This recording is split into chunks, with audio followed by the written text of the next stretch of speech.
Chasing the charts under neon skies. All our primes, the name where the profits rise.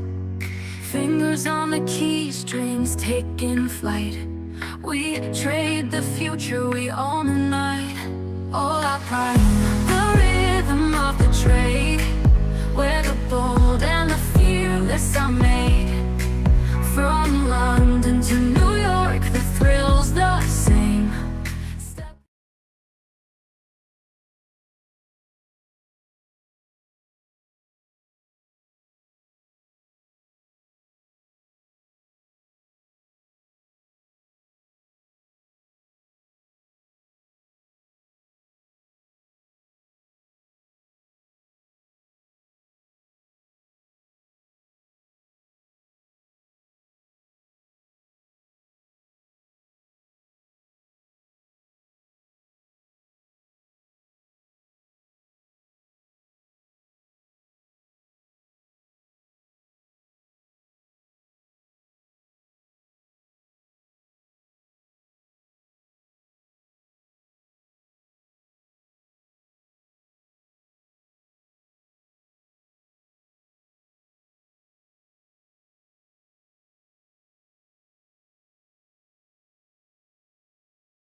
Hello there. Hello, Richard. Hello, everyone. We've got a jiggery back end here, but we can work through it. Welcome to the show, everyone. Welcome to Terrific Tuesday. There's a lot of buzz going on in the chat. Richard, I'm not sure if you can hear me or if anyone else can see me or hear me, but we'll find out shortly. Welcome. Not really, Richard. Try again. Can you hear me? I can hear you vaguely, like you're underwater and swimming as fast as possible away from a large, great white shark. So,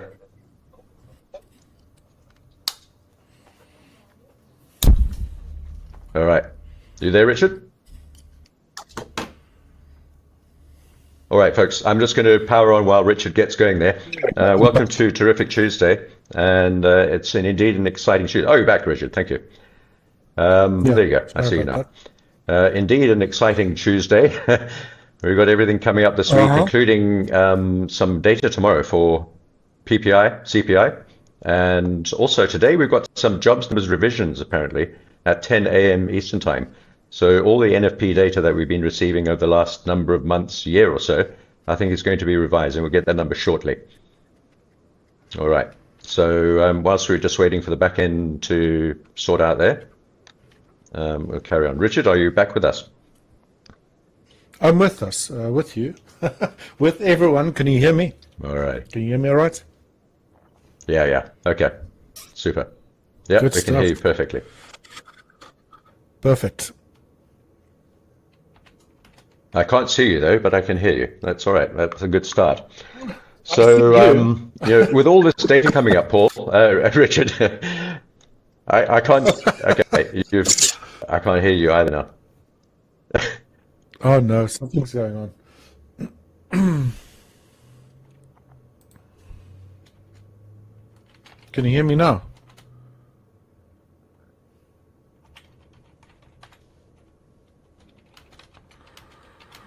Yeah, I can hear you now, Richard, Okay. But you can't see me. but I cannot see anything. So, I can't. I can see you occasionally. Nevertheless, let's carry on and let's have a look at what's going on. Richard, just interrupt me when you're all set up there, and we can come back to you. No problem at all. And I'll just go through my chart. So literally, just jump in if you can't, if you want to attract my attention. James. So, well, I think just go through your charts, and then we'll switch to me. See how it goes when you're done. Okay, perfect. Yeah. Cool. Maybe just reboot your internet as well. I know there is a bit of a problem with the undersea cable today. In fact, the news just came through last night. So, so a big week, folks. And crypto's on the move, as you can see from the charts in front of you right now. We've got the stock charts, actually. You've got natural gas and so on. I want to have a look at a couple of things that are on the move, and then I'll show you my sticky note, which I've got here. And we'll go through some of these comments in a minute. But I want to just talk about a couple of things that are moving that are interesting, and we can analyze them in a little bit more detail later on. So Bitcoin is, we'll just sort of cover these very briefly. Most of the altcoins are on the move. I've got them on the screen behind me. They've all ticked up quite nicely, particularly Bitcoin. Ethereum's lagging a bit, and Solana's on the move too. I want to just show you this Bitcoin chart before we move on to the other things. And you can see how we've held that support really, really well after really forming a triple tweezer bottom there earlier in this month. We've now held that level after rallying up into what looks like a potential bull flag here. And if we go to the 4-hour chart, you'll see it looks even more bull flaggish. I see my internet's also very slow. I think it might be an international bull flaggish. I think we may have an international internet issue here. Anyway, we'll come back to Bitcoin. I want to also point out this Bitcoin gold ratio that we talked about yesterday. And as you can see, we bounced off the 20-period moving average. This is a ratio of Bitcoin to gold, indicating that we have an ascending triangle here, moving up towards a flat top potential breakout area. And that's the Bitcoin gold ratio. As this moves up, Bitcoin will outperform gold. And you can see we have what looks like sort of an ascending triangle. Not a dissimilar pattern to what we see on some of the altcoins as well, all leading up into this sort of breakout zone. We see it on Ethereum, Solana, and Cardano, and a few of the other alts. So all looking a bit like this. And there's quite a lot of excitement in the crypto world right now about the markets beginning to move perhaps this week. We'll find out soon enough. Once again, we don't have Crypto Paul here to inform us a little bit more. But whilst that's going on, did you have something you just feel ready to interrupt? Richard, I'm flying blind, so I'm going to listen to my voice, to your voice, to see if you need to interrupt. Bitcoin gold ratio chart, so that's really, really cool. I do like that. I haven't seen that before, but obviously these days you can spread anything against each other, so it's a really cool way to look at things. Yeah. And you can see the 3 cycles, and in fact, it's interesting. Some people say there are more, some people say there are less, but I think there's just so far 3 cycles, and the 3rd cycle that we're currently in doesn't look like it's even got going yet. Look what happens when a cycle gets going.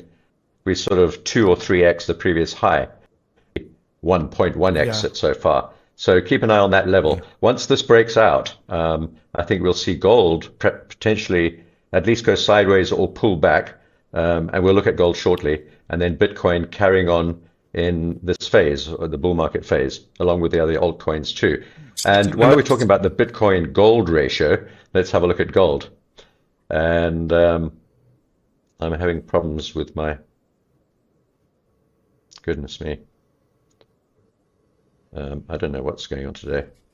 In any event, let's try and squeeze this down. So this is the gold chart, and my word. All right, we'll come back to gold. That's all my charts have gone now. Oh dear, everything is gone. Richard, can we switch back to your charts? We seem to have an internet problem. It's not our fault, folks. I'm sorry about this, but for everyone in the chat, welcome anyway. We are doing our best. See if it does any better. Back in, we can switch to my charts. So there we go. Same charts, different colors, right? There's a triangle. Me and James were in, agreement, should I say, that we had a triangle. I just still think the triangle ended here. If you follow this type of analysis, and this very strong move to the upside, I'm still viewing as an impulsive third wave. So a phase that's yet, it's not yet, that is incomplete, should I say. So I am waiting for some sort of a deeper pullback at some stage. Again, if there is a pullback, I'm still going to view it as a fourth wave correction with potentially more upside to follow. How would we know that that might occur? Well, all of these little moves, counter trend to the upside, were very short-lived. So as soon as we going to start seeing a decline that lasts a little bit longer than a few days, then I will assume we're busy with a fourth wave correction. Track that, and that might then get us another opportunity to go long gold. That being said, I'm actually in a little small day trade already today. Reason being is that price hit this angular dashed median line to the upside here today, and it's been struggling most of the morning during the London session to actually get through it. So I'm just taking a very small stab at this, trying to see if price can get back towards the 3637 or a little bit lower area. Ideally, if we can get a deeper decline towards 3613, which is this upper median line, this blue line sloping to the upside, that to me would also present an ideal area to potentially swing gold back to the upside. Swing trade it, right? Reason being, I'm looking at angular support resistance, not horizontal support resistance like most traders. We can see we had resistance, a breakthrough that was on Monday yesterday, and I would like to see a retest of that and then potentially a push back upwards again. Right, if this is going to take much longer than that, maybe move even lower, then I'll assume we're probably even going to get a better setup with more profit potential back to the upside, then potentially trade that fifth wave incline again. So that's what I'm looking for. I'm actually in a small little day trade currently, but it is counter trend. I've been told that it is dangerous, but I like, taking on risks sometimes, as most traders do, but you've got to be in it to win it, right? So it is what it is. It's actually just unprofitable. It was slightly negative for most of the morning session, but we'll see how the rest of the day plans out. Right, that's gold. WTI, interesting yesterday. I don't know, James, if you are back yet or listening to me or have the capability to listen to me, but during the Forex 5 session, actually, I shorted gold as it touched the centimedian line here, assuming that we might get at least another decline towards this angular upward sloping line here. Again, if I have to explain that, it's basically just a lower end of a channel. All right. But this entire move lower here has followed this pitchfork that I've drawn to the downside, tracking this downward momentum in gold in WTI crude, at least from this instance on the 2nd of September. It's worked really, really well. You can see how it broke below the centimedian line. It tested it once, twice, almost 3 times, and then yesterday it tested it beautifully. I believe there was also a supply zone right there created by a previous little green bar prior to the strong move lower. Price pulled back into it, beautifully touched it again, and I basically shorted this almost from the top to very close to the bottom and got out. So just a day trade. Price has now since pulled back towards it again. This makes me believe, because we only had a one single move higher yesterday, rather than a zigzag type of behavior. Oops, let me just get my path tool out again. Rather than something like this, because, zigzags or ABCs or whatever people like to call them are your most common corrective structure. So we had one straight move into there.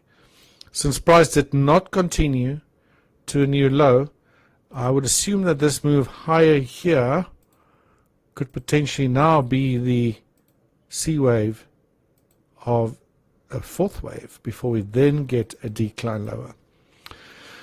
So me and James were in agreement yesterday that crude oil still got some more downside potential. I still stand with that idea.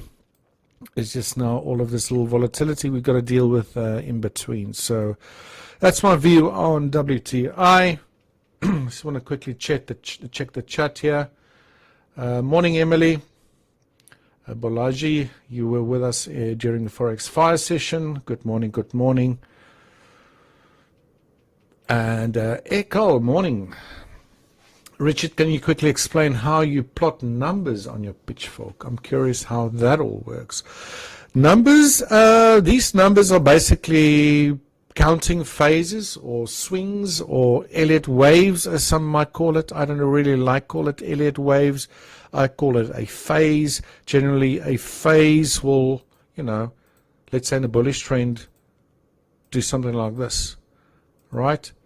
A phase generally consists of 5 waves, right? And even during these 5 waves, wave 1, 2, 3, 4, and 5, you'll get little corrective structures lower, right? And this is just how I loosely apply phase analysis, try to figure out where am I within, you want to call it a cycle or a phase, because if you're towards, let's say, the 5th wave of a cycle or 5th phase, I generally get cautious to be, let's say if this was a bullish move, I'll start to get cautious that this bullish move might be, running its course very soon before we get a reversal or maybe a slightly deeper correction, deeper than these ones we've had previously. All right, so these numbers are not part of my pitchfork to answer that question. They basically, if you go here to your patterns, you'll see you got these Elliott wave labels over here, and you can use the 1, 2, 3, 4, 5 or ABCs or ABCDEs. And basically, if I click on 1, 2, 3, 4, 5, I can go click on the chart and it will start counting. Right? And it will stop counting at the 5th one. Oh, you do it. I'm back. Good, sure. Good stuff. Yeah. I'm here. I've now connected to the World Wide Web using my iPhone, so it's precarious. I must warn you, but it's working so far. So I think the international cables failed, but the international cables have failed, but the good old iPhone still works. So good on you, Apple. Well done. Yeah. Carry on, Richard. Sorry to interrupt. Right, good to have you back, James. We had a few questions come in here. I believe we're also going to be giving away a 5K challenge account. Guys, during this session, we still have about, 45 minutes or so left before we have to switch on over to the other features, guys. So we'll be selecting a winner shortly. So let's just get through the analysis side of things quickly. Ikal is just asking one last question before I move on. Richard, do you usually use Elliott wave theory? I apply it loosely, if that makes sense. There's this running joke between analysts that if you put 2 Elliottians together in a room, that they'll all come to different conclusions, which I've seen time and time again. It is a rabbit hole that you can kind of go down with. It is so difficult to try to figure out exactly what a count should be. So for me, I rather look at the overall structure and try to figure out, where I am within a phase, rather than trying to, be too precise and label my, let's say, trends. Where exactly is the 1? Where exactly is the 3? And that sort of things. I think Elliott wave analysis, for me personally, works really, really well when I apply it to corrective structures rather than trending markets. Because I think the theory really goes deeply into the characteristics, behaviors of corrective structures. And then I frame all of that using market geometry to visually guide me into an area where I believe then one of these corrections might end or start from, or whatever the case might be. All right. James, do you have anything to show on your side there? Yeah. Just getting my screens up and running behind me. So, yeah. So, sorry about that, everyone. I'm just dollar Swiss franc, if you don't mind. Then I'll switch back to you. This was really interesting. I've been watching this morning. I think, obviously, the dollar Swiss has been in a very strong downwards move, right? Clear to see. Whatever time frame you want to look at. But zooming into price action here, I think we've had an ABC, again a zigzag, and look where that price hit, the upper end of a median line, and we start gradually moving lower. And we've done so within the confines of a channel. Now, this morning, we've hit this lower channel line, and we just missed this larger pitchfork's low red warning line. So I'm thinking price can still get there. But if you have to switch to a 5-minute time frame, This little movement that we've seen here looked to me a lot like an ending diagonal, at least, for over the shorter term, right? So it's almost like a downward sloping triangular pattern that's coming to a point. And generally when they end very sharply. You get a strong breakout to the other side, which is what we've seen. But I don't think that this is over. I want to actually see some more downside. We are at the upper median line of a pitchfork and a longer term pitchfork's dash median line where price is currently. So for me, I'm going to potentially stalk another short at some stage, maybe during tomorrow's Forex Fire session, whatever the case might be. Lower into this area where the upper boundary is around 0.7915 and the lower boundary around about 0.7911, give or take 0.7910. For me, that'll be an interesting area to maybe go long. So price just missed that, and because it's missed it, I'm still thinking that it's achievable, and price might get there, might be wrong, but only time will tell. Right, James, I know we got limited time, as I found out yesterday, so I'll pass it back to you. And but we'll get well done, Richard. It's winner, right? Yeah, so I'll leave that to you, Richard. You get on with that in the background there while I get on with some of the other stuff. And we'll swing right over into this chart that you've just been looking at. And by the way, Richard has just come out of 4.5 hours of grueling Forex fire, and he's with us here again. So well done, Richard. I know what it feels like. It's hard work, right? So well done. And I saw you were hydrating responsibly during your stream today. Yeah, thank you. Yeah, it's pretty tough going. But let's quickly have a look at this one while we're here. And this is the dollar Swissy. And this is what, on a sort of broad picture of what Richard was talking about earlier. And he was talking about the bounce out of that zone there. I think you have the same channel as me, Richard, or roughly the same. And if we go to, you were looking at the very short-term charts, and you had a look at this move out of the low. Yeah, we probably will get a bit of retracement. The interesting thing is that this is a dollar positive move, and my view on the dollar is kind of fluctuating at the moment, and I'm not too sure whether we're going to see a stronger dollar or a weaker dollar. And I don't think either of those will be by much either, maybe 5%. So we're either moving 5% lower or we're not, or 3% or 4%, something like that. I don't really know at this point. We'll have a look at some of the charts, but this is the dollar Swiss. The reason I went long on this is a few days ago now, and you can see my two positions there, one from pretty close to the bottom and one from slightly higher up after that bull candle. And the reason for that is if we swing to a weekly chart on the dollar Swiss, we're just in this very precarious zone where the Swiss difficult tongue twister, Swiss National Bank tends to it's a tricky one. Tends to get scared or nervous, or just the overall financial system behave. So we've seen this sort of thing on the pound a couple of years ago. We've seen it on the Swissy, where we see these charts just collapsing to the downside. It's not healthy, and it's not really where we want to see this trading, and nor does anyone else, I don't think. Although overall this is a weaker dollar play as this moves down, and I have the idea that we still have some further weakness in the dollar to go. Having said that, though, I kind of like this long, and so we're long already, and we'll see how that goes. It looks okay. We are approaching the channel center line, and we may reject there, as Richard just said, and we could even go slightly lower below this sort of recent low if we get down to the bottom of the channel again. So yeah, pretty key. We are long, and only one position is so far in profit. The other one's still out of the money a bit. But I want to have a look at the dollar index. Where are we going on the dollar overall? And this is the question that we should always ask ourselves when we're trading any currency pair. How does this relate to the dollar? And there's your megaphone within a megaphone, Richard, that you were talking about yesterday. Let's try and make these lines. Yeah. Ooh, that's horrible. What have I done? I wanted to make the lines white, not the...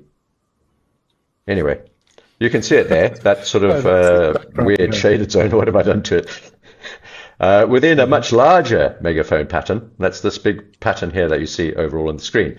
So the big question is, are we going to go down to the bottom of the megaphone and the 200-day Bollinger Band, that's the skinny green line, scraggling down below the megaphone bottom there, or are we going to hold here? I really don't know, and I'm not really willing to make a bet on this, but I think I was thinking yesterday and most of the last week that we might hold here, but yesterday's candle failed, as you can see. I'm going to get, actually, let's just I want to try and make this look nice, if we can. Let's make the line white and the background slightly less offensive in color.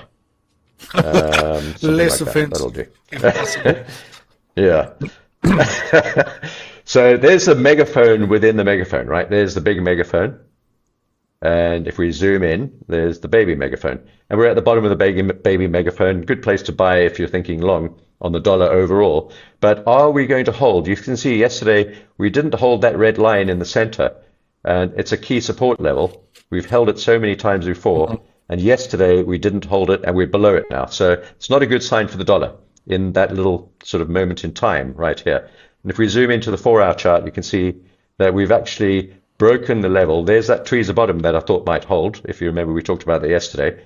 And when we were talking yesterday, we're on this current candle, and you can't see on the software. So I'm going to draw a line for you. On that candle there, where the mouse pointer is where we were yesterday in stream. And I said, that looks okay. We might hold here. We might move up after having formed that tweezer. Well, the very next candle failed that level. As soon as we left stream here, we moved down a wee bit, came back up to the underside of that support line, and we're busy retesting it. See if we can get back inside there now. But I fear that probably we won't, and that we're going to move down. Then we have to get down to the bottom of the megaphone now, the big megaphone, and that's some way below us.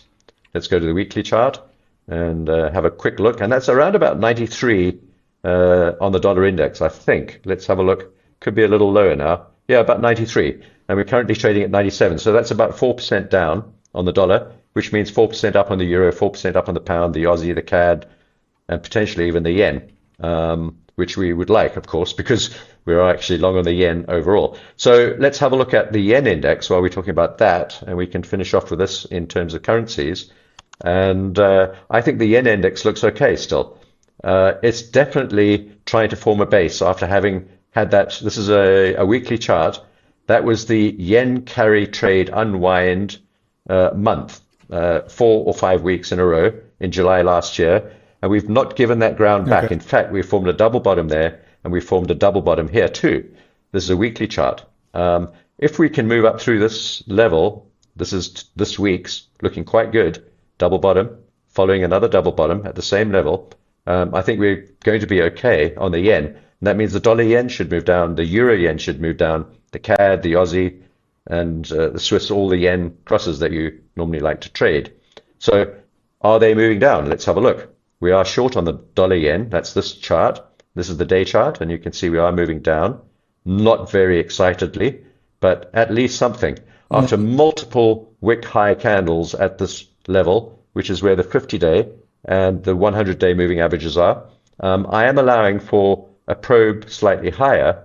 But after seeing today's price action, despite everything going on with the Bank of Japan, interest rates, a little bit of chaos in Japanese politics with the Prime Minister leaving, and a little bit of uncertainty, throwing it all into chaos. And despite all of that, we've seen a strengthening in the yen and not a weakening. So that's all very good news. And there it goes down on the 4-hour chart. After having gapped up the previous day, we're now dribbling down quite nicely. That's the dollar yen. That's one that we're short on. And the one that we're moving down the fastest on, because the euro isn't doing particularly well compared to the other currencies against the dollar, is the euro yen, or EJ.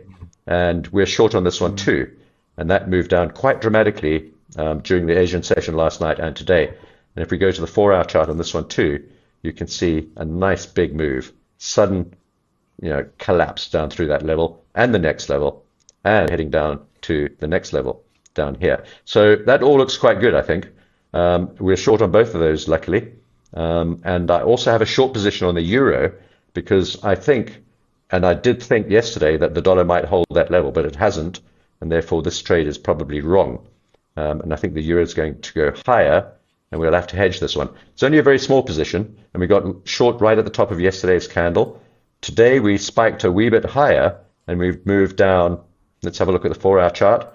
So we are actually in profit on this short trade on the euro, only a little bit. We got short over here where the red arrow is. So we're slightly in profit, but I think this trade is actually going to be wrong, and I'll be looking to exit the short, maybe with a little bit of profit even, and reverse it to long if we see the right signal, as the dollar probably fails a little bit further down to the bottom of the megaphone.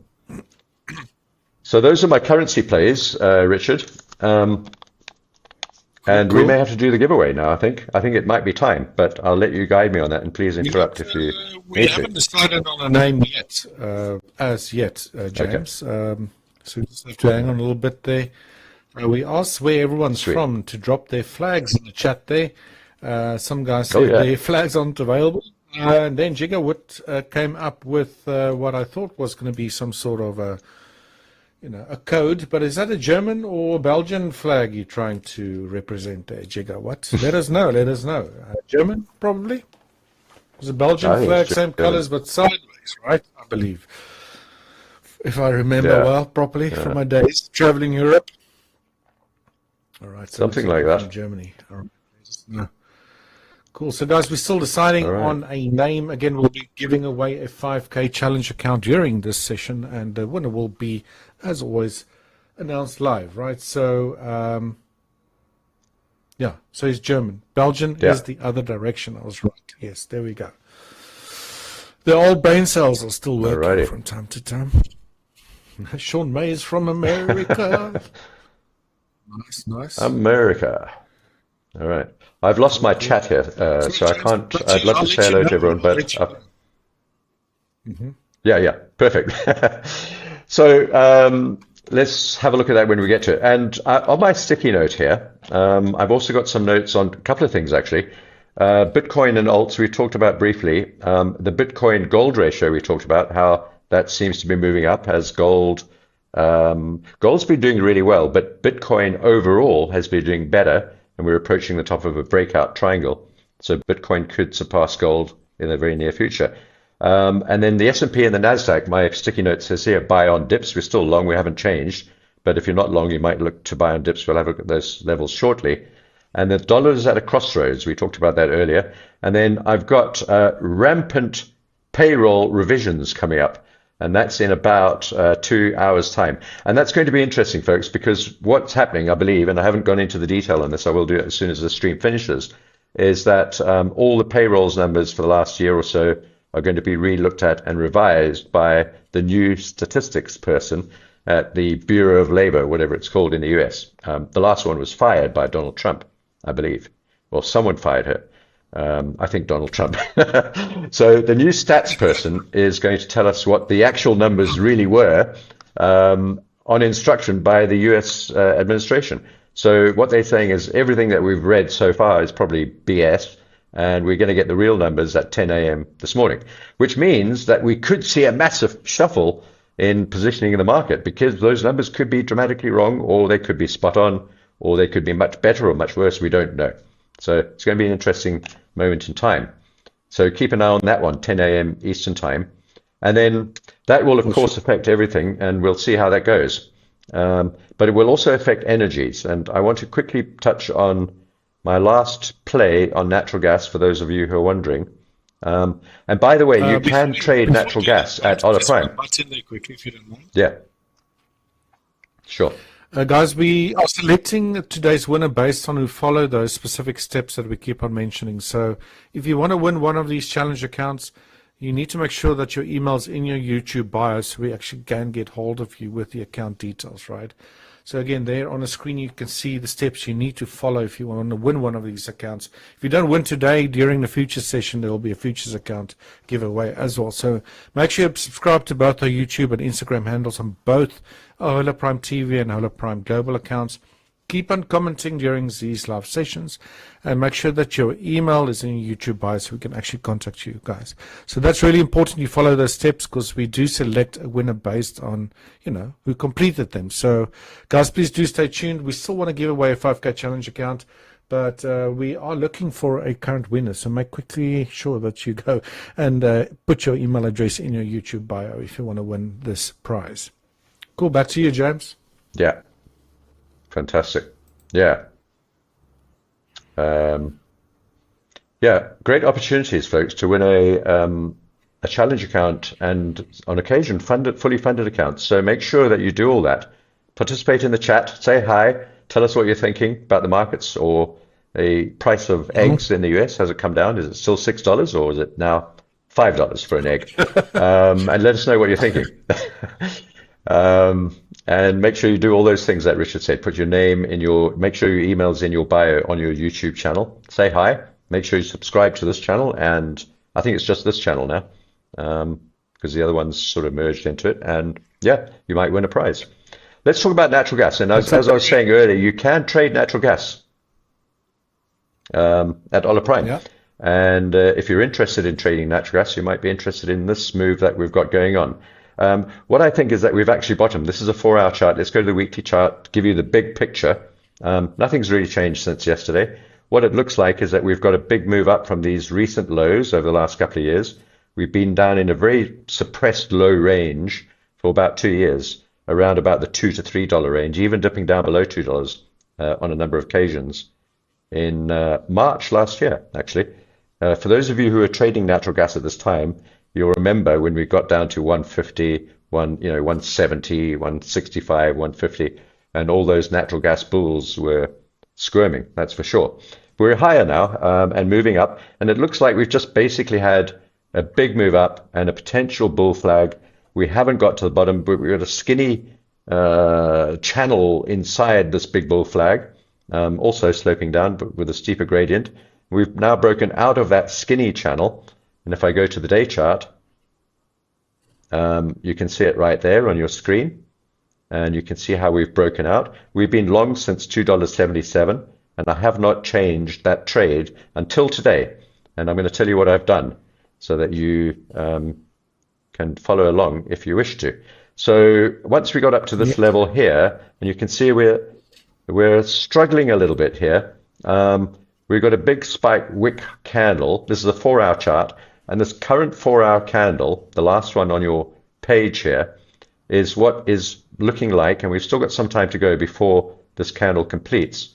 In fact, we've only got 1 hour, not even 1 hour before this candle completes. And if it completes in this shape or fashion, it's a piercing candle. It's a piercing pattern. It's a higher high than the previous candle, which is a bullish candle, and we will have closed more than halfway down. In fact, as we're talking now, it's moving down quite fast. More than halfway down the previous bullish candle. That's a piercing pattern. It's a reversal 2-candle pattern.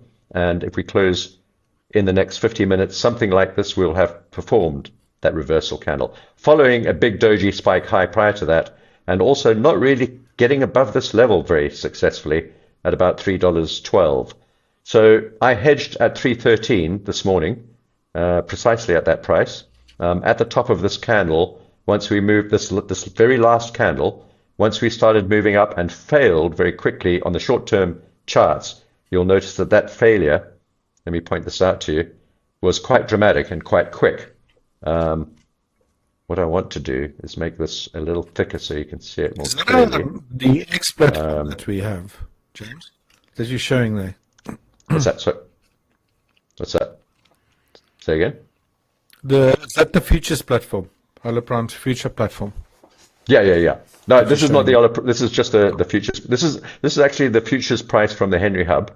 Okay. So, but this is mimicked on most of the futures platforms, and the Hola Prime is I think is an ETF or a CFD. I'll check that out later, but I'm not 100% sure. I don't want to make. I speak under correction. So, but the prices are more or less the same, whether you're trading the continuous or any of the futures directly from the Henry Hub type brokers or whatever. The prices are more or less the same at the moment. Not a lot of contango or backwardation, but nevertheless, this looks like quite a bearish potential reversal. And so I hedged at the top of this bearish candle that we're currently trading in at $3.13, having locked in profit from where we got in much, much lower down at 277 down there. So we got long there, and I've now hedged it completely over there. I have not put the arrow in yet, or the indication, so let me do that while we're here. Normally when I hedge it, I try to put all my trades on the charts, and when I hedge a position, I'll just put a little orange arrow there, indicating that I'm still long from down there at 277, but I've hedged it. And what I mean by that is I've kept the long position on entirely, have not changed it. It's still there, but I've taken a short position simultaneously. You can do this on GUI trade, but you can't do it on the Primex accounts. So on GUI trade, if you're trading, you are able to hedge, but not on Primex. Doesn't matter. The hedging is not the important point. The important part is that we're now out of this market for all intents and purposes. Although I'm holding the hedge, we no longer are long. We are just neutral at this level. If we move above here, and particularly that swing high over there at 319, probably 320 actually, if we close above 320, I'll unhedge my trade immediately and potentially add another long tranche on for the next move up. Next target, 375. We talked about this yesterday, up in over there. And then we'll see where we go from there. But I think we're doing okay. We're kind of halfway there already, which is quite surprising. I didn't think we'd get up so fast, but we have.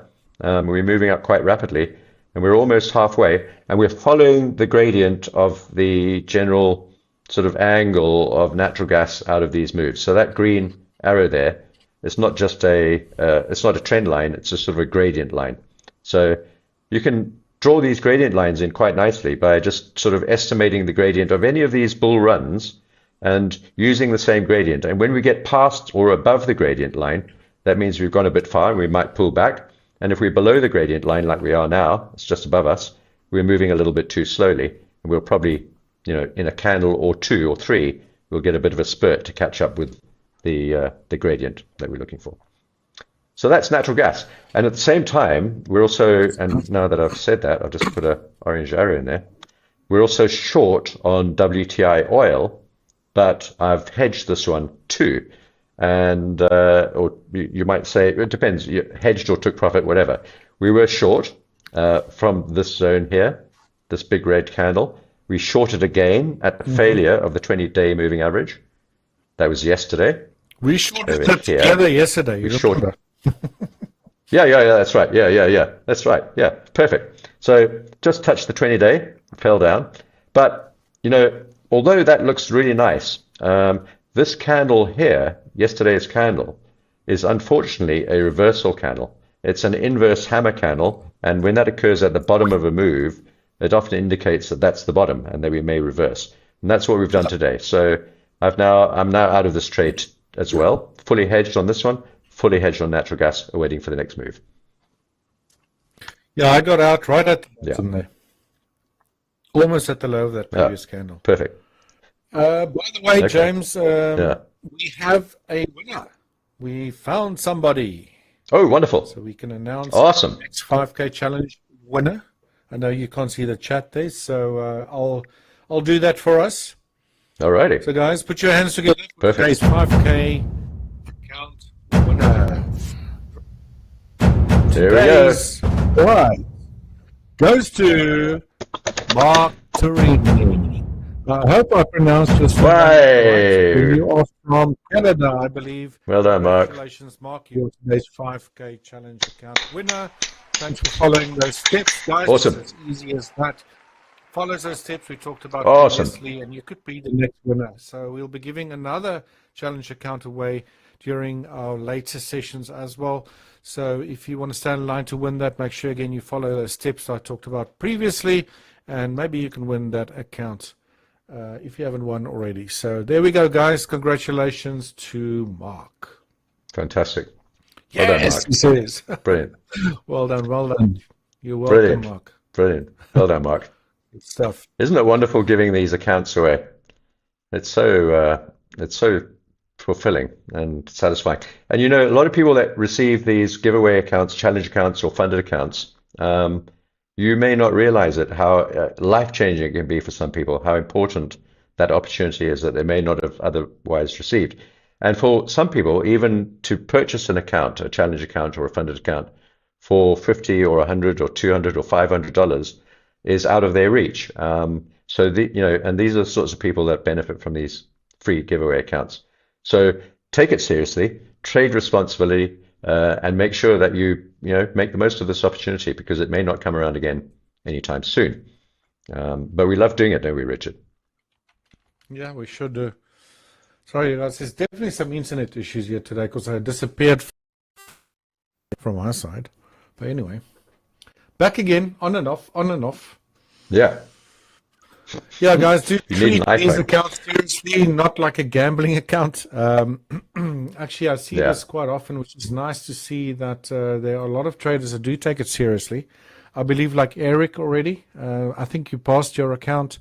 There were quite a few guys during the morning session, during the Forex 5 session, that were very close to actually completing their second phase as well. So, you know, with these accounts, do Wow. treat them as real accounts because that's the only way you're going to really pass them, right? Because once you actually get to a funded account, you know, that's when the real hard work also starts and potentially more psychological issues, you know. So knowing that you can be actually extracting real money when it gets to that, you'll need to at least exercise that mindset right from the get-go. So do treat these accounts with seriousness and, yeah, stay disciplined and good luck. Yeah, absolutely. Yeah, for sure. And by the way, quite a lot of traders that have come in over the last couple of weeks that have passed challenges and are making money, withdrawing, getting their 1 hour payouts. So it's all super exciting. And we're hearing stories all the time of folks getting their payouts and passing challenges and getting super excited about prop trading. So I love it. I think it's great. Yeah. Anyway. So, on the page here, I've just got my sticky note once again, and we talked about the gold-silver ratio, and I was about to talk about gold when we got going with the giveaway. So let's go across to that quickly. Now, I said yesterday very sheepishly that I was short on gold, and Richard had a chuckle and sort of looked at me askance, but this is where we are. Now, remember, we've got a couple of things This is a bull market, right? So we should be long on gold and not short. That's the first thought. Bull markets always have pullbacks, and sometimes those pullbacks can be quite violent, and sometimes we get the chance to catch one of them. But overall, I'm bullish in mind.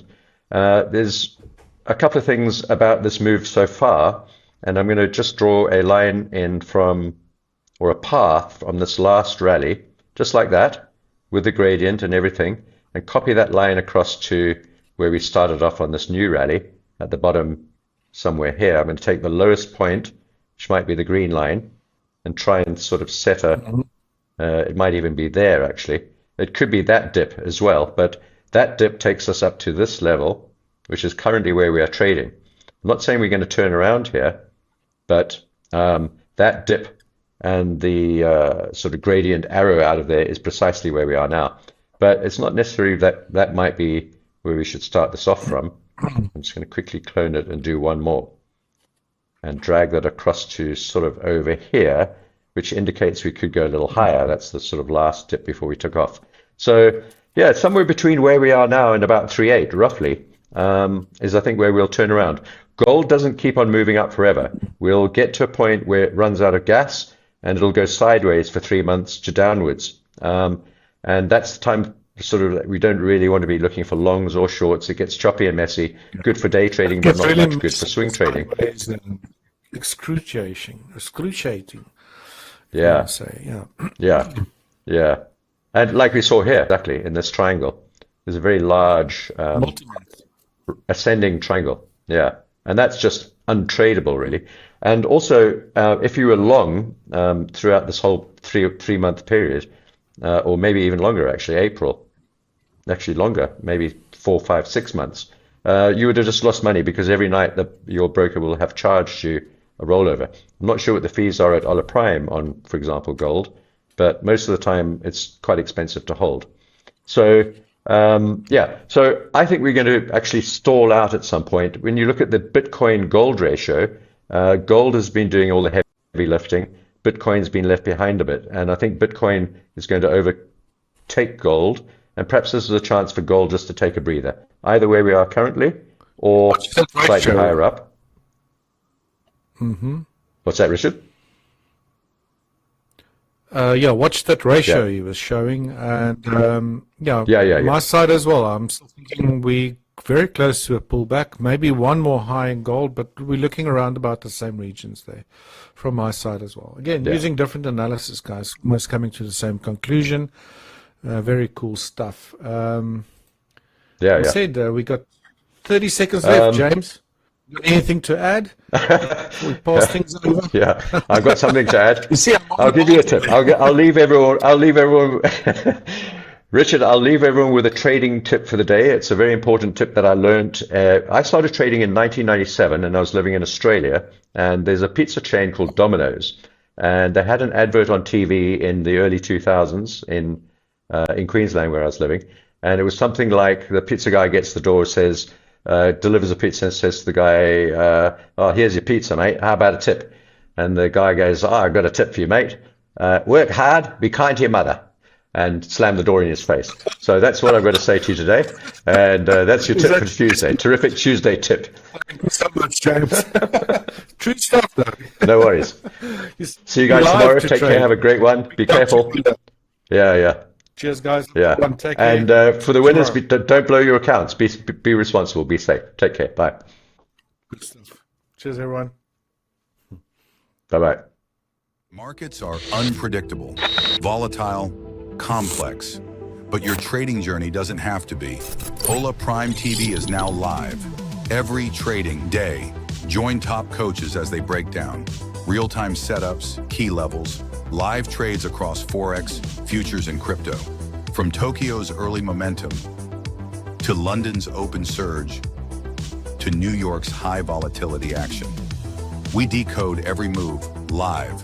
Get sharp analysis, clear strategies, and insights that actually make sense. And yeah, we don't just break down charts. We crack a few smiles too. Only on Hola Prime TV. This is more than content. This is infotainment and beyond.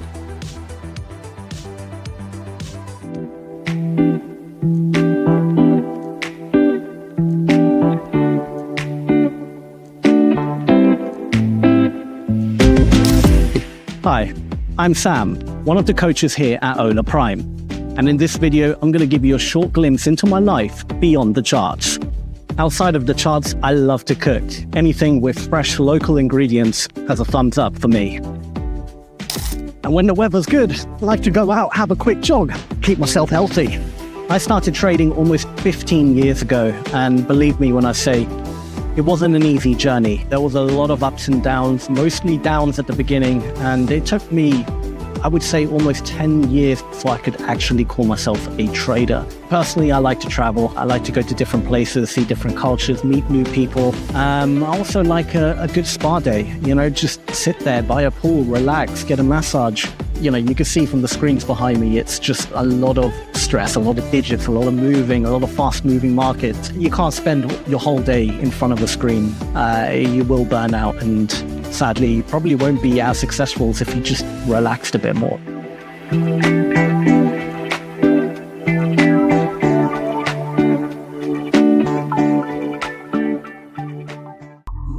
Hola Prime. Trade with transparency.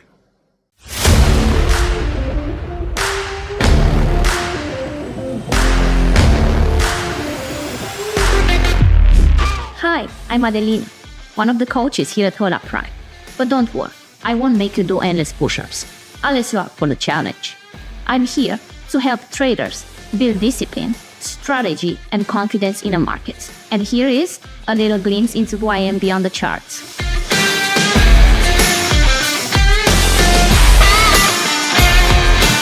I've been trading for 4 years, and it's been the most humbling teacher I ever had. At the beginning, I used to chase quick wins, but I learned quick losses hits hard. Trading isn't just charts and numbers, it's a mirror. It showed me my patience, my fear, my strength. Protect my capital and let the patience pay me. Because guess what?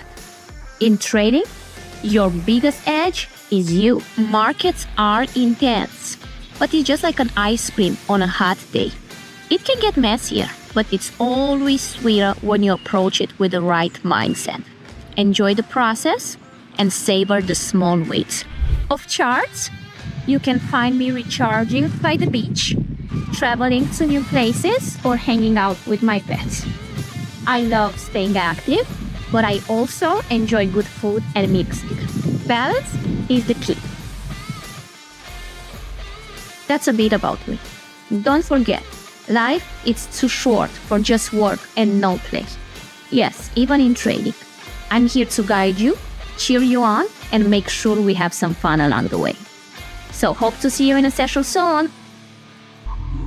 Hola Prime. Trade with transparency.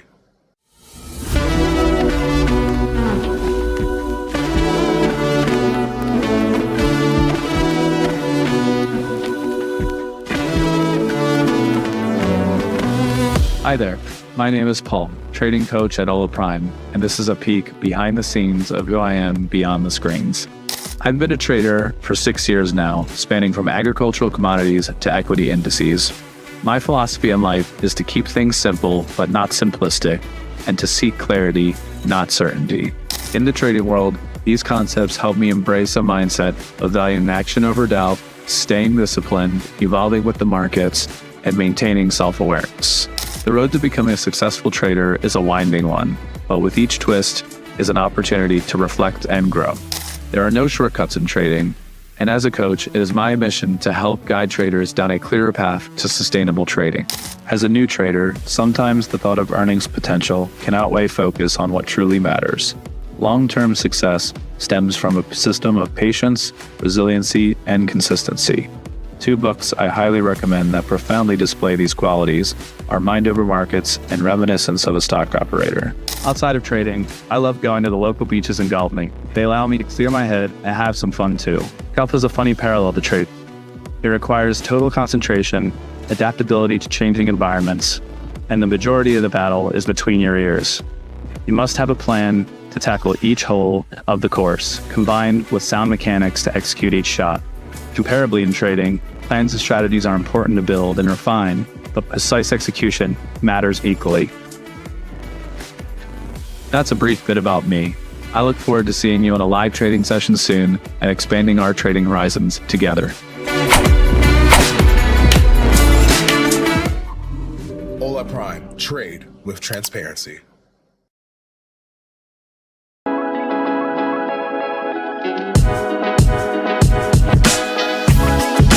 Hi, I'm Daryl, one of the coaches here at Hola Prime.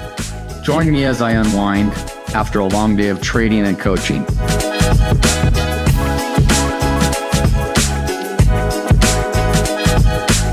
So, like I was describing, I like to get out on the trails, take a break from trading, kind of relax my mind, get some fresh air, get some sunshine. It's not bad that I have a number of trails right in my backyard. This one's about a 3-mile trail, and just over that hill right there is the Pacific Ocean. Sometimes I'll take a drive through the canyons and unwind my mind, but oftentimes grab the dog, come up here on a trail, just sit here, and it's beautiful, you know, beautiful out here.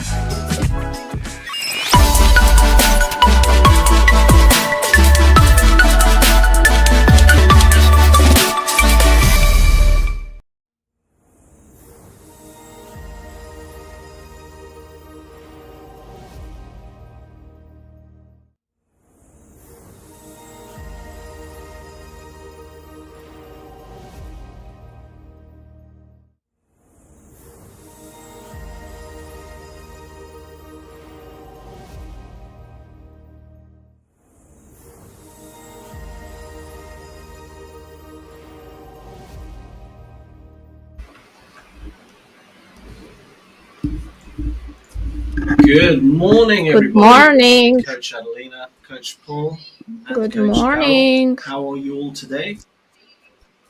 Good morning. Good.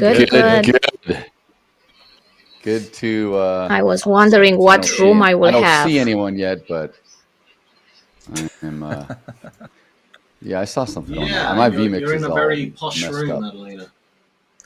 I'm a musician. Can you do me a favor, Adelina? Yeah, you're in the studio. Yeah, can you just play a bit of that piano in the background? I'd love to hear some piano. If you could,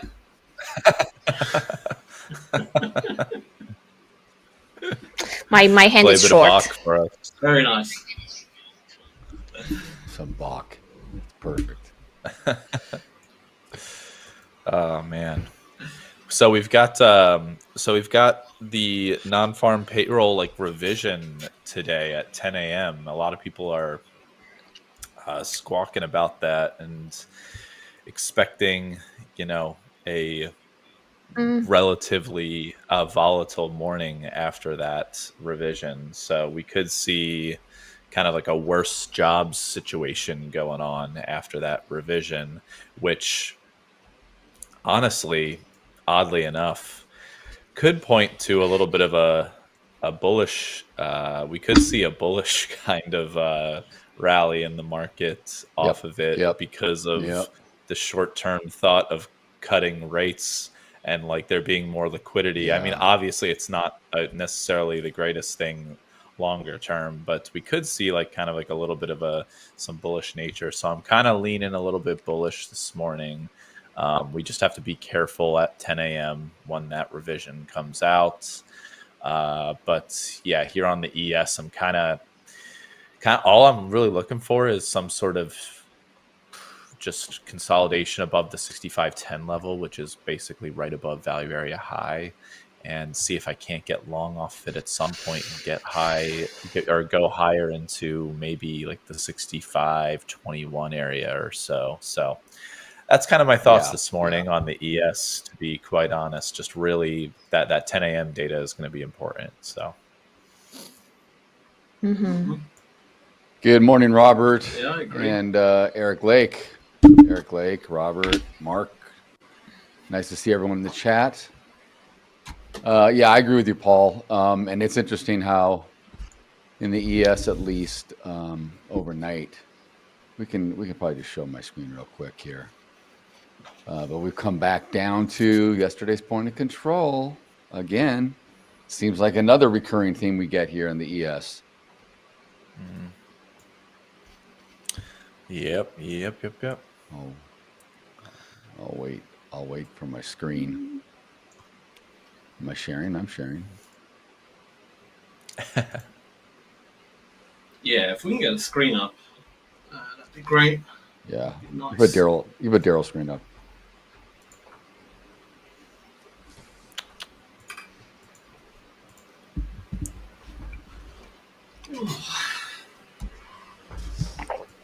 There we are. All right. There we go. There we go. There we go. What happened? Adelina, I hope you didn't take the bird criticism from some of our coaches, not myself, of course, too harshly, and have to get rid of your beautiful crane or egret, because now you're in an awesome studio. But I can bring him here too, no? He's in a... Yeah, you could. Yeah, I think it would show close up. He's in the back. Yeah, you could. All right, cool. Let's get So overnight high, we came up to 23.5, which was kind of where I was targeting yesterday.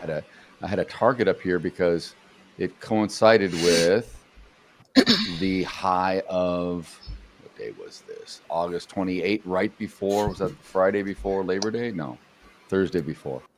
But, it's just another thing I was kind of targeting on the way to all-time highs in the ES.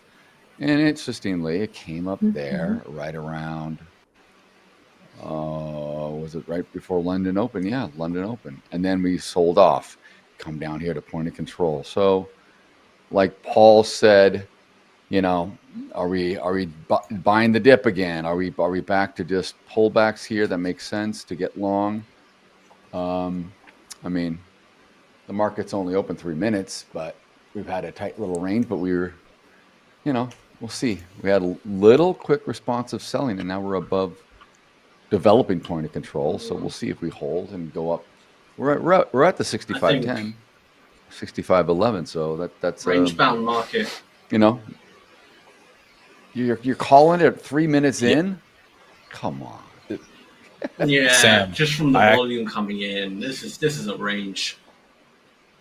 Go on. Yeah, It's a range day. At the least, I'm complete. Like Sam, actually, that's funny. Like that you say it, because at the very least, I agree that at least this 30 minutes going into 10 a.m. is going to be range bound at least. And then depending on that revision At least data, now, yeah. you could either see a slight bullish tilt, or maybe we just see more consolidation range until tomorrow's PPI data and whatnot. But I completely agree. That's a totally super realistic scenario. To be quite honest, we could have a super boring day. So Yeah. I'm there with you. And That's my luck. Market on open balance is pretty weak right now. Yeah, market on open is really even. I mean, pretty balanced on either side. There wasn't anything crazy. The only biggest disparity was the S&P at negative 50 million, which means more sellers or more sellers by the tune of 90 million contracts. So, yeah. Oh no, $90 million, not contracts. Not contracts. What am I talking about? That'd be crazy. Anyway. I was gonna say, yeah, so pretty. Yeah, I know. The average position size you take, Daryl. Maybe 1/10. Towards the end, the last few minutes of that's when Daryl puts on 90 million contracts. This is why I'm talking about market on open this morning. Aren't you surprised? I'm actually addressing it versus the market on close. For real. Just try to mix it up. Yeah. Trying to mix it up here. Yeah. So also, we'll see what happens here, like you guys said, in 25 minutes. Yeah, something to also note with that 6508 area that I was talking about with value area high in the ES, that was also tested twice in the overnight between like 1 a.m. and 7 a.m. as well. So it seems like 6508 is being relatively respected. I mean, I know that in the in this opening bell, or like in the pre-market / opening bell here, we dipped below it a little bit, but we've come right back up above now. We're just like chilling out here, very sluggishly. So yeah, and I think they didn't gold make another all-time high last night or something. I saw something like that. I mean, dude, last night was crazy with gold. Ripping. 6705 right now. My goodness. Rip it good. Oh, it's over 6,700 now. Or 4,700. Or sorry, 3,700. I'm just talking about 30. You're getting me all mixed up too. I'm sitting there going 40. So I'm like, wait. Yeah, like, so I've got like an ES chart in front of me, and I'm looking at 6,500, and then I'm looking at the gold chart, and I'm seeing 3,700, and then I just decided to combine both of them into 6,700. So lovely. My eyes and the brain are not connected at the moment. Great. Yeah. No, I'm with you. I'm with you. I'm trying to do too much at the same time.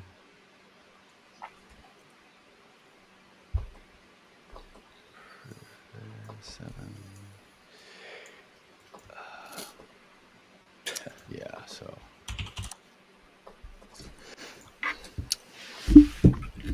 we'll see. I'd like to get long. Waiting. I really would like to get long and retest this overnight high. If it comes back down to VWAP or point of control, there's a lot of volume. There's 700 contracts just came in at 65.13, sitting in the book, and it's going to eat through that. It's going to just eat right through it. I can just see it. Yeah. Come on back so I can get long, and then you go back and eat through it. I don't want to get in the breakout. But yeah. So what's new with you, Adelina, since we saw you last? Yeah. A week ago. Obviously, you moved to a new music recording studio. You got a new contract with the record label. It's awesome. I can't say yet because it's still not It's still under Yes. review, so I Under can't wraps. tell you Very guys smart. yet. But Yeah. you're gonna see me soon at MTV or something like that. I don't know. She signed the non-disclosure agreement. She can't talk about it yet. Yeah, nothing much. Yesterday I missed the long from 10 a.m. Yeah. but Yeah. I got the short back down, so I was happy at least. I got the long, and I got hammered on the short. Yeah. I got smoked That's out how at it the works. end of the day. And it looks like all the Exactly. time I'm live with you guys, we are in a range. I don't know what happens. Sam jinxed it. He Like said it, literally that's why. all the time. Yeah. I'm long the ES on this. All right, nice. Little retracement here. Let me get out. Let me get to a 1 minute. I'm showing a 5 minute. That doesn't work. Come on.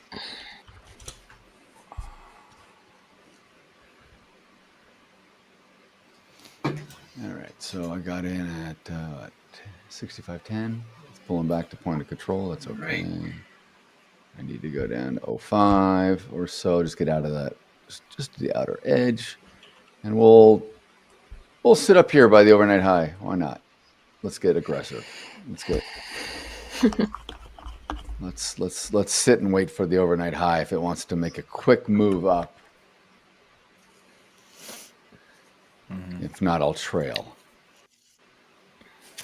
6508.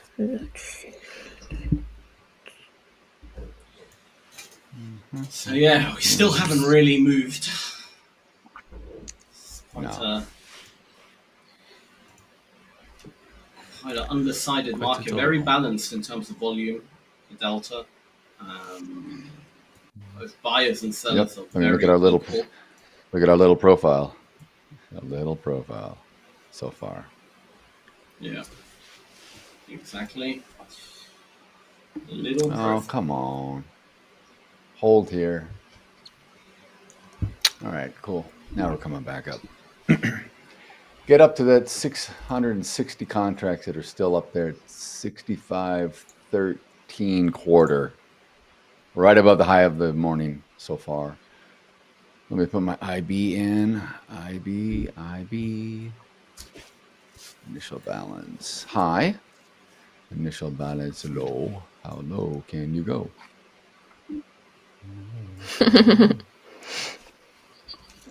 Hello, IBL. All right, cool. All right.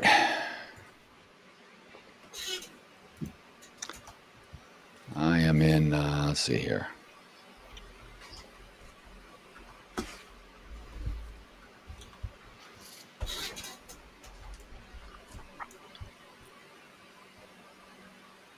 Can we trade news in this challenge account?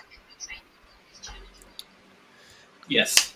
We can trade anything. Yes, I believe so. Okay.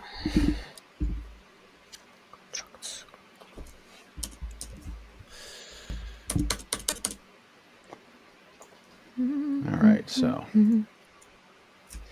yeah, so we're trading within the overnight highs and lows, Lowsburg.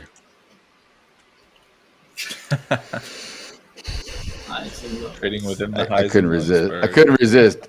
I was just about to say at the highs and the lows, and I'm like, oh yeah, Lowsburg in there. Hold this 07. If you hold the 07, otherwise I got to flatten. I don't want to get too deep in the hole. Get back up there. There's your H. There's your H, Paul. There's your H. It's hard to see on this, but let's go back up now. Let's go back up. Wah. Wah. Boom. Kermit. Welcome back, Kermit. So did you get all your woodworking project done, Sam? Your little paneling. Yeah, wainscoting? Yeah, it looks amazing. You did? It's Awesome. Oh, cool. pretty much all done. I just have to Sweet. do some recording in this current setup that I have before I can move it all over. So by Thursday, Yeah, right. I'll be in a new room. So, yeah, it looks really good. Wow. It's gonna be cool. I You're like gonna it. show it to us? Oh yeah. Don't worry, you will see it. We'll see. So your plan is to do what, Sam? Use the green screen for things like the news and stuff you need it for, but then have a natural background for streaming, right? Cool. That's it. Probably. Cool. I don't know if you'll see it on camera. I can show you a little preview of how it looks. Oh yeah. You separated them out. Yeah, What you did put you put in between LEDs, the panels? LED. Did you put some kind of That's LED it. lights? It's lighting inbuilt into this it. is a freaking nightclub, dude. It's gonna be Nightclub. crazy. Oh man. It's gonna be Then we definitely got to insane. start pumping out the tunes. Kick in the door, wave in the 4/4. Come on. You got to make a proper engine. We need a little DJ. Yes. That's it. Oh, dude. You want to chop around here? Okay. Good The backup. Russell's actually kind of dumping right now. It's just straight to the downside at the moment. So we got small caps, getting hit hard. I added another contract.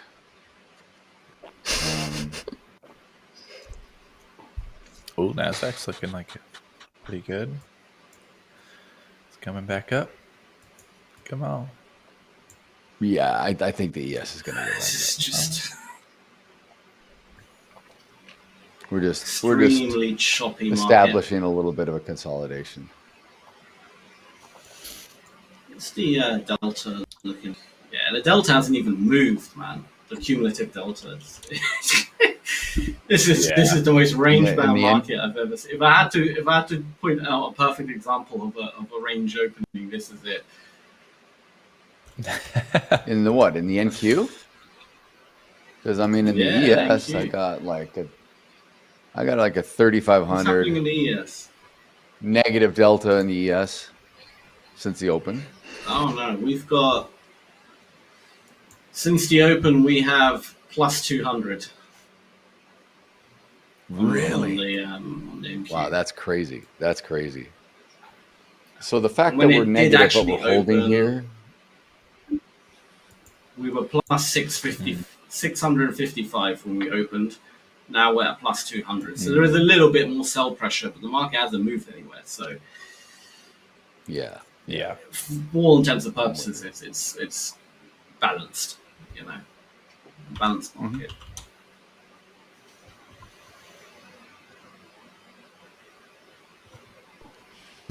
We are balanced.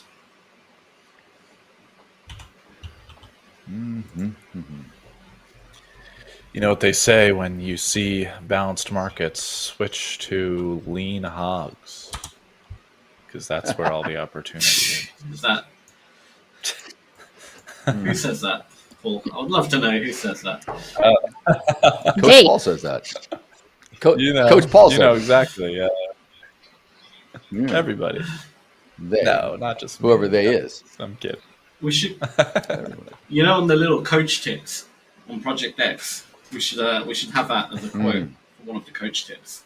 Coach Paul says, "When there's a balanced market, switch to lean hogs." I'm kidding, everybody. I'm kidding, chat. I'm just kidding. This is not advice. I would never do that. Well, maybe I would, but everybody should not be doing that. Yeah, maybe you would. Yeah. If you're looking for some action, switch to Palladium. Maybe Yeah, right. something more in tune to that. Suffering from insomnia? All right. Start trading lean hogs today.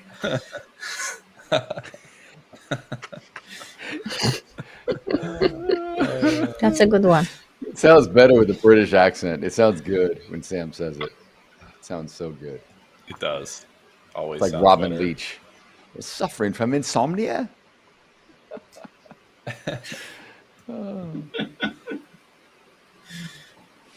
It's like, yeah, suffering from insomnia.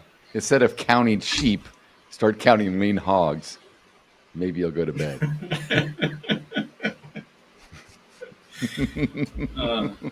It is the most boring market ever exist. Oh, we had fun that day we traded it. I actually thought it was cool. Because without doing that little competition, I would have never got exposed to it. Never in a million years. I do want to check out live. It Cattle, was the last, actually, because Coach Chris, yeah, he is always telling me, "Oh, check out cattle. It's good." Oh You'll yeah, like he trades it all the time. Yeah. What was the joke you said yesterday about the cattle, the live cattle? What did you say, Sam? Oh, God, it was so funny. Catalyst. It was. Oh yes, the Paul cattle, saying the cattle list. That's right. It was the cattle. Or kick in the barn door, let in the cows. Yeah. That's right. Yeah, that's exactly right. That's exactly. Can I get a moo? Can I get a what? Can I get a moo? Oh dear. All right, 10 minutes out to revision time. What do you guys think? You think it's going to be a crazy print? I don't know. I think it will be blasé. I don't know, man. The U.S. quarterly employment. And kind of on the fence about it. I think it could be bad. Well, bad by I mean like it could be a lot worse than people thought. But at the same time, if it's a lot worse than people thought and we're doing as good as we are, it's like, I don't know. It can be interpreted in a lot of ways. So that's the problem. Look at the ES, dude. It came down, almost ticked me out, almost stopped me out, came right to the overnight, came right to the IB low, so our current low of day from the swing open, the swing low open, came right to it and pulled off. But nah, but it's dying. You got to keep moving up. Moving on up. Come on. Let's go liquidity. Fill in there. Let's go buyers. There we go. There we go. There we go. Let's go. Let's go. Come on. I mean, there's enough buyers right now to hold this thing. It's just, I hate to give Sam credit. It's filthy, and it's ranging. Utter filth. It's ranging. It's ranging. And Filthy ranging market. We haven't really said hello to any of the viewers. Eric, Mark, Robert. I did it for you. Sean. I did it. You did, yeah. Thank Hey, you. hello everybody. How is everyone? I see we have our every time is the same. We have our Eric is Our always loyal here. listeners, our loyal viewers. Regulars. Robert, I see him always here. Robert's the OG. Robert was here from day one. There's a new guy in the chat, Robert Mashiro. Never seen Robert before. Welcome, Robert Mashiro. Oh gosh. Starboy's in the house. What up, Starboy? Starboy. Boy, I haven't seen Starboy in a while. Yeah. Yo. Agreed. Yo. Come on. Hold this. So when you guys are live with us in a chat, you guys trade with us or?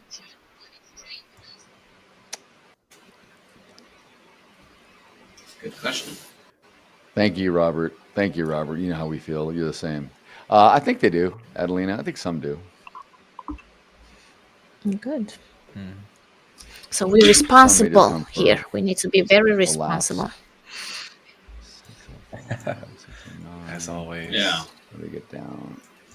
We're always Get responsible. down to here. Oh, you little sucker. Oh, you little sucker. Really? All right, I'm done. I'm done in that trade. I should have waited. Yeah. I was looking at a gold long possibly, but I mean, with 5 minutes left until this print, kind of, I just want to be on the sidelines, honestly, until that print comes out and then start getting active. Oh, it's going to come down to 6,500. It's going to come down to 6,500. Tag that liquidity. 200 contracts and then come right back up.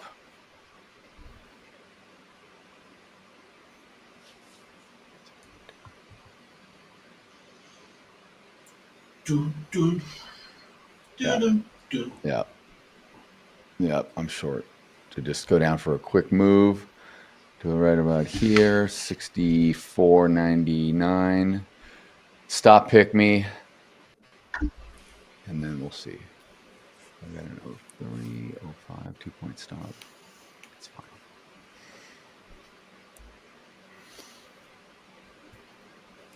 All right, ES. Come on. Finish your move. Boom, boom, boom. Doom, doom, doom, doom, doom, doom. This goes out to you, and you. Do, do, do, do, do, do. Biggie. Boom, boom. I don't even know what's going on right now. What is happening? We're just singing songs. We're singing. Which is entertaining. This goes out to you, Coach Paul, to you and you. What in the hell is getting whipsawed? Come up to mid. Oh wow, really? Yeah, gold just spiked too. Ripped. Look at that. Look at that. Creepers. All right. Now I got to get serious. I took the long scalp. I only did like $87 on it. Nothing special.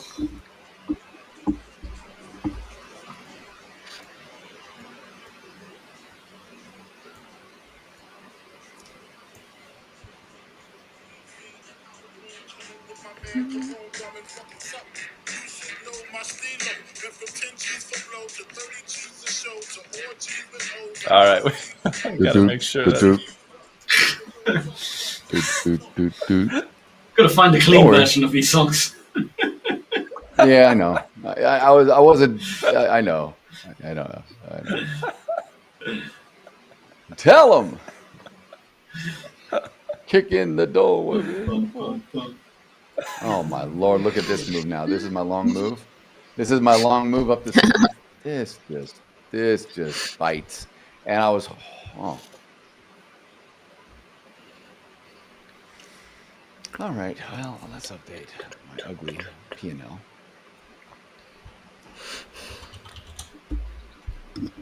Oh. It's okay. 2 minutes. I'll 2 more minutes. Dry your eyes. It's okay. I can't sing Save My Life. It's okay not to be okay.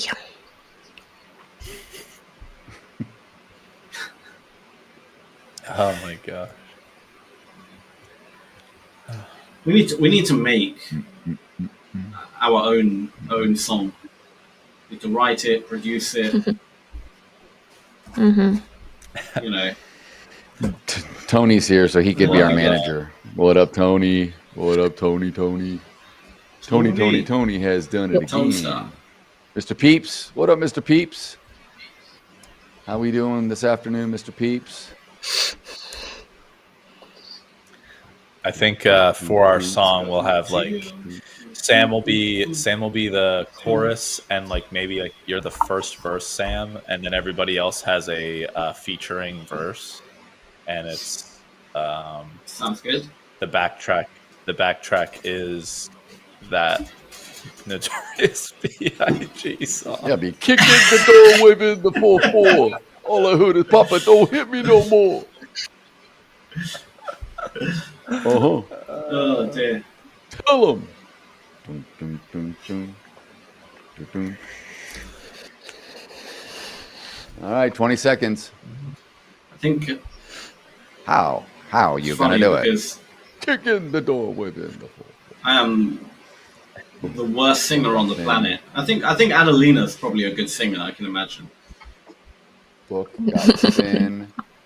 We're I could going as up well. to pick up that liquidity. We're going up to pick up the liquidity. Let's go. Boom, boom, boom, boom. I feel like Adelina could probably sing really well. Oh, I don't know about that, but no doubt. We got the recording studio. You know, you're ready to go. Yeah, and the piano. Yeah. Let's go. Get the liquidity. Rip through it. You're right there. Come on. Come on. Let's go again. Let's go again. Get up there. Oh, you want to hold? The number's not popping play? up for me. Damn. Get through there. There's 1,600 contracts sitting at, holy hell, 65.14 in the ES. Oh, and it just pulled back just like that. Just reversed. Oh, look at this. Look at this. Oh. beautiful wig. Destruction. Let's see. I don't have the number yet either. Beautiful wig. Or a week. Okay. Wig? Oh, wick. Minus I'm with- 911. Daryl might be wearing Okay. his. Bum, bum, bum. I thought Daryl's wearing his wig again. Bum. I'm not. I saw that. Am I? I was on the, Oh, when you yeah, came yeah. with the wig. Yeah. I was like, who's messing this with, woman? Is another woman here? Exactly. Exactly. Walking down the street, pretty lady. Oh, no, it's pretty woman. Pretty No, woman. It's pretty. Is it pretty? Is it pretty lady or pretty woman? What is it now? Pretty Woman. Pretty Pretty woman. woman. Lady. They both sound real. Roy It's pretty Orbison. woman, isn't it? Yeah, yeah. It sounds real though. It sounds correct as pretty lady. I don't know why. Pretty lady walking down the street. Okay. All right. You guys use lady a lot in London? Lady? Yeah, lady is a quite common word. Yeah. I mean, it's actually no. I mean, it's almost offensive now. I wouldn't say offensive, but if you like, hey, lady, like people would. But then again, women. Well, yeah. If you say like, hey, lady. Hey, woman. Hey, lady. Yeah. Yeah. Woman. Actually, woman might be even worse. Hey, woman. I know. Yeah, I Hey, think it's woman. actually worse. To be fair. But yeah, no, lady is perfectly fine. Like you say, oh, that lady over there. Yeah, that's perfectly fine. Yeah. That is funny. Dun, dun, dun, Wow. Well, dun. on the ES, big offers popped up, but you know, I think what you said, I Daryl, know. at 65.14, that level, and they just disappeared. So Oh, man. Down to 600. Here we go. Dun, dun, dun, dun. Bum, bum, bum, bum, bum. All right. I'm going to switch this account out. If someone wants to show another screen, I got to make note of this negative P&L so I can adjust. All right, so it looks like we've surprised on broken that. the What range. was the but number? I don't know if I believe it.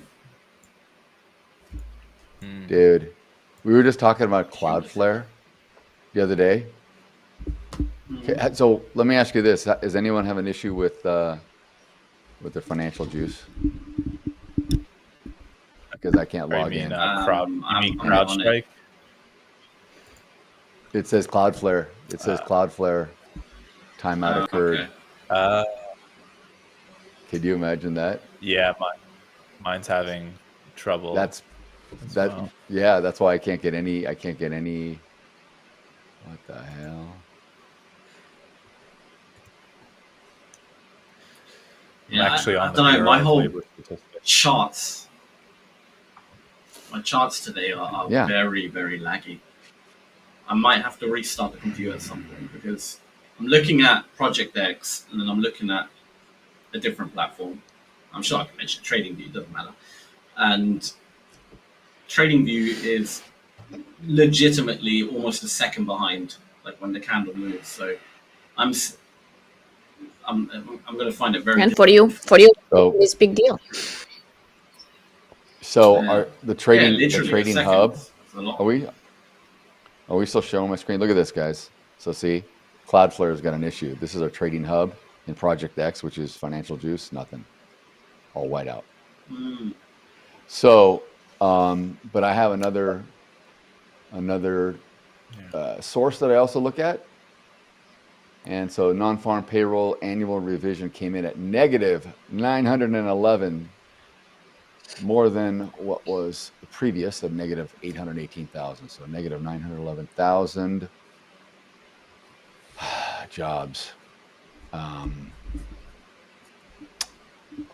So how do you interpret this? It's kind of in line. It's not that far off. Yeah. Yeah. I'm still waiting for the news feed. I have no news feed. The hell, man. This is what scares me about relying on all this stuff, right? When things go bad like this, it affects everybody. So our overnight's done. Get rid of that. We're still I'm definitely going to have to restart. low.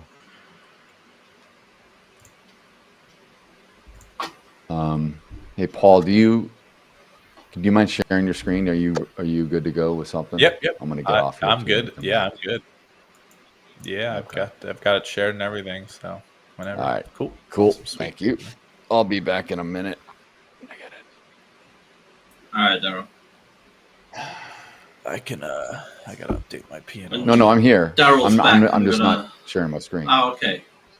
I'm not leaving. Right. I'm with you. Okay. Off. Oh, okay. Yeah. Well, then I'm gonna reboot my PC because I'm not gonna be able to trade. Yeah, you might as well do that. Yeah, you might as well. So, all right, I'll be back in a couple of minutes. Yeah, awesome, sweet.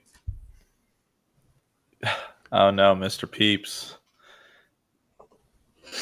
you weren't aware of the revision number. I mean, the news. It kind of it did wick a little bit right there. I mean, hey man, it ripped up pretty hard and then it ripped down pretty hard. It kind of, it does. It happens. It sucks. Happens to the best of us, honestly, man. I mean, at least it wasn't as bad as it happens to everybody. It could be worse. The situation probably could be worse. So. It happens to literally everybody. Unless you sit out of it. Yeah, I mean, even if like just it being like there's been times where I wasn't for some reason I wasn't paying attention to the calendar, and and then all of a sudden 10 a.m. rolls by, and I forget to get out of the trade, and because I forgot about the news. It's happened to me before, so I get it. Though the worst thing that I get is when because I'm pretty good about every day checking all the stuff before I get on, and I'm looking at all the news, all the releases, potential stuff. So I know it. And then I get into the morning and I get distracted and I'm like, oh, how did I forget that I knew, right? That's the worst for me. That 100%. Like that's literally exactly. Yeah. It happens. There was no the time excuse. Right. Yeah. No, it's just like, what? Yeah. Yep. Same, man. Same thing. Same thing. Totally hate it. This is dead. Yeah, Dead. I don't even have a level I can play off at the moment. We didn't even come down to 6,500. Yeah, we're coming back up with all that heavy volume. I need us to consolidate below 64.97 or above 65 like 09 area. I need one of those two situations to play out to either get long or get short, and we are just chilling in a 8-point range essentially for the most part.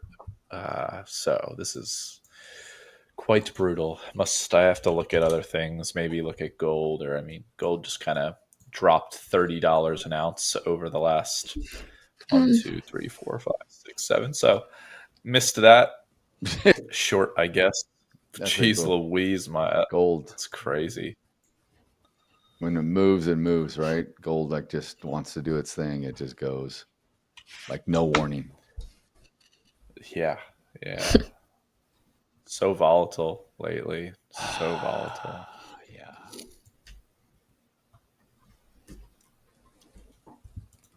Dude, financial juice is still down.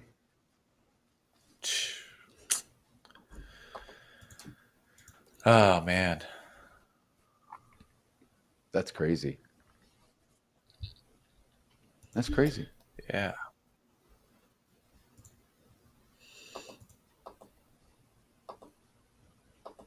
This is what I get worried about.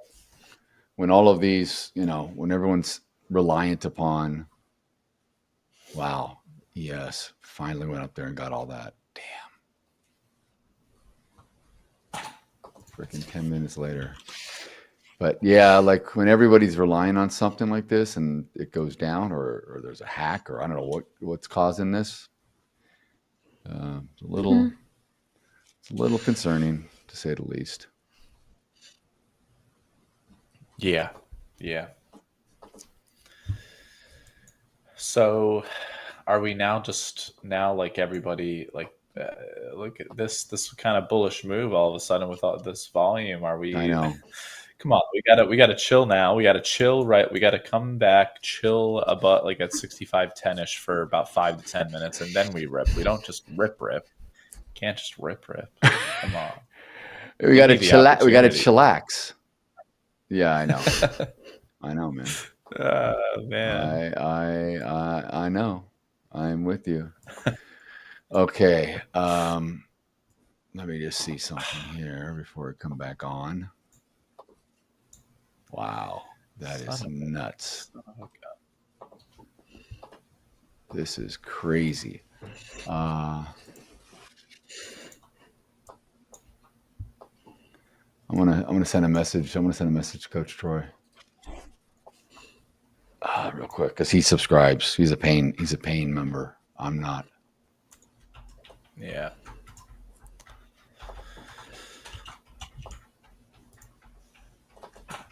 I would imagine it's affecting him as well. Yeah, for sure. For sure.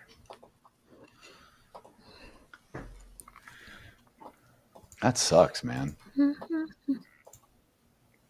Totally bites, man. What the hell?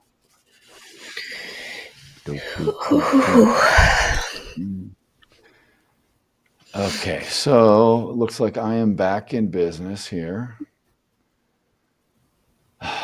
Man, my IB. All right, I got to get my head on straight. I've just been too jumpy, too aggressive this morning. I don't know why. Yeah. No, I mean, hey. They looked like they were going to do the thing. It just like when it came down to 6,500, that big pullback off of the adjustment, at 10 o'clock for you, at 7 o'clock for me. I thought it was going, typically it's going to 6,500. There was a lot of volume sitting there. And what does it do? It gets to 6,502 and just says, nope. And there was no buyers that came in. It just said, no, we've had enough. We're pulling back. Man, yeah. I hate when that happens. 23,850 on the NASDAQ has now been tested 3 times this morning, and each time we've rejected to some degree here, and I'm wondering if this third time is like the third time a charm, the final time where we finally see Hopefully. some sort of like, yeah, consolidation in the upper range of the day before making a little bit of a breakout above the 23,850 area, which would then be like for the ES a breakout of essentially the high of day, and maybe we go into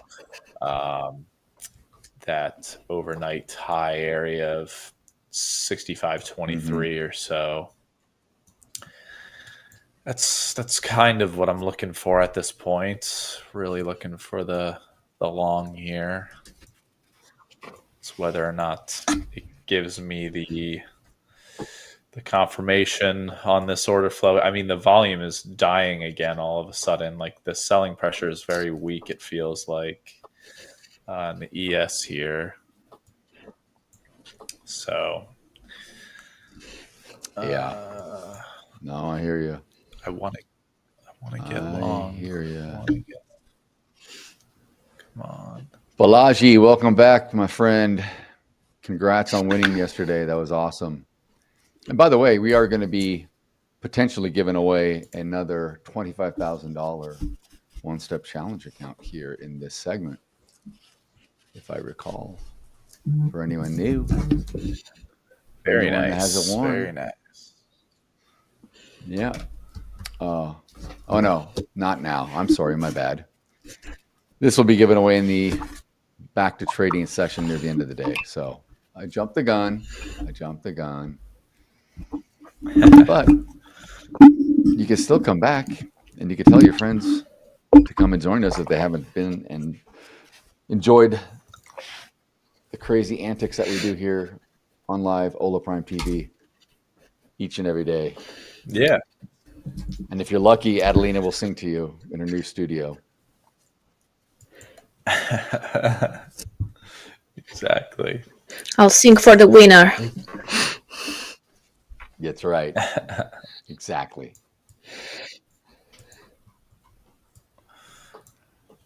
So what you're not in anything yet, Paul, huh? You're just no, patiently waiting. I'm trying to get into this ES here, but it is not it's looking bad. It's just not looking good. It is looking bad. We didn't even show any sort of fight right there at the 6509 area. Okay, we're starting to finally. Okay, maybe now it's nope. It looks like it was like maybe trying to get supported there for a second, but I just need to see some sort of consolidation support right at that 6508, 6509 area, and we didn't see it. I might honestly have to move to commodities of like I might have to move to like the live cattle or gold or something. Yeah, I know. To if get the a indexes trade. are going to do this. Yeah. Pulling down through. We're going to the other side. Are we going to the other side? Break on through to the other side.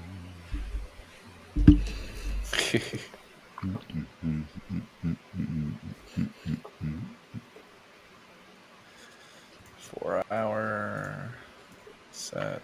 Point of control has been pretty consistent. Are we coming down? Or are we just rotating through? I think we're rotating through. We're going back up.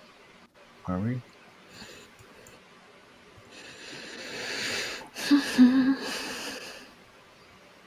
That's what I would like to see. I know. I'm just.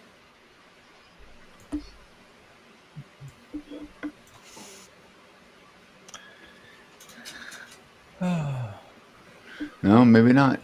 Maybe not.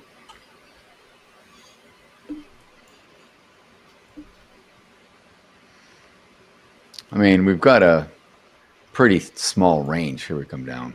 14-point range in the ES is still pretty weak. We did tag the overnight low, but we have not gone up to the overnight high. So, yeah, yep. Sam is back. I'm back. Wow. I'm back again. Wow. Yep.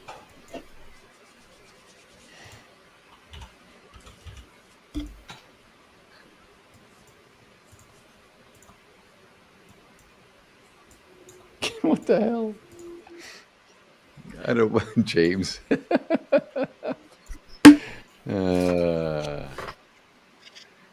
Yeah, the chop is real. I like the kung fu fighting reference, Robert.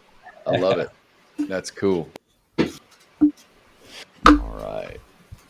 Swap Mill Josie, welcome. Welcome.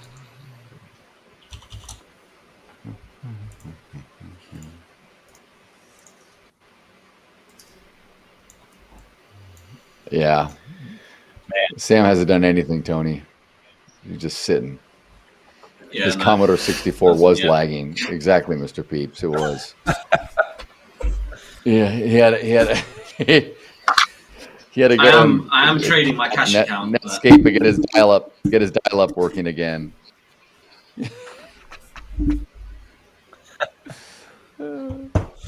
I did place a few trades on my cash account, but the lag is so bad, I had to reboot. It's still lagging though. I want to say it's a bit better, but Financial Juice is back. Still not great. I don't know what's going on. These guys. What is taking up so much CPU? Let's have a look. All right, I'm going to start closing stuff. Windows. That. Chat GPT, I don't need you. Why are you open? Goodbye, chat. Because it tells you when to take your scalps. We know how you roll. It does. Chat GPT in my ear. Trade now.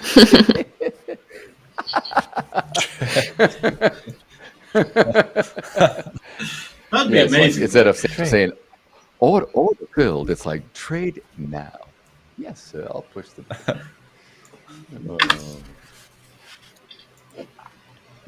Surely there's got to be out there. There's got to be some crazy AI bot that's just studied, millions and millions of hours of. I mean, not millions of hours, but do you know what I mean? Millions of minutes of market data, and it's just an expert. Like there has to be some crazy dude out there who built that, right?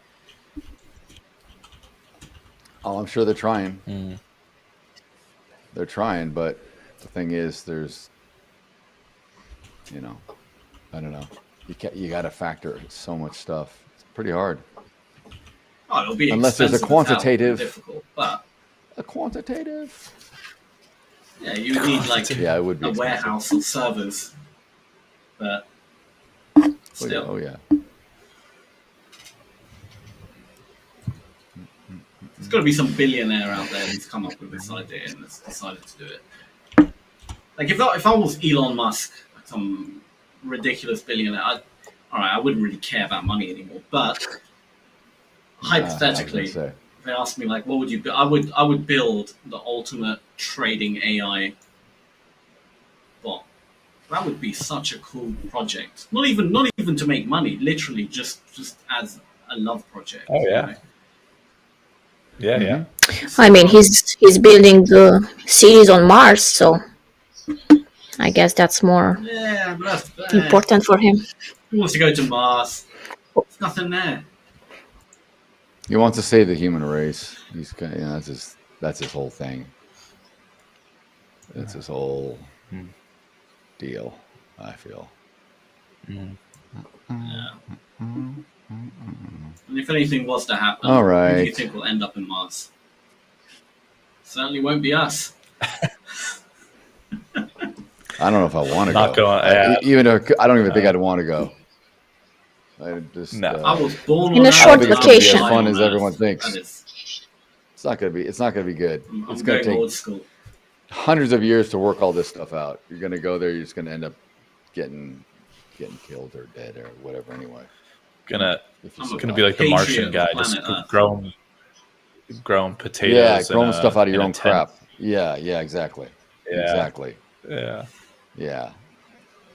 Exactly. Have you seen that movie, Sam and Natalina, the Martian? Have you guys seen that one? Yeah. It was a good film until he started creating a jetpack out of his bloody suit at the end.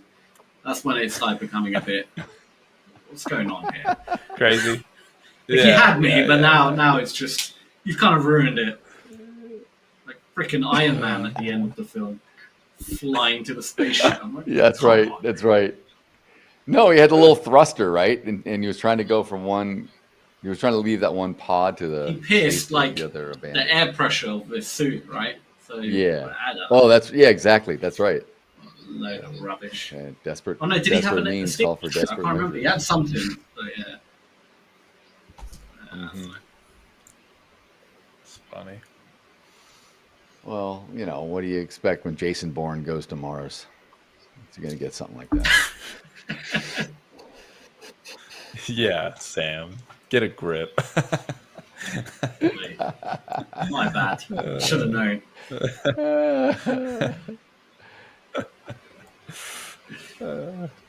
Boy, this market is Jesus Christ. It's Jason very Bourne. comfortable. Just it's Jason Bourne. That's what I say every time I see Darryl. Jesus Christ, it's Coach Darryl. When the music goes. What the hell? Oh man. What did you just take when you shut off your computer there, man? Oh, my Lord. Jesus. I I just hope I hear that every single morning when we log on. Just Sam goes. I gotta write down that. I got a good soundbite. I got another soundbite. Let's see, what's today? Another Troy one? No, it's gonna be a Sam one. Oh. Jesus Christ! Okay. It's Coach Darrow. It's Coach Darrow. Oh, you're using that one. Yeah, why not? No, I haven't had time to do my new renditions of Troy. I'll be a little upset, but How you feeling today, Troy? How you feeling, buddy? Nice, Troy. You're a good boy, man. Good man. Good man. Good man. All right, let's go here. I am in a trade, by the way. I am short. Finally, It's going in my direction. Mm-hmm. I got in at around 65.05. So I'm targeting the IB low. In 3 minutes, my IBs will be set, so we'll see if we get a continuation move. But if not, it's just kind of low of day. But I better trail, because the way this thing keeps pulling back, I may have to just scalp my way back to green. Yeah. Come on. I mean, honestly, if we're being honest, the Russell was the index to trade today. It's the only one that has like genuine Isn't that trend. crazy? And if That's anybody was crazy. trading an indice, yeah, the Russell was the one. You just get short the Russell and you don't have to worry about it. Unfortunately, I even almost just took a short there literally like 3 minutes ago, and it would have been a very nice short, but I was afraid of the quick H pattern reversal situation. But nope, it just continued to the downside. It's strong to the downside. It just continues. So This is what makes trading so tough, because we're looking at an established. You've been seeing this all morning, right? We've been seeing this thing, and you're thinking, I kind of want to get short, or you want to do whatever. But in the back of your mind, you're thinking, yeah, but it's just going to pull back on me. And then all of a sudden, you got one of those trades where it just rips on you, and you're like, oh, that was my perfect. I should have jumped in on that. That's just what makes it so hard. Yeah. All right, let's go. Breakdown here. Breakdown ES. I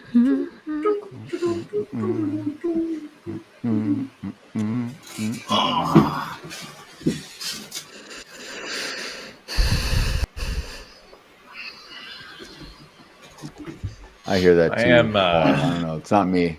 Not me, by the way. That mic. Maybe it's Sam. That's all right. It's no big. No, The bzz. Stop it, I haven't It's no touched big my mic. It's Now no I'm- big now deal. I'm tapping I the did mic. get long. I got long of gold, but I only am getting long micro contracts here because of volatility. Just kind of scaling down a bit, but Yeah. yeah, I'm gonna get long on a kind of like a breakout back to the upside. Ooh, look at that. ES just did a nice little pop. Come back down. Come back down. Let's see what we got.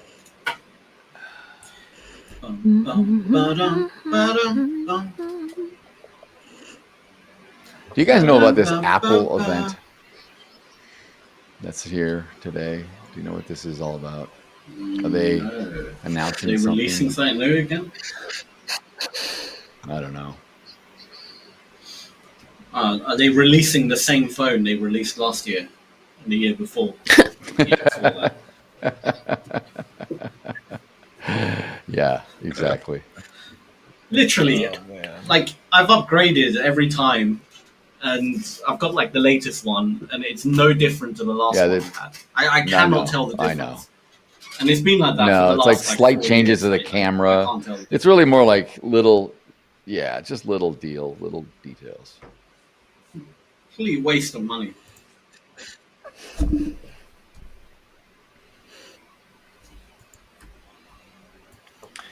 All right, well, I just got stopped out of that gold trade there. Volatility is ridiculous. Golly. Oh man, this is a boring market, isn't it? Yep. Thing is, on NQ, there's an area we would love to short 23,858, and we haven't quite got there yet. We got close, but we didn't quite get there. Like we got there by like a tick, but that was at open.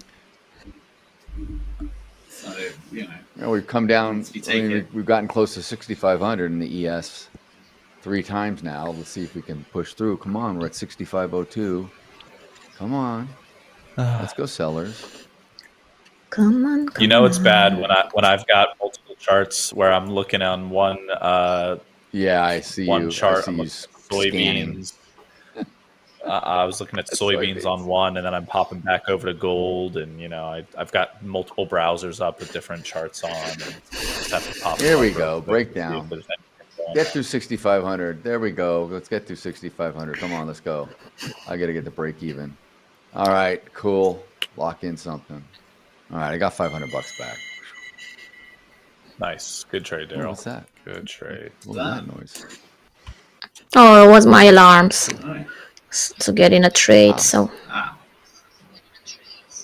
All right. thought it was the alarm to wake up. You're already awake, I believe. no, it breaks my. It broke my my support here. So I put alarms. Ah, That's good. I see. So I'm gonna that's go wonderful. in a short. Good stuff. 3, 2, 1, go. Ooh, I like how she does the countdown. Is this It's the Dow? final countdown. There we go. We finally got a breakdown here. Let's go. Let's go to the yesterday's low. Yesterday's on the RTH Dow, low Adelina, was or- 64.90. Yep, Sorry. yep. Sorry, I'm talking over you. Nice.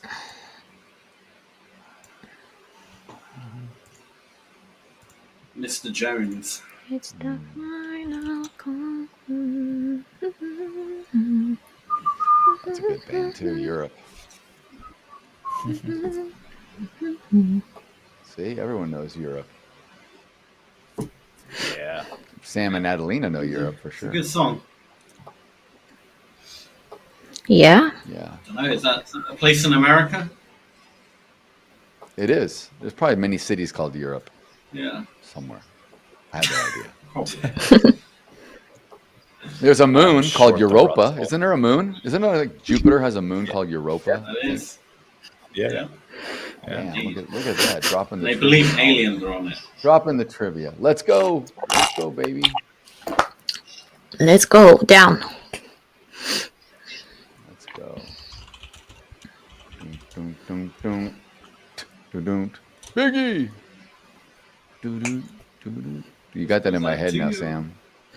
This goes out to you. You and you. I'm sorry, Daryl. Had to be done. No, it's good. That's a damn good intro, man. That thing is catchy as hell. Dun, dun, dun, dun. Paul's like, what the hell are you guys even saying? No, yeah, don't worry about it. We're just sick people. We're sick in the head.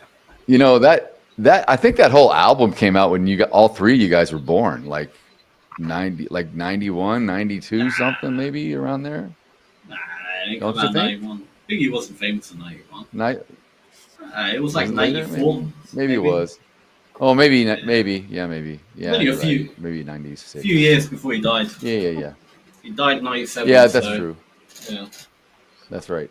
He died in 97. What's going on? What's going on here? A little retracement, but I'm holding. This goes out to you. What are you in, Paul? Is this short the Russell? What is that? Oh, the Russell. All right, now Russell we've created brand. some gaps. Let's go down, baby. Go. Get me Great. back. Get me back. Go down to the RTH low, retag, retest.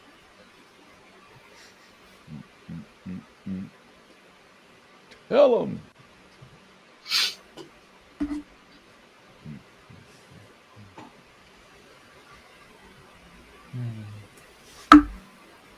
All right. Let's see what's going on in the chat. Let's go, Robert. It's the most power ever. How fast it was last year. We must have talked about something. I don't know what he's talking about. Sorry, Robert. We're late to the party. There we go. Continue, yes. Continue down. Continue down. There we go. Come on. Stop. Come on. There we go. Nice little move. Jam on it. Jam on it. Jam on it.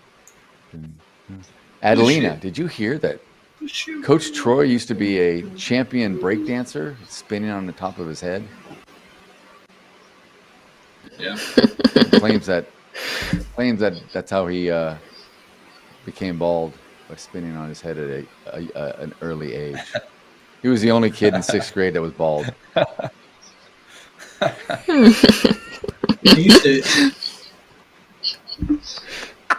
He did a lot of stuff. He used to also be a DJ in Ibiza back in the days. He had an interesting life.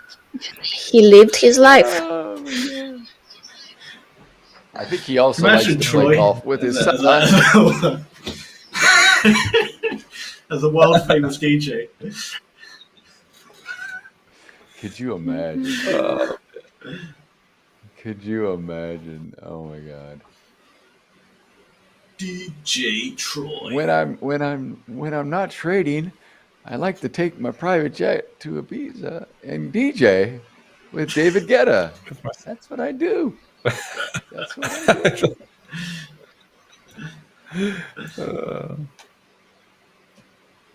DJ Troy. It's in the game. DJ Troy. Remember that. That was perfect. Oh my God. My son was doing that, driving us nuts for like, I don't know what he was doing. He was going around the house like a year or two ago doing this. EA Sports. It's in the game. It's like, Dad, that sounds right. Yeah. That sounds really good, right? It sounds just like it. I'm like, no, it doesn't. Oh, mom, listen to me. And I'm like, dude, stop. He would do it forever. So when you just did that, Sam, brought back haunting memories. Oh, that's so cute. Good memories, I hope. don't know what That's good. I don't know what possessed her to do Good this. bonding memories. It's in the game. Yeah. Yeah. It'll sound like that. Is. Yep. Takes me my childhood. Drive safely, Robert. Drive safely. All right, come Drive on. safe, Let's go Rob. down to the. We did tag yesterday's RTH low, so we did do its thing. We just like to see a continuation move in the ES. Yeah. I got stopped out at I mean, break even my on my God. Russell trade, but this could be this. We could just see a slam here, back to the downside, but unfortunately, I got stopped out. So just reassess. It's okay. Trust me, I know what it feels like. It was like $3. I mean, I made a cup of coffee, but you know, it's not a loss. Yeah. But at the same time, Yeah. it's a bummer to not see the continuation there.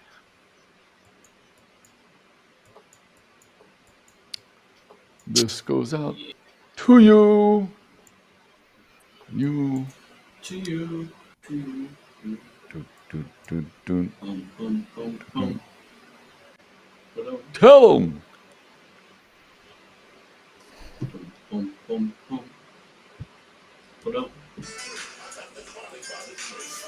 All right, I'm getting short again. Who's a true player? Throw your hands in the air. If you're a true player, Adelina, put your hands in the air and make sure you swear that the ES is going down today. Please. I hope so. I mean, I hope Dow goes because it's going against me right I now. hope they both go. I know. I hope they both They go. both go. All right, here we go. Look, keep talking. Keep talking. Adelina with Go the down. ASMR. How low See, can that's what you you need to do, go? Adelina. How low can you go? Adelina needs to do another trading video where she says, I trade with, you know, various indicators, and this is how my trading system is, but my main advantage is ASMR. Or I lean on I ASMR. heard, Adelina, that you were doing ASMR in the last session. Yeah, last week she was Yep. doing good. She was like, you're like, let's go. Stuff like that. It was hilarious. We should all just do the stream in ASMR mode, or just No. God. Can you imagine? Put That would not everybody be cool. to sleep. Yeah. Just whisper. Adelina would be Yeah, the like only that. reason we would get views. Could be the only reason. You know. The only reason we get At views least her now. voice sounds good. You hear that? What the hell is that? What the ASMR. hell? My, I know it. Oh, boy. Oh, she's What doing is it? ASMR. I That's see. what it is. It's a bag of chips or something. keys. I don't know what it is. It's a bag. Yeah. Keys.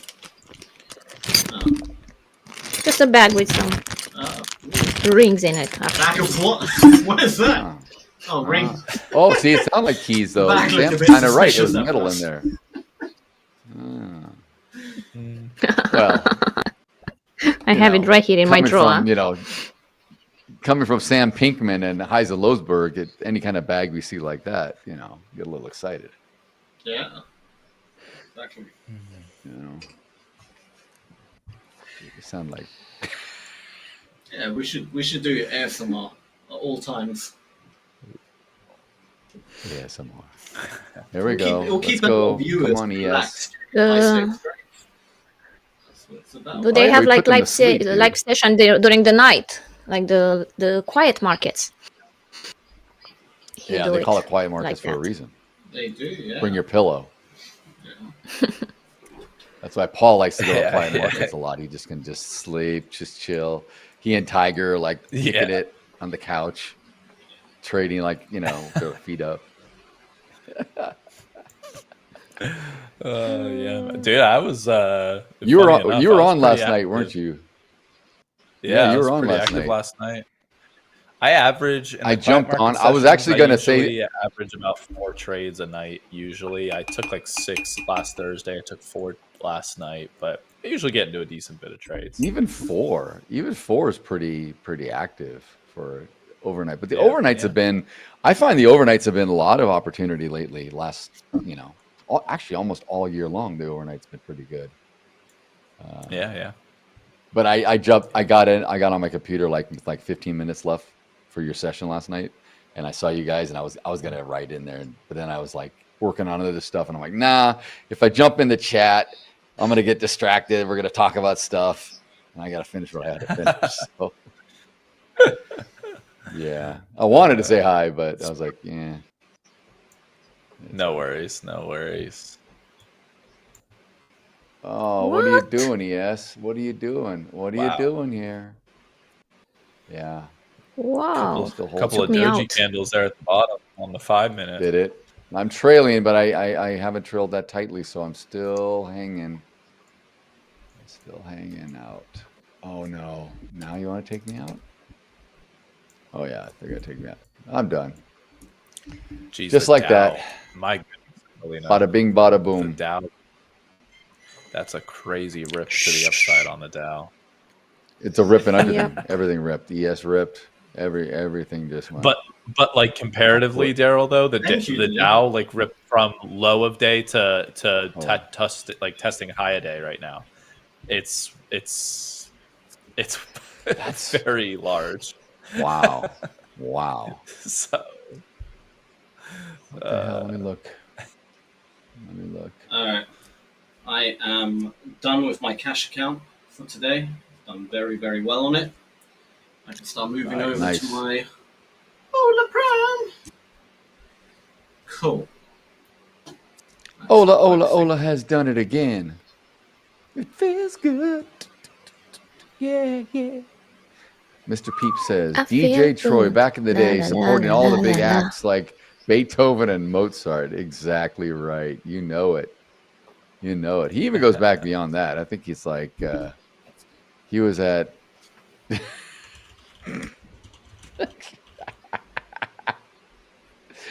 Oh man, just thinking we rip on Troy so badly.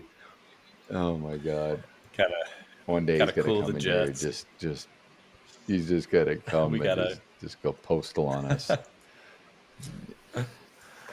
I was thinking of so many things, and I just was like, you know what? Yeah, I know. Then I got it, and then I was like, you know what? I gotta spread the love. I gotta bag on Daryl a little bit, and then I made that Oregon Trail joke that nobody got. I know. I was like, what the hell was that? Even Troy didn't even get it. Like it was like, what was the joke? You know what Oregon Trail? You know what Oregon Trail is, right? Right, Sam? I know what the Oregon Trail is, like with Lewis and Clark, but no, I don't know what the Oregon Trail game is. No, like you guys don't know the game. It's called the Oregon Trail. I'm telling you, dude. No idea. Where are you getting your? Yeah. Where am I getting? This is like one of the most famously known old computer games of all time. Like anyone in the chat, if you've heard of the Oregon Trail for a game, please enlighten us, because I don't know. I think Coach Paul. Let's do a poll. Do you know? He came down from space. Trail? Yeah. I don't know. I'm sorry, Paul, but I have no idea. I mean, I guess it makes sense because you're in the UK, and maybe the Oregon Trail is more of a game like in the United States. It was more of a computer game in the United States because literally it was historically based on the Oregon Trail. Right.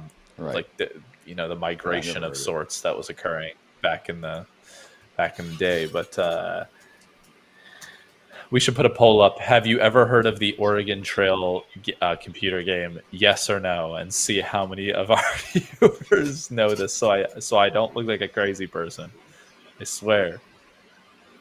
I'd be shocked if more than 2 people know about it. That's just me. Not true. I don't know. I got to Google this thing, dude. I got to Google it right now. You know, okay, here's how you know I'm old. I mean, I know I'm old for lots of reasons, but when my daughter says, Dad, you don't say Google, no one says Google it anymore. Search it up. Search it up. I'm like, oh, okay. Search it that's up. rubbish. She's been saying this for like a year. I do too, but then she's like, no. Nah, she goes, that's Google it is the term. And they call us all boomers now. Like we're baby boomers. I'm like, yeah, I'm not even a baby boomer. I'm a Generation X. Like, no, you're a boomer. I'm like, I'm not a boomer. Oh, are you? Boomer. My parents are boomers. Like Nana and Papa are your boomer, not me. What are you talking about, right? So what is this? Oregon Trail. Here's the AI overview. The Oregon Trail sold over 65 million copies across various versions, considered the most successful educational game of all time. Its popularity stemmed from its widespread distribution in schools. Widespread no one wants to play a distribution fun in schools. It was very popular in school, which is why I believe it was popular amongst anybody that was in school between 1985 and let's just say 2000. So maybe just that kind of it does say played in school. So did you play it in school? Is that where you first? Yeah. Oh, I see it right here. Yeah. So it's kind of like what was that game the city game, like you'd build the cities. What was that like? Oh, SimCity. We built SimCity. So No, I see this thing it's here. not that. I don't know. Maybe Yeah, I it's a didn't have wicked this. game. No, I know. I'm looking at screenshots of this here.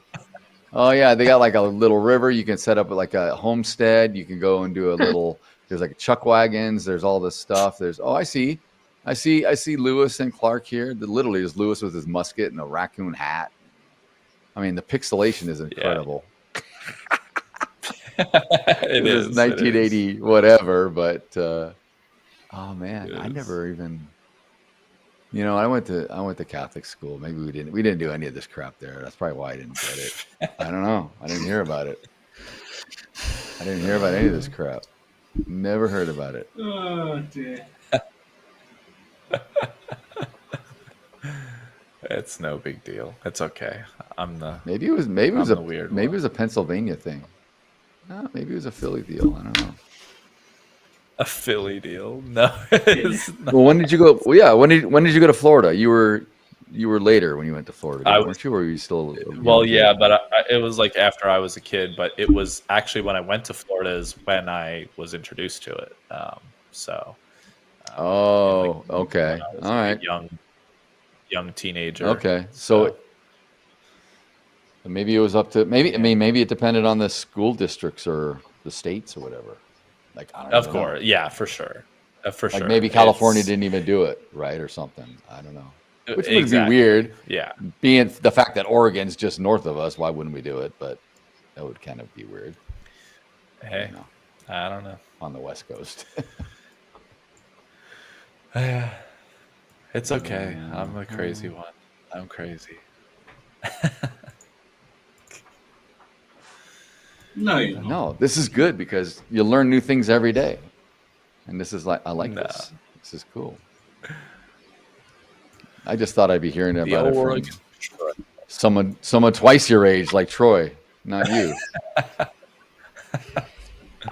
Well, that was the joke, Sam, was that I was saying that Troy or that Daryl was was the reason why the game The Oregon Trail was created, was because he was a part of the original Oregon Trail. Right.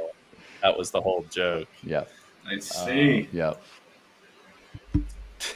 I was. They used to call me Meriwether Lewis.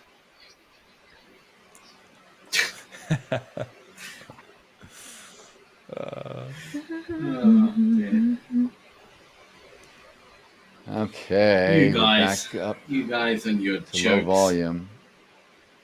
I'm looking to get short the ES once again. I got long the Russell just a second ago here. Why? So I'm long. Why are you doing this to me? Don't go long. Why?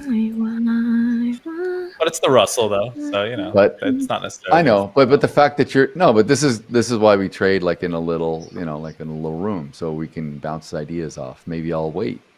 Maybe by you getting long gives me reason to pause even longer and wait till this wants to get up and trade up to VWAP or not, so I don't front run. NASDAQ's looking a little strong, but right where it is at the moment is probably an area of possible resistance that we could see. All right, I need to adjust my P&L from prior. Prior P&L was negative 1239 plus 80. So let me adjust my P&L here. Where the hell's my cursor? Goddamn. Freaking cursor. Oh no. Oh no. What happened? See, I'm glad I waited, Paul. I'm glad I waited. That's up to VWAP. Russell. I'm moving to break even. Go.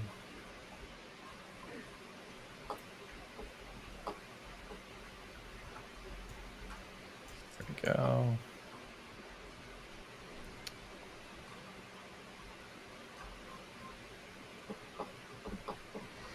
The commission. Uncle Paulie. Charlie Baltimore. Do you know what beef is? You guys are like, what the hell am I saying? What It's a meat. Guy? Sam may know what I'm talking about. I think. I hope. Just got stopped. Dang it. Some mobster movie. Yeah, notorious. It's B.I.G. Oh, I like this better. Oh. I don't know. Pink. Didn't ring a bell. What do you like better, Adelina? Oh yeah, she's in a new house now. That was quick. I just. That was a quick move. That was a very fast Where's move. the bird, You gotta hire those Adelina, though? movers that you use. I send it to Tony. Send it to where? He's gonna knock you really at his should. doorstep. Oh, to Tony. To Tony. Okay. Yeah. Exactly. You really Heck, should. We poke should his all eyes send out. Tony Heck his eyes birds. out. We can send Tony a bunch of birds. We should. That's great. Can you imagine? Oh, that would be funny. Just for fun. All right. Mm-hmm. Wow, look at that. Balaji is asking in the chat, how do you determine the right entry and exit points for a futures contract? Well, depends on. That's $1 million question, Balaji. I know. Depends on how you trade, what instrument, time frame. I don't even know what to tell you. Position size, Strategy, your everything. own style. Whether you lean heavily on ASMR or not, it all has to do with how to trade. I don't know. I mean, it's. Are you new to futures, Balaji? Is this something that you're looking to learn about, which is awesome? But yeah, I mean, it's a loaded question, obviously, because you can say that about anything. How do you determine the right entry and exit points for trading in general? Probably be the same answer. Exactly. It's a general trading query that every trader in the world wants to know the answer to. Yeah. The reality is you'll never be right all the time. You just want to get some kind of an edge and let that edge play out. That's the best thing to do. The edge can be anything. I mean, there's 1,000,001 ways to trade and the style of trading. Yeah. Whatever gives you a statistical edge, and that's back tested and proven, just stick to that plan 100%. Don't change. Even if you have 5 losing trades in a row, just stick to that plan. And eventually, over enough trades, your edge will play out. That's ultimately what it is. Most people fail because they change their rules. They start flipping the script. They keep flip-flopping between different strategies. They break all the rules. All that stuff is what actually hurts people. But it's never really that much the strategy, you know. That's right. Yep. Totally agree with that. Well, very well said. And folks, that's our Ask the Experts in advance today. Well done, Coach Sam. You just exactly, and I have to do it now. So yeah, I was just gonna say you don't have to do it. I have to do it now. I'll do the whole thing. Great, thanks. You couldn't wait. You couldn't save that for later. I need to buy, you know, those glasses that have like eyes painted on them, and I can just sit here and just have a nap. Everyone will be like, "Oh, he's sleeping." That's what Paul does on quiet markets. Paul does. He lets Tiger just do all the talking. He just sits there. Like Weekend at Bernie's. That's funny. His wife's pulling the string up. Paul, wave. His hand goes up. Drops down. Oh, man. Yeah, edges, Balaji. Yeah, edges, I mean, look, the edge, what Coach Sam was saying, if you're looking for a way, you know, if you're looking for some sort of reason to get into a trade, you know, you want to look for an edge or something that you see that happens, you know, kind of over and over again. It could be anything, like Sam says. It could be, it's something that you identify. You want to track it, you want to back test it, you want to forward test it, hopefully, and you want to try to lean on it. You don't need to have a bunch of different, you know, strategies or entries. You just need to have one that you think could work out more often than not. Just more often than not.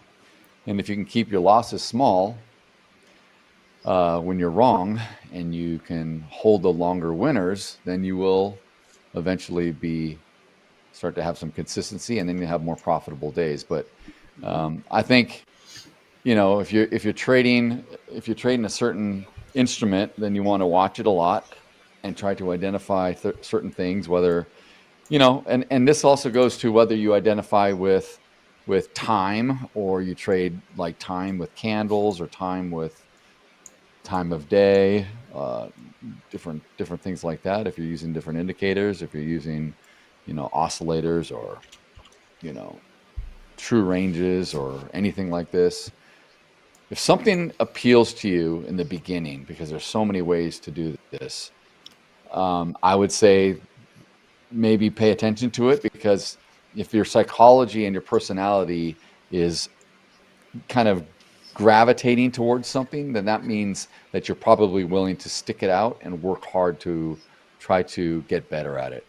If you're really struggling at something, or you don't like a certain thing, don't do it. Do something else, and work on that. And then start to notice maybe things that happen where you can enter a trade and maybe paper trade it. Maybe don't even trade it at all, or trade it with small size, or don't trade it with a live account, or a challenge account, or a funded account. Trade it with the sim account. Play around with it.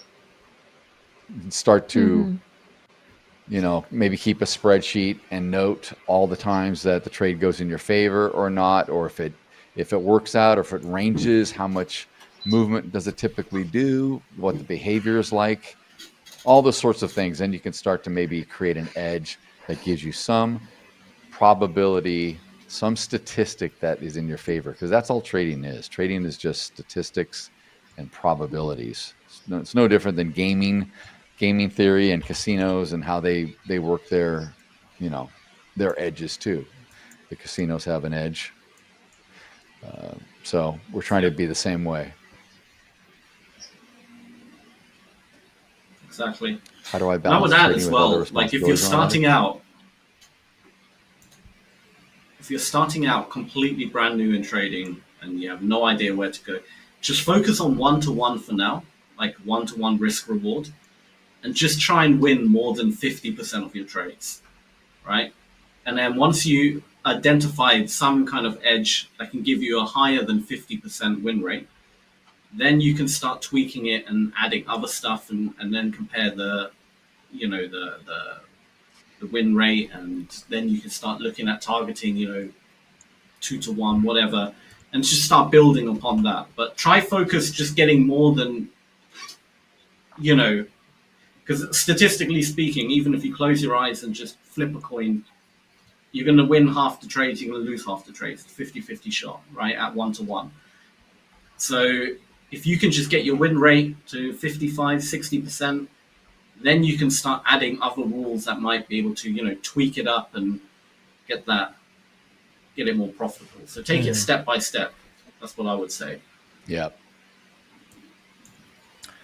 Yeah, I like and it. finding an edge takes time. It just does. It just a lot of times it's almost like you have to dismiss things, trial and error. You just start throwing stuff out that's not working for you, or things that you've tried and you realize it's just not designed or suited for your personality, and then you gravitate to other things. And when you think you kind of have it, it's like, okay, I can really just focus on a few things. I don't need to know everything. You don't need to know everything. Trust me, I don't trade really with any indicators, so I don't know a lot about this stuff. I forget all this I've read about. If you wanted me to describe what a Fibonacci is, or describe an RSI or something, I probably would fumble it all up, because I don't trade it a lot. I don't focus on it, so it's just kind of out of sight, out of mind. Yeah. And just because I'm a coach doesn't mean I need to know everything also. I just know what I know. I know what works for me, and I know what I've also helped teach other people, and it works for them. So that just, that's just my expertise in this little area. It's almost like specialization in a niche or any other industry, right? It's the same thing. That's all we're looking to do. We're looking to specialize. Become a master. And of something. You don't want to be Become a master of of everything. You don't want to be one part, exactly. That's it. Yeah. All right, let's get the sell-off going here. Come on, let's get back down. Let's get back down to our low of day. Let's get back down here. The funny thing is the major indices are looking bad, whereas the Russell's like really trying to start an uptrend. It's been uptrending now for about 30 minutes. And, but yeah, all the indices are, the Russell all. is, the ES and the NASDAQ are trying to trend down. Yeah. Yeah, the Russell's contradictory today. Yeah. All right. I'm in the money. I'm just going to sit here. Hopefully it goes down, but if it comes back, it's fine. Now, Balaji, you're asking me, how do I balance trading with other responsibilities in my life? I don't know. I mean, like, are you struggling with this? Is this something where you're looking to trade only a short period of the day, and you only have so much time to maybe you're going to school or you're going to work, and you've got evenings or nights or early mornings to do this? That's fine. You just have to understand that you don't want to force it. If something doesn't develop in that period where you're trading or you're learning to trade, don't force it and wait. You can just have to be more patient. But I mean, I don't know. I trade for a living, so I'm working. This is my, this is like going to work for me. So, Yep. It's like everything else I deal with it later. But if I was trading at home and I had young babies and a crazy household and all that, it would be pretty damn hard, I think. It would be crazy. I wouldn't be able to do it here. I'd have to go rent a little space, an office space or something, and get the hell out of here, because it would be like out of control. It would be out of control, man. Yeah. It would. Way too much Bunch distraction. of little Daryls running around. That would be insane. Between pets and babies and and my wife yelling, "Help me out here!" I'm like, "No, I can't. I'm in a trade. No, what are you doing?" Yeah, I can just see it now. She'd hate me, and then she'd be like, "You don't do anything. You don't help me out at all. You don't carry your weight around the house." What do you want? You've got like 3 5-year-old Daryls run into the background and just start singing, push it. There's already a 5-year-old right here. I am a 5-year-old in my mind. Yes. Push it real good. That's their first words. Push it.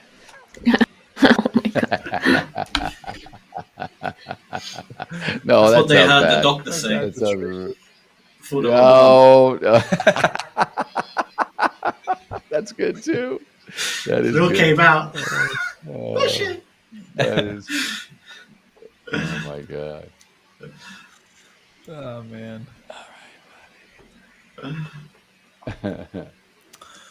Oh, that's crazy, Daryl. It's hard to be long 2 lots and short 2 lots, the ES at the same time. I'm not. I'm actually out of the trade. I don't know why. I'm adjusting my P&L. Yeah. I'm adjusting my P&L. Yeah. I have 2 accounts on. I can't do it the same. Yeah. Oh, okay. No. I'm joking. I don't. They just have enough. Say back end.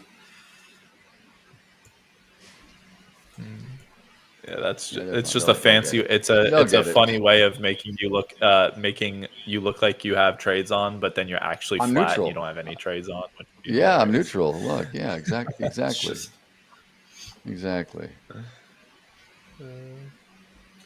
No. Thanks, Balaji. I mean, stick around. We get into all these things when we have some downtime during the day, and we love people like you coming in the chat asking questions because that's what we're here for. We're not here for ourselves. We all can entertain ourselves, I'm sure. So appreciate it. And then we have other things going on all through these through the daily stream.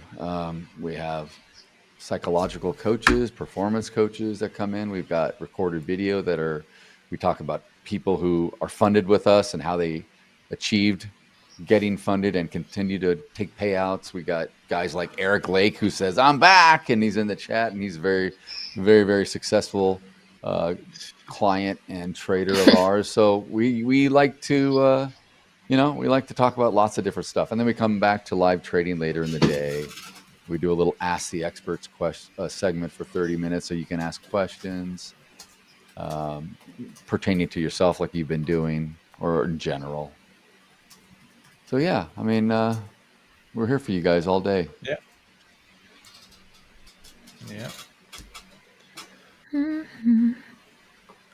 I really want to get long.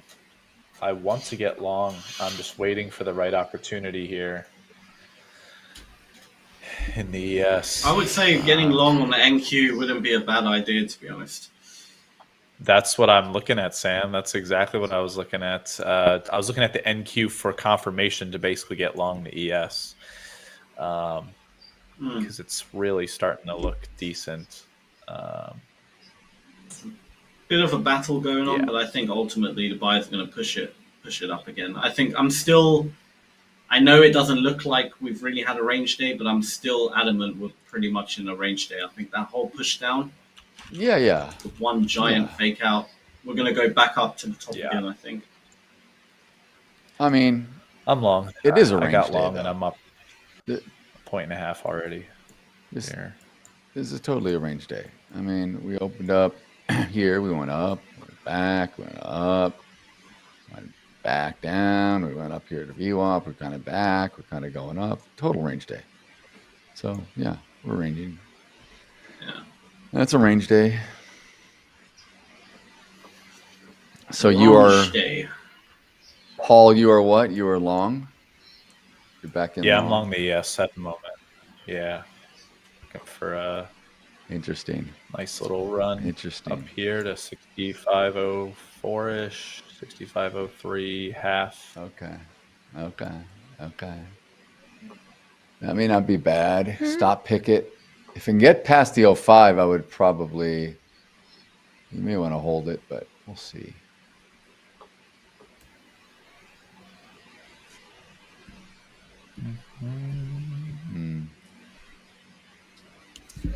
Never seen such a good supportive community, even the chat here in our streams. They're all like, I pray you win. And I'm like, wow. It's awesome. I know. It's awesome. It is great. Normally, the internet, it will just be utter savagery. You know? Oh, People yeah. just Of course. annihilating each other. You go to any comment section of anything, it can be the most nicest video in the world, a video about 5 facts about plants, and there'll be people just annihilating everyone in the comments. And then somehow, in our stream, everyone is like, yeah, everyone's just really nice. The best. I like True. it. We got the best audience, best quality audience. True. We do. We do. Yeah, Troy got back to me and said that financial juice was down for him for a long time. Yeah, so it was down for everybody. Yeah. You had to check Weird. the fax It was weird. machine. I don't know why. Troy gets the news via fax still. Prints out every. Smoke signals, man. Smoke signals. Did you did you page him, Daryl? Oh man. I used to have. I love pages. Was fun. Paging was cool. I had all kinds of pagers. Dude, I haven't thought about pagers in a long time. That's cool. I did have to page him because he didn't respond right away. So Troy still has a I had to BlackBerry. resort to more primitive. I had lots of Blackberries. I love Blackberries. Blackberries were great. I love the BlackBerry. Honestly, I'm so sad BlackBerry's gone. The keyboards I love were. BlackBerry, man. I know. I loved it. All right. I absolutely They were the loved best BlackBerry. phones I had ever. so many of them. They were. It was so good. Best phones ever. Nice little I'm just sad that they're gone. I'm with you, man. I'm totally with you, Sam. Damn iPhones. Damn Apple. Ruin it for everyone. I just exited that long for 3 points, made like $150 there, so that was a nice little scalp. Good job. Good job. It can continue, of course. Here we're coming up to VWAP on the ES, so we've tested VWAP a couple times. So I just got out for the sake of just in case we find some resistance here, but it was kind of like I saw like a slight like reverse head and shoulders of sorts, and then the negative delta that brought us down below to the 64.96 area was kind of weak, and then we just bounced really quickly upwards, and that's when me and Sam started talking about the NASDAQ looking good, which then made me feel the ES looked a similar way. So I was like, you know what, I'll get long the ES, I'll risk a couple points, and risk 2 to make 3 essentially. So it all worked. All worked out good there. It's smart that you got out. I mean, it could could go back here and push through the VWAP. It looks like it wants to go up, but it could be a battle here for a bit. Yeah, it could definitely continue upwards, but point of control from yesterday's session of 6504-ish, 6504, 6505 could provide a little bit of, push and pull. So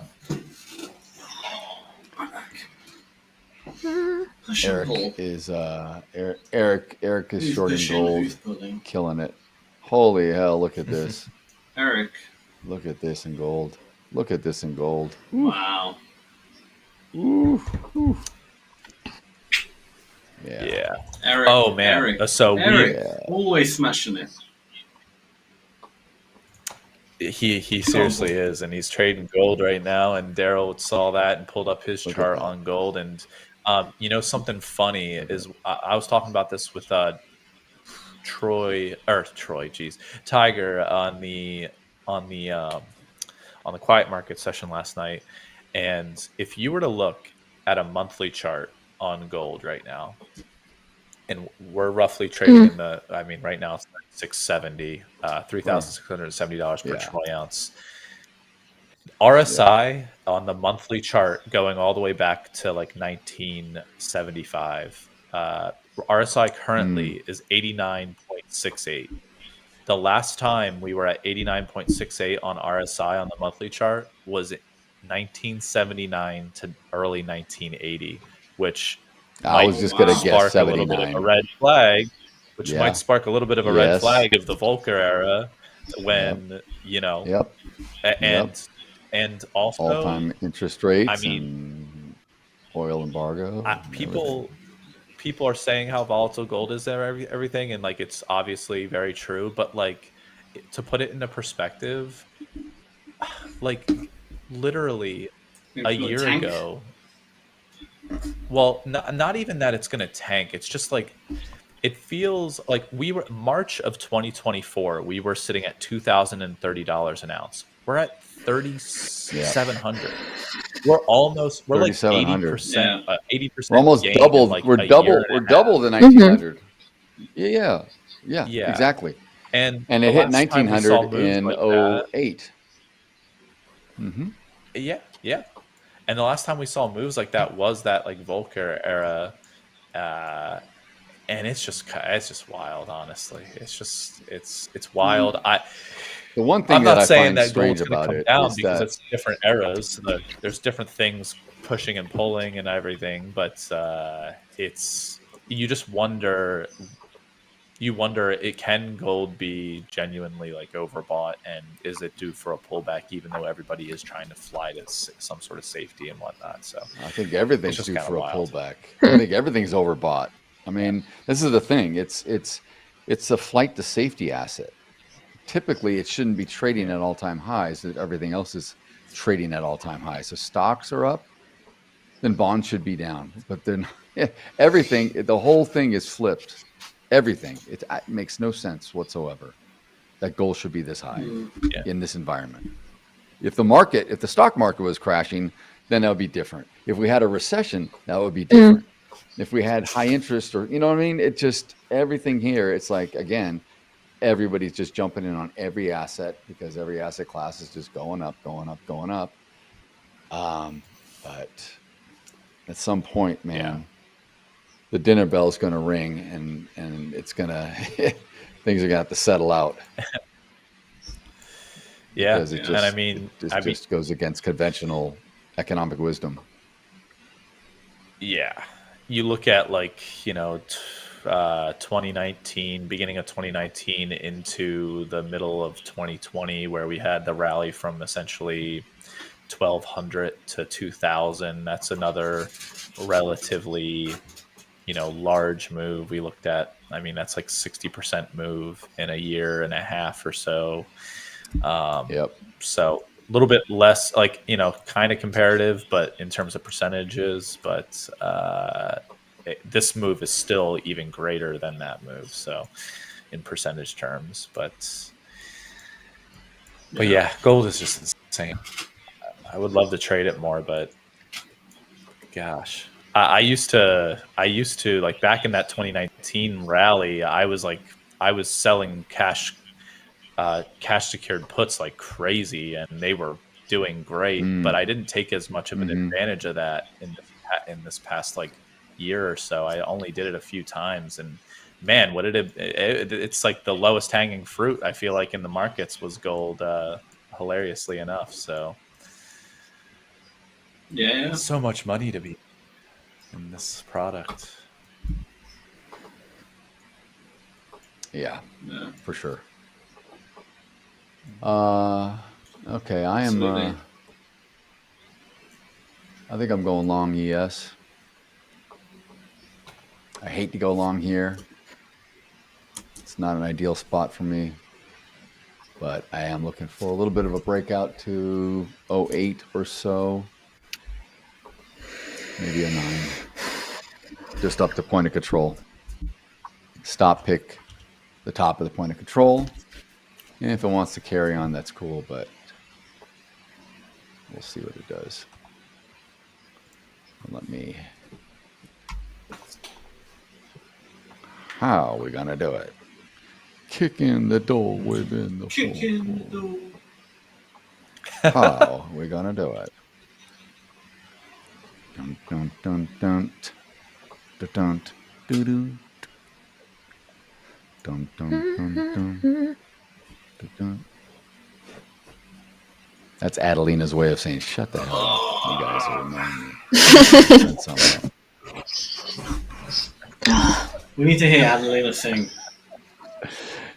She's like, "What's with these guys?" And they're Comment in the chat. mumbling all the time. Comment in the chat Request if a you song? want to hear Adelina sing. Exactly. We'll get like 10 people right now. Yes, yes, yes.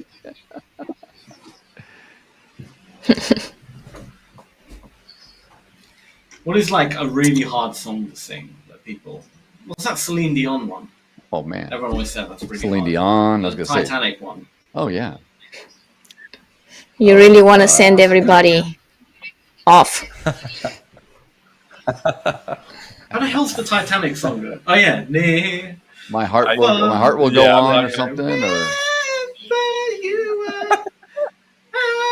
holy hell! Holy smokes!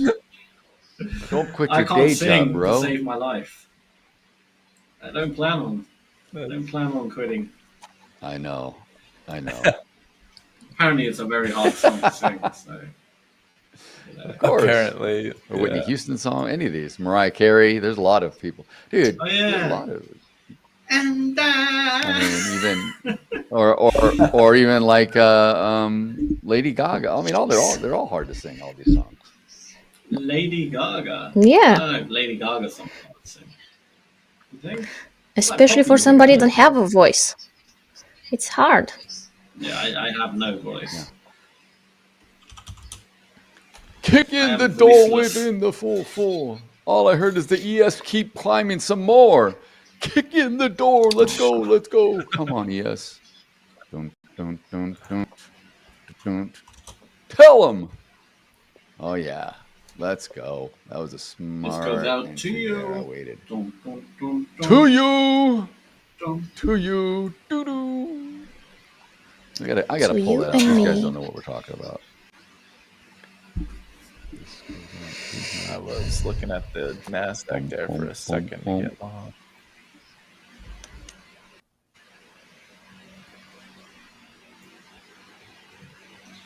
Near by where I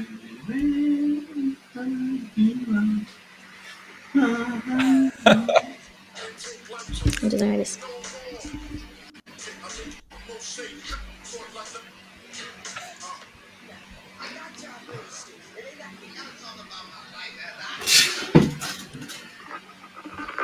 This goes out to you.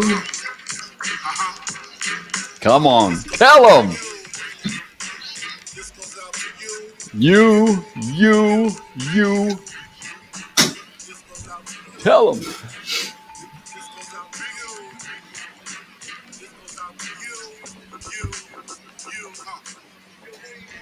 All right, I gotta stop that. I can't play that anymore.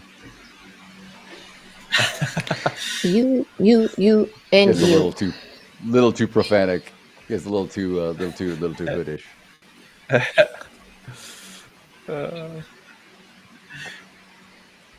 This goes out to you.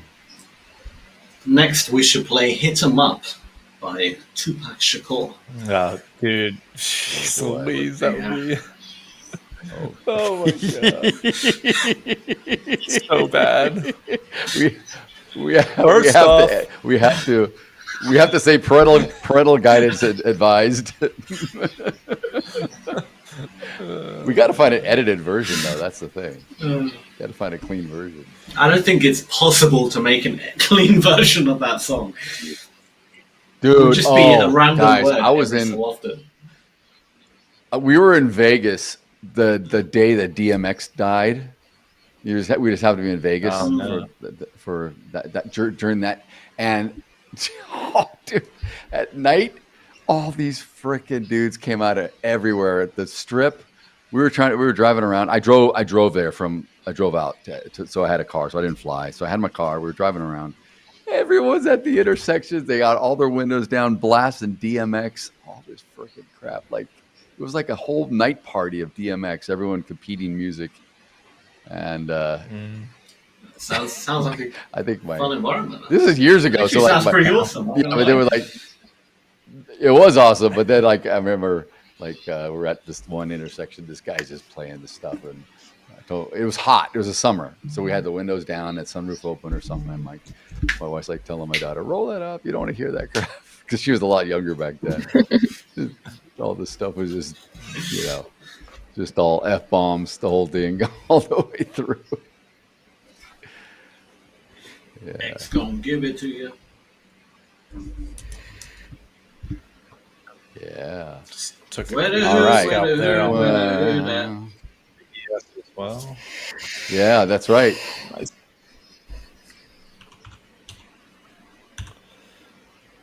That felt like a Sam trade. I was in and out of that trade literally in 15 seconds. So. Eric, because Coach D, you got to put on the one with Busy Bone and Biggie. Do you mean Bone Thugs and Harmony and Biggie? What was it? It's Bone and Biggie. I think that's what he means. I think that's what he means. I think that the Bone Thugs and Harmony. I think that's what it. Yeah. Oh, how's that not on my playlist? I need to add that now. Great song. Bone Thugs and Harmony. Notorious. Here it is. Notorious. Yes, that's it. There it is. That one. There it is. Add it. Add it to my playlist. Get high. How have I forgotten? It's a great song. Added. Great freaking song. Notorious.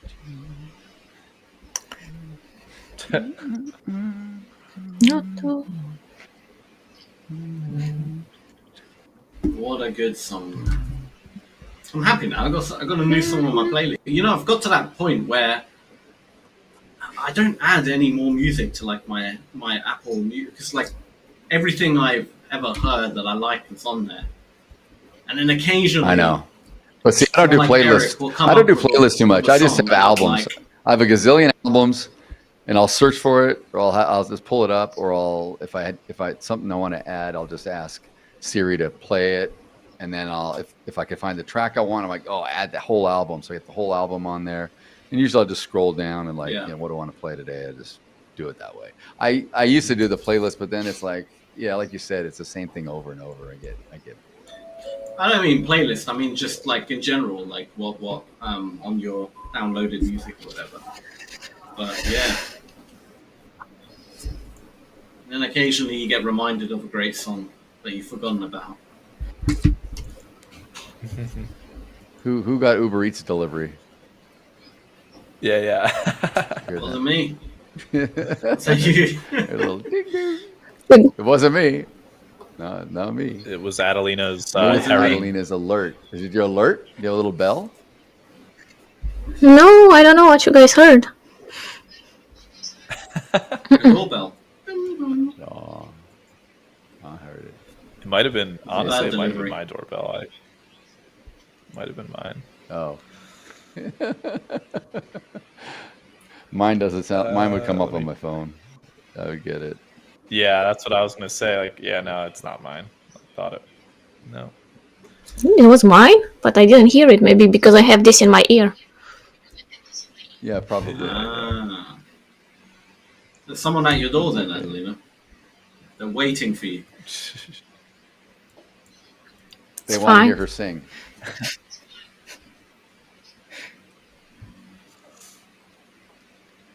They just ring once, NASDAQ. so they just ring once. Just once, yeah. Probably a package or something. Yeah. They might now climb through the window since you haven't answered. It's another bird. Can you imagine? For Tony. She ordered it for Tony. She didn't have his address, so she's got to forward it. So she just had it arrive. Mm-hmm. You just know. Now But that I for know, Tony, I'll send the real bird, the one that's how you call it? Yes. Oh, Like yeah. it's real, Yeah. but it's dead. Oh, taxidermied? A It's a stuffed stuffed one? one. Yeah, taxidermy. Yes, Yeah. Mm-hmm. No, you don't want to do that. That's too expensive. I was gonna say You you. don't want to waste the money on Tony like that. Don't bother. He doesn't deserve that. You know, the body Tony of the lives correct at account. like 12 Boston Street, Boston. Like, I can like you just know it's like a comical name. There's all Boston.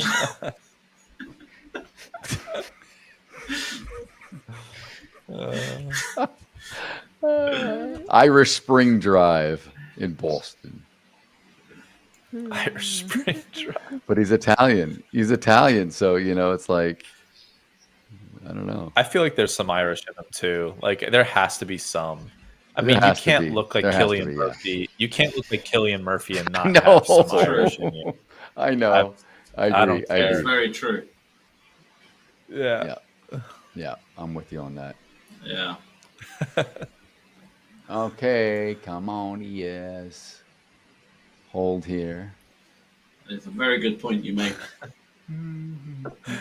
I refuse to believe Maybe his you and Tony 23 are and me related. is at all like Italian. We could be. You never know. We could be. There could be a slight strain of relative in there. Yeah. Are you also Italian, Paul? Italian and Irish. Yep. Yep. I'm going to Italy at the half end and of the half. month, so Nice. Ooh, nice. That's awesome. Where are you going? You going all over, or are you just going? but no, Bari, Puglia. Oh. Uh-huh. Oh, okay. Nice. Very nice. Very nice. Very cool. Ah, cool. I've yet to be in Italy at all, actually. So that will be happening soon enough. But I will be traveling there sometime in the next couple of years. We have it on the docket. The wife and I have it on the docket. We're going to Ireland actually next year, like spring of next year, I believe, sometime. That's So cool.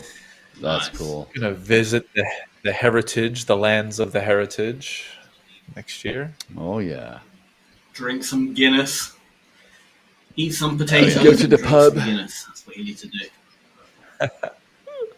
Yep. Eric Lake is Irish and German. Shoot. Nice. Yes. 12 Boston Street, Boston. Go to Amsterdam. Yeah, I know. Don't go to Amsterdam, Paul. If you care about your marriage, do not go to that place. Yeah, you can go, just don't take the wife. Yeah, exactly. Oh man. But they go together. Yeah, exactly. They go together. We're going. They go together. You have to wear sunglasses, though. My wife, my God, my wife loves Denmark. She's like the tallest, hottest guys are here. Oh my God, this is so great. I'm like, okay, cool. I'll go back to Russia where I'll go check out the girls in Russia, and then you can stay in Denmark. I'll drop you off in Copenhagen. And, it's like she was like going crazy in Denmark. I'm like, God, leave. And that's the secret of a happy marriage. Yeah, I suppose. Apparently so. I suppose. Go to Denmark. That's funny. Who knew, huh? Who knew? Well, it's that simple. No, I know what Adelina means. Yeah. Yeah. All right, come on. Comfortable in our Get back up. I'm not so sure I want to stay in this anymore. It didn't have the carry through. Yeah, it looks like the NASDAQ's kind of doing like a rounded. It's got like a little bit of a rounded curve to it. Like it wants to come back down, maybe.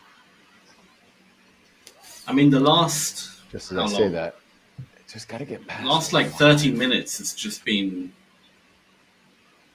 Gross. It's been utterly pointless on the NASDAQ.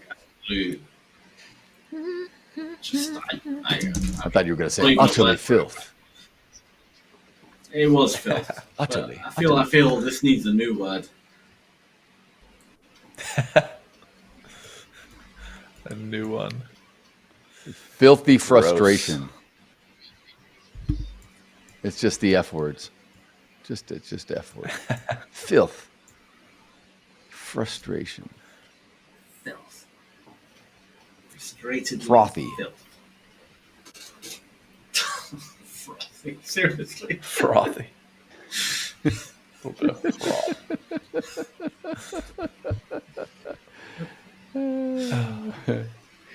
That's just, I don't know, frothy is a word that's just, ugh. Makes me go, ugh. I know. It's like moist. You know the word moist? It's just, I was ugh. just going to say moist. I had one of my sisters always brings that up. She goes, "Who created that word in the English language? Moist." She's like, she's like, it's all grossed out. So funny you said that, Sam, because when you said that, I was thinking about her with her moist. Oh my god, that's so true though.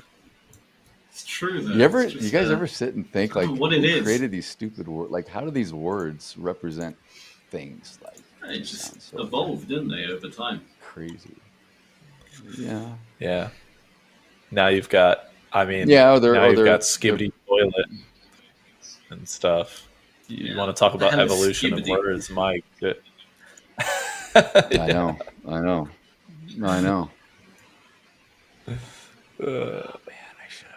I genuinely think if I was in the real world and someone came up to me and used the word skibbity, I genuinely think I would slap them. I don't care if I get arrested, but I just... Honestly, I'm right there with you, my friend. I'm right there with you.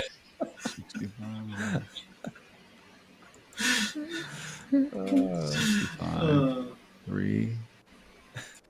Can't be using words like that. Oh, come on. What the hell is that? Really? Can't take them serious. All right. I'm out of that. Dang it, yes. Notorious. I know. I probably should have, when it came right back up there and it got me even, I should have just jumped out. Now it's going back. Point of control, maybe. But this point of control is not. Notorious. This point of control in Project X is about 5 points lower than where the RTH point of control is at.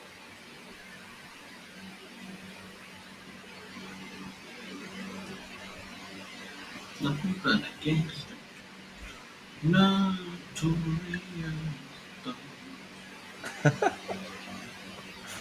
You guys and your humming and stuff just makes me giggle. Makes me giggle. Notorious B.I.G. humming. The moment we get off stream, I'm listening. Yeah, Too see, funny. Exactly. The moment we get off stream, I am playing that song. He's bumping it. I'm like itching to hear it. When you guys mentioned Celine Dion, I thought of that song Ashes. Have you ever heard the song Ashes by Celine Dion? I guess I have. I don't know the name. Maybe I don't know the name of the song, but I probably heard the song. Yeah. It is. Sing it a little bit. It is Is it? No, I'm not popular? gonna sing a Celine Dion song. I'm not gonna hum a Celine Dion song. There's no way I will butcher it. No, but that You song must. is also just a banger. Listen, of a song. listen. What This a- is part of this is part of your indoctrination. Part of at HBTV. Overtime TV. Yes, Exactly. Yes, you Mhm. have to go Part of through your contract. the, Yeah. Life the and You have to hazing sing songs process. as well. Yeah. Yes, you do. Yes. Look, we're gonna get Part of your Troy to contract, sing Paul. Celine or Mariah. So if I can get Troy to sing Mariah, oh, that'd be great. He'll do it. He'll slam a Mountain Dew He'll and do he'll it. just like belt it out. Yeah, Oh yeah. Yeah. I know he will. All I He'll be want like, for "All I Christmas. want for Christmas is you." That was well done, Adelina. Right on cue. You and I were right on cue. That was well done. I like the song, but right. I feel it's too overplayed.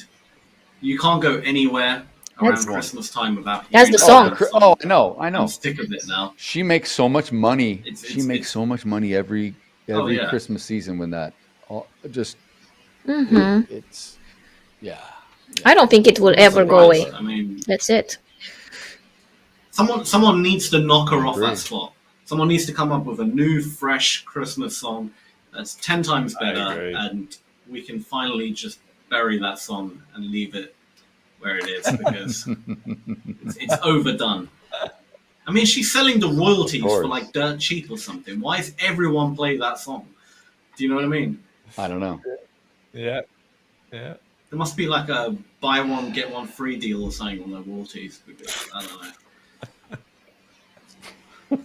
It is crazy that it's pretty crazy. Pretty crazy. How do we went from Celine to Christmas now. Now I'm thinking about Christmas holiday. It's not far off now. We're getting close. We're getting closer. I know. You're going to start seeing Be it here in the before you shops know soon. it. See all the decoration, all that coming. Oh yeah, Not soon that far after away, Halloween, they start Yeah. putting the Christmas things. Yeah, I know. They don't even do Thanksgiving anymore. They skip right to it. Let's go right in.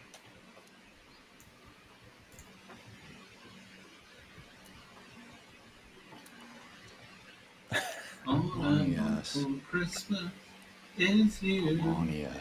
Let me check. No, get that out of my head. Stop singing that. Stop that. No, it's too late. It's already in. It's already there, Daryl. You have to deal with it. Damage is done. You have to listen to it. I mean, what do you want this market to do? Go up, go down? I mean, personally, all I want this market to do for Christmas is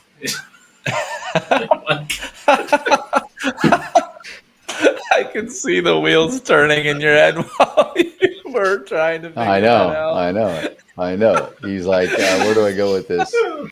What do I say now? I'm committed. I was trying to figure it out in my head while you were trying to figure it out.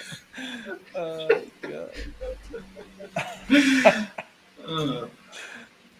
That's funny, man. Oh, Tom, it's okay, man. I moved my stop yesterday in the afternoon. I got smoked. You saw it. I was up in the morning and I ended up smoked in the end of the day doing the same thing. It happens, man. Trust me, it happens. That trade was the skibbity riz.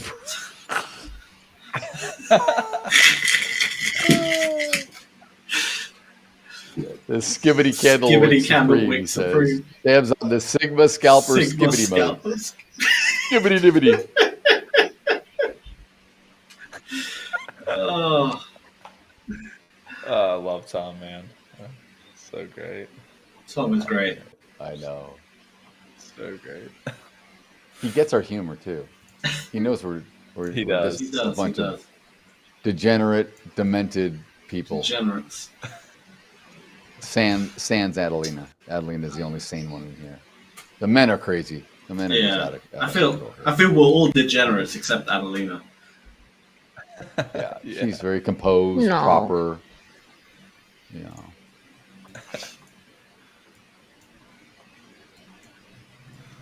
Adelina Oh, presents yes. herself professionally. Us three, on the other hand, we're just we're hurting the brand at this point. Yeah, for sure. Ola Prime's For share sure. price has dropped since No. started showing our faces on stream. No. No.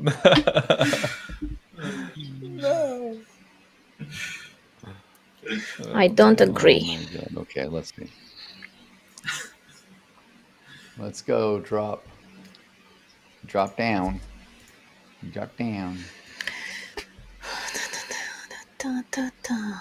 Buzz down, Tatiana.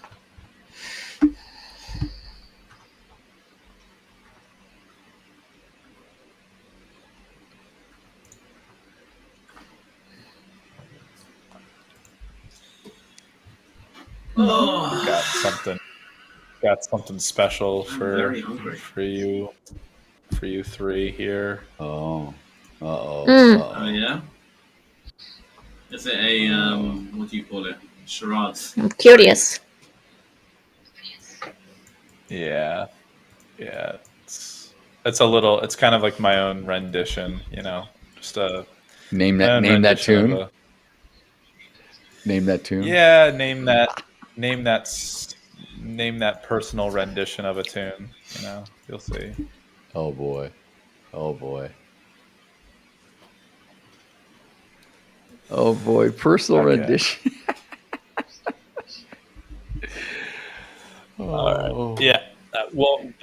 Closer to the end, we'll show it, but I've got it ready for later. Cool. Got it ready. All right. Daryl's in a short here. Let's see if can't keep going to the short side. Come on. So you have that saved in your phone? Like it's a button, you just press what's up. Oh yeah. No, it's not it's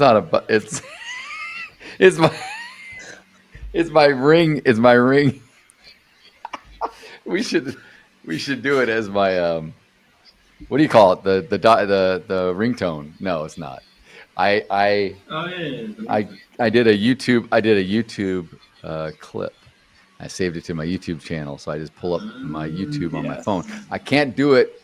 I have it on my desktop ready to roll, but if I play through my big speakers here, you guys won't pick it up because the sound's coming through my ears, right? So it won't. Yeah. I can't do it. So tried that. Yeah, I know. That's why I'm using my phone all the time. So I'm always putting my phone up to the mic. What's up? So yeah. So like, you know, Troy, Troy, how's it going today? What's up? Long time no. What's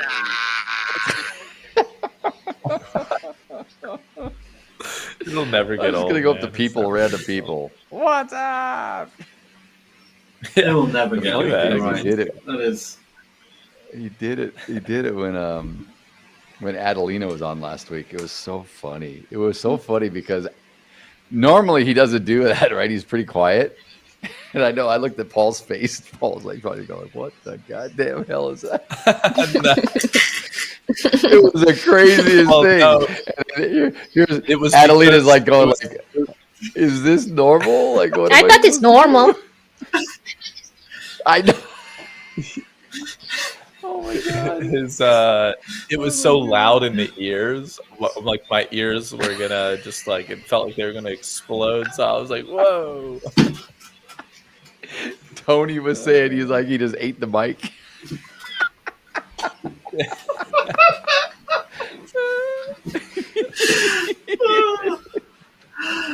Oh god,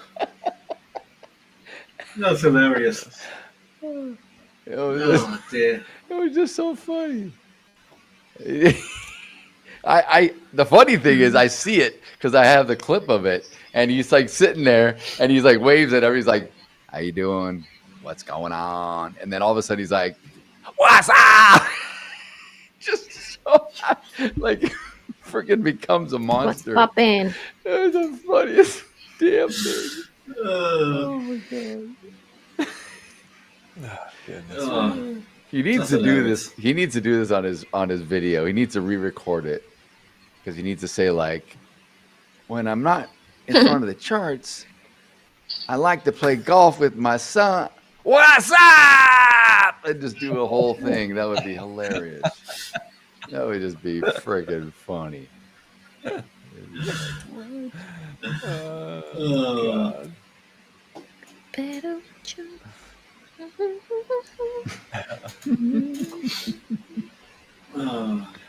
Oh, please. Come on. What are you doing? I am starving. Me too. I'm gonna get a coffee. You still on a diet? Some food. I am, yeah. Still on a diet. I've lost so much weight now. It's getting good. Probably do another month or so. And nice. then have my target. Awesome. Oh my god, I want carbs. I just want to eat carbs so badly. What's a Russell doing? You Paul? have no idea. The Russell Is it is ripping up? kind of chilling. It's no, actually, it's been in a little bit of a downward channel for the last 20 minutes, 25 minutes. So it touched VWAP, continuous VWAP, and then it came down here. So it's Frickin' taking a breather. yes, dude. What the hell? Came down again. I do need to pay attention to the Russell a little bit more. I was, today I was able to actually finally, for the first time, put a trade on in the Russell and made a little bit of money, but nothing crazy. But I think we need to pay attention to the Russell more, just generally speaking, because like we saw, the Russell was having a nice downtrend while the rest of the indices were just chopping around in the morning. So there might be an opportunity there every once in a while, something like that. Yeah. Small caps are definitely ignored in this market. Yeah.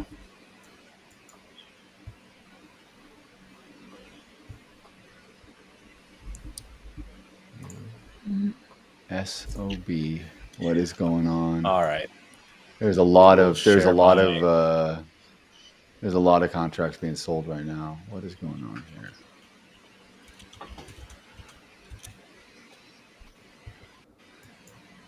Oh, NQ just pushed up. I don't see anything.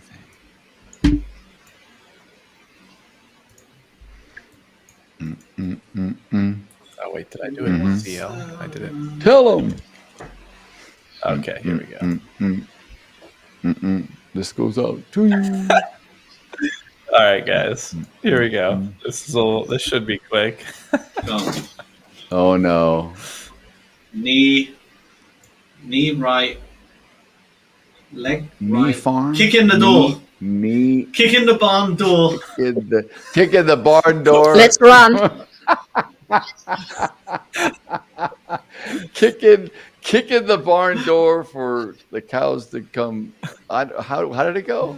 I don't even. I was saying. Let's switch to lean porks.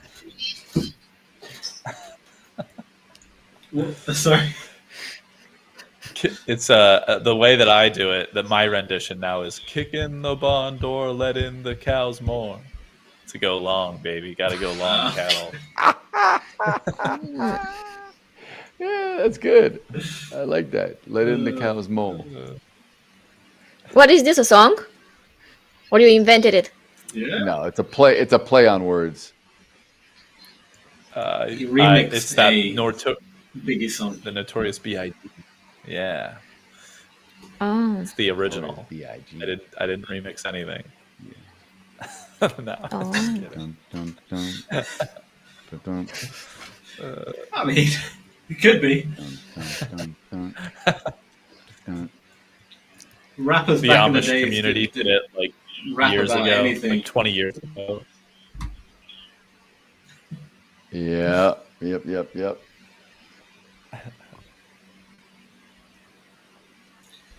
Kick in the door. What did Eric say? Your Ola commercial is at 54,000 last I saw. I'm hoping it'll hit 100K. Has everyone seen my Ola commercial? My wife sees it all the time. Like every time she logs on, it's right there. So she's the one. She's the one watching it 54,000 times. Eric, is she just kind of just adding to the views? I'm kidding. No, I've seen it. All right, let's go. Yes. Yeah.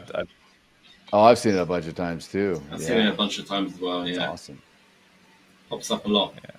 Yeah. I saw it. It was some guy called Eric Blake. So I dismissed it. I said, "Who's this guy? This poser." Not the real Eric. Could it be Eric Lake?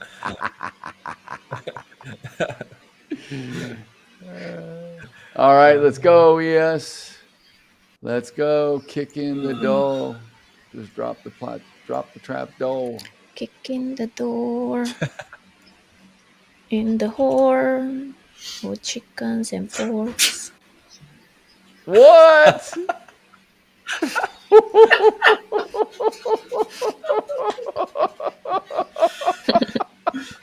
What?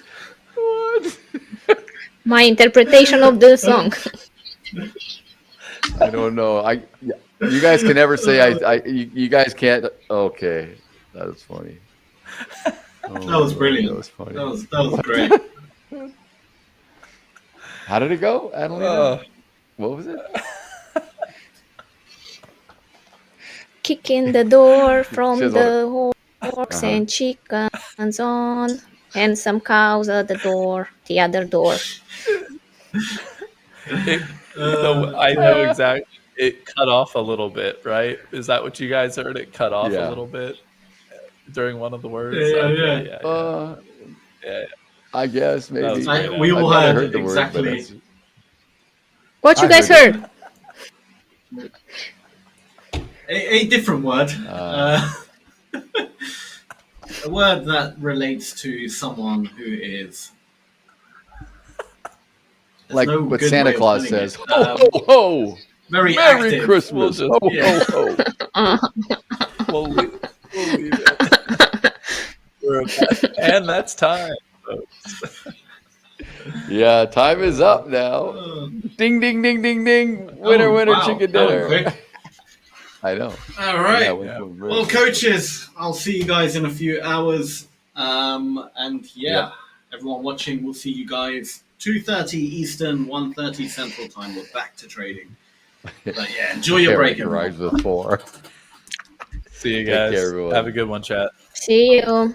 Look what Eric wrote.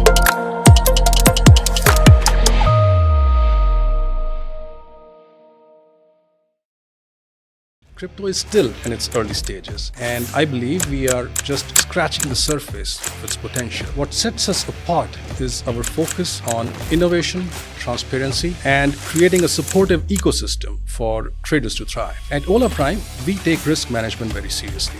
We have strict risk parameters in place to protect both our traders and our capital. Hello, everyone, and welcome to another episode of the Founders Playbook podcast. I'm joined again by our founder and CEO, Mr. Samesh Kapuria, and we're going to be delving into a very exciting new product that's coming out soon here at Hola Prime. Samesh, as always, it's an absolute pleasure you joining us. Thanks for being here. How are you doing today? Excellent, and always a pleasure being here and joining you in these podcasts. Awesome. Let's start with a few basics for our listeners who might not be too familiar with Hola Prime. Could you tell us a little about what Hola Prime does and what makes it unique in the prop trading space? Absolutely. Hola Prime is a prop trading firm that empowers traders by providing them with capital, tools, and resources they need to succeed. What sets us apart is our focus on innovation, transparency, and creating a supportive ecosystem for traders to thrive. Awesome. That's fantastic.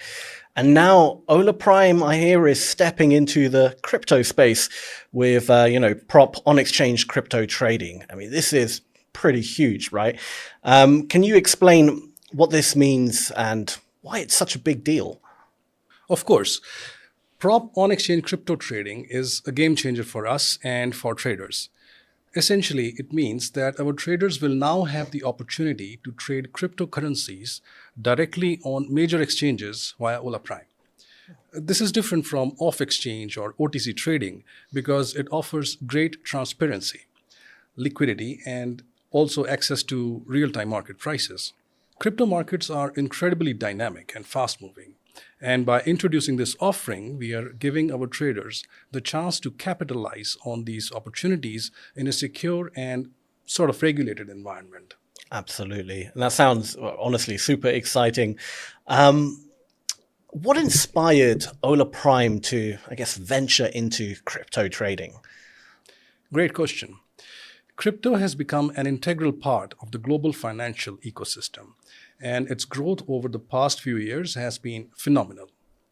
We have been closely watching the space and listening to our traders, many of whom have expressed a strong interest in cryptos.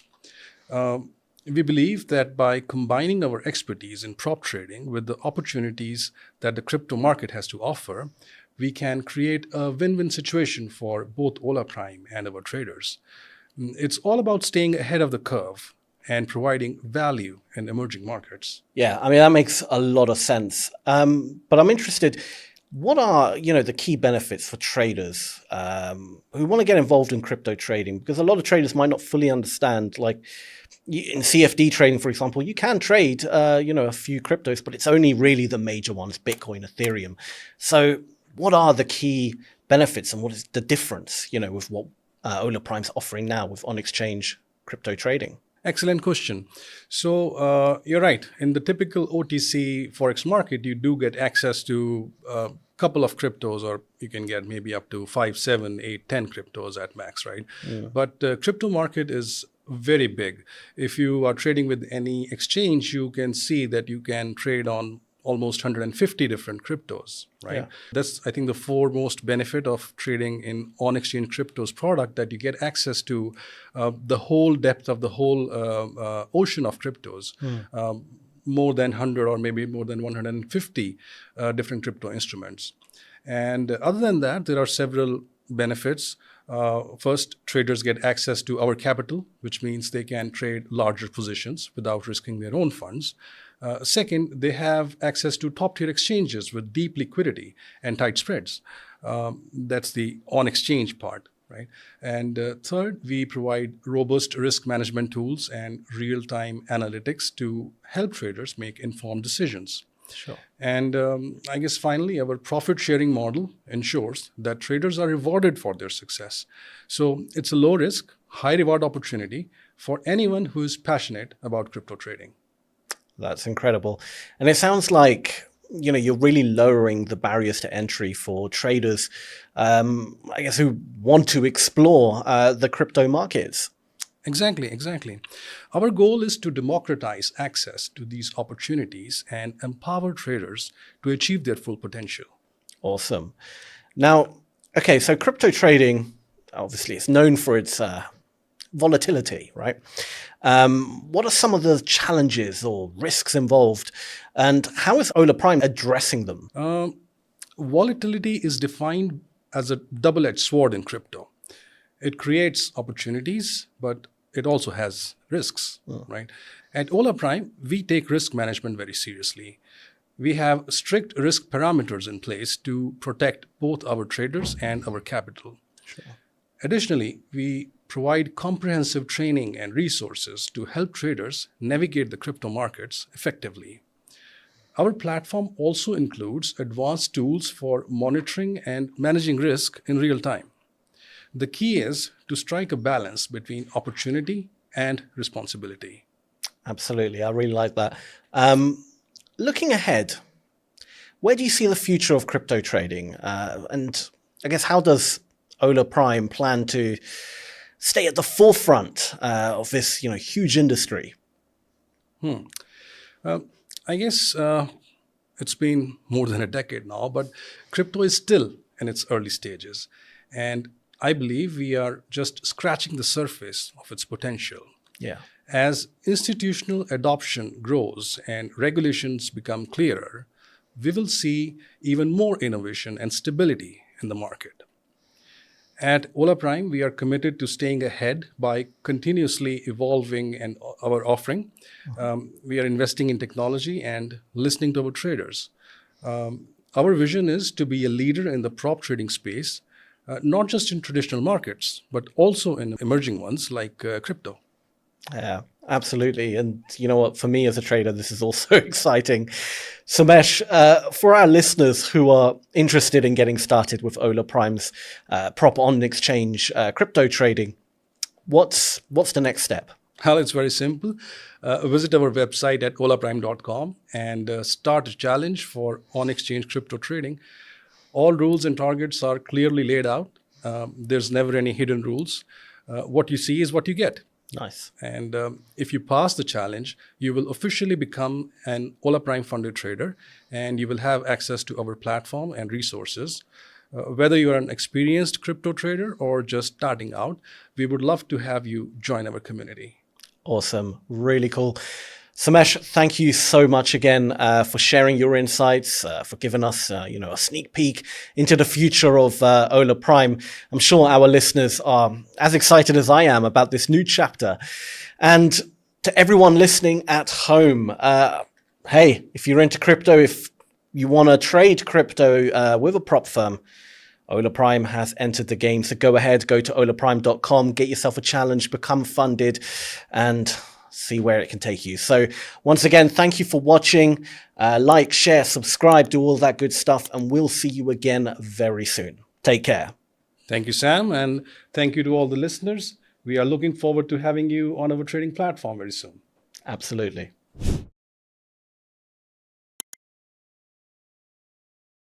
My journey began at Citibank in New York. We managed their investment portfolios, which in total combined was over $500 billion in assets. At the most random, spontaneous time, you will have this reality check that billions of dollars are under your management or supervision, so as to say. And you kind of just stop for a second and your mind tries to come to terms with how much that really is. Where do you see Hola Prime in the next 5 years? I see Hola Prime as one of the market leaders in prop trading industry. I thought to myself, how much talent is being ignored out there by not giving them a fair chance? If they have talent and skill, we are interested.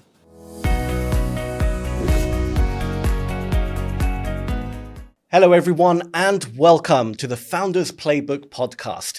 Today, it's a very special episode because we are joined by our founder and CEO of Hola Prime itself, Mr. Samesh Kapuria.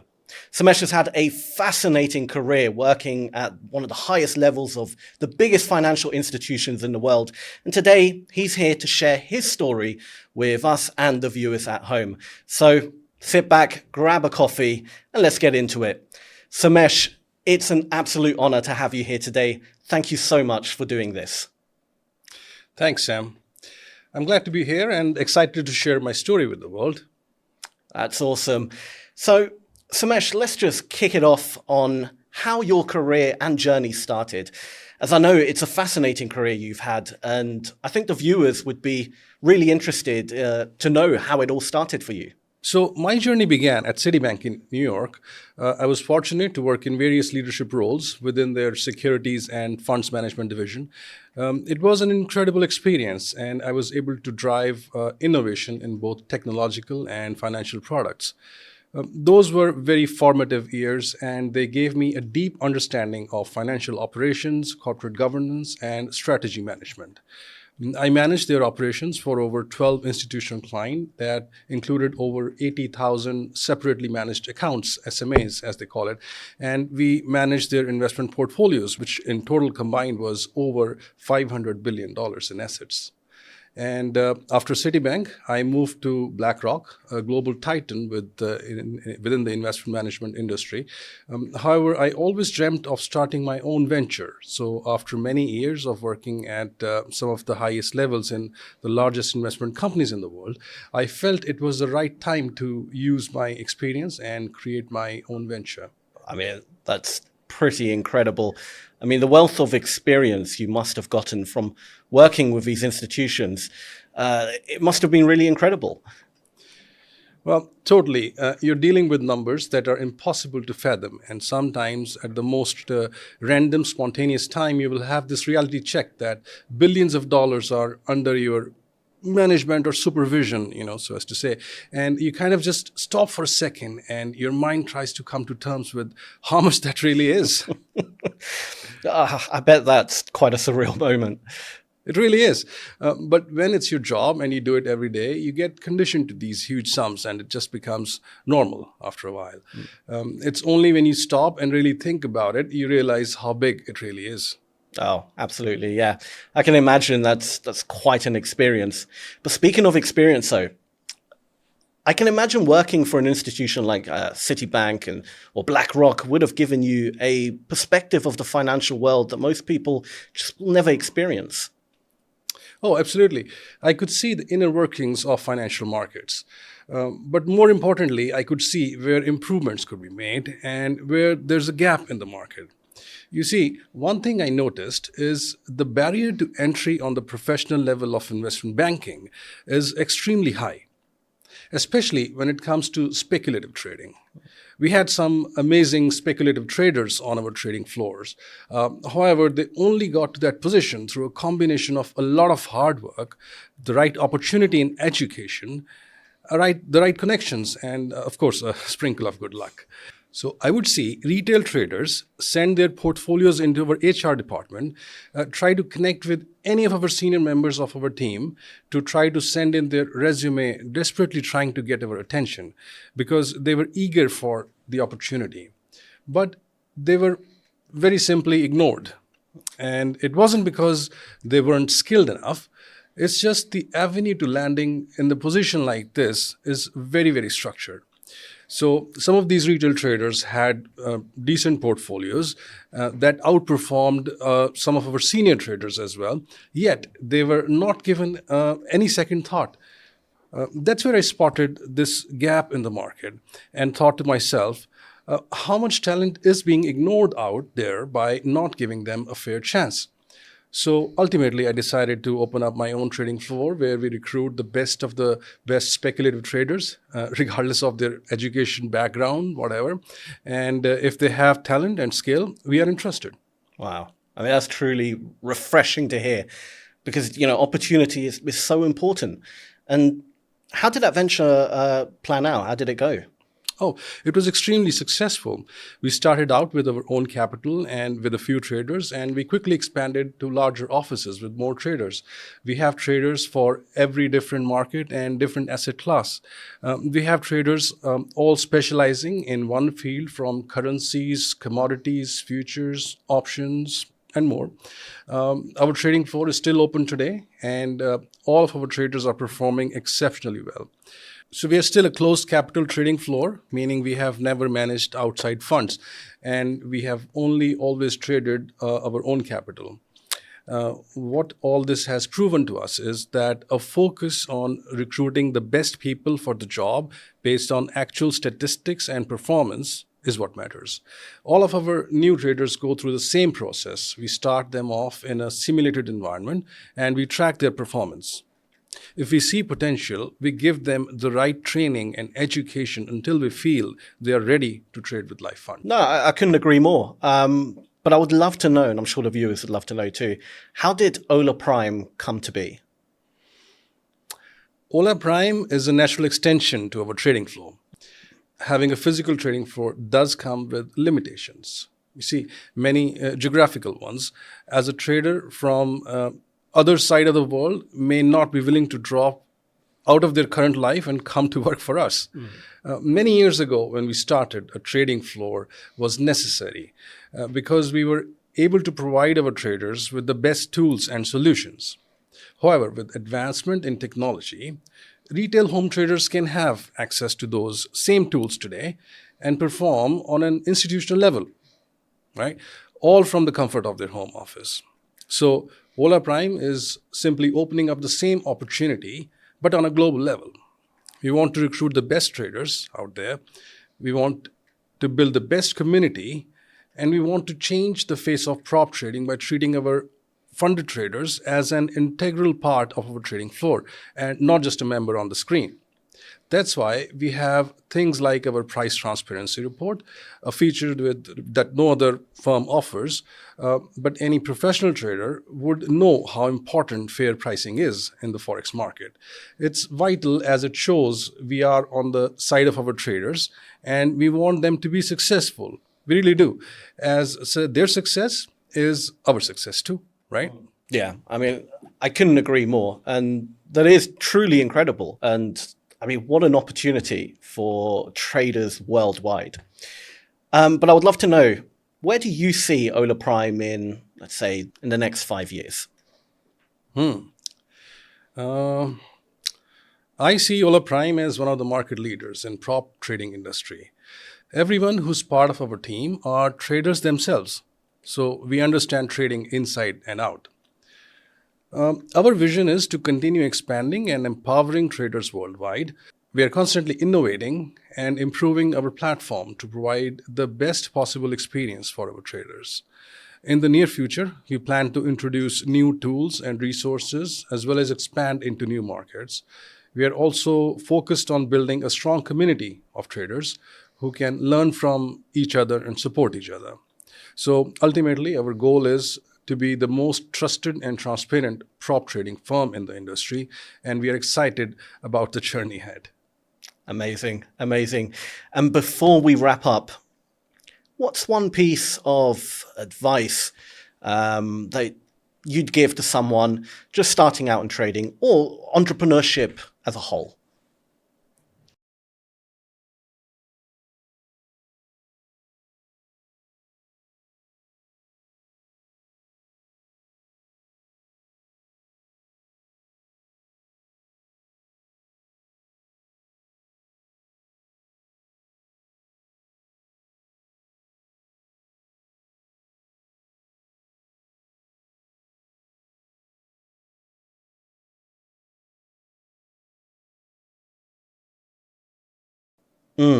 Yes, absolutely. Samesh, we're going to wrap it up. Thank you so much for joining us. You've shared some really wise words and some real gold, and hearing your story has been truly motivational. So thank you for sharing and joining us today. Well, thank you for having me, Sam. It was good to speak with you and as well as the audience. So looking forward to have more of these. Absolutely. Thank you again. And guys, that wraps up this episode of the Founders Playbook podcast.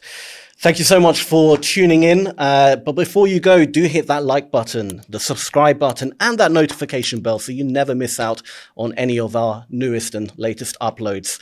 So leave a comment, share with your friends, do all of that good stuff because it really does help us out and we truly appreciate it. So once again, thank you for watching. And until next time, we'll see you again very soon. Take care.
my journey began at Citibank in New York. We managed their investment portfolios, which in total combined was over $500 billion in assets. At the most random, spontaneous time, you will have this reality check that billions of dollars are under your management or supervision, so as to say.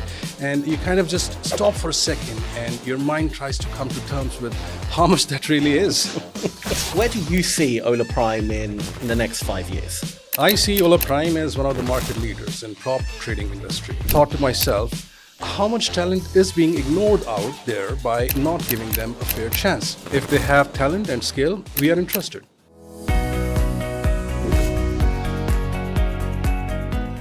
Hello, everyone, and welcome to the Founders Playbook podcast. Today, it's a very special episode because we are joined by our founder and CEO of Ola Prime itself, Mr. Samesh Kapuria. Samesh has had a fascinating career working at one of the highest levels of the biggest financial institutions in the world. And today, he's here to share his story with us and the viewers at home. So sit back, grab a coffee, and let's get into it.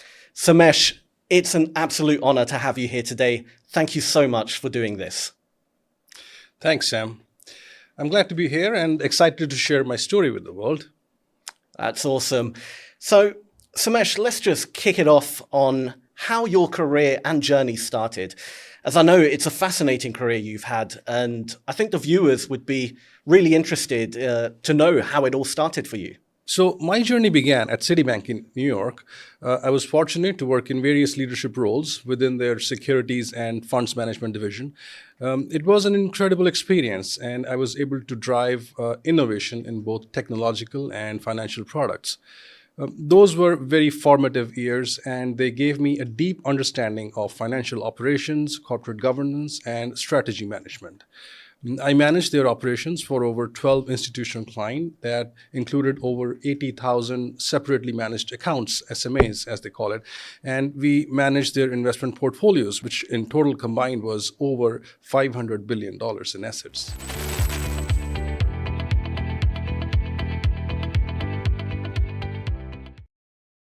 Traders who have actually a really good edge in the market. Like, their strategy is genuinely very good. They can get a 70% success rate, win rate, whatever, but they somehow still end up losing money. In fact, at once I thought, let me just give up because this is not working for me. I was frustrated. I couldn't see profits. So I took the trade. Skyrocketed. It made me around 50,000 Vents. Wow. I drew cash and I saw it cash. I even took it away from there. Hello everyone, and welcome to another Traders Interview here with Ola Prime. Today we're joined by one of our funded traders, Edwin from South Africa, who has a $10,000 account with us and recently had a payout of $779. So really good stuff. Edwin, thank you so much for coming on. How are you doing today? I'm doing good. I'm doing very good, Sammy. I'm awesome. Really perfect. I'm great. I'm excited to finally get to meet you and have this interview with you. That's great to hear. Honestly, it's really good to have you on. I love your enthusiasm and your excitement. But Edwin, we will get started with getting to know you a little bit more, specifically more about your trading background and how you started in trading. So if you don't mind sharing, where did it all start for you? Oh, it all started way back, late 2018. Okay, nice. Late 2018, and it has been a roller coaster all these years, struggling up and down, a lot of challenges from my beginning. It was really terrible. In fact, at once I thought, let me just give up because this is not working for me. Yeah. Yes. Yeah, I mean, that's pretty typical for most traders, right? Like, but it's good that you didn't give up. I mean, every trader hits that kind of brick wall in their journey where they're like, this just is impossible. Doesn't work. I don't know. I can't figure it out.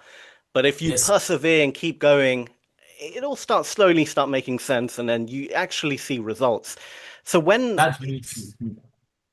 in your trading kind of journey did you kind of realize, okay, I can actually make money with trading. I can do this?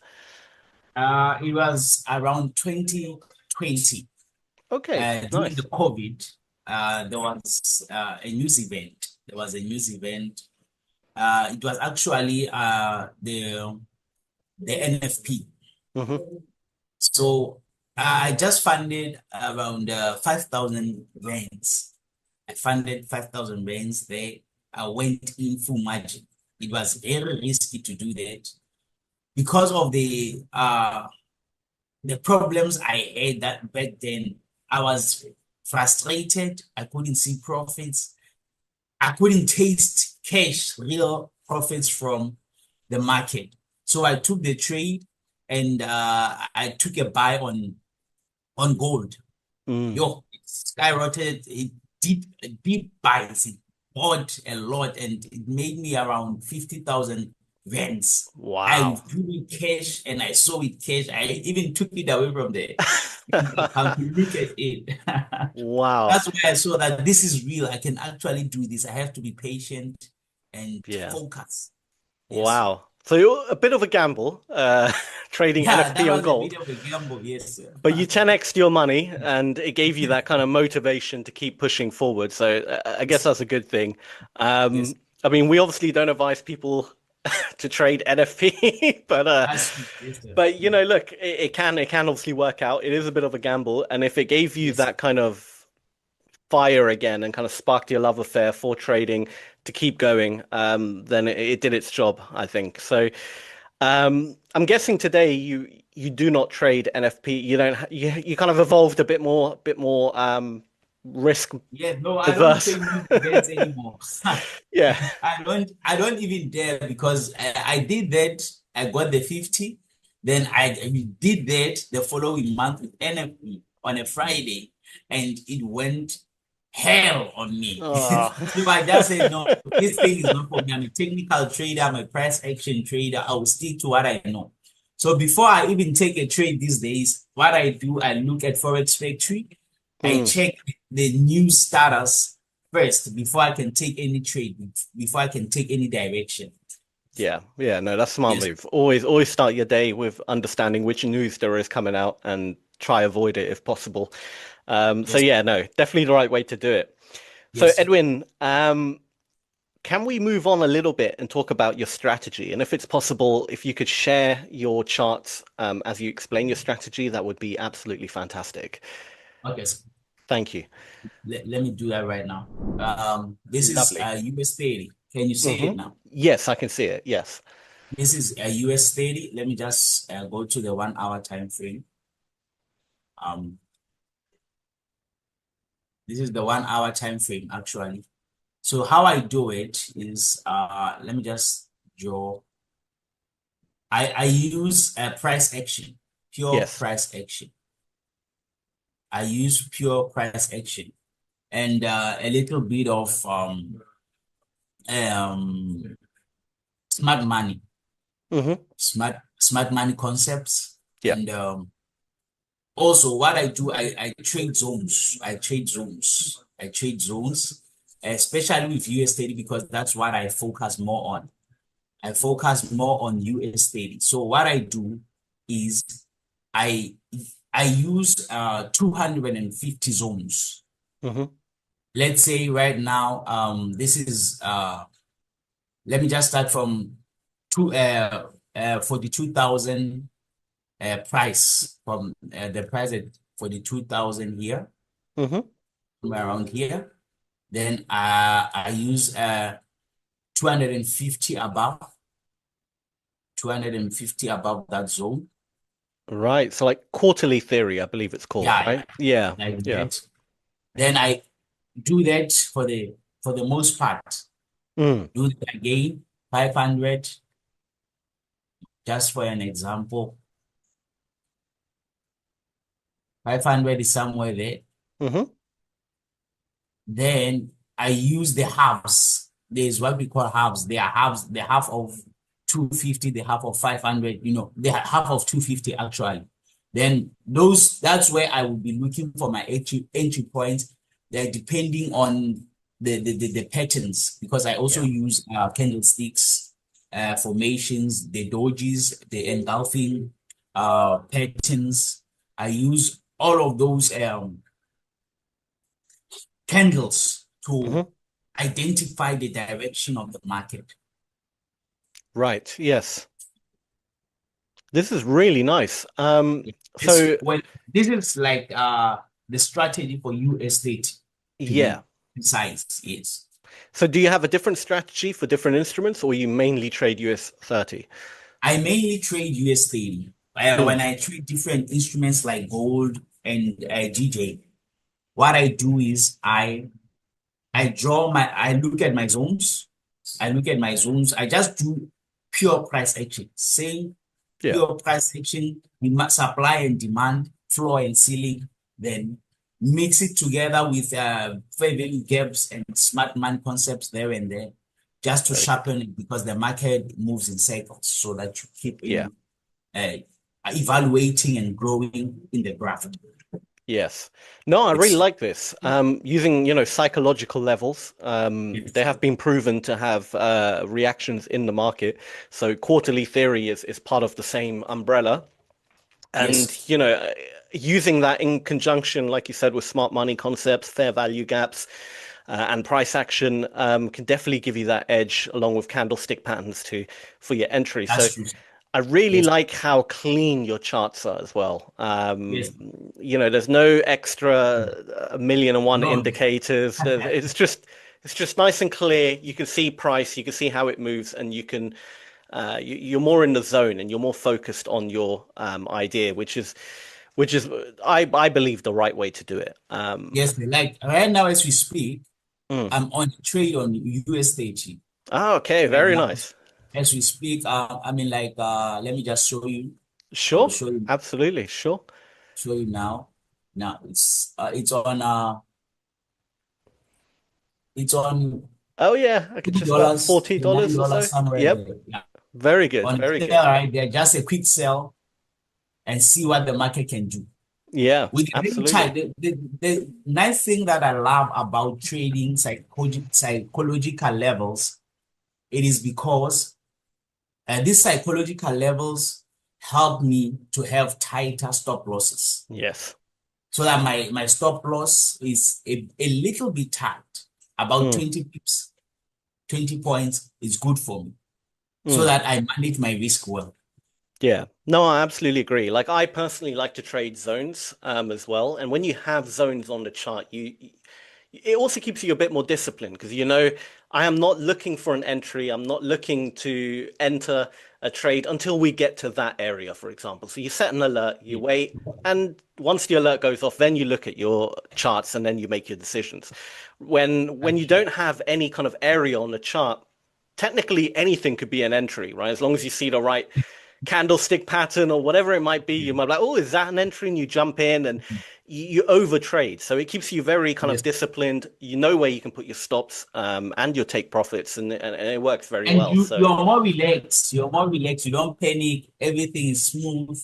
You just trust. You just trust the strategy. You trust the strategy, and psychologically, because trading, it's 95% psychology. So you can have the strategy, but if psychologically you're not great, then there's a problem. Absolutely, absolutely. And that actually brings us on to the next questions. You can unshare your screen now. That was absolutely fantastic. Thank you for sharing that, Edwin. No problem. That actually takes us on to the next question about psychology. Like you said, psychology is probably the biggest part of trading. I've seen it time and time again where traders who have actually a really good edge in the market, like their strategy is genuinely very good. They can get a 70% success rate, win rate, whatever, but they somehow still end up losing money. And you think to yourself, how is that? How can you lose money if you've got such a good positive win rate? And it's because that psychologically they are letting their bad trades just run and run, because they can't let go of a trade, for example, and so many bad emotions involved with it. So how did you overcome the psychological part of trading? And the best thing that I did actually for myself is to reassess my strategy. I used to use a different strategy that is based on trend lines, and And I saw that psychologically it's paining me because the best thing that I can do is to master my mindset. I realized that the skill is there. I've been seeing, looking at the charts for years. I've seen patterns repeating themselves a number of times. And the best way to stay ahead of the grind and make sure that my profits run, it's by allowing myself mentally to be stable. When I take a trade, what I do is I set and forget. Yes. Yes. Good idea. Good idea. No, you're absolutely right. Having confidence in your strategy, back testing it, knowing that if you do 100 trades, you're going to be up an X amount of money or X amount of pips or however you measure it, will give you that confidence to stick to your fundamental rules of it and just not break anything. Because the moment you start playing around with, you know, the risk reward, the entry requirements, whatever it might be, you mess up that balance of profitability. So, no, really good. I'm glad that you've got that mindset and you figured it out and it's working for you, because that is the hardest part when it comes to trading. 100%. Yeah, that one. I've struggled with that for over 5 years. So I'm quite certain about it. It's really, really something else. You need to master the mindset. That's the most thing that a lot of us traders, 95% of us are losing because of the very same issue of mindset. That's why on a demo account, we can make profits because we are relaxed. It's not real money, but when it comes to real money or real funds, emotions come and mess up the psychology. Yeah, that's exactly it. It's crazy because training is really more of a psychological game than anything else. That's true. That's true. Yeah, you're absolutely right. I think we all still struggle with it. I mean, I don't know about you, but for me at least, even though, you know, 10 plus years in trading, to this day, I still have to remind myself not to break my rules, to keep my emotions in check, to not over trade, to not revenge trade, to kind of like keep myself in check. Otherwise, if I break that, I know what the end result will be. I'll just lose money, and it's not ideal. But yeah, that's why I also ventured into journaling my trades. Every trade I take, I journal it. When I lose a trade, because losses are part of the game. So the most important thing is to win more than you lose, or let your wins run and cut short the losses. Yeah. So I journal my trades, see where I went wrong, so that when next I take a trade, I know where I went wrong previously. I don't revenge trade, but I learn from my losses. Yes, absolutely. Journaling is really, really good. I'm glad you do that as well. And I would always say to people out there, if you don't journal your trade, start doing it. I know it's a bit boring writing down your trade, but believe me, you will start noticing, if you've got enough trades in your journal, you will notice certain common patterns between the losing ones, and you'll say, oh, I always seem to lose at around, I don't know, 10 a.m. Why is that? You know, why do I keep losing around 10 a.m.? And then you realize maybe, you know, it's the wrong session, but you always win in the US session or whatever it might be. It makes such a big difference. So really awesome. But Edwin, I will move it on to Hola Prime. So you've been trading with us. You've had a payout of $779. So that's like 7%, well, almost 8%. So really good stuff on your account. How has your experience been with Hola Prime so far? Hola Prime is the best prop firm I've ever encountered. Awesome. More especially, actually, let me just spill the beans. The most thing that attracted me to Hola Prime is the 1 hour. Of course. 1 hour. Yeah. Everyone loves the 1 hour payout. Yeah, the 1 hour.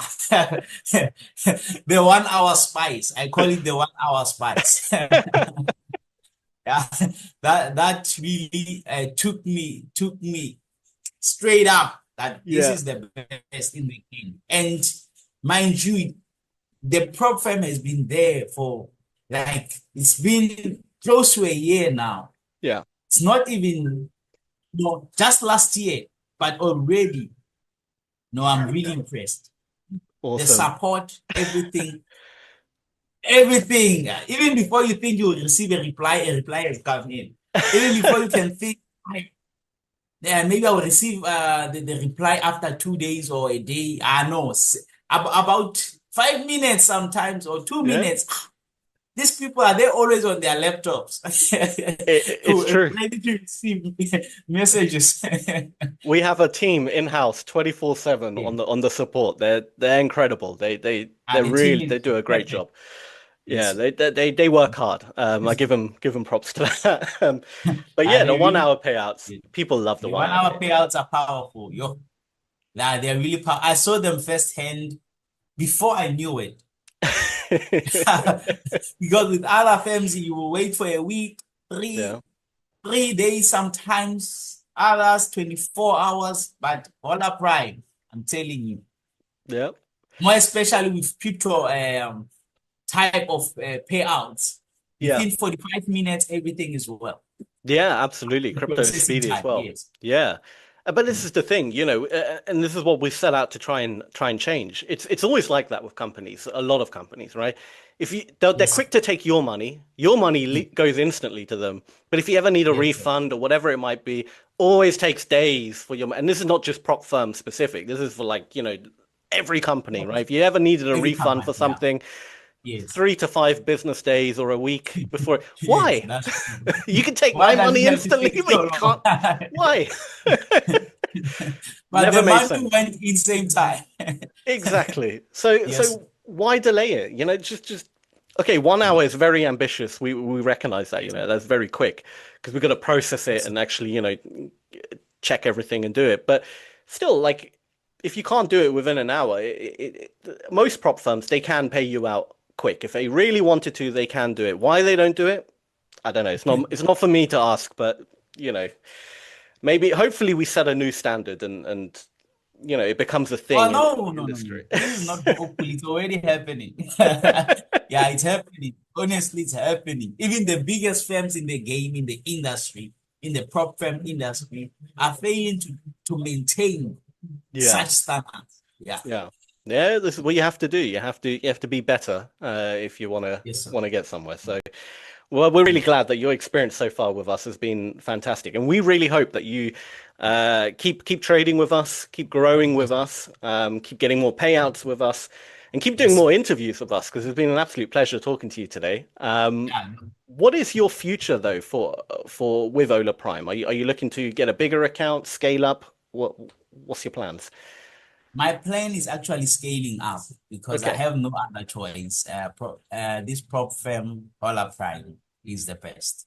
I don't want to lie. I'm actually looking at getting the maximum account size, which is the 300,000 account. Yeah. I'm actually, I want to get in that journey because I want to retire from work as well. Yeah. So after 2-3 payouts, I'll solidly focus on my journey on trading because honestly, prop firms have already changed the game. Yes. So it's only on us to showcase our skills and get more payouts, get focus, make sure that we apply proper risk management and everything will scale up. Everything will scale up. Yeah, that's a good plan. Good plan. Definitely look to scale, get bigger account size. Because look, you did 8%, and 8% is very impressive, by the way. But if you had 100,000, let's just say 100,000, right? Yes. You don't even need to do 8%. 8% it's a lot. Overshooting it. Just target 2-3%. Much more comfortable. You have more time. You're not under so much stress. But especially where I'm coming from, South Africa, I live a comfortable life. Exactly. And you can keep scaling. Because 8% is very impressive, but there's no need to do 8% when you have that huge, really big capital. We find, be much more relaxed if you target 3%. You're much more unlikely to, get anywhere close to the risk limits as well. You'll stay in the game a lot longer, and in the long run, you'll make more money, 100%. If you, So really good stuff. Actually, right now I got my payout. and I started trading immediately after it was processed. Oh, good. I messaged the support. They said, "No, man, there's no time to waste. You have received your payout. Continue trading, boy." I was really glad. I was really glad, and right now I'm sitting on over 10%. Oh, wow. Wow. Oh, very good. 10%. So Bloody hell. it's really amazing. 10% is very impressive. I mean, you're smashing it, man. I mean, like, part of me wants to say, like, scale it back a bit, relax, because I know how, like, close to the limit. I mean, honestly, I haven't seen your actual trade, so I don't know. But just from experience, I know when people target like 10%, they sometimes can get close to their risk tolerance and blow the account. Yes, sir. But That's true. I think you know, obviously entirely up to you. You're the expert, and you know your strategy best.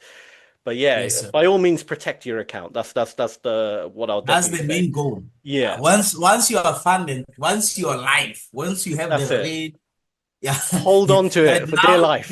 red represents danger. So you're in a danger zone. So whatever move you take, you're going to be punished for it. So before I take any trade, I look at everything. I make sure that everything aligns with everything that I believe and everything that I know. Yes. Then I execute. Absolutely. No, that's the best way to do it. That's it. As long as it all aligns and everything looks right, it's an A+ setup for you. Absolutely, go for it. But yeah, you're smashing it, man. Edwin, you're doing really well. It's been an absolute pleasure talking to you today. Thank you so much. It was actually amazing finally getting to see you. I always see you on Instagram, on YouTube. Actually, to be honest, you're the one. When I came across a Hola Prime video on YouTube, I saw you interviewing this other guy. Yeah. He's from Nigeria. And he was talking about he won a 5K account. Competition, A yeah. 5K account in a competition. And I won this 10K as well in a competition. So I was inspired by that video and said, no, I need this prop firm. I really need to be here. I need to finally get to see Sammy. Yeah. I want to see Sammy and get to have a talk with them. Yeah, well, this is actually a goal reached. You've made it, man. You've made it. And yes, I'm sure we'll be doing many more interviews with you as well. As you get more payouts, as you grow. Yeah, if you ever want to do another interview, just hit us up. I'm more than happy to do it anytime. So it'll be awesome. And it'll be great talking to you again and seeing your progress in Hola Prime. That would be amazing. Yes, but yeah, one last question, and then I'll let you go. You probably want to trade as well. For anyone watching who's right now struggling with trading, what would be your one bit of advice you could give to that person?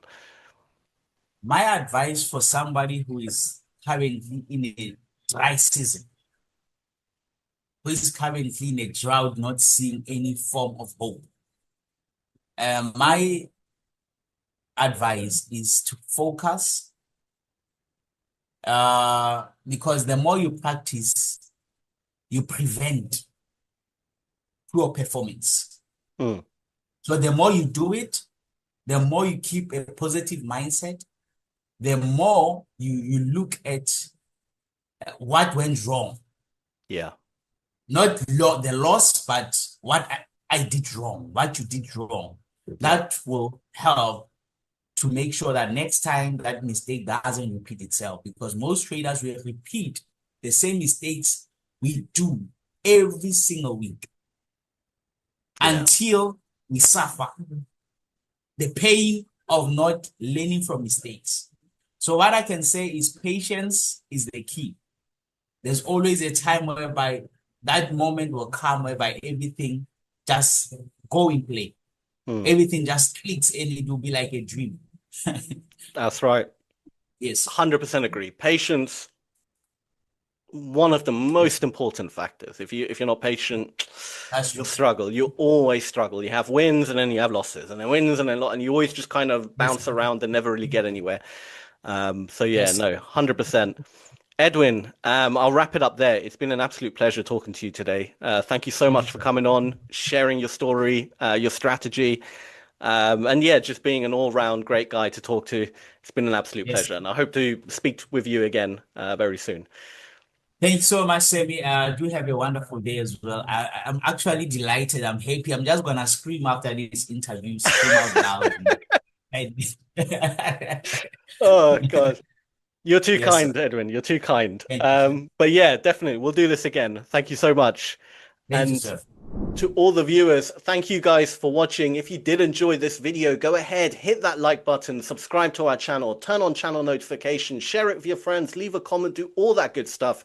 And also join our Discord. It's completely free to join. There's a link down in the description below.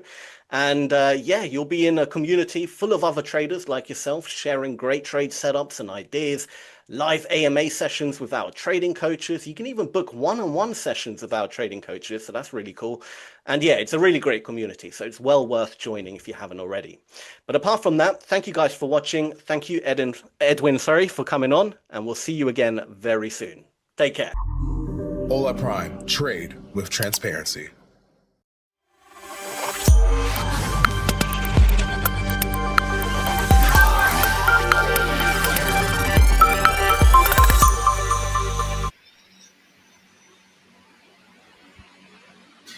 Good afternoon, everyone. Let's run through what's moving markets today, Tuesday the 9th of September. The macro backdrop is dominated by Fed cut expectations, a weaker dollar, and a fresh record in gold after Middle East tensions. The US dollar slipped to a 7-week low earlier, as markets price at least a 25 basis point Fed cut in September. There is also chatter about the possibility of 50 basis points if data continues to soften. We then saw intraday swings after the annual payrolls revision showed US jobs level was sharply lower through March. That kept cut odds alive but triggered a brief dollar bounce. On the crosses, the British pound is firmer versus the euro and holding up against the dollar as rate cuts bets weigh on the greenback. The euro is a touch softer, trading in the low 1.17s, with political jitters in Europe adding some drag. Safe haven currencies like the yen and the Swiss franc caught a bid on the Israel/Qatar headlines, showing classic risk-off positioning. Bottom line for Forex, this remains a rates story first, with the dollar softer overall, but geopolitics adding to two-way volatility. Moving to futures and commodities, gold punched to a new all-time high above $3,650 an ounce. It's being powered by lower yields, a weaker dollar, and safe haven demand following the Israel strike report.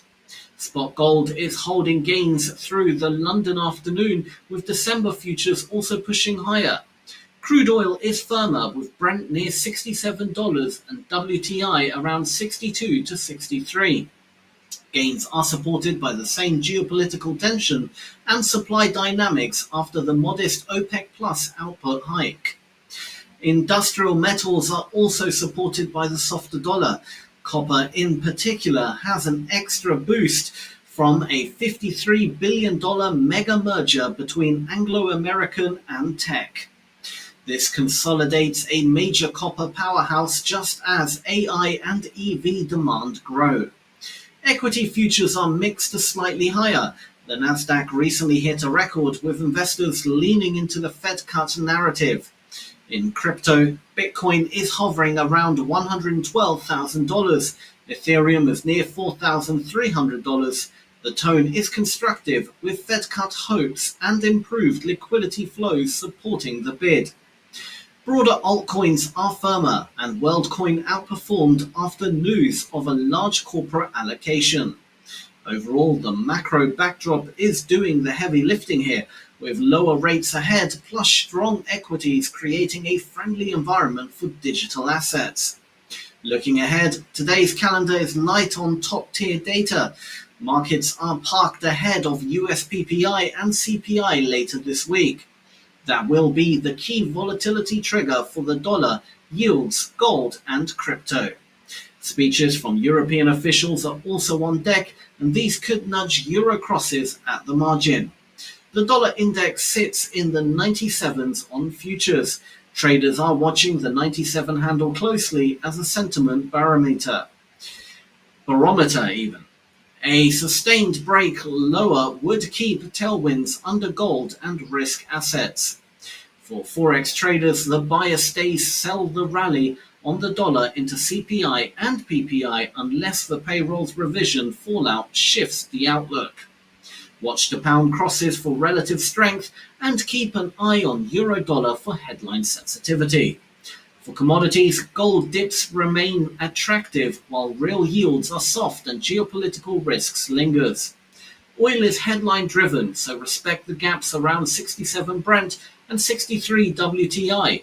For crypto, Bitcoin holding the $110,000 to $113,000 range is the bull's base case into CPI. Watch funding and future bases as the rate cut narrative firms. And that's your cross-asset wrap for Tuesday the 9th of September. A softer dollar, record gold, firmer oil, and risk supported by the Fed cut narrative, with CPI and PPI set to decide the week's winner. Up next, we have a beginner's guide to Hola Prime.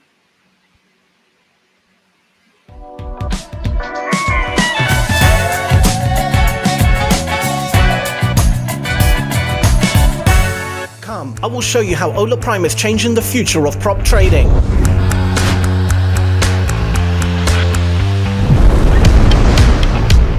Not like this. By being on our toes, so that you can experience prop trading as it should be, fair and transparent. We are Hola Prime, the most transparent prop trading firm. With traders from 175 plus countries and offices all across the globe. We are the first company in the prop industry to publish daily price transparency report, so our traders can cross-verify their trades and they can trade with confidence and peace of mind. Let me share the story. In the decentralized Forex market, traders often face pricing uncertainty, but not anymore. To ensure fair pricing every time, we introduced Price Transparency Report. A daily tick-by-tick comparison with industry data. We didn't stop here. No hidden rules. No unclear trading conditions. Everything is stated up front, including prohibited trading practices.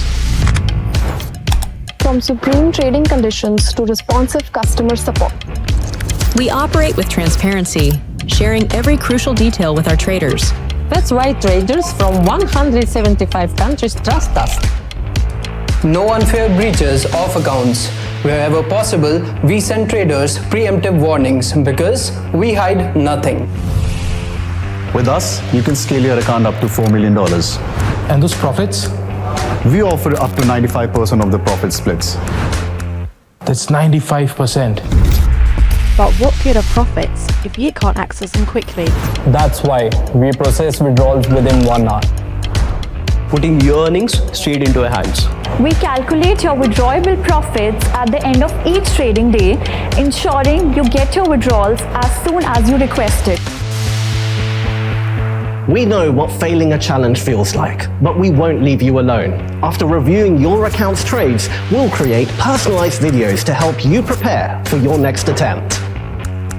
Our expert trading coaches and Prime Academy are always ready to help you learn and succeed. I started as a junior analyst. With clear feedback and growth paths, I've moved into a leadership role. When I joined here, I was just a graduate. Now, I'm an MBA and a senior manager. My career has been transformed here, from an entry-level position to a department head. While others are catching up, we are setting new standards in prop trading every day. Join us today and get funded with transparency.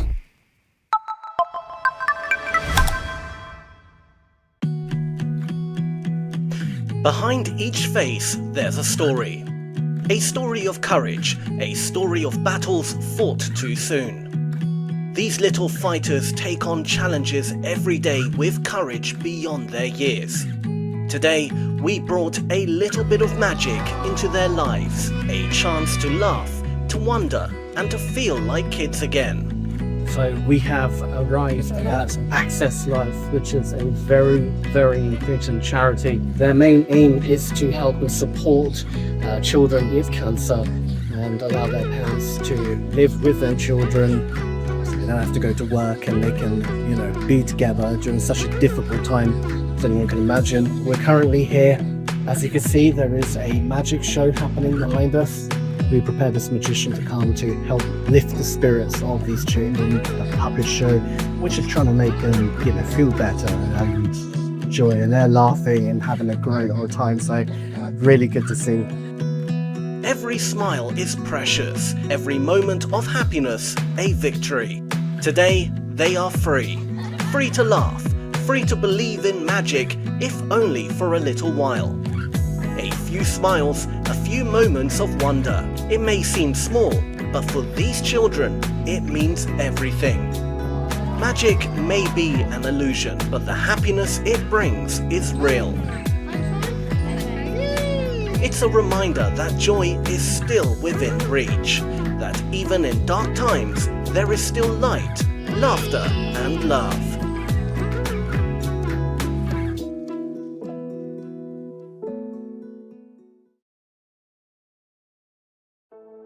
In a world where stigma and isolation often overshadow humanity, small acts of kindness remind us of our true shared connection. The focus wasn't just on providing meals, it was also about creating moments of care, trust, and belonging.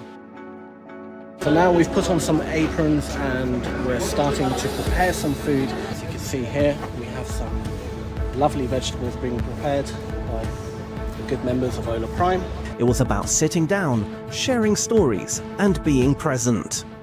In the small moments that matter most, sharing a meal, exchanging a smile, listening to a story, we found the power to create change.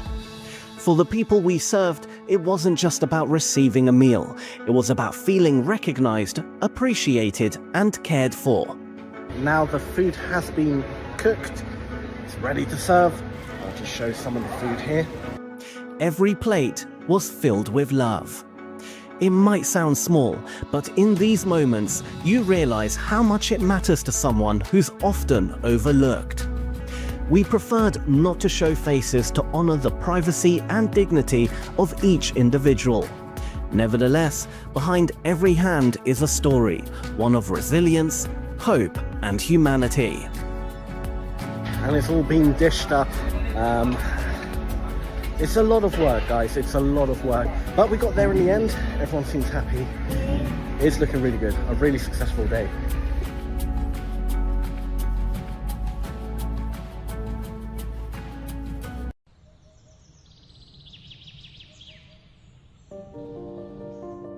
Education is the foundation of growth, opportunity, and empowerment. Yet in many rural villages, access to quality education remains a distant dream. This is school, a place where young minds come with dreams of learning and a brighter future. However, limited resources and infrastructure challenges makes their journey difficult. Despite these challenges, these children are driven, hopeful, and eager to succeed.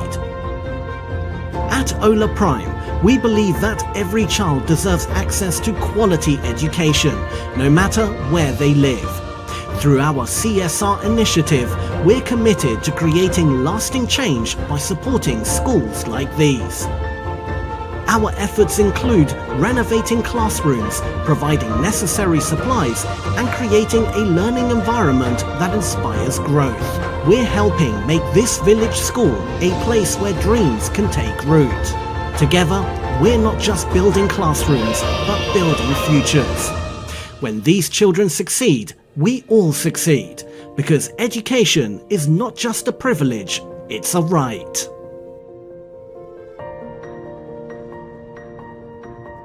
How do you feel after another victory? It's really good, so we're excited, we're happy to be here. People only see the wins. And there it is, folks, the trophies. final buzzer sounds. The moments under the lights. But they don't see this.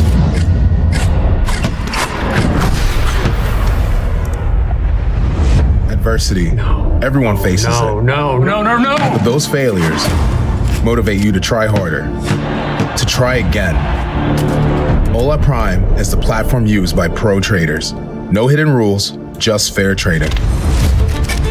In basketball and in life, speed is the difference between success or failure.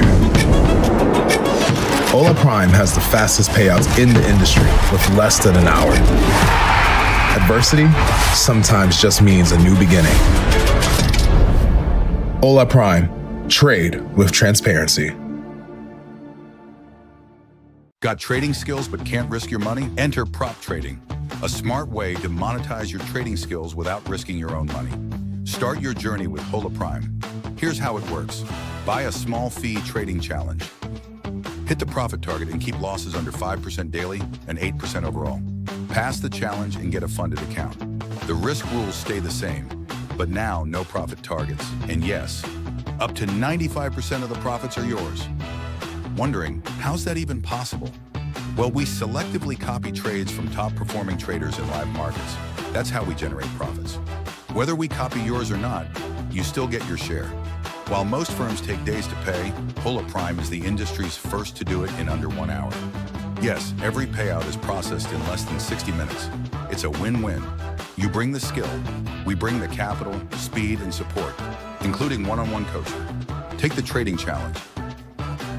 Get funded. Hola Prime, trade with transparency.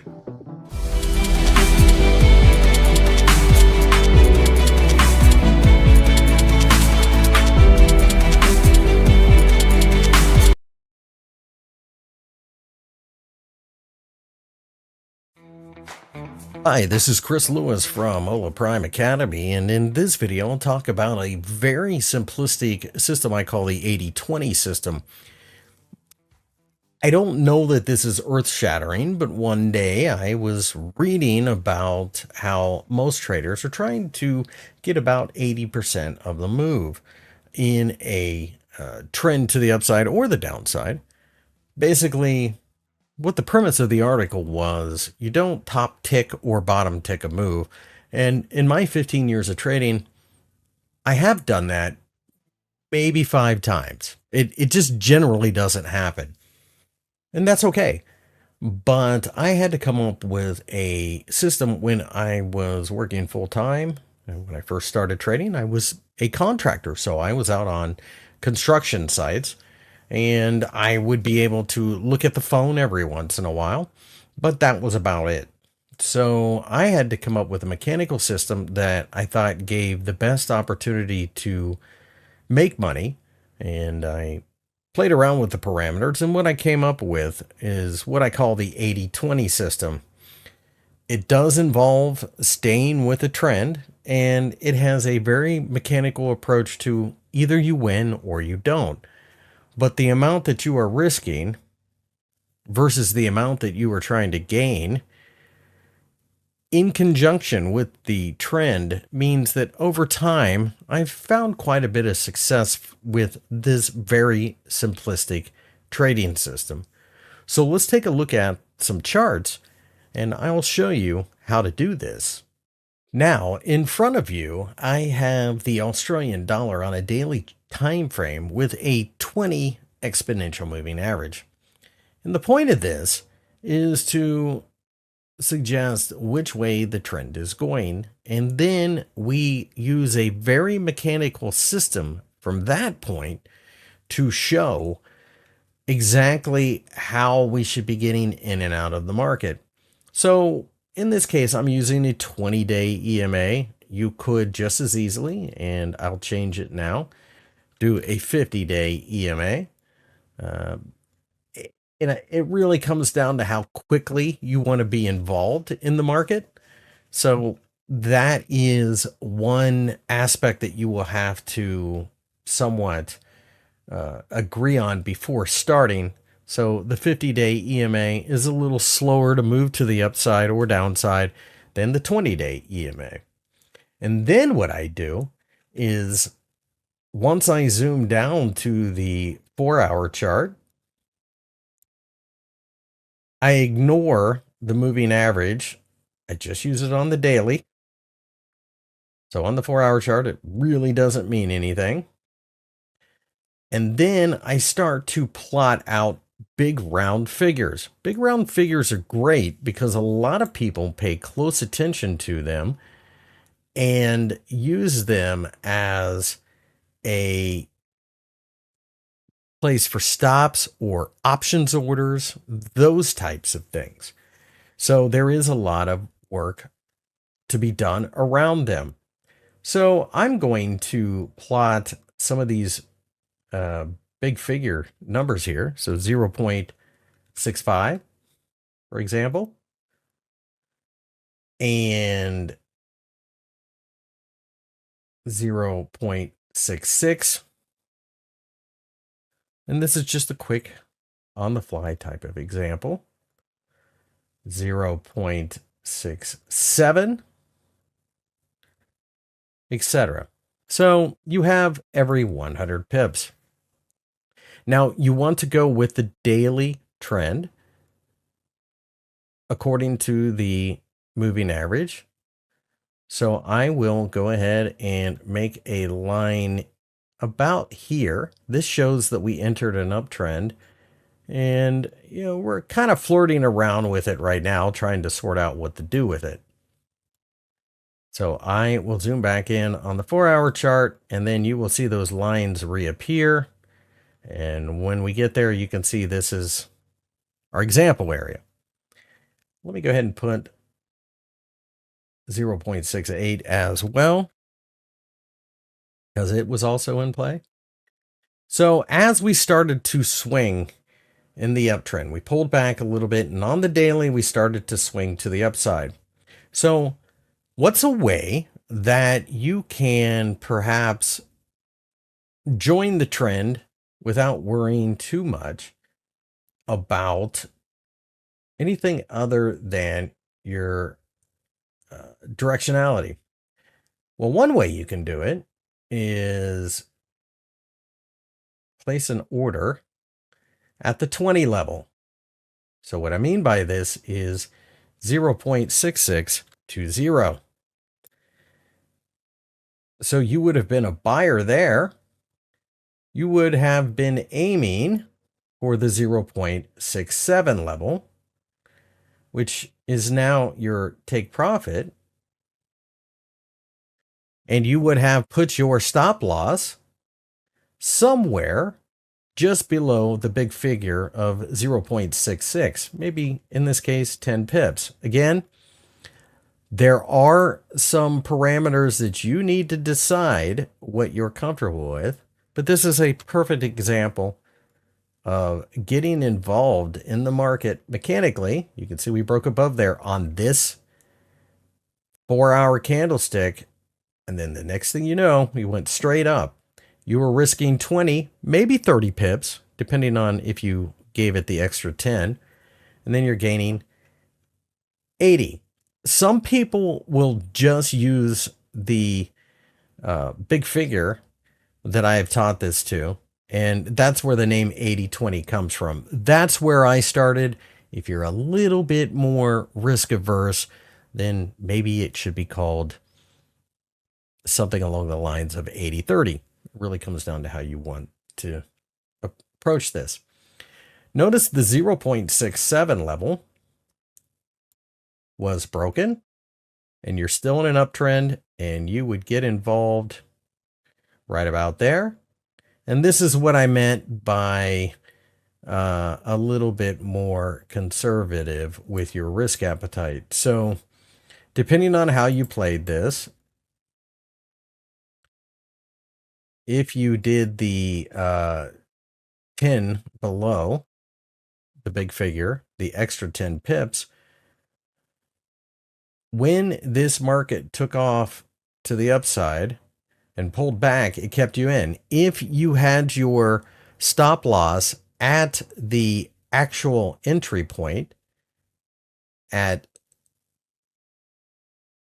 there, once it took off, you got stopped out at break even. Some people like to move their stop losses up quicker, but if you're more mechanical like I am, You entered here. If you had your stop loss at 0.67, you lost 20 pips. That's it.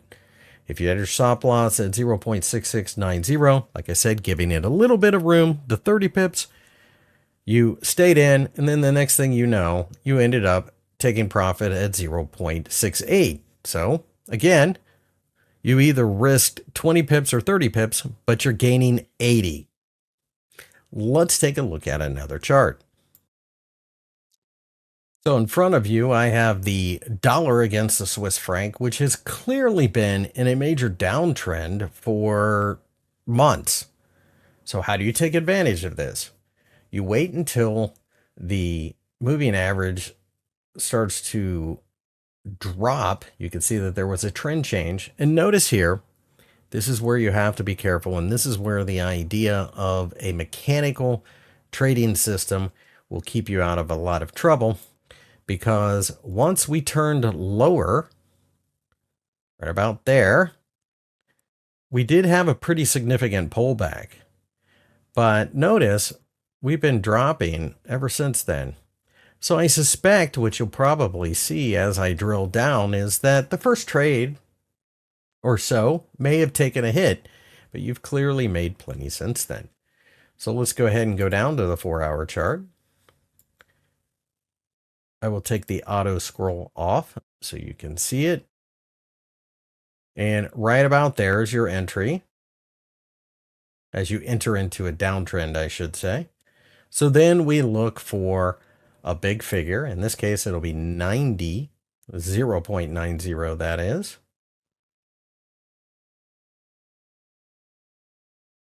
So we start shorting in this area right about here. Or perhaps, depending on how this played out, you may have shorted on the way back down. Let's go ahead and say you shorted here. The question then becomes, do you take profit before you get stopped out? And even in this case, it looks like 89 or 0.89 was in fact hit.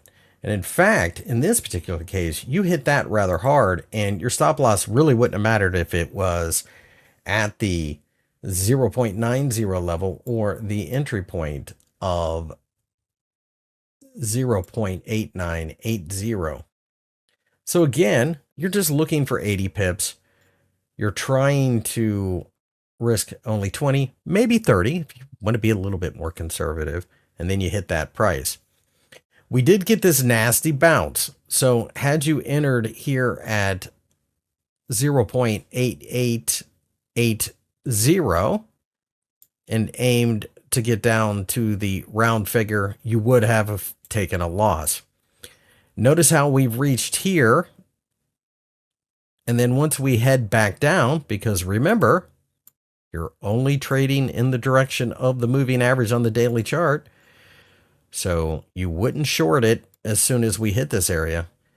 But once we break back down it, going in the same direction as the 50-day EMA on the daily chart, you would have the exact same setup you had here. So you break through the 0.8980 level, you come back, you touch the 0.90 level. So depending on if you use the 20 or 30 pip stop loss, really kind of comes down to whether or not you broke even or if you got stopped out with a minor loss. If you chose the more conservative, meaning 30 pips instead of 20, you're giving it a little bit of room there, you hit your target. And you can see that depending on how you got involved at 0.8880, you may or may not have gotten stopped out the first time, but the second time, and it ended up being a huge winner, and on and on. So the point of this system is you're risking 20 to gain 80. If you're a little bit more conservative with your stop loss and you're not so aggressive, you're willing to let the market float a little bit, like I tend to be, then maybe you add an extra 10 pips. But worst case scenario, you're losing 30 and you're gaining 80. That's still more than 2 to 1. The trick to this, of course, is going to be that you must trade with the daily direction. You will find that there are going to be times where things get a little bit tough. And that is generally when you're speaking of a trend change. Like in this area here, without running through it, I'm pretty sure you may have taken a loss or two, but they're small losses, and that's the point. Just like you can take this trade multiple times to the downside, you end up winning quite a bit more than you lose. A final thought is that sometimes what traders will do, and if you're in a longer term trend, when you get to your take profit point, a lot of times what will happen is it will go up to the next entry point, another 20 pips higher, and I might put a second position on, but it might be like a third the size of the original one. So it doesn't really hurt me if it does get stopped out and I can stay in that longer term trend. There's a million ways to slice and dice this, but this is something I wanted you to think about because it's been so helpful for me. I can set the entry point, go to work. If I'm still a contractor, I can set the stop loss and the take profit, just come back and see what happened. That takes a lot of the psychology out of this trading scenario. And when you catch a trend, you'll find multiple opportunities present themselves over the course of days, weeks, even months. If you get a really good trend, like we had seen in this particular chart in dollar Swiss, this on the weekly time frame, you can see it's dropped about 7 handles. So you can see how helpful it can be if you're really attuned to what is going on longer term. Same thing over here in the end of 2022. The market then decided to plunge 14 handles. A lot of opportunity. Again, this is a trend following system, so make sure that you get a drop in your favorite moving average. For myself, I use the 50-day EMA on the daily chart. If you choose to use the 20, that's fine. Just recognize that it's a little quicker to move, and therefore it may not be quite as reliable. I know people that use the 200-day EMA that I've taught this to, although it's probably worth noting that they don't get anywhere near the amount of trades because it takes so much time for the moving average to roll over and start heading in a direction sometimes.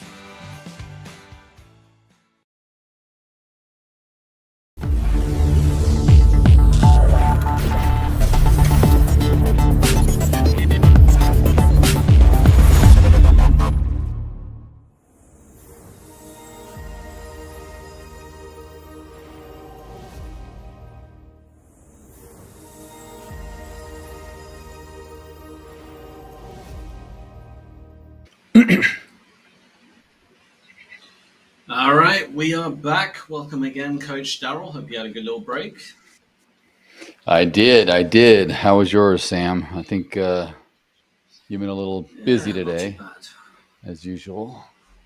I have. Oh man! But I sat down on my desk. So... Yeah. Oh. Ask the experts. Go Sorry. On. No. I was. I put a little message.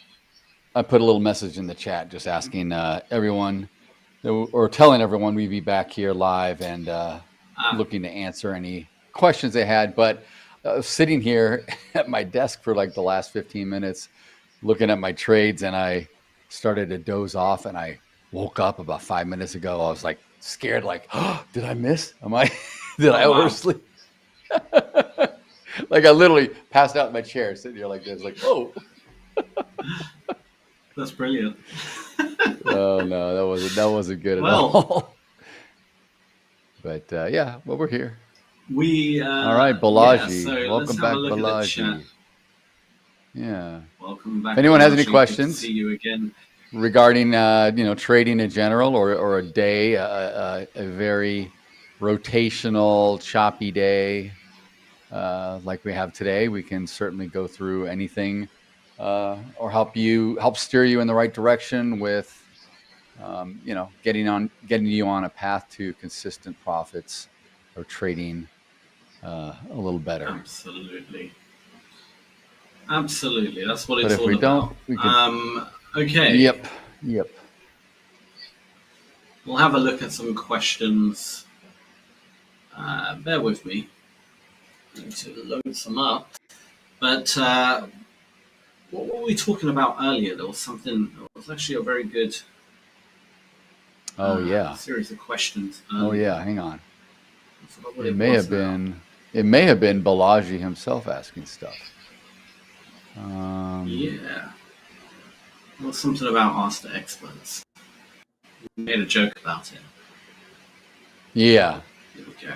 Yeah, I can't find it. I cannot find it.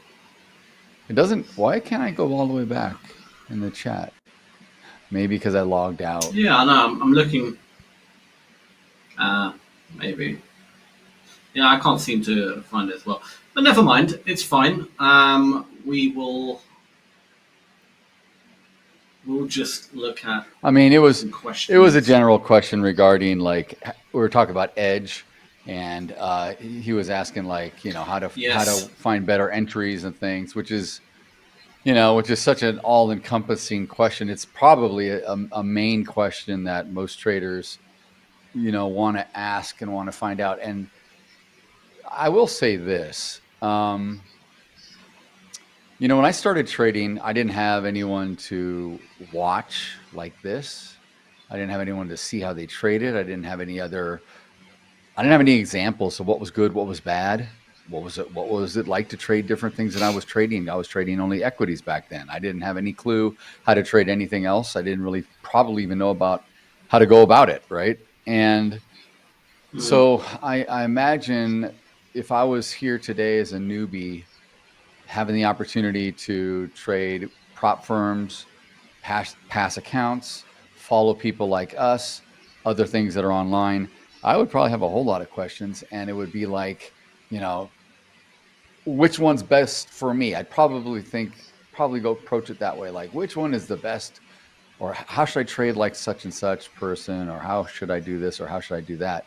But I think it would serve everyone better if they really kind of open themselves up to a much bigger, broader picture and think, what is it you're trying to accomplish by trading? Is this something that you want to do to make a little bit of side money, like a side hustle? Do you want, like, maybe you're in a career, or maybe you're going to school to study something that you're very passionate about, so you're going to walk away with a degree, maybe go to graduate school or something and really do something else, but you also are intrigued by the markets and you want to just learn how to trade to make some side money, which is cool. No problem with that. But if just think about what it is you want to do and how much time you have to spend actively trading, because that will really vary or really depend on where you need to focus, I think, because the asset class will depend on the time frame and the time of day. If you want to trade stocks only, U.S. stocks, well, you're not going to be able to trade overnight, right? The markets are closed and there's no volume. Everything dries up. Yeah, there's a little pre-market, but typically you don't even have access to that based on your broker. So it's just something you can't participate in. So if you're looking at, let's say you work in the United States or Canada, you work in North America, and you are working a typical 9 to 5, or you're at school all day long, you get home, and in the evening or at night you want to look to put on some trades, well, you're probably out of luck if you're trying to trade like the NYSE or something, a U.S. Exchange that's stock based. You're going to need to look at something else, maybe Forex, maybe crypto, maybe futures. And so these are things you need to want to think about. Also, again, how much time do you have to devote? Are you in a rush? You shouldn't be. But I think the psychology and just the overall why, what it is you're trying to do here is important, because if you just jump in and you're starting to open up an account, you're throwing money, or even if you're just trying to pass, challenge accounts, they're not free. Even if you get them at substantial discounts like we have right now, 70% off, it's still going to cost you. If you keep blowing them up, you're still throwing money, good money after bad, and that's not ideal, right? So I think so many times new traders, they just want to know, like, what it is they have to do. Tell me to do this. How do I get in at the perfect entry? How do I get out? But they're not used to being in a trade, and they get into a trade thinking, oh, I was told this is probably a good place to enter based on a number of indicators, a setup, a time-based system, what have you. Now they're in, and now they're feeling all the psychological, emotional stuff that we all feel, and they're like, what do I do? What do I do? And they botch the trade. They don't let it do its thing. They got out too soon. They move their stop. They don't have a stop. All these things that go into play that could really do a lot of damage, and you end up building bad habits. So I think what I would do is, if you're new here with us, welcome, for one. If you're new to prop trading, again, welcome. But we're here every day for your benefit. We're here live all the time, every day of the week, except for weekends. And watch us, ask questions, and learn, and start to see how other coaches trade. We have futures coaches, we have Forex coaches, we have some crypto coaches. You can kind of get a good flavor for what it is that we do. And we've all been trading for a long time. So it will help advance your progress and speed you up. So I'm just saying, don't be in such a rush. Take the time to watch, learn, take notes, ask questions, etc. I think you'll get a lot more benefit that way than just jumping in and saying, where's my entry? What do I need to do? How's gold looking today? How's oil looking? Whatever. And like, tell me where to go. We don't want to tell people how to trade. Yeah. I don't tell Coach Sam how to trade. He doesn't tell me because he trades differently than me. He has different psychological makeup than me. Even if we were trained exactly the same, I still wouldn't tell him how to trade, and he wouldn't tell me, because everyone has different nuances and deviations that we all do. So it's not that easy. It's not like just telling someone trade this way. Like, here, learn how to fly an airplane, learn how to drive a car. You got to do it this way. Trading is so complicated and difficult because of all those things, all those facets. Irregardless that we got a crazy market that's random and has different players that come in all the time that move things around. So you throw all this together and it becomes very, very difficult to make consistent money, which is why trading is so damn difficult. But at the same time, if you can find an edge and you can start to extract some money out of it, it could be very rewarding too. So I know I went on a little 10-minute spiel, but I think it's important just to kind of say something regarding that. And then in the middle, maybe we got some questions. So we did. We ended up getting some questions. So cool. I'm glad I let time fly. Amazing.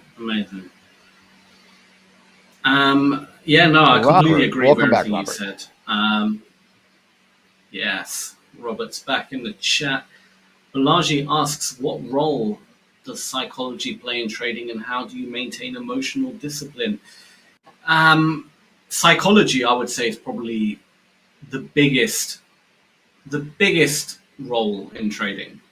Look, your strategy is obviously important as well. Both are two important cogs in your trading machine, if you want to call it that.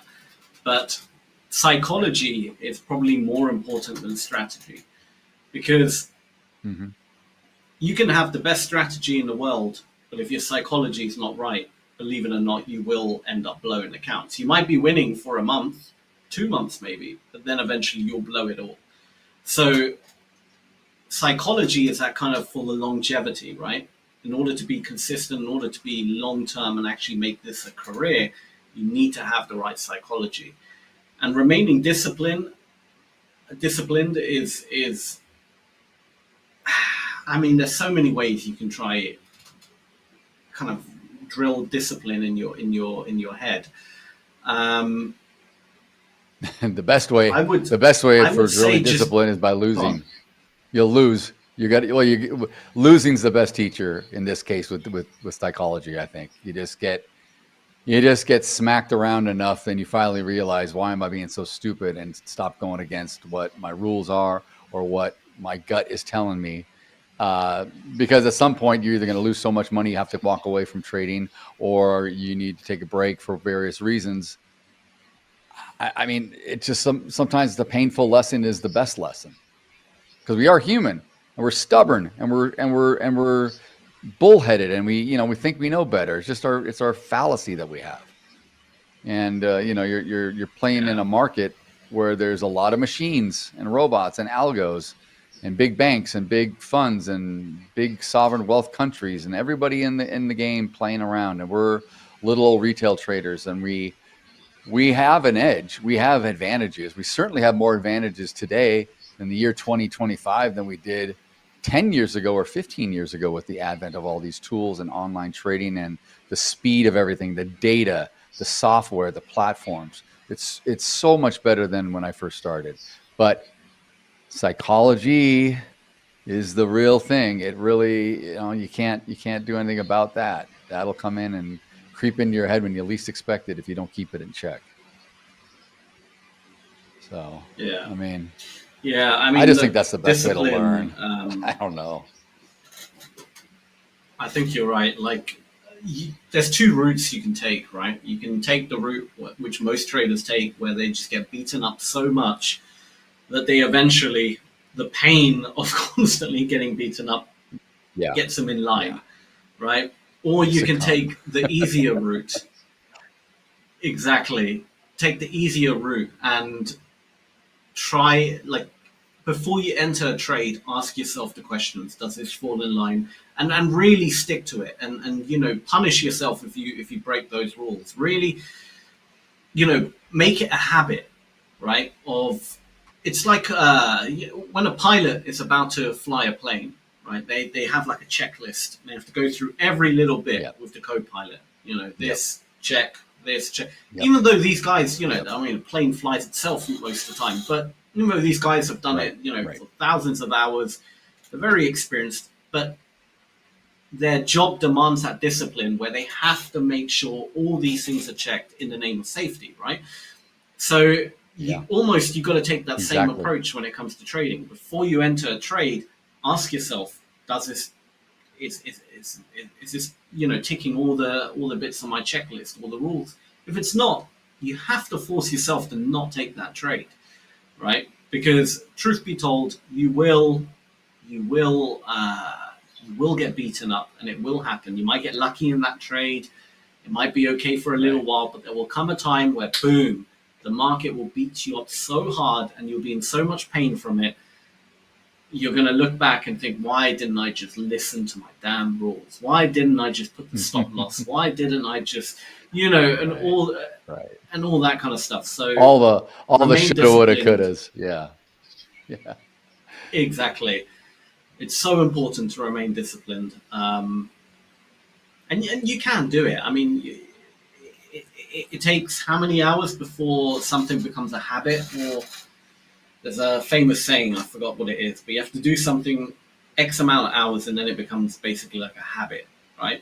But the first few times you do it feels like a chore. Yeah. I think it's like 21 days to develop a habit, like a real good habit. And then if you want to be an expert, it's the famous 10,000 hours. But, you can't fast track it, and there's no hard rule. Everyone's different. Everyone learns differently. Look, we were in school, and you may have sat next to classmates that barely took notes, and they just got it, and they remembered stuff, and they got all straight A's all the time.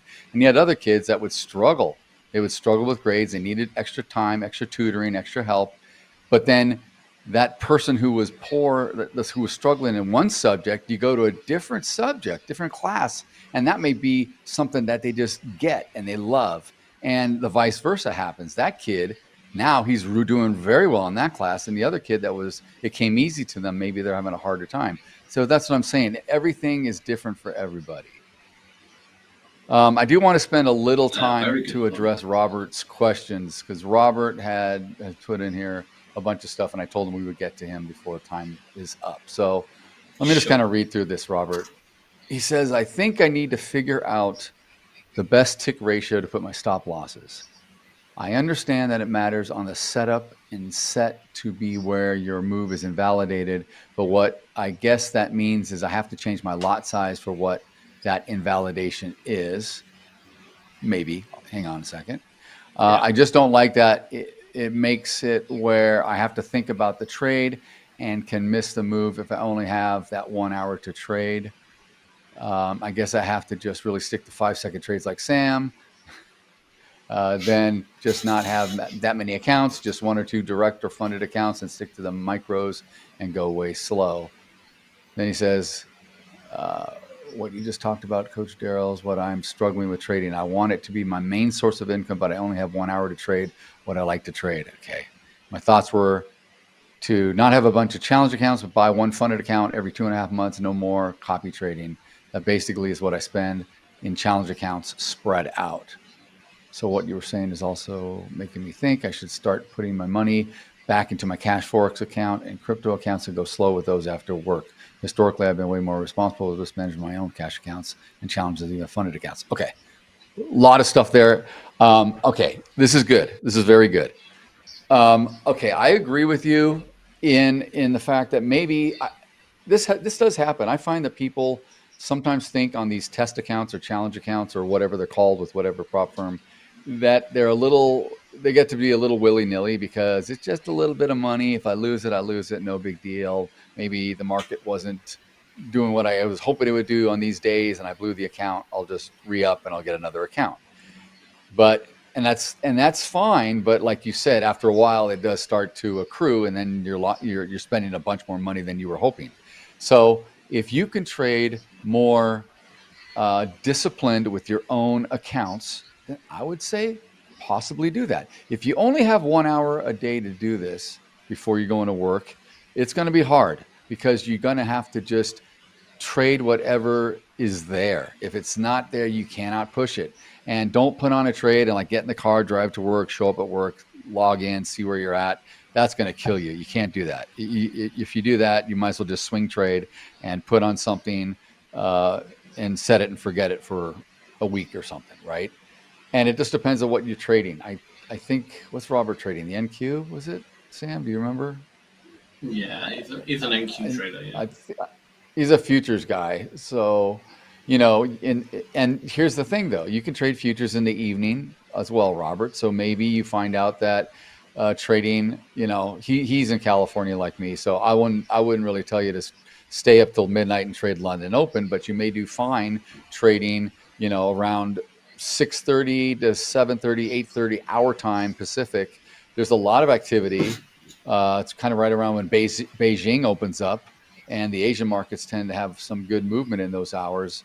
You can, maybe you want to trade after your dinner or something in the evenings, or look at it. Just start to take notes and see that. But if you're trying to really push, and I know you mentioned here that you've had a number of accounts, you've been trying to copy trade, you tend to blow them up. That sucks because then you got to pay for all of them over again. So now you're blowing a lot of money, not just on the losses. I would go slow. And you have to understand, I forgot what you do for a living. I think you're like an engineer. I know you're in slow. You go to San Luis Obispo. But, if you got a job and it pays you well, don't leave it right now. Don't do that. Don't do anything like that. Be smart. Keep your priorities in check. That's paying the bills. Look at trading as learning it, maybe as a side hobby. You can work at it. You can do something. If you see something that shows up in the morning before you leave for work and you want to jump in, take a trade, cool. But if you happen to get on in the morning and there's just nothing there and it looks ugly, don't get in it. Don't get in it for the sake of jumping in, because if you have a decent loss, now it's going to eat at you all day. You go to work, you're probably going to be in a bad mood. You're thinking about it the whole time. And worse, if you come home and you want to get back on in the evening and revenge trade it, you could set you back even further. So I would definitely go slow and start to work on developing maybe just one good setup, that one edge that works for you. And when you see it, you go in. Now, as far as size, because you mentioned size here, you can go in with some size, whether you're trading micros or minis. You can go in if you keep a tight stop. And if you really develop a good edge, then you're going to know if the trade's in your favor or not. Like you said, invalidated. I agree with you. If you want to give a wide stop, then I would probably scale down. That way, if it moves a lot and takes you out, you're not damaged as much as if you had more size on. But if you want to keep a pretty tight stop, because either the trade's going to go in your favor, and if it doesn't, if it comes back on you a point or two, based on whatever you're looking at, you already know, okay, I'm invalidated. I want to be out of this trade right now and be done. Then you're done. And you, even with a couple of minis on, let's say, okay, you're out $100, $150, $200 versus putting on 3 or 4 micros and having an 8-point or 10-point stop. Those will add up too, because if it comes all the way back down to your stop, it's still going to, multiply and be a sizable loss, still be 50, 60, 70, $80. So, just depends on what you want to do. I would go slow, man. Oh, you're system administrator. Yeah. See, so you got responsibilities at work. You've got a pretty good job. You've got a, it's not like you're just like working retail, man. You've got to focus at work. You're a system administrator. So yeah, I mean, I would probably think more about when you have the right time to trade and what to do about it. I would say, look, trading is like being a sniper, right? There's you don't want to be a machine gunner as a trader, because then you're just taking trades for the hell of it. You really want to be a sniper. Right. You've got to wait for that perfect shot and then take it. And if you add size onto those perfect, when you're really patient and you wait for it, and then you add size with that, that can be a very effective strategy. It does mean sitting around a lot, sadly, but yeah, it can be really good. We do have to speed it up real quick because Balaji, Balaji wrote, "What inspired you to become a professional trader, and how did you get started?" I kind of fell into it. Worked for a prop firm back, like when I was 19. I'm 34 now, so many years ago. But I didn't work as a trader. I worked in the marketing department, but that's how I got introduced to trading. And then it always kind of sat in the back of my mind. I kind of dabbled with it, didn't kind of, played around, never really took it that seriously. And then I kind of, more in my mid-20s, started getting back into it and studying it. And what inspired me, really, what I really liked, was just the idea that nobody can take it away from you. Like with any other business, if you sell something on one of these platforms, Amazon or whatever, all right, Amazon could just take you off one day for no reason and your business is done. There's so many different elements to running a business where people and outside sources can actually damage your business, right? As a trader, it's just you and the market. There's nobody can tell you to not trade. You are, in that respect, you are so bulletproof, and that's what I loved about it. The security, funnily enough, job security. It's a great reason. The freedom, the security, you're your own boss. If you can make money, if you can find that you can make money for yourself, you can make money anytime, anywhere. And if you want to make money when you're 70 or 80 years old and you do it around the world, it's awesome, because you don't have to be an old person and you're fired or you lose your job because you're too old, you got pushed out. If you can make money for yourself, you can make money for yourself. You don't have to trade every day. You can trade a few days a month, make some money. It's like a great way to retire. Keep sharp, trade. That's what I like about it. There's no age limit. And of course, I like the money, the greed factor. I mean, that's what got me into it. I mean, I wanted to make money. I think it's what everyone wants to make. I don't think there's any shame in saying I want to make money. Sure. That's what we all go to school for and things. We want to get a high-paying job. You don't spend all this money in college or university to say, I want to go work at, fast food. What the hell did you spend all this time for? You want to get the best paying job you can get for going to school, for spending 4 or 5 years, whatever, in university, right? So no different. It's no different. Everyone wants to make as much as they possibly can. So yeah, I mean, that's shameful, Daryl. Shameful but truthful. You wanted to make money? Okay. How dare you? Yeah, I know. Yeah. That's how the world works, unfortunately. But it's funny. Another thing I want to mention here real quick. Go on, carry on. I'll just real quick. I'm typing something to Robert here. You guys can also schedule 30-minute free coaching sessions with guys like Sam or myself or any of the other coaches. Go on our website on olaprime.com. Go down below, or actually in the top, there's I think under Academy or Trading tab, you'll see it, one-on-one coaching, and you can schedule a 30-minute session with us and we'll meet with you. We can share your screens. We can go over stuff, and we can talk about specific issues you have. And the company's offering this for free right now. It may not always be free.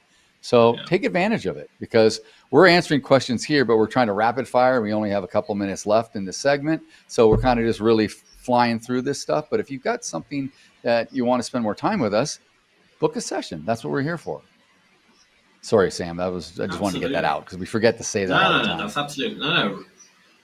It's a great point. But yeah, I wasn't really going to add much. I was just going to say trading's one of those funny professions where it's really, really hard to do. But once it clicks, like there is a switch in your brain. The moment that clicks, and then it starts becoming easier. I'm not saying it becomes easy, but it becomes easier, and you just easier and more fun. Again, it's all psychology. Yeah, exactly. But up next, we do have the Trader Spotlight with our trading coach, Chris Lewis. So do stick around. It's live as well. So if you have any questions for Chris, stay around because, I'll be talking to him next. And then we're back to trading in about 30 minutes time. So we'll see you there. Coach Chris and the Catalyst. The Catalyst. Remind him of that, Sam. The Catalyst. Will do. I love it. Take care, guys. See you soon. See you, guys. Markets are unpredictable, volatile, complex, but your trading journey doesn't have to be. Hola Prime TV is now live.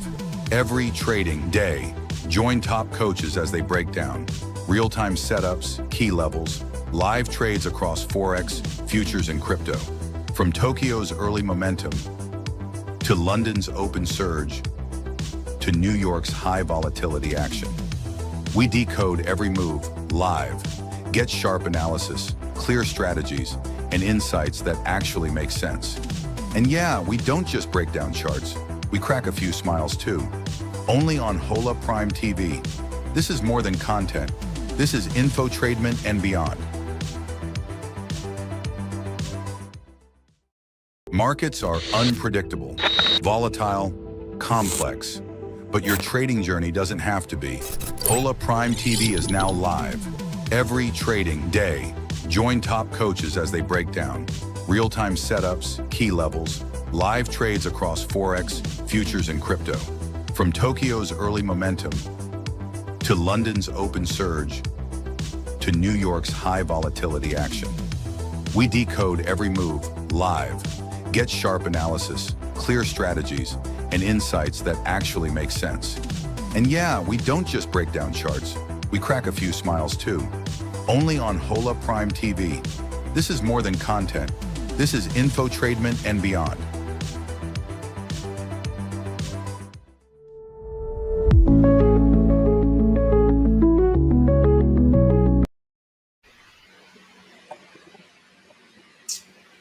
Good day, Chris. How are you, my friend? All right, how are you? Yeah, not too bad. Not too bad at all. How's your trading day going? I was pretty busy this morning trying to get the portfolio, if you will, all balanced. So I don't know if you remember last week I was talking about how a lot of people you're starting to hear the death of the US dollar as being a very real thing. It won't be the world's reserve currency anymore, blah, blah, blah, blah, blah, blah. I can think of no better signal to start buying the dollar than when you hear that. In 20 years, I have seen this exact same thing play out multiple times, and we are in the process of it now. So between futures, which in this case, this is more of a swing trade for me. So I was using futures just to kind of pad the pictures or the trades. Can we back end? Can you get Chris's screen up, please? Sorry, no one can see his screen at the moment. Here we go. All right, carry on, Chris. Okay. So anyways, long story short, we are about to see a cyclical trade. Now, these things are very hard to time, but when you get them right, your job as a trader is to hang on to them for everything you can.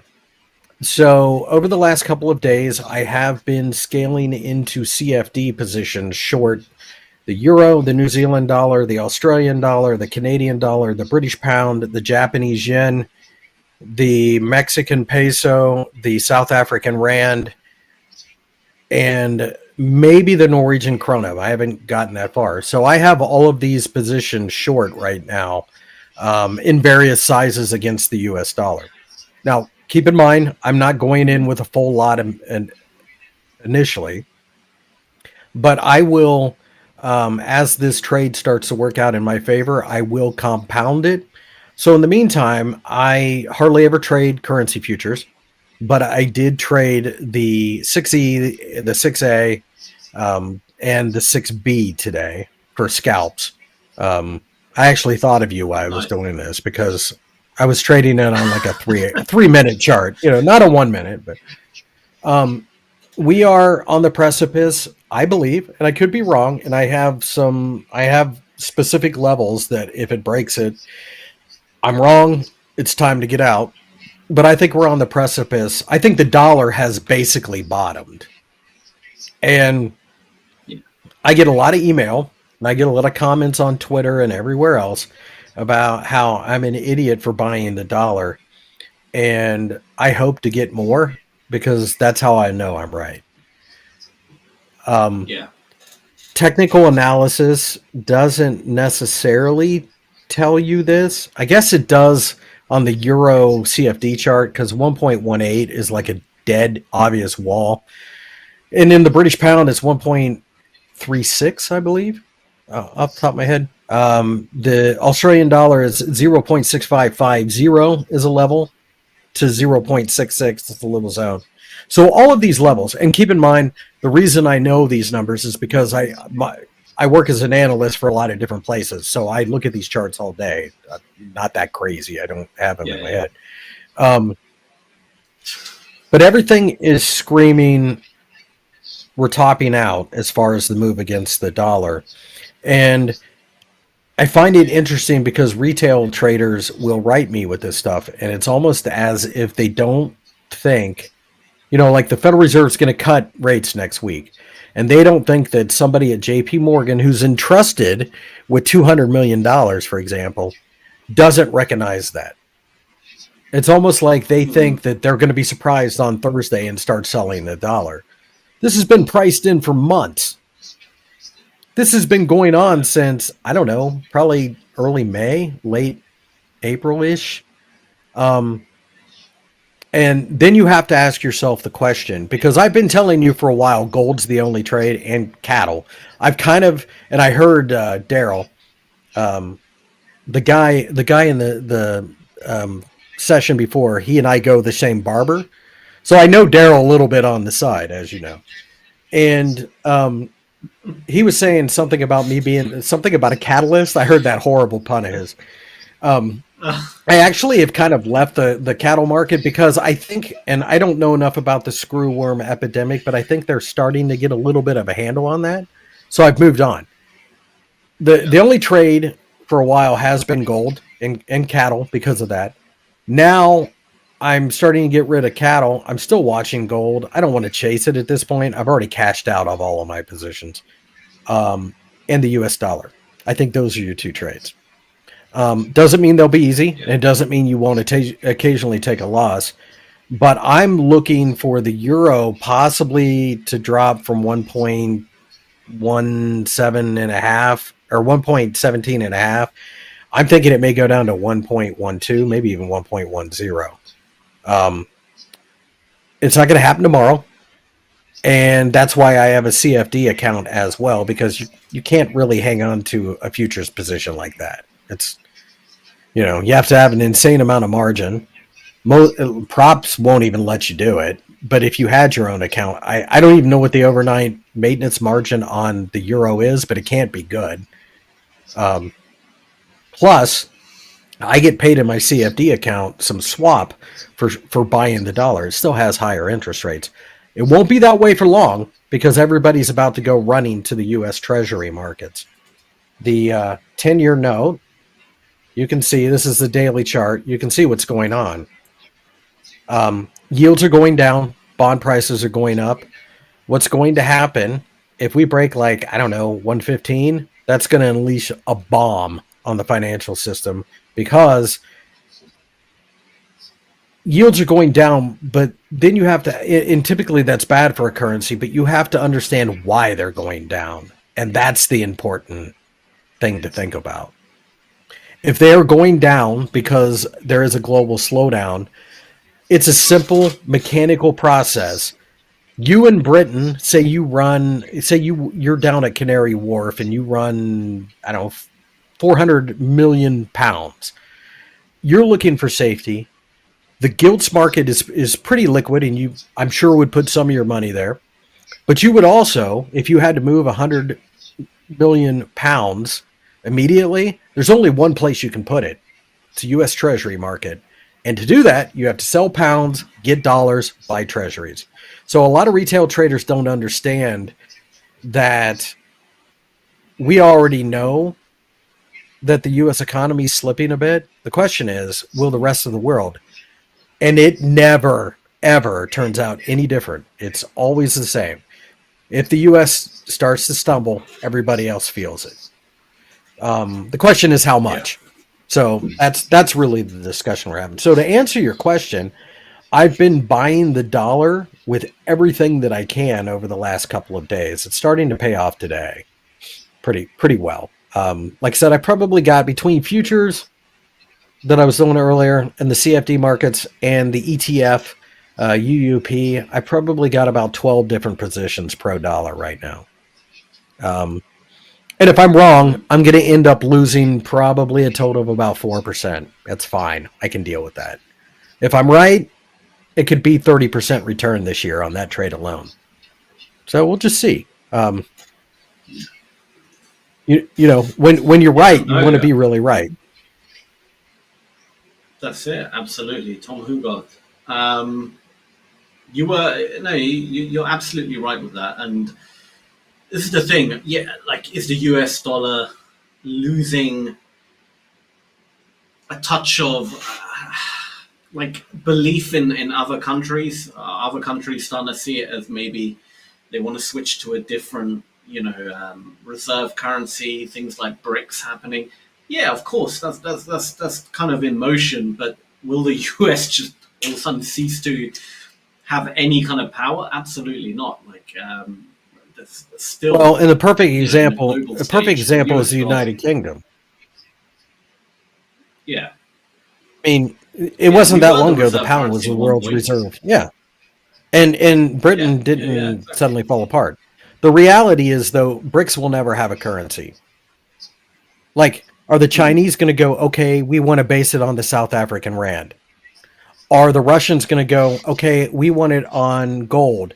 You know, is another country going to go, I'm okay with an oil-backed currency, even though I have none? You can't get 10 people in a room to agree on the weather. How are you going to get them to agree on a currency? The idea of a BRICS currency is an absolute dream. It's fantasy. The only way world reserve currencies change are through massive wars. That's what got rid of the pound as the world's reserve currency. Britain had been bombed to hell and back, and the United States said, well, you remember all those Lend-Lease agreements? How about we take the ball? And at the time, there really wasn't anybody else that could have. So, and we're still in, I don't think people truly how big the U.S. economy is. It's still 14 times China. Yeah. As much as you hear about China, it's still 14 times. And India is, there's a lot of, because of the trade tensions between the United States and India, India is nowhere close. We're not even talking the same language. Because if you go to the United States, it's very interesting. I watched this documentary of German World War II prisoners and how stunned they were when they came here, because they would disembark on the eastern coast, see a bunch of electricity like you would see in some German cities, and then they would go all the way to Texas and see electricity the whole way. They had never seen that. We're still in that world. Maybe not in Germany, but there are plenty of smaller BRICS nations where there's no electricity in half the towns. And there is no such thing as a town in the United States that doesn't have electricity. It just doesn't exist, and it hasn't for probably 80 years. So the great thing about trading is you can take advantage of the ignorance of others. Bluntly put. Because there are people who will look at the chart right here and they'll go, oh, it's gone too high, I've got to short it.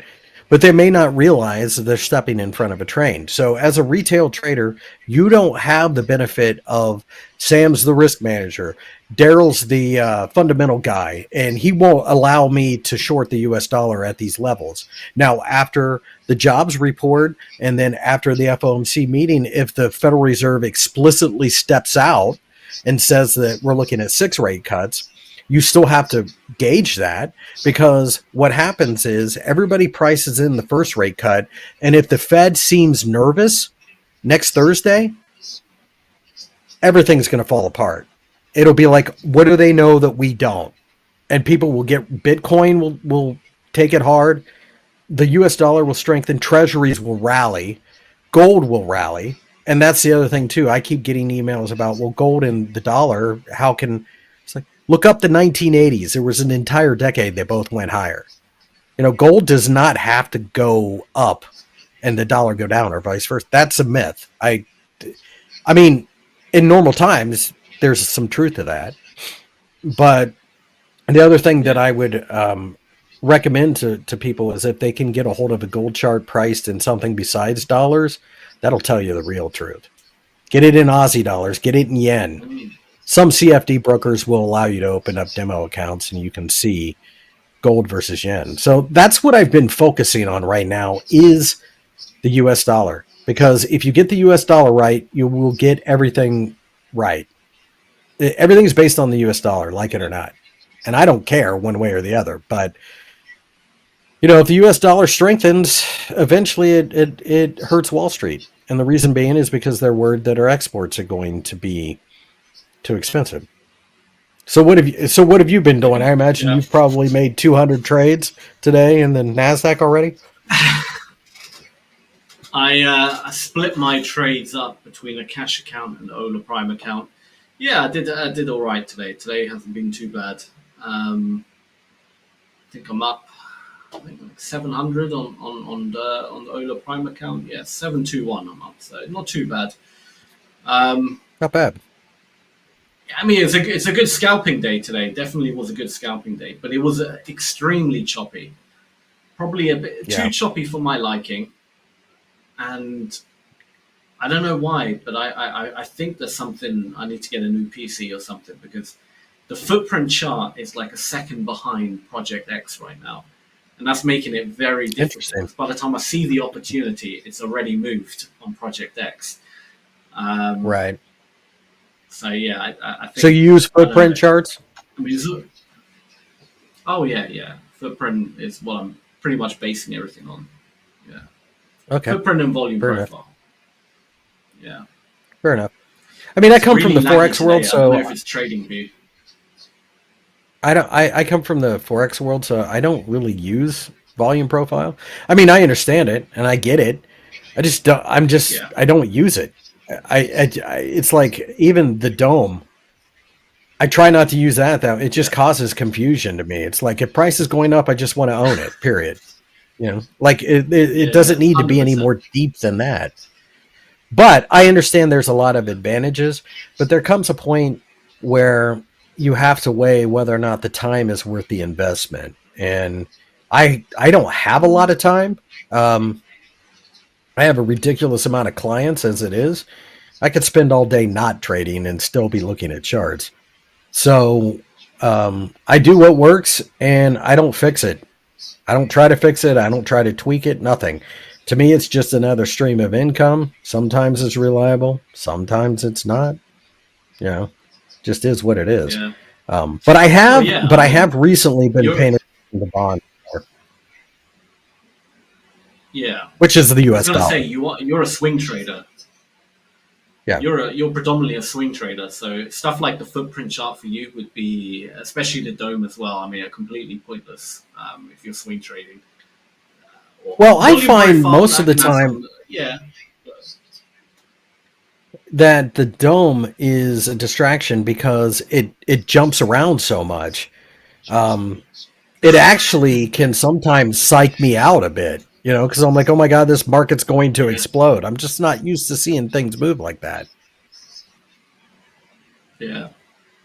Yeah, it's only really useful for scalping. I mean, even I don't really use the dome. I keep my eye occasionally, I glance at it, but apart from that, I'm not really using it. It's all the footprint for me and volume profile. And that's only for scalping as well. Like if I was swing trading, I would use the volume profile, but I wouldn't be using the footprint. Yeah, I think we're probably on the verge. I mean, as I zoom out on the 10-year, you go back to 2 years ago, you can see that we've kind of just been sideways since then. We really haven't gone anywhere. This is a great market to trade if you're patient. It would kill you. Like, I don't think you'd survive 2 days in this market. It's just too slow.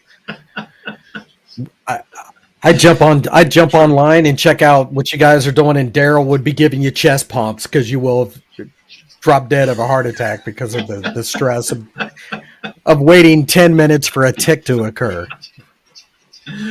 But yeah, I digress. Think of anything worse. But we are very possibly in a major bottoming pattern. So I hope the bonds pull back so I can buy them again. But instead of futures, I would probably do an ETF like GOVT, which just buys all the government, all the durations. It's an easy way to do it.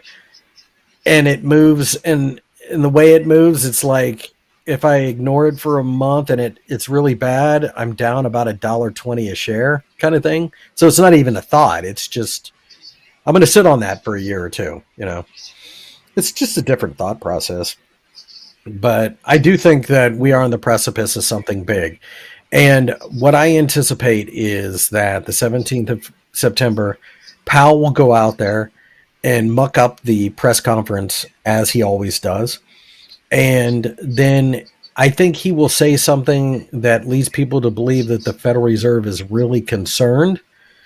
And then initially you'll see the dollar plunge, and then it'll snap back like a rubber band. I fully anticipate seeing all of this. So I think the next week is going to be really choppy. I don't think we get any clarity until after the 17th. And even then, who knows? I mean, but I think the next 4 or 5 sessions are going to be more for guys like you who are looking for 3 ticks, 8 ticks, whatever. Yeah. Yeah, absolutely. Absolutely. Well, I don't know. I mean, how's cattle? I mean, I know you mentioned earlier you're not really. Well, I really haven't been. Well, I don't want to say I'm not trading it anymore, but you can see today. This is the daily chart. Pretty brutal day. I believe, like I said, I believe this screwworm epidemic, they're starting to get a handle on it. So that'll be the end of this run. And in fact, maybe I might start thinking about, because every trade I had placed up to this point was me buying it. Maybe I'll short it. I don't know. I'll watch it for a day or two to see if there's any follow through. But like I said, this all comes back to the fundamental part. Find out what's hot, you know, and or what's being sold off hand over fist. And it might be this market. Maybe it's time to short it for a week or two. I don't know. But it was a pretty rough session today. I did look at it in the beginning, and I was like, ugh, because let's see. Yeah, there was your first hour. I saw that, and I'm like, I mean, we may come down here, I guess, down to what is that, 226 or so? Because you can see we have been trying to rally. We just can't pick up any speed. Now, they are closed now. But this does not look healthy at this point. And I'll have to do a little bit more fundamental research. But I thought I read somewhere that they may have the screw worm thing kind of under control. So, and that's why I just in the last day or two started focusing more on the dollar, because I do so much Forex analysis. I've been watching it and I'm like, it's interesting because after the jobs number came out so horribly, the dollar wouldn't die. We didn't break out of any of the ranges. We had shot, like the euro had shot to the top of its range. The pound had shot to the top of its range, whatever, but they couldn't break out. So sometimes, and I think I even said this last week, it's a matter of what markets won't do. It doesn't look like they're willing to sell off the dollar as aggressively as people would anticipate. And they will literally drag the retail traders and bigger, guys with sizable accounts in to buy the euro. And people who are a little bit more long-term minded are going to say, here, hold my bags. Because somebody who is swing trading might have a 200, 300 pip stop loss. I mean, that's not uncommon for me. You just have to size accordingly is all. Very difficult to do in day trading. It's an entirely different world, but I do apply it to day trading because it gives me a bias and it gives me levels. This candlestick here, because you'll notice this is the 20 or the 9 EMA on volume. You'll notice how we jumped way above it for this candlestick today. That for me is a bit of a signal. We'll have to see. I sometimes will also look at the 20. Yeah, there we go. I'm sorry, it isn't the 9. It is the 20. I did set it right. So the last 20 days we spiked. And you can see how there's been nasty sell-offs from time to time. And these candlesticks here and there do kind of keep me from shorting right away. I want to see how it will behave in this neighborhood right here. Because I think if we break down below like 223, it's over. The trend's over. We're dropping. And then I might sell every day, for a couple ticks here and there. Again, it's a $10 a tick market, so it's not cheap.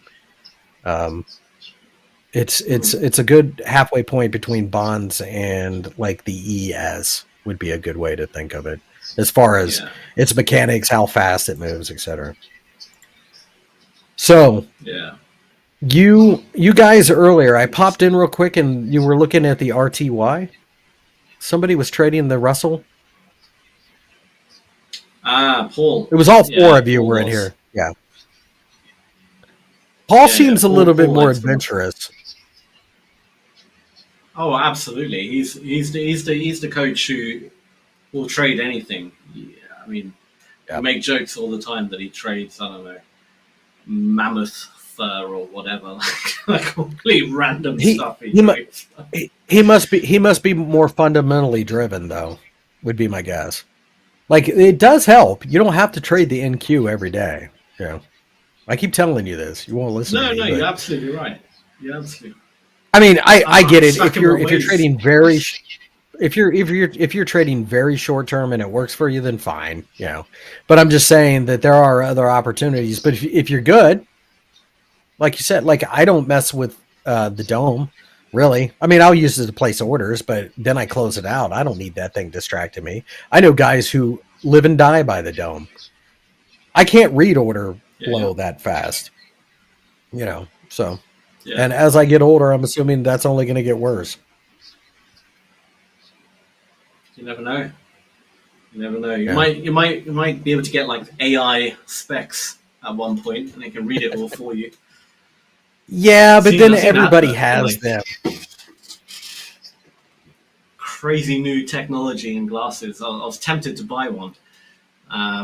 Like augmented reality and stuff like that. Then I thought I would look like an absolute idiot walking around with a TV on my face, essentially. So, well, they do have the ones that have the equivalent of like 160-inch TV that you can use as a monitor or to watch things.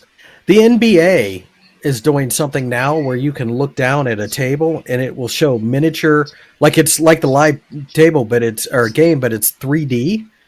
and they look like little, like in Star Wars when they were playing chess. I don't know if you remember that, where the holograms are jumping around. The NBA has something like that now. I forget the name of the glasses. It's not cheap though. The glasses are like $1,900, but you can watch NBA games on your table like you're sitting up in the crowd. It looks like live. It's the craziest thing. So there's a lot of that coming. I agree. Whatever, man. Who knows? You could do maybe in the future. You'll be able to break down the charts just through your glasses and tell you everything. I mean, that would be maybe, but if those come out, everybody else will have them, so we'll just kind of cancel each other out. Like, that's the thing. It's true. It's true. Yeah, I just say follow the trend. I don't need to be any high. smarter than that. Yeah. That's true. Follow that the or you need to develop it, and then just share it with a handful of us. That's the other thing that we could do. That's it. That would be a good idea. Who knows? Yeah. But Chris, agreed. we have hit time. So yeah, thanks again for coming on. Always a pleasure. And I'm assuming I'll see you next week as usual. Have a great rest of your day and weekend, etc. Okay. Yeah, I should see you next Tuesday. I believe that I'm on again. So.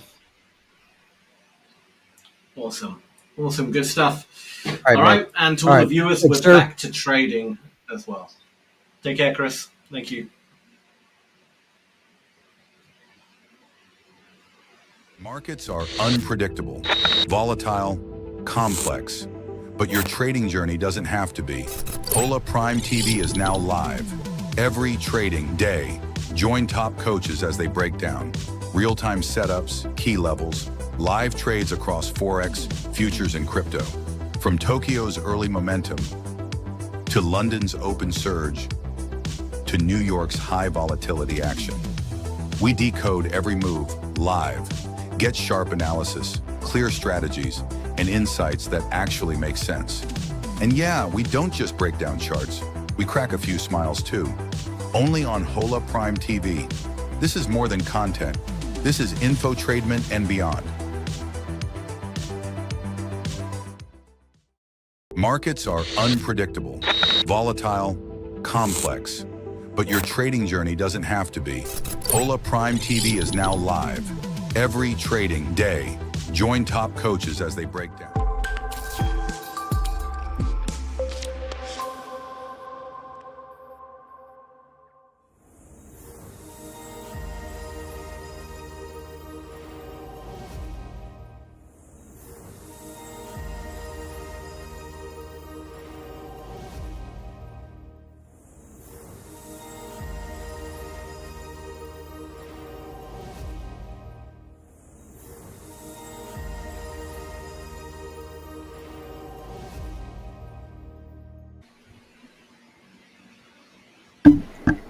What's up, everybody?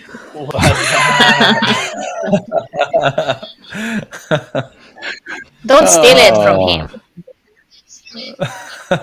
That's true, actually. Chest pumps, baby. That's Troy's catchphrase. Chest pumps, Sam. Chest pumps. That's all I got to say.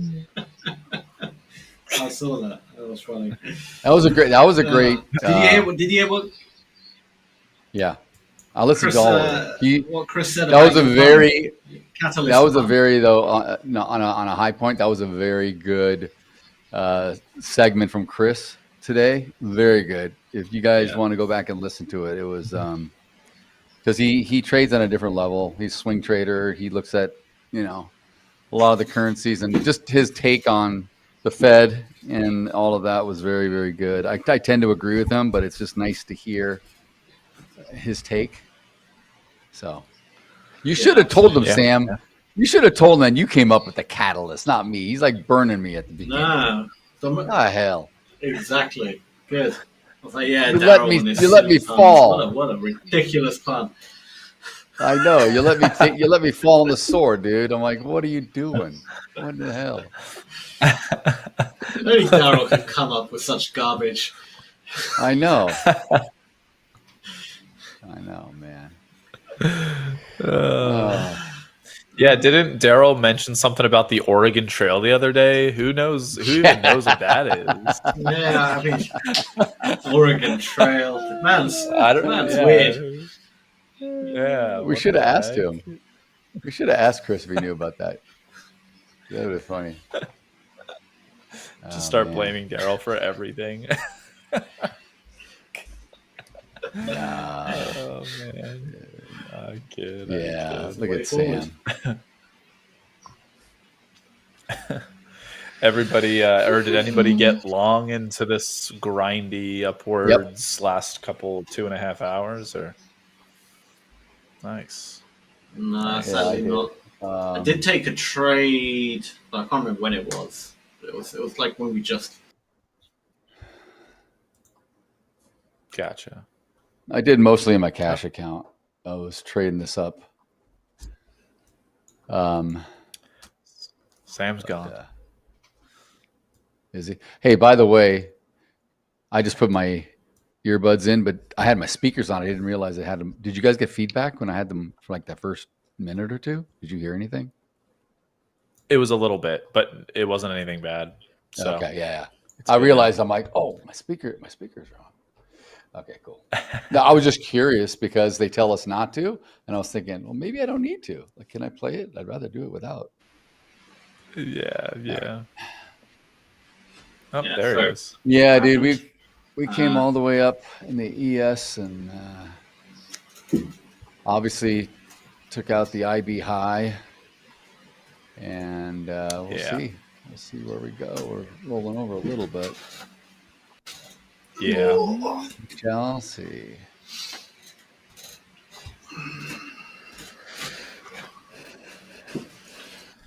This is essentially what this level, this 65-16 level is where we had trouble in the previous regular trading session. So yes.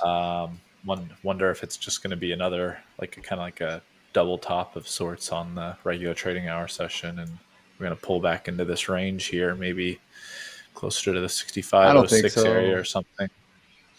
I mean, maybe, but I'm just looking at how flat we are at the top of this profile, right? Flat. Oh, I know. Yeah. So when it looks like Adelina's little bird here, little bird. Oh, that's a good bird I just did. Look at that. Beautiful. But when it's I didn't. when it's flat on top, though, that's impressive. I gotta say, it just tells me. I was looking at it. Do it again. I didn't hear no bird. No, look at my screen. Oh. I drew a little bird out of the profile. Oh, okay. My picture was covering it. Oh yeah. No, I did a little birdie. Picture, man. I just have to do a little birdie. Yeah, little bird. No, I was going down. I'm like, oh, it looks like a bird. So I think that we're just kind of correcting, and maybe we'll go higher, just because it's so. We haven't had a taper. We haven't had any kind of, I don't know, just exhaust move to the upside or sweep. If we get that and we want to come back, I'm okay. But I just think we may want to still go north. Definitely possible, for sure. Definitely possible. I thought the same thing on yesterday's session, where we kind of made a flatter top as well, and I thought we were going to break through that and test higher, and then we didn't. So that now I'm a little bit skeptical of today's version of it. That's my only issue. I'm with you on this, but I mean, at the same time, I have to trade what sets up. And of course, right. We this is obviously yesterday here in the yellow, but what did we do in the overnight? We made, we extended the range. So, and we have engulfed to yesterday so far. This is our low day. This is our high day. So we're outside of both of these, and we're up here at the top. So maybe we'll continue to go up here. I don't know if we're gonna, get much of this stuff up here for this all-time high. 3 days ago or 2 days ago. 1, 2. Wait, what's today? I'm losing it. Today's Tuesday. That's Friday. Yeah. So. It's Tuesday. It's Tuesday indeed. Why does it seem like it's like Thursday already or something for me? I don't know why. I'm so week seems like it's already been going you through. And me both. I've been recording video. I was up all last night till almost 1:30 in the morning doing videos, man. I'm just beat. I'm so freaking beat right now. I've been doing carpeting all bloody day. I know. You're doing setup. I'm filming a master class, so I'm just like dead tired. Oh, yeah, they're hard. Yeah, that's a lot of work. They are. Masterclass. I know. It's like all this editing and all this crap. I'm like, holy crap! But if you're filming a masterclass, shouldn't you be a master? Yeah, touche. Master Splinter. I want to get you. I want to get you. You are a master. I know that. You're the 1 minute. You're the 1 minute man master. So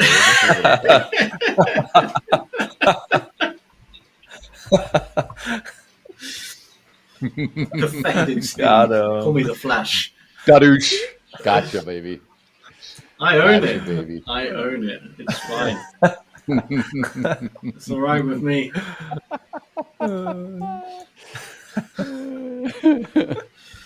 always say it's about efficiency. You know? No, dude. Get the job done. That's all that matters. We talked about this before. To keep it PG, and we'll just talk about the animal kingdom, right? In the animal kingdom, survival is based on speed. You got to get in and you got to get out and you got to populate the herd, man. You got to keep it going. No time for romance, right? None of this. So only humans, we kind of tend to do that. But every other animal on the planet, just like boom, boom, bye-bye. See ya. And trading. They don't even get your name. They don't get your name, no dinner, no movie, no date, no nothing. Just bye-bye. And humans are bad at trading as a whole. Yeah. See? That is why. If you could give the trading knowledge to an animal, any animal, they would be a better trader than us. They'll understand it's all about just getting the job done. Speed. Exactly. That's right. Oh my God. Survival of the fittest for them. That's all they care. It's only survival of the fittest. Yeah. Exactly. Oh my God. Ocho Maximus, welcome back. Long time no see. What are you asking? What's with the P&Ls today? I don't know. What's with the P&Ls? Hey, they're pretty good for the most part. Yeah. I know. Are they not? Well, because Tony's not here, so he's not showing $150,000 up. I think we've done pretty well. Supposed to be trading Sam 50 had like contracts. We've done pretty well. Sam had 141,000 the other day, or something, and then he was like, "What?"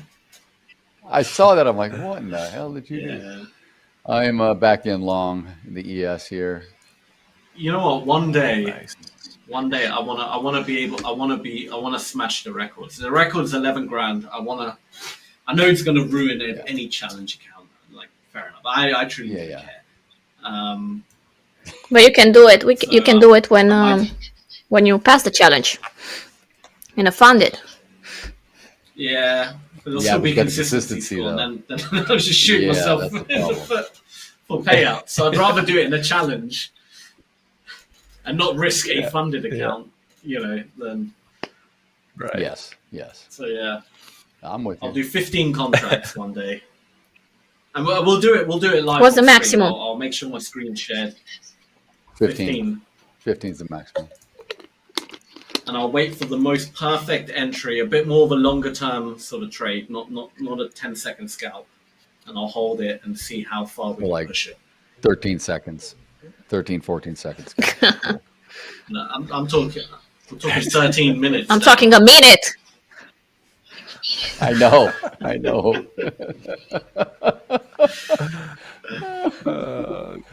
You got it. That's Sammy. We'll do that. That's our boy.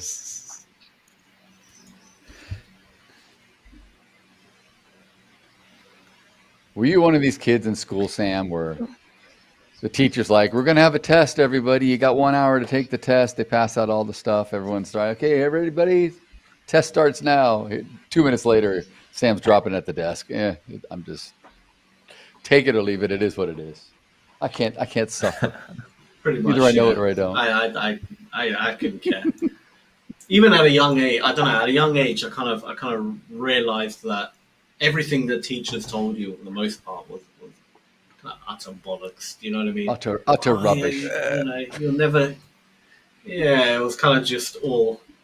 I was like, it doesn't make any sense. Like half of it, all these rules and stuff. I'm like, it doesn't make any sense. A bad you just boy. Wanted rebel. You just wanted to join the track and field team. Gangster. And just be out there every day. I know. Yeah, he just wanted to run. You know what? You know, you're gonna laugh at this. I won medals in the school and for the athletics. I was the fastest 100-meter sprint in my year. Back in my school days, I was quick, genuinely quick. What, like high school? Like high school or middle school or what? High school. No, high school. Dude. High school, like teenager, proper, like, you know. And I don't know where the medals are. Got to keep yourself. Probably at my parents' house. Got to keep yourself healthy. Yeah, I was sprinting. 100-meter was mine, and long jump and high jump. I was at the highest long jump. I mean, highest high jump, furthest long jump, and 100 meters. Yeah, really. And then, as an adult, I became fat, and that was the issue. And I just sat on the computer. But I was quick. I was genuinely, actually, very quick. Yeah, that's cool. Yeah. That's good. That's awesome. Oh man, Martin, welcome from Norway, my friend. He's going to hang out here for the rest of the night. Cool. What time would it be for him? It would be like same time as probably Germany. So he's like an hour behind you, Sam, right? I guess. Maybe 2. No, hour ahead. Yeah. About an hour. About an hour. Hour ahead of you, I mean. Yeah. Yeah. Cool. Mm-hmm. Good to see you, Martin. Martin Heyerdahl. Good to see you, Martin. Martin, are you new to the chat? I don't think I've ever seen Martin in the chat before. I might be wrong. No, he's been here. I interviewed him. Oh yes. He's a funded trader with us. Oh, very good. Yeah. Good to see you, Martin. Good to see you. It's 2046, so it's 840, 846. Yeah, nice. Where is I wish Martin? we would use military. Where are you from, time. Martin? He's in Norway. I said Norway. Norway. I didn't hear. Sorry. Norway. Very nice. Yeah. The country Norway sounds like a Scottish person saying "no way," or a Northern English person. Norway. No way, you go man. That way, no way. No way. That's so funny. Oh my god, that is so funny. Oh my god. That is so friggin' funny. All right, let's melt up here a little bit. Let's get some extension. We got about 12 minutes till power hour. I want to see it. Man, a lot of sellers right here, though, at the 65.17 area. I know, but that means that just Darryl, there is. All right. That just means the extension's going to be a good rip. We can get past it, get a little relief, get a little wind in our sails. Yeah, see, here we go. Yep. 17, get up there.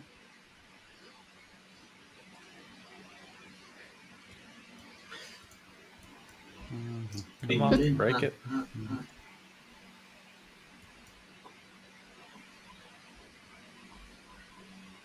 Break it. Go. Yeah, there it goes. They're eating it. Oh, sellers are absorbing really good, but I think we'll get through it. I think we'll get through it. But Daryl, your current P&L is such a nice number. It's just 333. If you could make 33 cents, that would be incredible. I could be. I could. I'm kind of annoyed you're in the trade. This is on the second account, so I have to add my unrealized to my 583, which is legit. There we go. Let's see. Come on. There we go. Push through. Come on, shake it. Come on, shake it. Let's get a little push it real good, guys. Let's do it. Push it. Oh, I forgot. I got to go back to the times. I got to get more. I got to get more little. All right. I got to get more Troy. I'm out of mine here. Update the P&L. Get up on this. Get up on.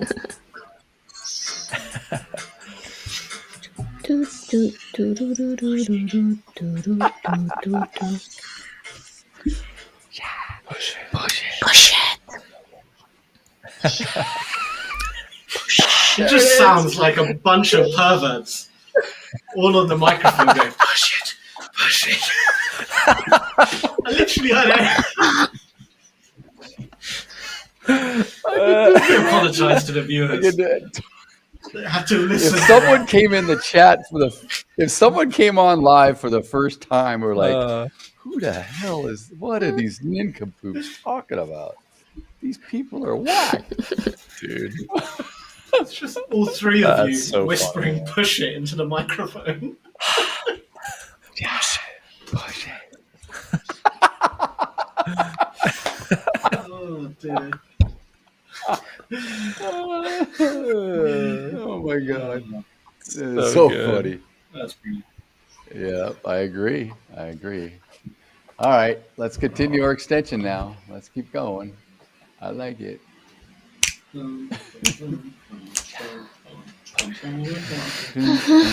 Salt and pepper's here.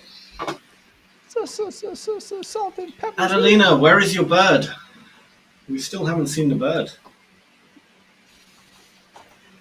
He's watching. She shipped somewhere. it up to Boston. I forgot. Oh, Yeah. right there.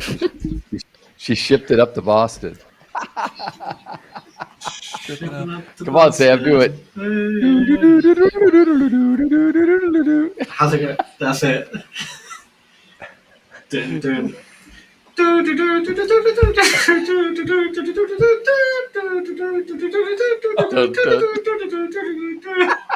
What's this? What does that mean? What is this? It's an attempt. It's an attempt. song. That's what it is, Adelina. It's simply an attempt. It's just an attempt. Trust me, Adelina. If you heard the song, you would be like, "Wow, Sam copied that so perfectly." No, it's almost incredible. She would not. No, she would not. You would be so blown away by how well I mimic that song. Oh my god. Oh my god. What? I will do this after. What's the name of the song? I'm gonna play it right now. Shipping out to Boston. I'll ship it off to Boston. Off. Yeah. Or I'm shipping up to Boston. All right, Ship it up to Boston. Dropkick Murphy. Shipping up to Boston by the Dropkick Murphys. That is.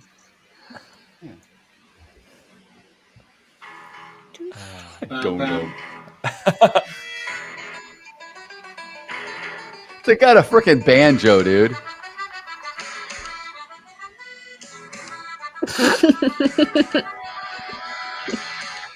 Sam, you sound perfect, just like it. Yeah, on the dot. Oh my god! It sounded like I was just playing it off my phone. That's how good I did it.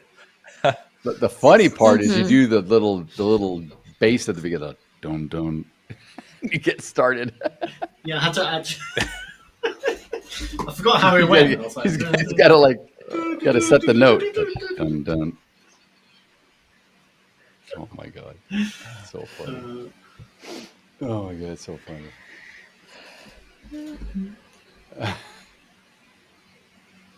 Oh, come on. Let's go.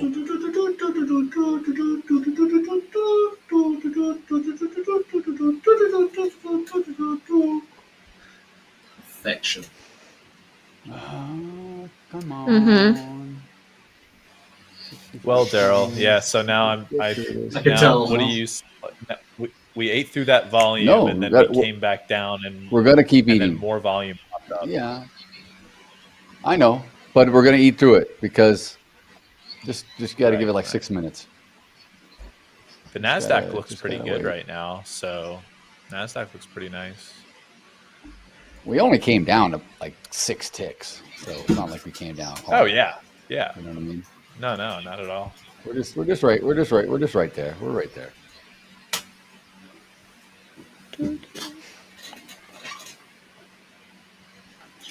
So Adelina's now starting to sing it. It's a catchy tune. It is actually. Yeah, but I had to play her the original, so she knew what it was about. Like listening to you, Sam, she probably thought you were like some freaking bird on crack. You're like doo doo doo doo doo doo doo, like some freaking I don't know what you're doing.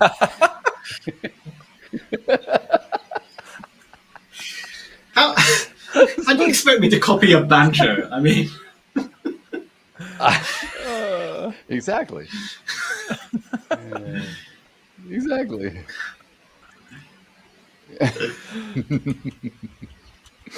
Or bagpipes would be even harder. It'd be so funny. What is that? What's that bagpipe? The funeral one? Is it funerals always? Is a bagpipe? Yeah. No, not always, but yeah, Why I do is a lot. Amazing Grace. Amazing Grace. Like, yeah. Why is that? No, they use bagpipes. I mean, that's my whole mom's side. They do bagpipes for all kinds of stuff. They, No, but that's Highland music, Scottish Highland music. Yeah, I don't know why they do it. It's like a somber thing. Funerals in the Western world is like a bagpipe, right? Like police, fire, a lot of that kind of stuff. I'm sure it goes back to the ethnicity. I'm sure. I don't know.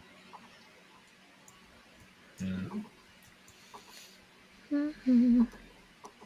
Imagine having like a neighbor that practiced like the bagpipes. Imagine having like a neighbor that has the bagpipes. My goodness.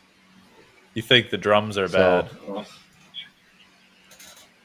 Well, you want to hear something crazy, and you got to keep in mind my mother's almost 84, and so and she speaks the King's English, so she's from Canada, right? So we used to tease her as kids, like me and my brother and sisters. We'd always tease my mom because she'd say certain words, and it's just like, what the? It's like, Mom, you don't say it that way. She's like, oh yeah. So, dude, this is just because she was raised at a time when they call things certain things. So she loves the bagpipes, but they don't call it the bagpipes. And she grew up in an area of Canada that's famous as Glengarry Township. It's all Scottish music, all Scottish Highland games, everything. It's Scottish through and through. They call it, and every time she says this, oh, dude, my brother and I would just hit the floor rolling. I'm like, Mom, you cannot say this. And she sometimes would just say it out, like it would just slip out, come out. She's like, oh yeah. It's like we'd be watching something on TV, some sporting event, and then bagpipers come out, right? She goes, oh, they're playing the mouth organ. I'm like, no. Oh my God, dude. She says, sounds so weird. She says, we all call it mouth. Oh, Mom, you cannot. She goes, that's what we call it at home. I'm like, no, please don't ever say public. Oh my God. Like, she started saying this when we were kids. We were just like rolling on the floor. Literally, we would drop to the floor in tears rolling. That's like, ridiculous. That sounds so bad. I know. And then I would go back home. And I would go back home for like reunions or just go visit family. And some of her brothers or my cousins, they all said the same thing. And I'm like, you guys are freaking ridiculous. And I'm like, oh my God, dude. Oh man. That's almost, I feel like that's just as bad as like moist. Dude, that's a true story. Like we were talking about earlier. That's a true. I know. Gross as me. But I was just like, oh my god, that's horrible. That's so funny. That's like a good piece of like, well, I don't know about trivia, but like some sort of trivia, I guess. No, but it's what is the blowpipe also known as in its indigenous like culture or whatever, and then now we know the blowpipe. Now, or the bag. Is that what you call it? The bagpipe. I'm thinking of blow darts now. I'm thinking about like literally a blowpipe, like a. That's worse than mouth organ.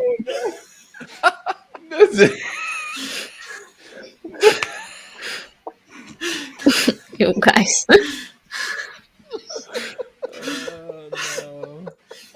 Oh no! I made it worse. I somehow made it worse.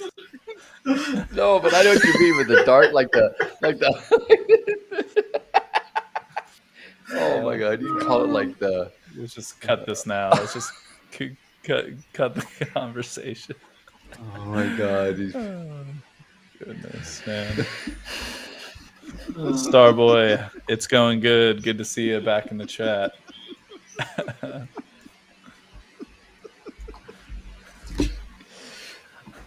Oh my god. Oh my goodness. Oh Lord. All right, Daryl, you're still in your log. Yeah, I'm hanging. I'm hanging in there. Oh, hanging tough. Oh, hanging tough. What was that? Backstreet Boys, probably. No idea. I think so. I think it's Backstreet Boys. Oh my god. Your loneliness is killing me. I must confess, I still believe. Still believe. Why do I hear myself like after? It's Sam's it's feedback thing on his. Sam. It's Sam's microphone. His microphone is ridiculous. Yeah, it's really no. Like, It's just you can hear through my what's it called? No, it's my headphones, and the mic is so sensitive. But your mic's picking it up. I know your mic's picking it up. Oh, it's turned up full volume. Maybe that's why. It's killing me, baby. I've turned it down a bit. Should be a bit better. I still believe. And when I'm with you, I lose my mind. Give me a sign. Hit me, baby, one more time. Hit me, baby, one more time. You know what's a good song? Everybody. Yeah. That's Backstreet Boys, I think. Yep. Yeah. Oh, the great song. Backstreet's back. All right. All right. All right. Backstreet's back. Come on. We have a thought experiment for lull time. Okay. Yes, we do. Daryl, since you're in the trade, should we wait for your trade to play out and then we can do lull time?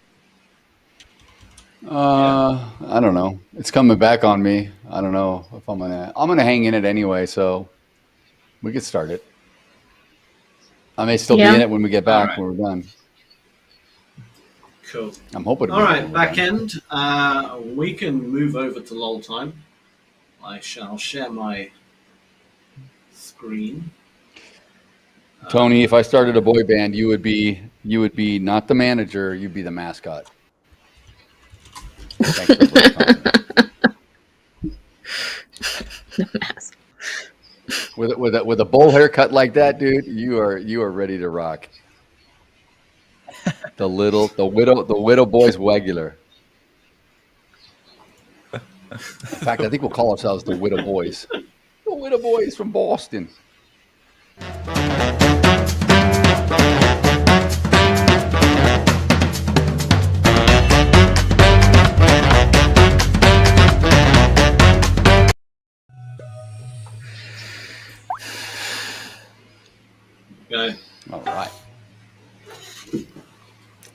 take some brain power Let's now. think. I wasn't planning on using my brain today. Obviously. Well, you have to. On my P&L. No, by my P&L, I wasn't using my brain today.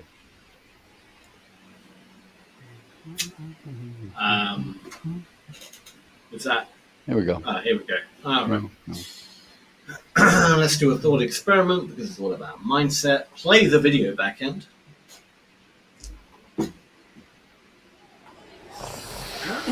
Chemistry teacher, 32, single. That's you. Your experiments are going great, but for a few weeks you've thought about nothing but Lisa, the new English teacher at your school. She's beautiful, witty, clever, self-confident, and single. In other words, you are head over heels. Unfortunately, the object of your affection ignores you.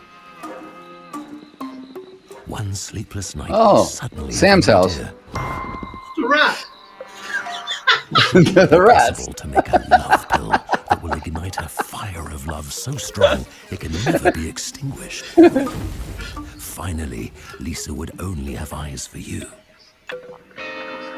In the weeks that follow, you spend night after night in your lab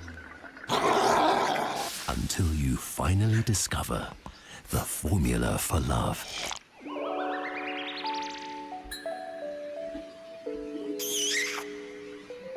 The next day at coffee, you happen to be sitting opposite each other. The perfect moment to slip Lisa the pill. You know that you both would be happy as long as you live. What do you do? What are we doing here? Do you hide the pill in the pastry? But of course you do.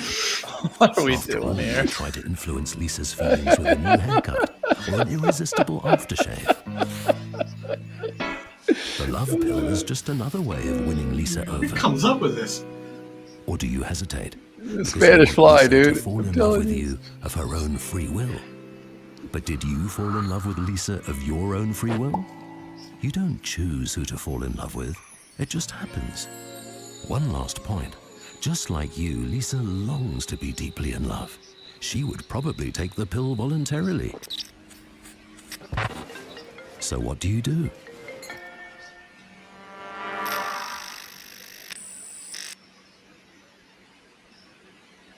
Well, obviously not slip the pill. I mean, there's only one answer to that. Do not drug a stranger. Yeah. I know. Might be the easiest End of discussion. Dude, Tony is on the money right now. Tony, this is great. I know, man. Here we go. Hopefully this one doesn't end in Sam giving us moral guidance on the right to choose. No, Tony, don't worry. I am fully on the team of don't give her the pill. Yeah, no. I don't know. Yeah. Oh, man. Yeah, I mean, So wild. This is wild. Well, you want someone to like to you. discuss about that, to be honest. You want someone to like you for yourself. I mean, drugging them's not going to help. It's not going to.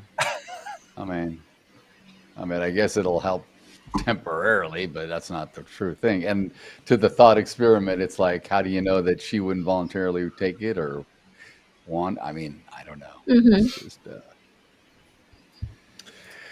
I think I have a feeling boy, there's man. more to this video. I think it's going to continue. I think there's going to be more to this. Yeah, that we I need to think watch. That'll let's apply move to on. trading.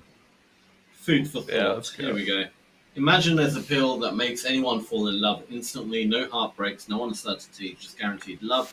But here's the catch. Is it real love or is it forced? Sometimes the easy way out sounds tempting, but does it really hold value?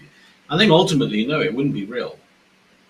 Because it's just mimicking. It's no different to any other drug, right? If you have pain and you take a painkiller, the root of the cause of that pain is still there. It's just blocking it for a period of time. So, do you know what I mean? Oh yeah, I think it's real. Definitely not. Yeah, definitely not. This is all. There's no question. I think what the right answer is here. So I mean, the other question is, do you need them to fall in love? I mean, are you looking for love, or is it just more of just like what we talked about earlier with the animal kingdom, right? Like we're just moving, you're just doing our thing, and I mean, who knows? Who knows? Yeah, well, we are the most advanced animal on this earth by far. So I guess. And at the end of the day, what love is? It's a. Well, it is. It's That's a when you chemical start in the your cue brain. of the song. Dude, What is I love? love Hadaway. Baby, don't. Baby, don't hurt me. It's a chemical in your brain. Is it really a chemical in your brain, Adelina? I think so. I don't actually know. Yeah. And I think, and after that, it just comes up. I'm genuinely asking. It just comes out. It's a cupid. You accept that person for who he is. You keep it example. Yeah. You have to work for the love, because you're gonna get rid of it at some point. Interesting. Yeah. I think. Oh. Well, all good things come to an end. So. No, you just have to work for it. You just have to put the effort. The only love I need is the market's charts footprint. That's You need the rat. You need the rat to take the pill in that video for you. It'll fall in love with you. You need to be set. You'll be in heaven. The rat's even left. It's gone. It's no longer here. I know that. I know. You remind us of that. The dilemma. All right, let's see the dilemma. A, if you take the pill, you get love instantly, but without choice or authenticity. B, if you don't take the pill, you risk rejection, pain, and effort, but love is genuine. 1, the love pill is like chasing shortcuts in the market, signals, and guaranteed profit schemes or magic indicators. It may feel safe, but without discipline, effort, risk management, and success isn't real or sustainable.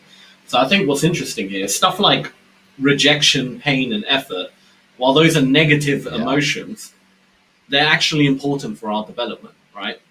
Like human beings as a whole, we wouldn't get anywhere if we didn't feel pain, didn't feel negativity in any way. That drives us to do better and, innovate and whatnot, right? So same with the markets. I would agree. You have to feel that pain of losing to get better at trading.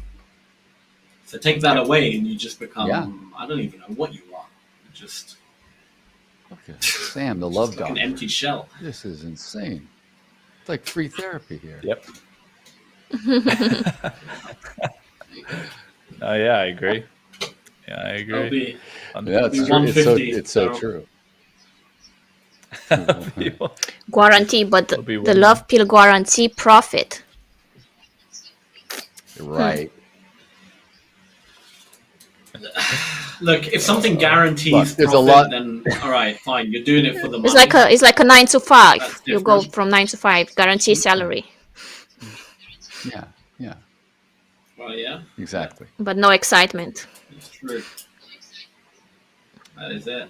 No one will convince me to pick A. No one could ever convince me to pick A.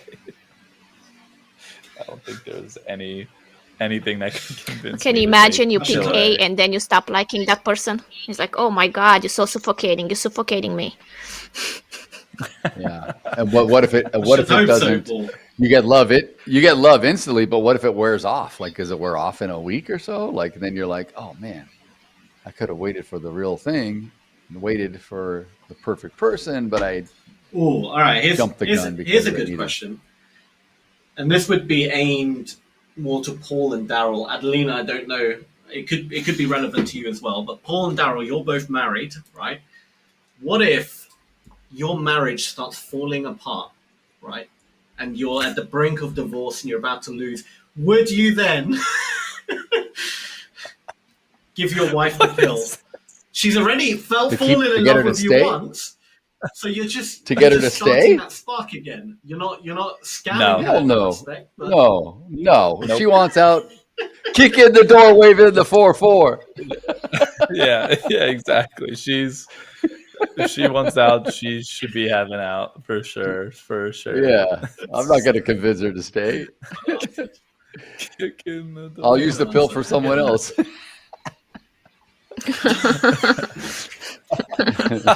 Okay, there he is. Hey, we are men after all. There's Daryl. Men of, I mean, men in of a a certain relationships culture are all meet risk too. again. Yeah. So Yeah. Say that again. Okay, here's a question. What? they are only Relationships two are in a what? relationship, so both are Yeah. have Yeah. some It's issues. a Nobody. two-way street. Yeah, two-way street. Exactly. True. Exactly. True. Feel bad for your wife, Daryl. No, I'm joking. Nah, dude. Listen, Sure. women are the same as I'm men. joking. They're just women. Women are the same. It's the same deal. Oh yeah. Mhm. Rules. Now imagine yourself taking a profit pill. Here we I can are. go for one The right now. profit pill thought I need experiment. one right now. Imagine there's a pill that guarantees profit in every trade. No losses, no risk, just endless winning trades. But here's the question. Would trading still mean anything if failure was impossible? Is profit valuable without the challenge, effort, and risk that creates meaning? Well, technically, yeah. If you can just magic, then it's like playing a game, right? It's like Monopoly money. But it has real value in the outside world. But I would definitely take that pill because what's the point, right? I would take the pill for profit. I mean, of course you yeah. take. Why does it need to be hard? Why do you want it? No, I'm just saying. Why do you, Exactly. business? What do you want to make it hard for yourself? You want to be able to make money all the time. Yeah, Exactly. That's the whole idea. That's it. I would take that. Who cares about if it's valuable without challenge? I mean, you've got a firm like Citadel that front runs all their trades. They don't trade at all. They don't really put on risk. They just have spent a gazillion amount of dollars creating code and systems and machines that can get in front of millions and millions of trades a day in microseconds and scalp the heck out of it, right? They're just taking fractions of a penny out of every trade. So they're printing money, basically. Yeah. Does that mean they're trading? I guess they're called the trading firm, but they're not trading necessarily. They do have traders. They do have trade desks, and they have people that manage money for their clients. But by and large, the bulk of their money is made virtually at no risk, right? Virtually no risk. So I don't know. I mean, yeah. Given just these parameters, these specific parameters here, right on this screen, right in front of us, nothing else considered. Of course, you're going to take the pill that gives you profit on everything. Like now, there are other things you can start to layer into this. There are other things you can start, like other caveats that you could start layering into this that would then probably change your mind regarding it. And we'll see if the next slide has any of those caveats. But as is, 100%. Mhm. Definitely. The challenging will be like, where do I want to go next? I want to go to Japan in my private plane. I want to go to, I don't know, Indonesia. Yes. That would be my challenge. Absolutely. That would be the real hard part, figuring out what to do with all your money and time. Life will become very boring, I imagine, in a weird way. Yeah, we're at the next. Right. We're at the next if slide. you take So the if profit pill, you'll never lose.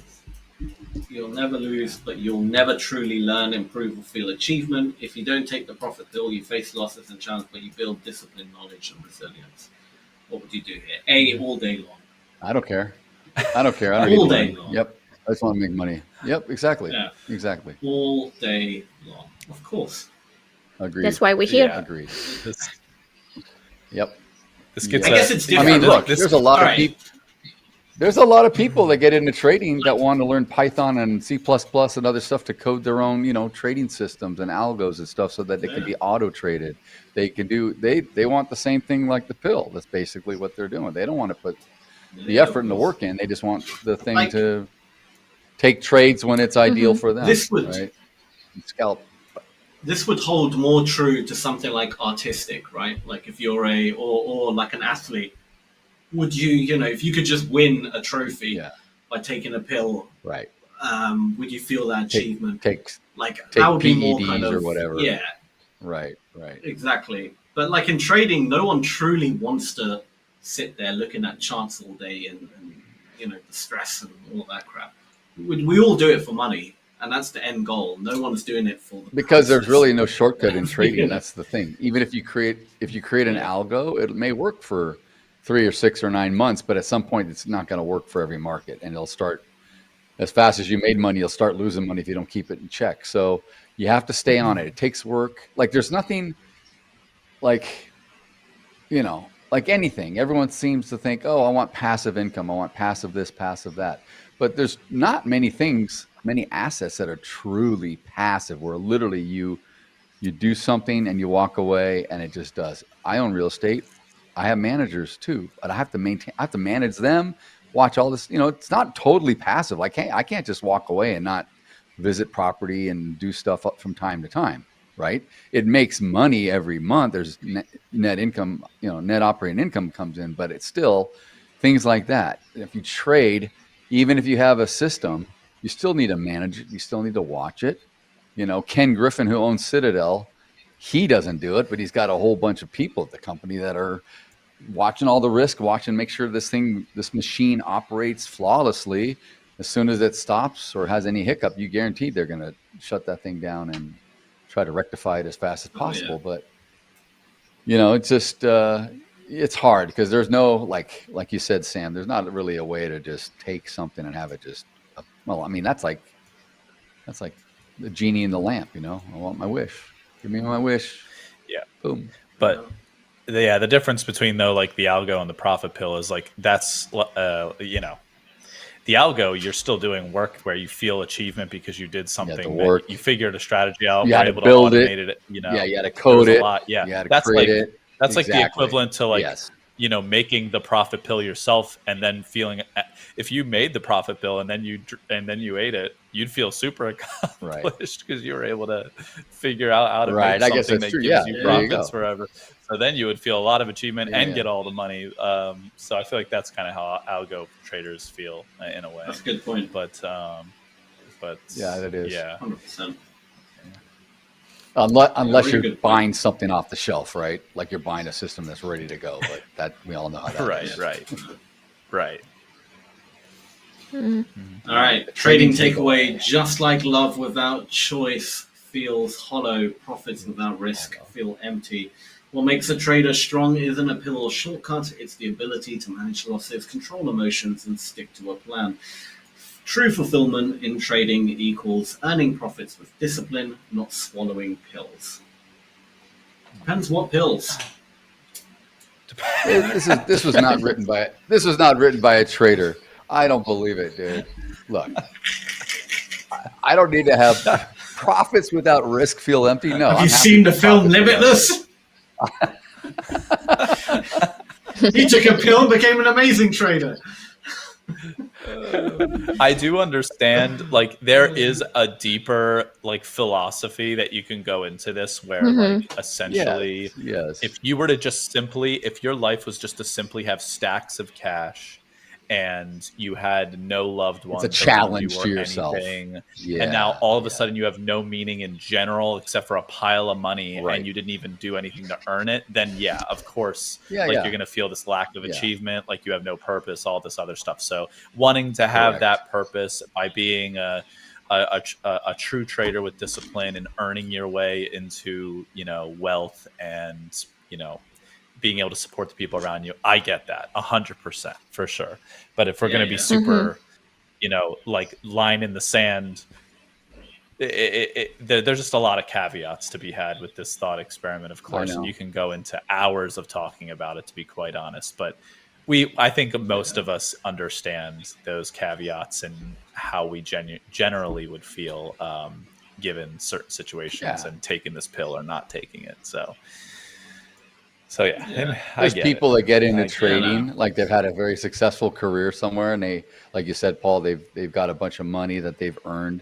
they get into trading because it's a challenge to themselves. They want to push themselves. They want to see if they can, do well or trade with some of the better traders or what have you. That's like a personal challenge. I can see that.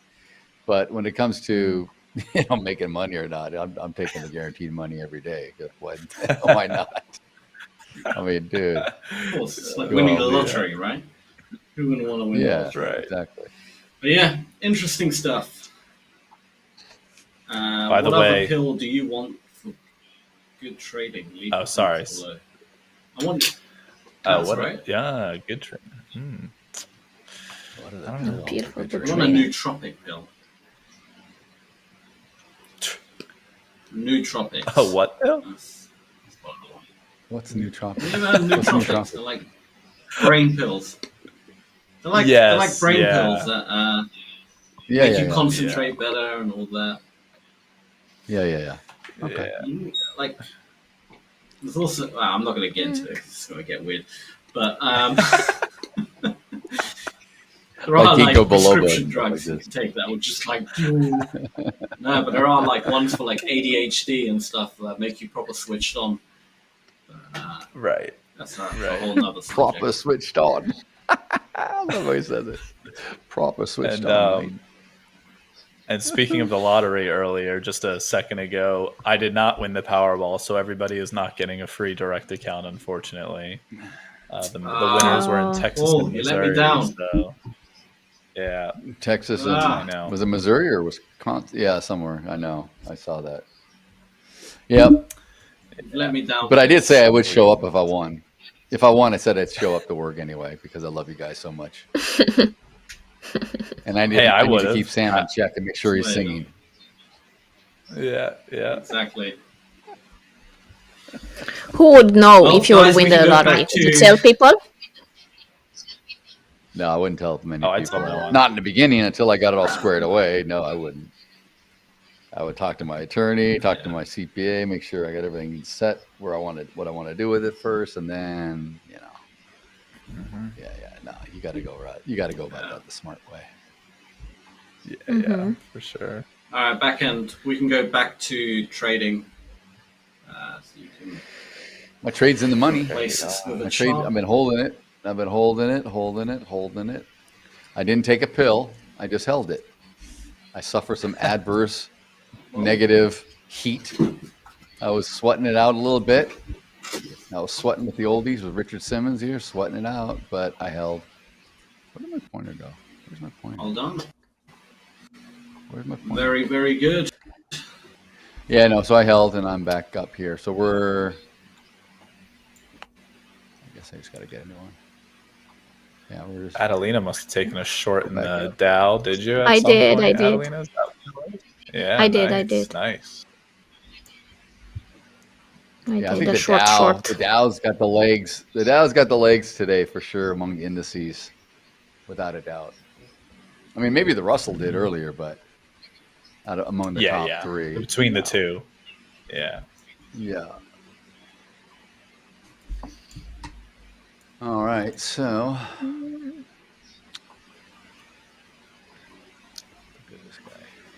After that little scalp earlier, like now, what is it? It's been 45 minutes since that initial breakout happened above 65.18. It's taken us 45 minutes to get back there. But after that initial scalp I took, I haven't seen much, to be quite honest. There was a little bit of a, like Adelina saw, there was a short in the Dow there, and there was also a short in the Russell that could have been taken, but I wasn't paying attention. Yeah, see, I stretch out this V, and like you said, it's 45 minutes from peak to peak, right?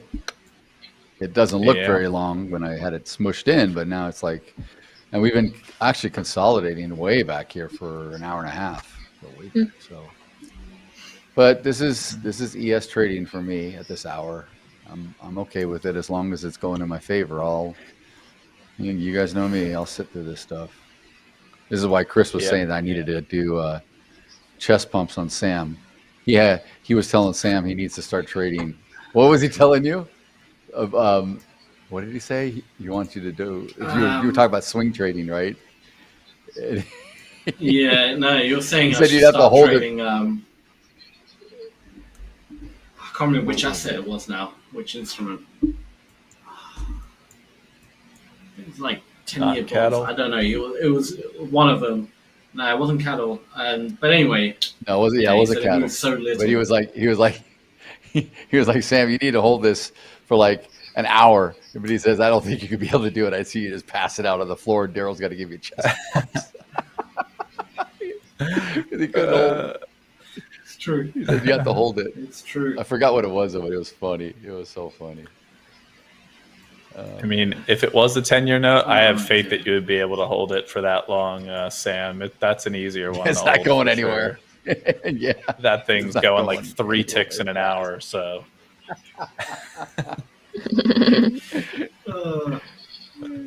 all right, we got a breakout to high a day. Look at this. Look at this. Let's go. Adelaide. I want to see you in action, Sam, one day. I want to see you in action. Like when you take a trade, I want to see it here. I don't know. When you take a trade, I want to see it. Punk, punk. Next session. Put your screen. Next session. Oh well, next session, you guys will see. It happens so quick. It's like dun dun, in out.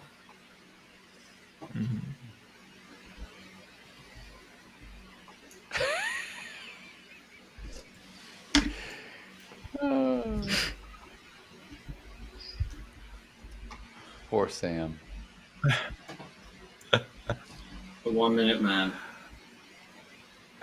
He goes to the freaking pub, and a nice lady walks up to him and says, "I want to see you in action." He goes, "Sorry, I'm just a 1 minute man. Not much to see here.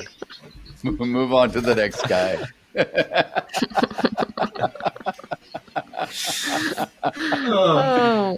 I was trying so hard not to laugh. You have no idea. I'm trying to compose myself.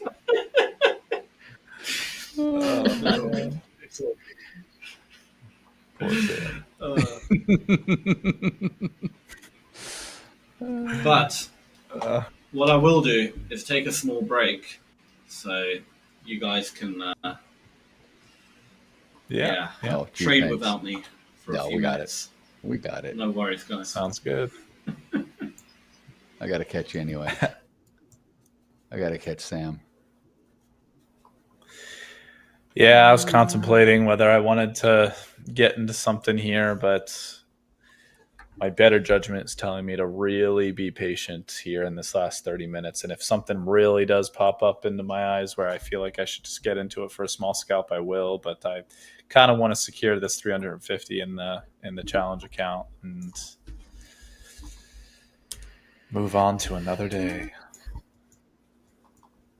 Hey, these guys shortened my P&L. I had a two account adjusted. That's okay. Whatever. It's okay. We'll add to it. You had like 500 and something, right? Yeah, 583 or something. It doesn't matter. Those sons of guns. No, they read it. They probably were like, "Oh, we need to adjust it," not realizing I'm switched accounts. Right. That's okay. Or maybe someone else came on the shift or something. I was like, "Oh." They're gotten pretty good at reading this though, because I'm not even telling my position. They're capturing all this, so that's good. Yeah, definitely. Definitely. So yeah, you are long to lot. It says there. I'm long 2 lots, yeah. Interesting. Mm-hmm. Oh, interesting. Yeah, I got in at 65.16. So it's not really giving me much, but I'm trying to hold for a breakout. I think it wants to go higher. Right. But maybe not. It could just fool me. I think it wants another MOC trade. I think so. I know. I was thinking that already about 10 minutes ago, going, damn, here I am again. But I mean, if I want to go for, if I'm pushing for all-time high, which I don't know if we're going to get to today, but I mean, should be continuing to squeeze up here. We've been squeezing up all day for the last, since like 10 o'clock. So for the last 2 hours, 2.5 hours. Yeah.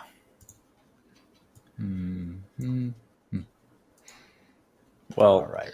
I will say the ES's distribution today is pretty nice. I like it. I think it sets us up for a decent day, or it sets us up relatively nicely for a pretty interesting day we have tomorrow with PPI and whatnot. So and I was able to. I know this, Daryl, for sure, with like the TPO market profile stuff. We're talking about Monday's session, like how comparatively today there was kind of that topping motion at the 65-16 area where we had like almost like triple tops occur on the micro time frame within like 30-minute blocks on Monday, and then today we had the same thing until it broke, and then we kind of just like pierced through it and finished the auction of today. And not only did we finish the auction of today, we repaired the auction of yesterday to the upside. So that's a good sign, generally speaking. We engulfed yesterday. So I'm looking forward to what we see in the quiet market session, assuming there's no other like headlines that we have to see or anything beforehand. It might be like this tonight might be like the quietest of quiet market sessions, to be completely honest. It might be very relaxed, but going into tomorrow, I would agree, because of PPI. I know it really could.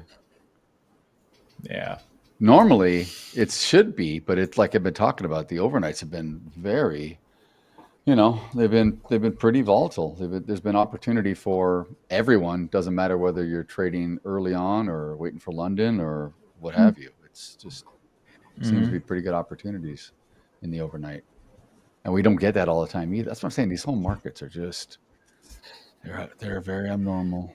It's very abnormal. I mean, everything's baked into rate cut. That's why they're all acting like this. But we'll see what happens.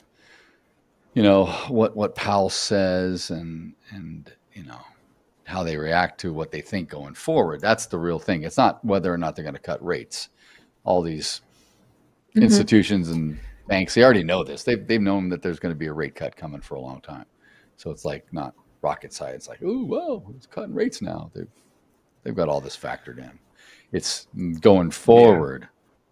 If he comes out and he says, we look like we need to maybe put on 3 cuts for the remainder of the year, or another, more cuts going into 2026, they're going to freak out, because they're going to say, what is the Fed seeing that we're not seeing, or what's in their numbers or their data, right? That makes them think they need to keep cutting.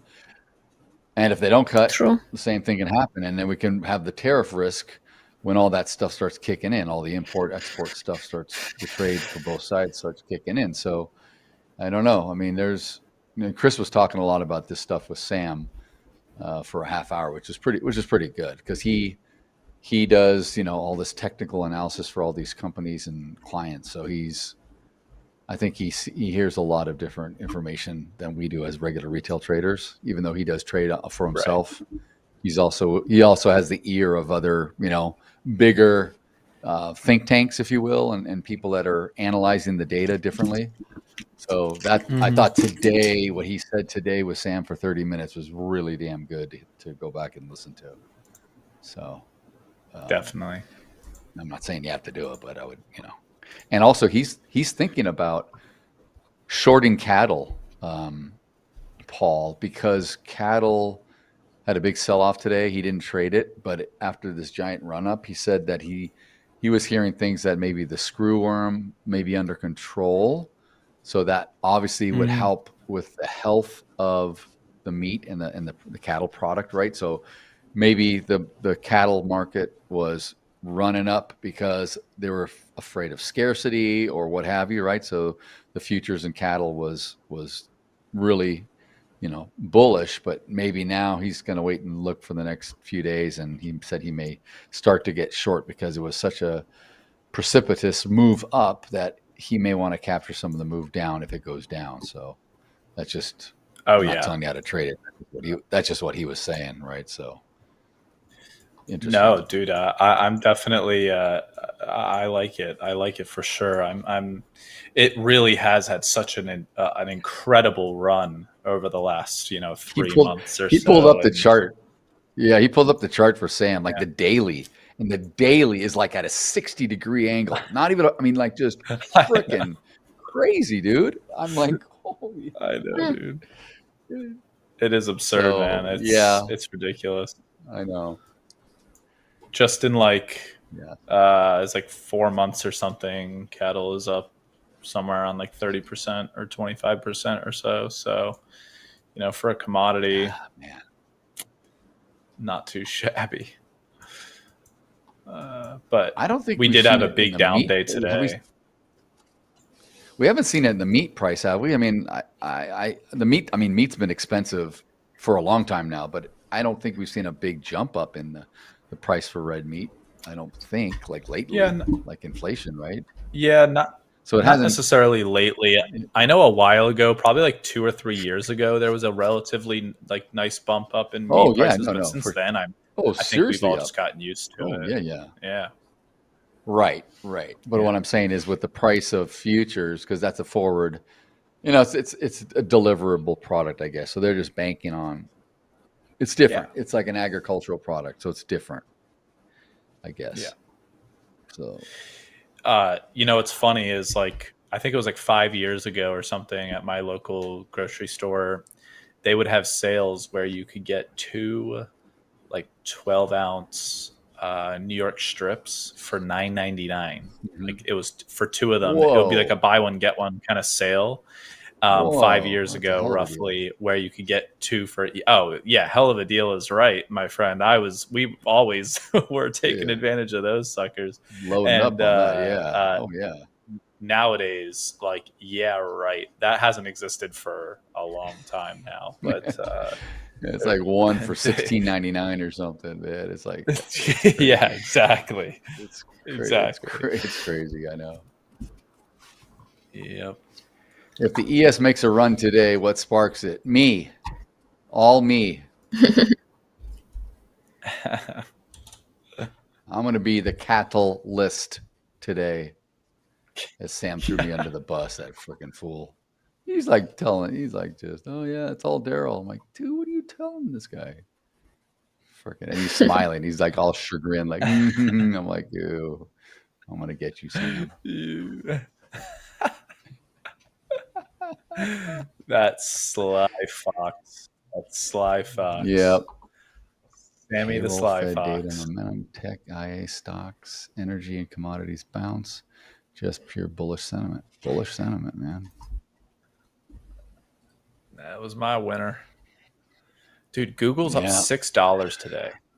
Oh, Google's up crazy. Oh, by the way, wait, I should wait till Sam to get back. I watched that Apple announcement. There was a video, so I watched a bunch of it with Tim Cook in the beginning. Did you catch any? So no, it was basically like their AirPod 3 that's coming out, and they're expensive, of course. They're like, I don't know what they are, but the iPhone 17. They're gonna sell it for $1,100, dude. For a freaking iPhone 17, man. That's crazy. So they're increasing it by $200. And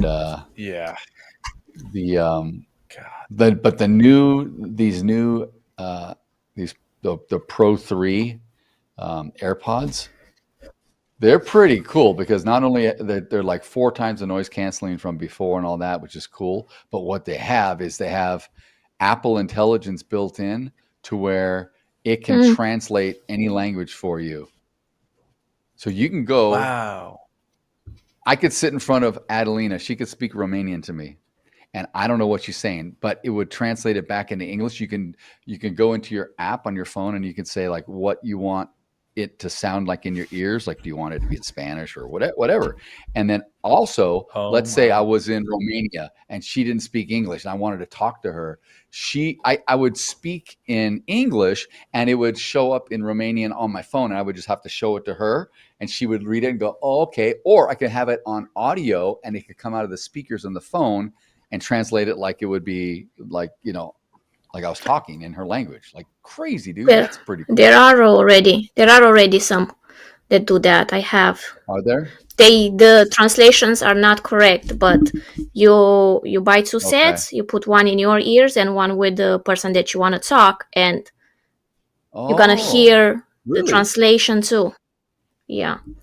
But it's not very correct, but the technology is there already. Okay. But it's not Apple, I've right? seen some other. No, it's not Apple. Product. I don't remember the brand. Yeah, I've seen that before, Adelina. I know exactly what you're talking about. But like, yeah, like the reason, I mean, I feel like the reason it's really cool with Apple is because like now it's just being popularized. Like it'll be more like, yes. And you don't have to have both people having the things like you're saying, Daryl. They've integrated it into the phone to where you can just show the person like what you want to say, and like show so them and that it'll come out on their phone. Cool. Or just have it come out of the speaker, like they could just hear it. So, like, it's pretty cool. Yeah, I wouldn't expect it to be very like. It probably will be like I know, especially for some harder languages, it'll probably be like 60%, right or something, and then you just have to kind of like use context clues to understand what they mean. Yeah, and correct. ChatGPT is very accurate. Really accurate. Is it? As now, yeah. Cool. At least with Romanian. That's cool. Mm-hmm. That is cool. But that is pretty awesome. Eventually there will be a day where technology takes away the need for any linguists to really be a thing. Like you don't need to know like 8 languages or whatever to get around. And I mean, it kind of has already been. It's kind of already there to a degree. With I went to Japan and I literally could use Google Translate and I could get by 95% of the time, no problem. So, but yeah. 100%. No, Balaji, there will be a. We're planning on a giveaway, but we got to make sure that it's someone who hasn't earned one or received one yet. I thought there'd be a giveaway. Of course, I've been here since yesterday. Who won yesterday? Didn't Balaji win? Yeah. I believe so. Yeah. I believe he won. Yeah, you won that yesterday. Moses. Yeah. Yeah. Have you not received an email from the support team, Balaji? Because we definitely would have been reaching out to you. And I'm being told, yes, an email has been sent to you. So check your email, please, for the coordinates on how to activate your account that you won yesterday. And it's going to be the email that you have in your YouTube channel description. So if you have multiple email addresses, just make sure to check whatever you have in your YouTube profile. Yep. Yeah, Moses says it's better to buy Apple stock with that 1100. I agree. I mean, if you already have a phone, unless you break it and you need a new one or something, right? Like something like that. If you have, I don't know what I had like a 15 Pro, dude. This thing's gonna last me probably another 3 years, 2 years. It's everything I need. Like Sam was saying, there's nothing new, nothing different than I need. I don't even use half the stuff on it. Mm-hmm. But people will still buy it, even at 1100. They'll buy it. Like my son, we bought him the newest. I guess it was the 17, not the Max because it's big, but we got him the brand new one because he had one all through high school. It was like an iPhone 11. He had it from like 8th grade all the way to high school. It lasted him fine. And then he kept wanting one like a senior year. And I said, no, just wait. We'll get you a new phone. Because I had to buy him like a new MacBook for college. I said, we'll buy all this new stuff. So just wait. You get a new phone, nice fresh phone. So we got him that. And then my daughter, she only had an Apple Watch. We didn't give her a phone yet. So she got we got her a phone. I don't know what she doesn't have a fancy one. Maybe just it is whatever. Maybe it's a 14, but it's not like a Pro or anything. It's just, just a decent Apple phone, iPhone. Yeah. But she needed a phone. So in that case, I had to buy a new one, right? But I got perks because I added a new line. So I got a benefit. I'm not paying that freaking retail price though. That's crazy. That's crazy. No way in hell. Me either. I always get a new phone when there's some sort of special upgrade deal that occurs like every 2 to 3 years or whatever. I'm a laggard. Like I actually do have the 16 Pro or whatever, but I only got that because I had 2 or 3 generations behind. I was like 2 or 3 generations behind, and then they offer you give us your old phone and we'll give you $800 off. And it's like, okay, well, great. Yeah, exactly. That's when exactly I did that. I actually switched over. I was with Verizon forever, for years and years and years and years. But I switched to Spectrum Mobile about a year ago. Ooh. And what was cool with that was that they bought off the phone. So I had a plan with Verizon for my phone, my wife's phone. I think my son's was already paid off, but whatever. And so they bought it off. So whatever balance I had, they took over, and then I added a few more lines. So that was kind of cool. And it's the same as Verizon. It's just the Verizon tower. It's just Spectrum Mobile. So, I figured I might as well switch. I kept waiting, and everyone was like, dude, go to Spectrum. You'll save a ton of money. I'm like, yeah. I was just lazy. All right, so we got our breakout here, guys, and MOC is I've been talking and I missed all that, and there wasn't much reaction. No, it's already it's here. Happened. It's here. So it's been a minute. Jeez. Encouraging that there's no pullback. So let me look at the numbers. Oh, almost $1 billion. S&P plus 985. NASDAQ plus 661, Dow plus almost 300 million, Magnificent 7 plus 442. All right. Lots of imbalance to the buyers. That's good. Yeah. That's good. Let's see what happens. Gold just dropped in the last 20 minutes. It dropped like $17 an ounce. I mean, gold is just kind of making its a nice little drop down, and since the high of today, the high of this morning was about 37.15. So we've dropped $45 an ounce today. About little profit taking. So Balaji, I'm glad you confirmed that you have received the email from yesterday. That's awesome. And all right, cool. Perfect. All right, so let's go here. Let's keep squeezing up. Squeeze up. Let me move into break even. Now that we're into the MOC. And where's all-time high?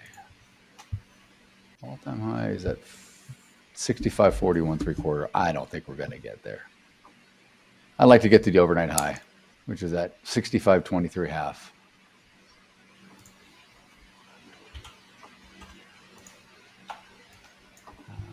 I think it's possible. Welcome for back, sure. Sam. I am.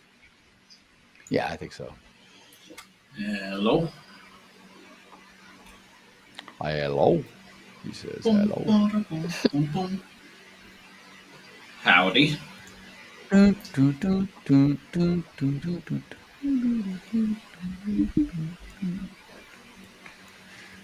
Oh yeah, here we go. Howdy, partner. Howdy, partner. Is that Troy or is that Sam? Is that Sheriff Troy? Yeah. Hello, hello.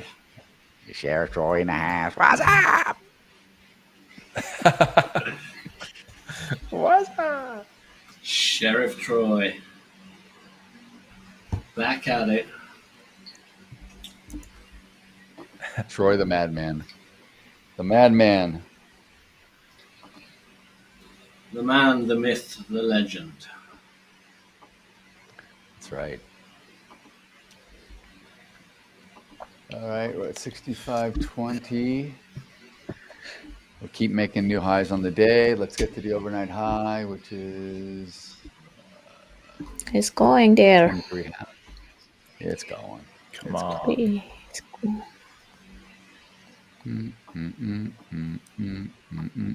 Get up on this. All right, I'm not going to trail any closer. Look at that. I got to give it a little bit of breathing room. Salt and peppers here and waiting.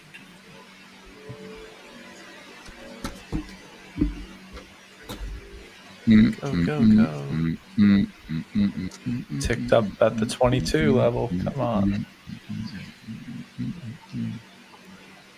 Yeah. Oh.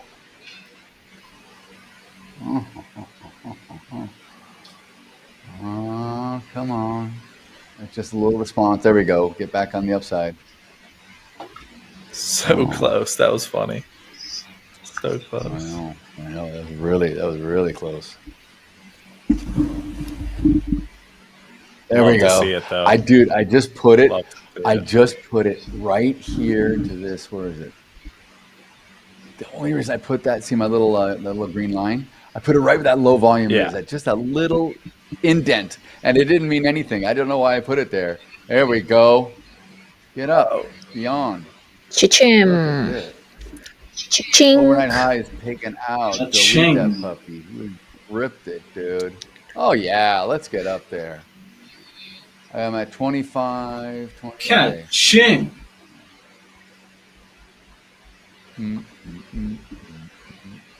We got more to go.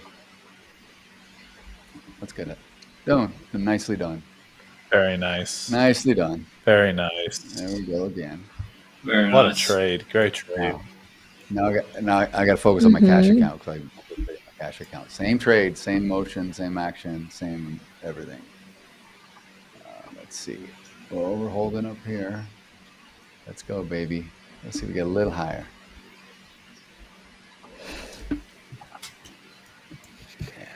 Ooh. Come on. Get up on this. Get up on this. Get up on this.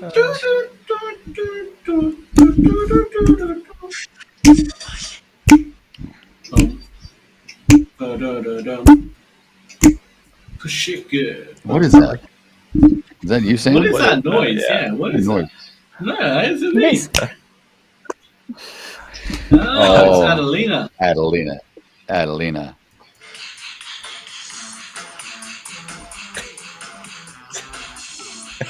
Every time. Get up on this.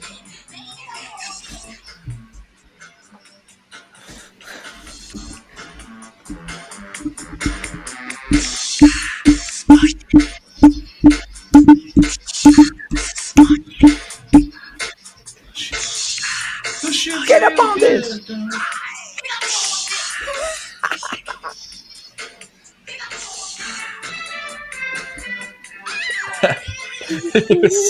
You gotta love that. You gotta love that last set. Ow, baby! That is just, man, straight out of like 1984, man. That is beautiful. Get up on this. Oh, man.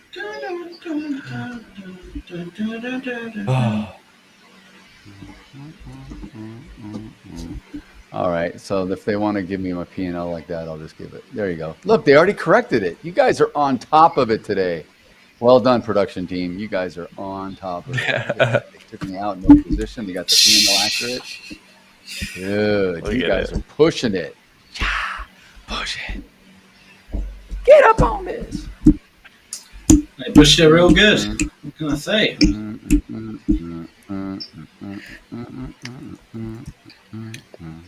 Who's got Few more prime minutes. markets? You and me, Sam?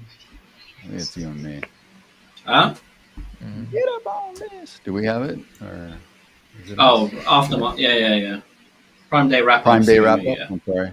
Not prime market. Prime day wrap up. Yeah. Yeah. Okay. It is indeed. So when are we going to see the new studio? Tomorrow, maybe? Oh no, you got to move your desk. Thursday. You'll No. probably do it on the weekend. You'll do it on the weekend, maybe, right? Do it on the weekend, man. You got to move all your No, stuff. Thursday. Set up your camera, set up your screen. I will do it tomorrow, but I won't be live tomorrow. I'm not here tomorrow. So Okay. yeah. So Thursday you guys will see me next. And yeah. Should be in the new studio by then. Nice. I'm gonna call it the rat hole. Sam moving to the rat Oh hole. Not the studio. I only say that because maybe it's where the rodent died. Oh, he died? I can assure you there's no dead rodent. Oh, I don't know. He's disappeared. He thinks Not there maybe. anymore. He's gone. Ah. Maybe your bird ate it. I'm assuming Maybe he your died. bird flew over there and just picked it off. Come on, let's go up here. Could very well be. Big pullback. Very difficult to tell what happened.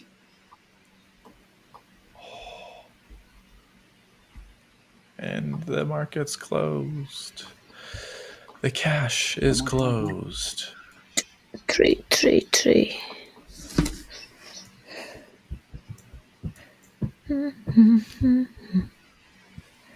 Oh, we got Oracle earnings. Crap. Oh no, they already came. Oh no, yeah, they're coming out in 5 minutes. 5 minutes. Ooh. Nice. Get up on this. That's going to do something, right? Damn, I better get back in. Yep. You're going to jump back in. At this On my time, cash account. you madman. Yeah. Okay. Well, yeah, I got earnings coming Well, out. that makes you even more of a madman, to be honest. So you're more aggressive in your cash account, or you're more aggressive here? Or you're the same? I trade bigger size in the cash, but I mean, I'm kind of like the same, but I'm not. I haven't been trading. I've been trading more in the, like all morning. All those losses I had here in the Hola Prime, I didn't take any trades in my cash account. I didn't take trades in my cash account until we were off the air. So like around that long leg. Remember you guys when we got back in? You guys said did anyone traded? I was trading my cash account that long leg up. Yeah, so I got a lot of that. Nice. And I've been finding. I think it's just. For me, I think it's just too much going on to do everything at once. So if I'm going to take trades when we're on live, I'll just trade the Hola Prime stuff. And then when we take breaks, I'll probably trade cash and just do it that way. It's just easier. I can focus one at a time. Yeah, why not? Good idea. But I'm not going to jump in front of this Oracle deal. I'll just wait and see if we get a response. Maybe I'll tag along after. Yeah. Get up on this. Now the imbalances are. Point of control moved up to the sell side. Point of control moved up to 65, 16 and a half, and yeah, they would be. We went through all that buying, but we're holding.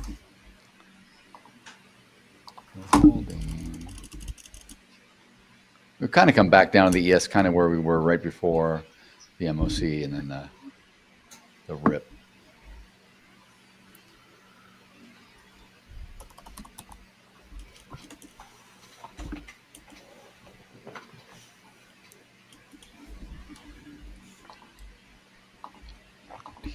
Get up on this. Oh. All right. A minute 40 till earnings.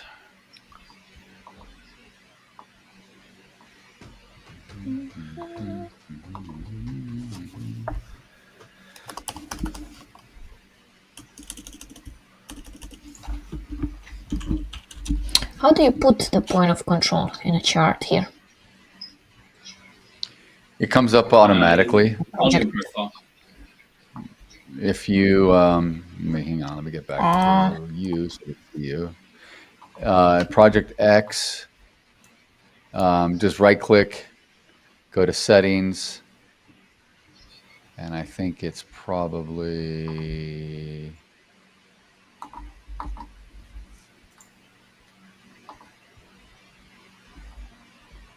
no, it's not in here. Is it in here? No, it's not in any of that.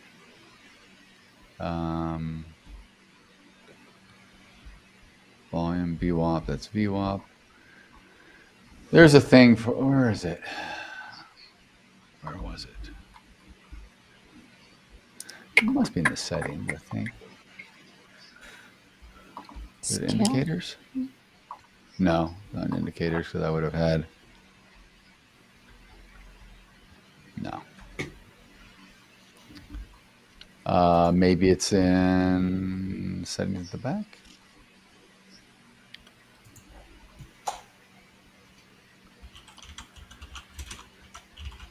No.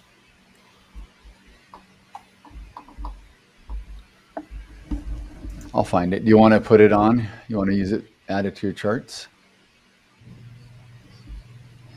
Yeah, because I hear you guys all the time. Point of control, point of control. There's our reaction.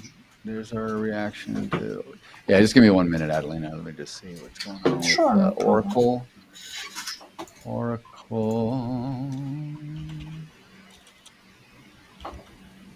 I think. Didn't we say that? Or I think I said that. Oh God, who's the founder of Oracle? What's his name? Larry Ellison. Larry Ellison, thank you. I think he is number one on the wealthy list now. I think he passed. No, He beat Elon. yeah, I think he. No, he was. Elon's back. When Elon fell, when Tesla was Ellison had jumped up for like 2 weeks, but he's still like top 4 or something. Wow. Earnings came in. Earnings per share $1.47 compared to $1.48. Adjusted revenue lower.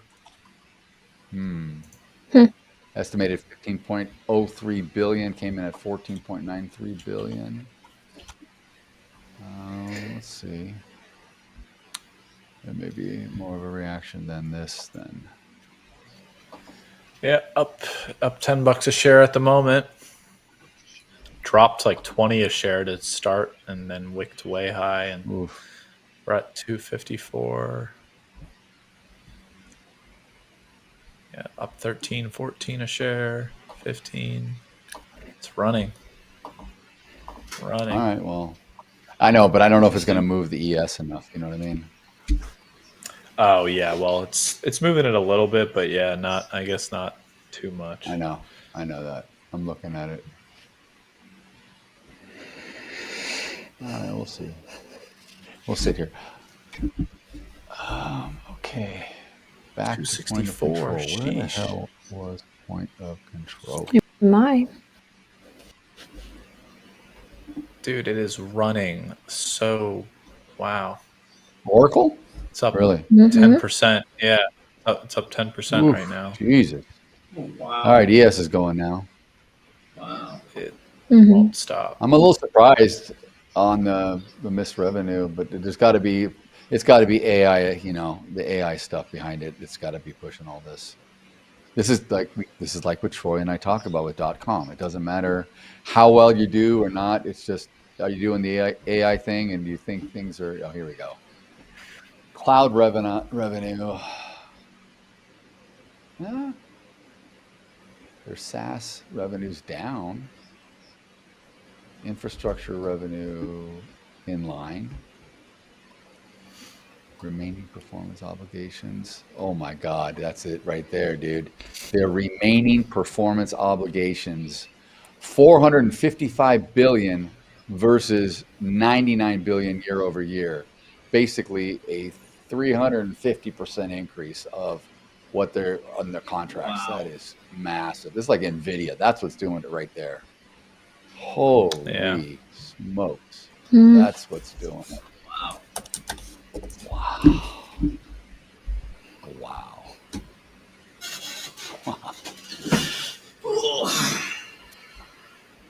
All right, so where's point of still control? up 10%.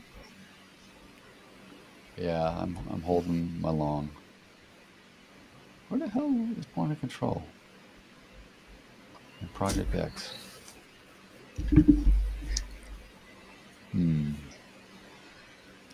It doesn't just come in here. Maybe part of the volume profile. So let me go here to settings, volume profile, inputs, rows, style. Here we go.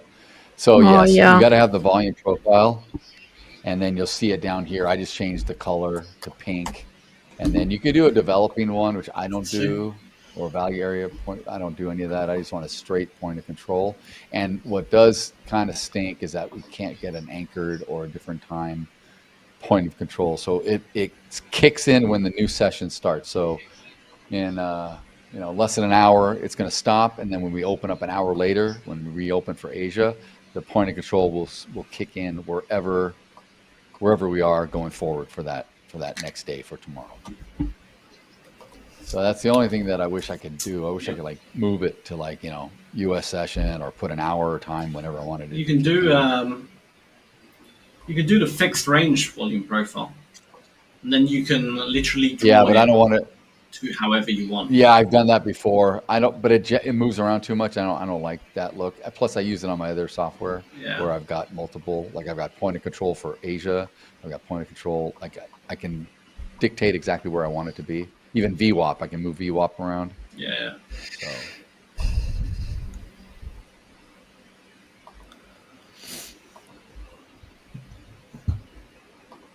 All right, so let's see here. This thing, I don't know, ES, you want to do anything? You want to play? We're almost at the high of day. I think I need to go to break even. And just sit there. So our high of day in ES is at 62 or 65.26, I think, or 26 quarter. We're almost back up to it.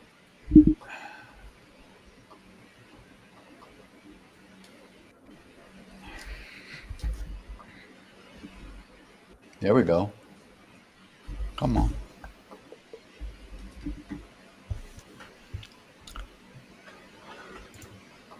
I'm very surprised that the with all the imbalance on the MOC, we didn't have much of a reaction.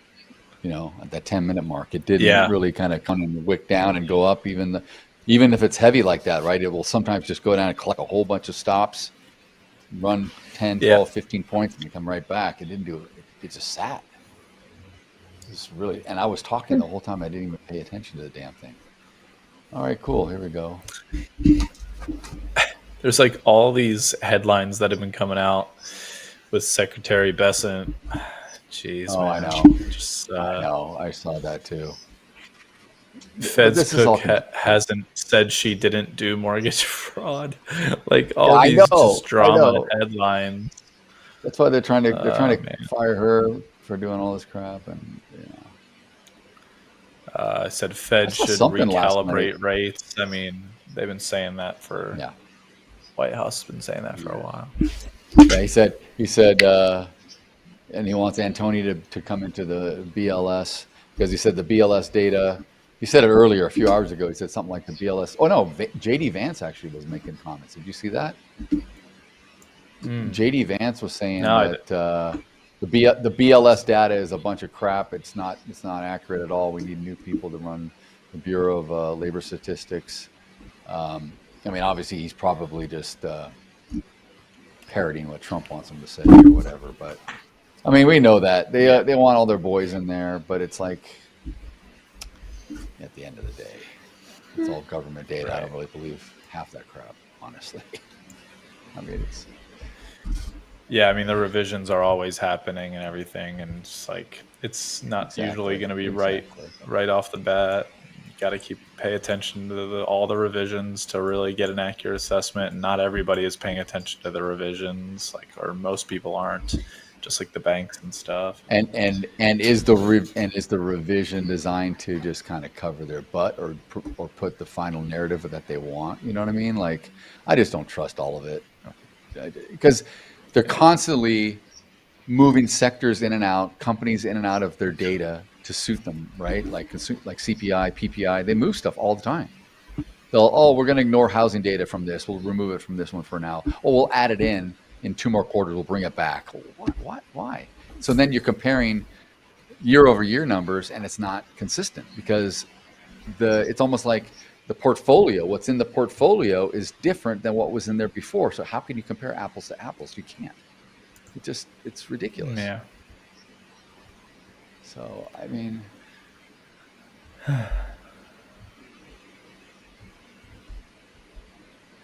but, whatever. All right, man, we're still going up in the ES. We got 15 minutes left on the segment. Are we doing anything here? Are we doing a giveaway? We should do. Let me talk to the back end.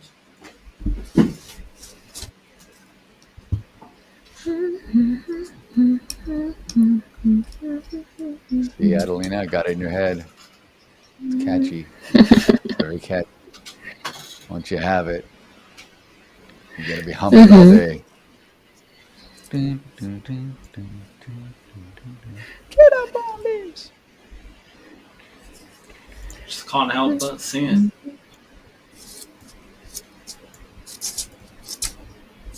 Dude, we are 12 points away from the all-time high in the ES. May happen during the overnight. Are you on quiet markets today, Paul? Did you say you were? Yep. All right, I'll come and say hi. I'll probably do trading. I got to do some videos anyway, so I'll probably trade. Sweet. Looking forward to it. Who are you on, with Tiger? With Tiger again? Yep. Tiger's always on quiet market, isn't he? Yeah, I mean, he's on Monday through Thursday, and then I'm on Monday, Tuesday, Michael Thursday. takes over for Sunday. Right. Michael's on the weekend, I think, Exactly.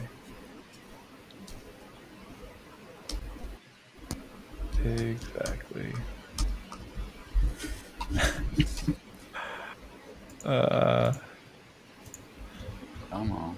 Got something for Hold us soon. Okay. Oh, you're working on something? Yeah. Oh, boy.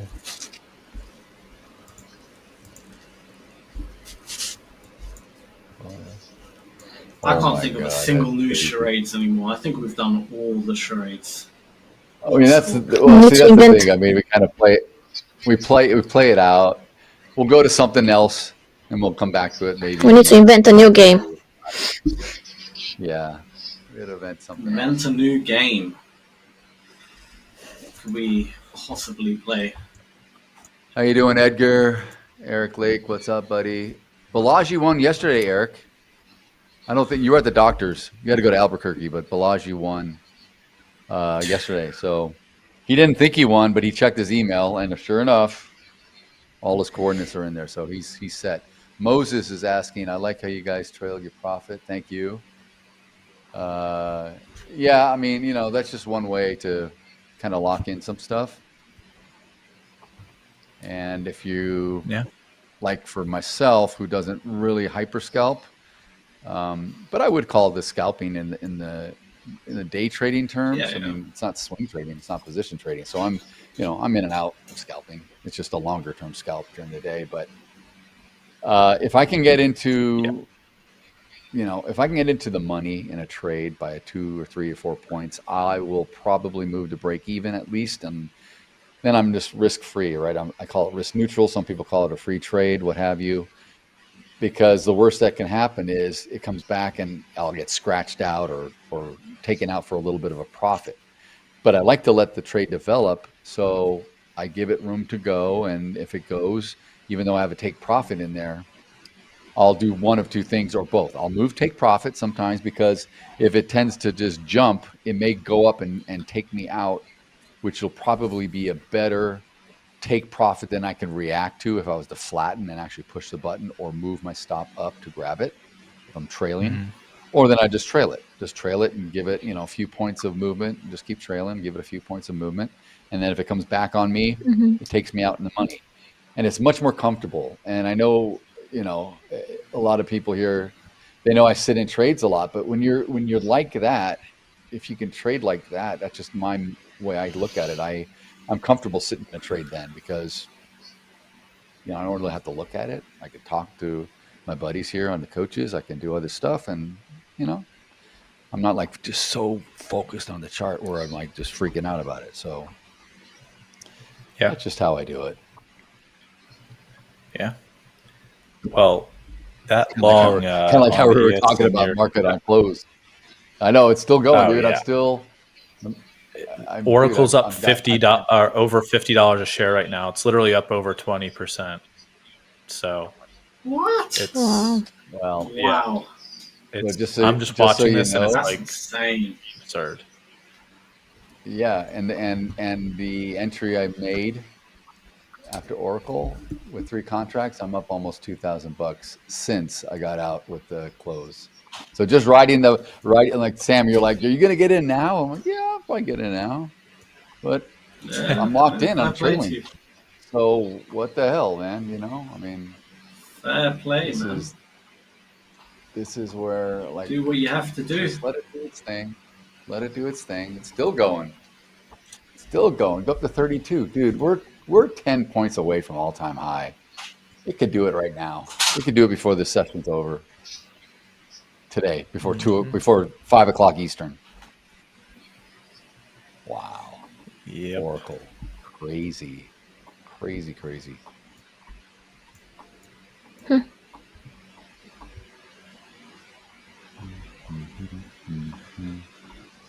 Get up on this. Let me do this. Let me try to show Adelina. Adelina, have you seen? I don't think she's seen this before. Oh, you shared it with her, didn't you, Paul? The other software one day. I don't know. I don't. I'll do a screen. I'm going to do a screenshot. I'm going to do a screenshot real quick. I did provide a screenshot at some point during a session. I just don't remember when. Yeah, hang on. I'm going to get my. I got to get the name off of it, and I got to get the balance off of it. And I'll show her kind of what. Does that look good? Looks good.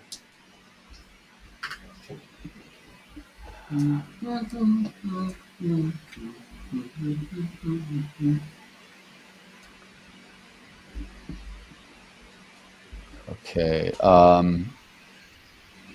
I need to.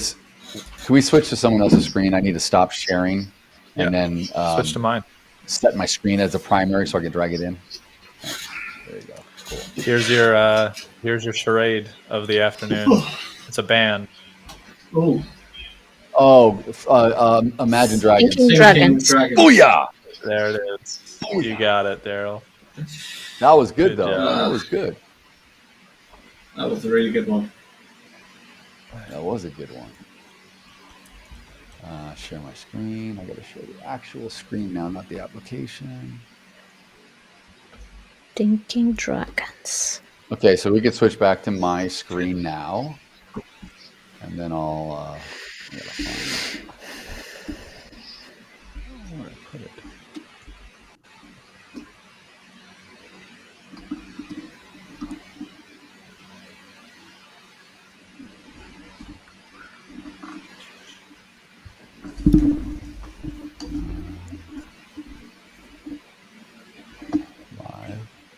And geez Louise, Oracle up to 297.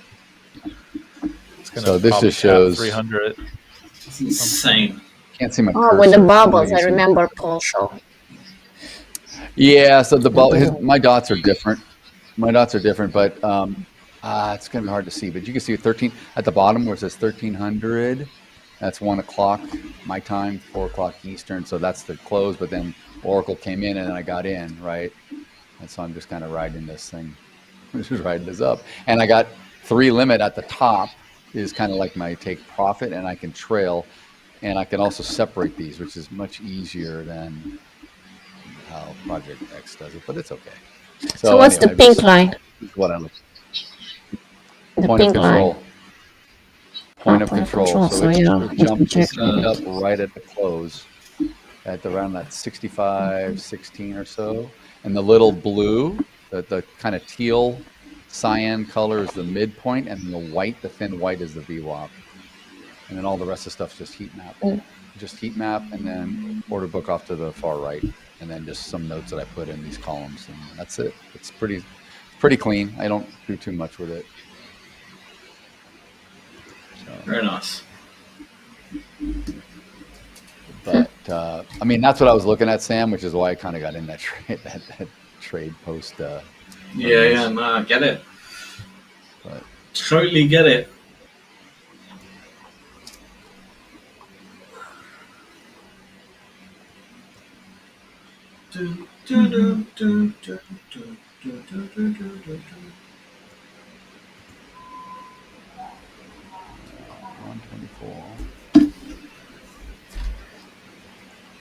All right, so we got about 5 minutes left. Yeah. We do indeed. Still doesn't feel like Tuesday to me. 5 minutos.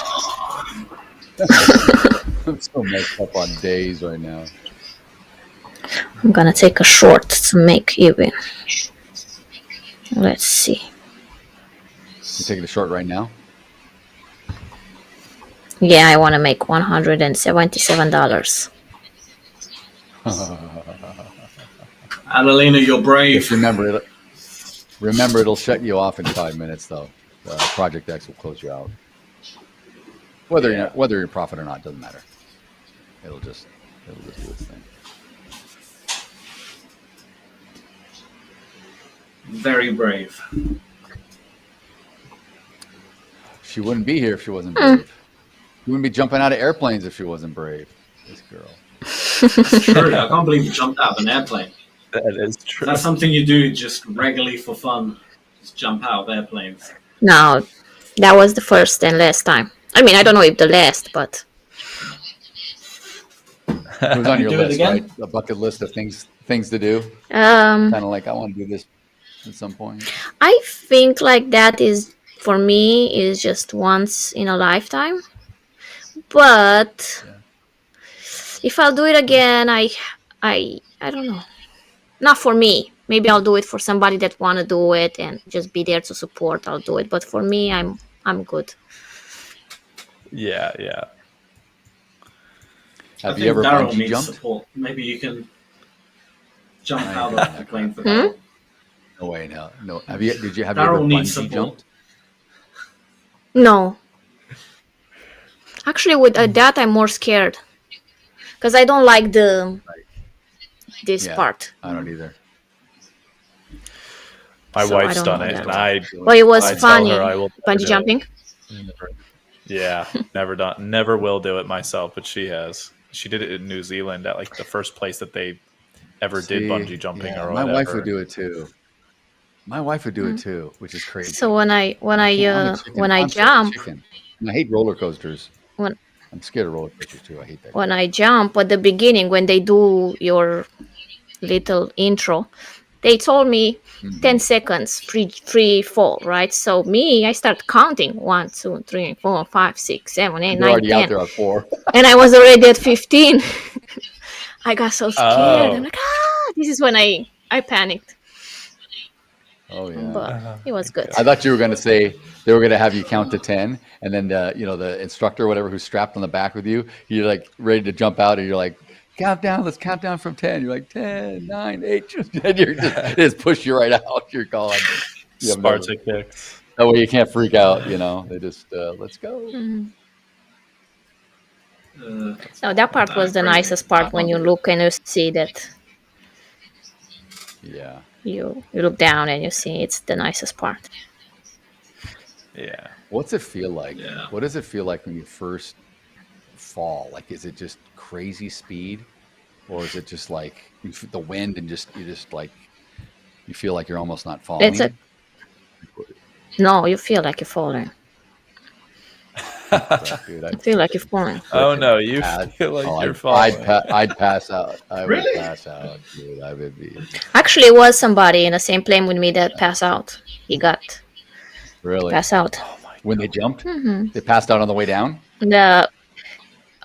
He was passed out Or when in the plane? he got to the ground. I don't know. No, when he jumped.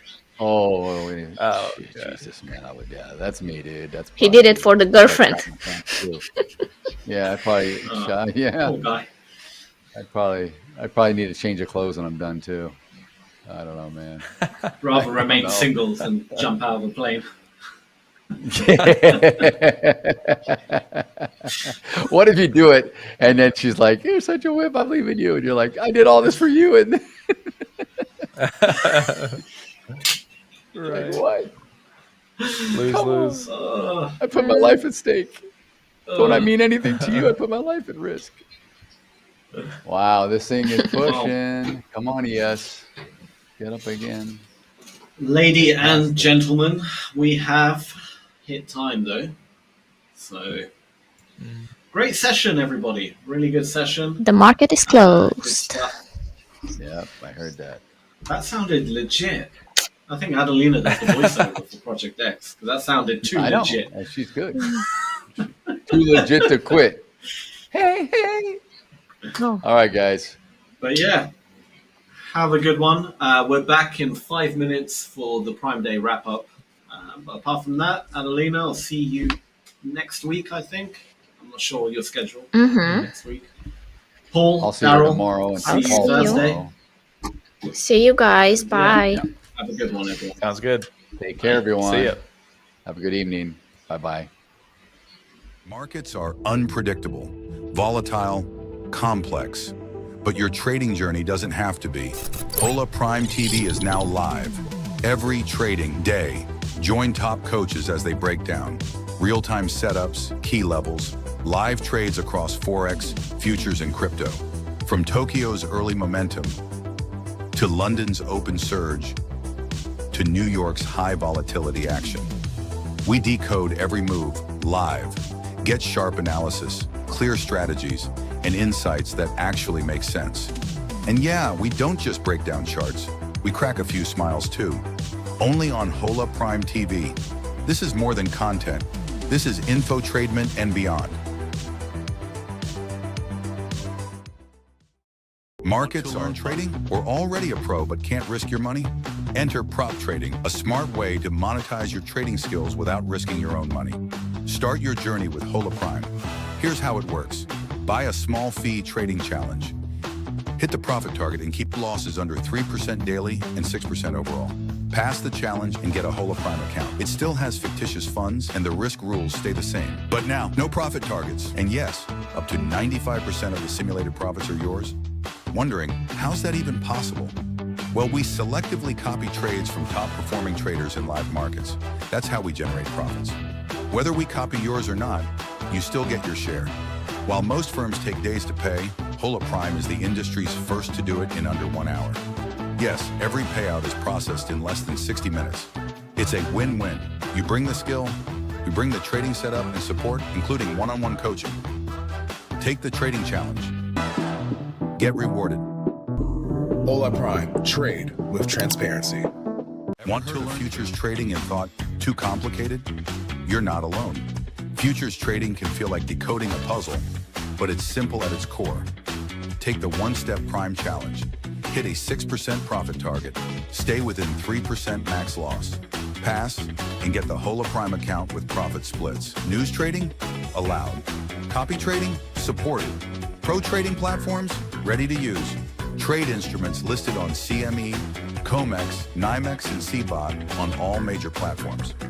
Oh, and did we mention? We're the industry's first with 1-hour payouts. So you don't just learn fast, you get paid fast. Because futures trading shouldn't feel like a maze. It should feel like progress. Hola Prime Futures. Futures trading simplified. Ever heard of futures trading and thought, too complicated? You're not alone. Futures trading can feel like decoding a puzzle, but it's simple at its core. Take the one-step Prime Challenge. Hit a 6% profit target. Stay within 3% max loss. Pass and get the Hola Prime account with profit splits. News trading? Allowed. Copy trading? Supported. Pro trading platforms? Ready to use. Trade instruments listed on CME, COMEX, NYMEX, and CBOT on all major platforms. Oh, and did we mention? We're the industry's first with 1-hour payouts. So you don't just learn fast, you get paid fast. Because futures trading shouldn't feel like a maze. It should feel like progress. Hola Prime Futures. Futures trading simplified. Ever heard of futures? Volatile, complex. But your trading journey doesn't have to be. Hola Prime TV is now live. Every trading day, join top coaches as they break down real-time setups, key levels, live trades across Forex, futures, and crypto. From Tokyo's early momentum, to London's open surge, to New York's high volatility action. We decode every move live, get sharp analysis, clear strategies, and insights that actually make sense. And yeah, we don't just break down charts, we crack a few smiles too. Only on Hola Prime TV. This is more than content. This is infotainment and beyond. Trading and thought, too complicated? You're not alone. Futures trading can feel like decoding a puzzle, but it's simple at its core. Take the one-step Prime Challenge. Hit a 6% profit target. Stay within 3% max loss. Pass and get the Hola Prime account with profit splits. News trading? Allowed.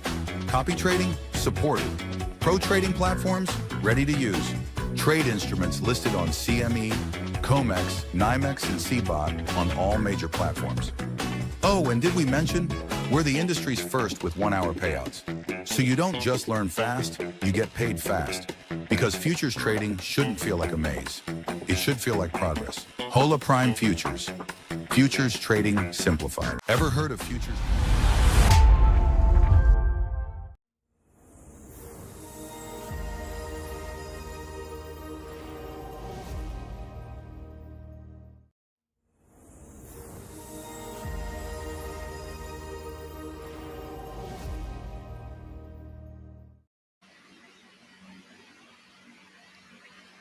All right. We're back. We are back. Monday wrap up. We are back. We are back. I'm still holding my long. So, are you? Nice. Nice. I don't really need to be out till about 10 minutes till. So I can I'm just trailing it. But we're like 8 points away from all-time highs. It just keeps slowly but surely creeping up. I'm just trailing it. I know, it's totally crazy. Yeah. Anyway. There we go. Dude, these days are crazy. These mornings are like so whipsawy. Yeah, it just drives me nuts. And then it settles out one way or the other, but I should probably not trade so much in the morning. Because I make a comeback. Yeah, that's why market open is always.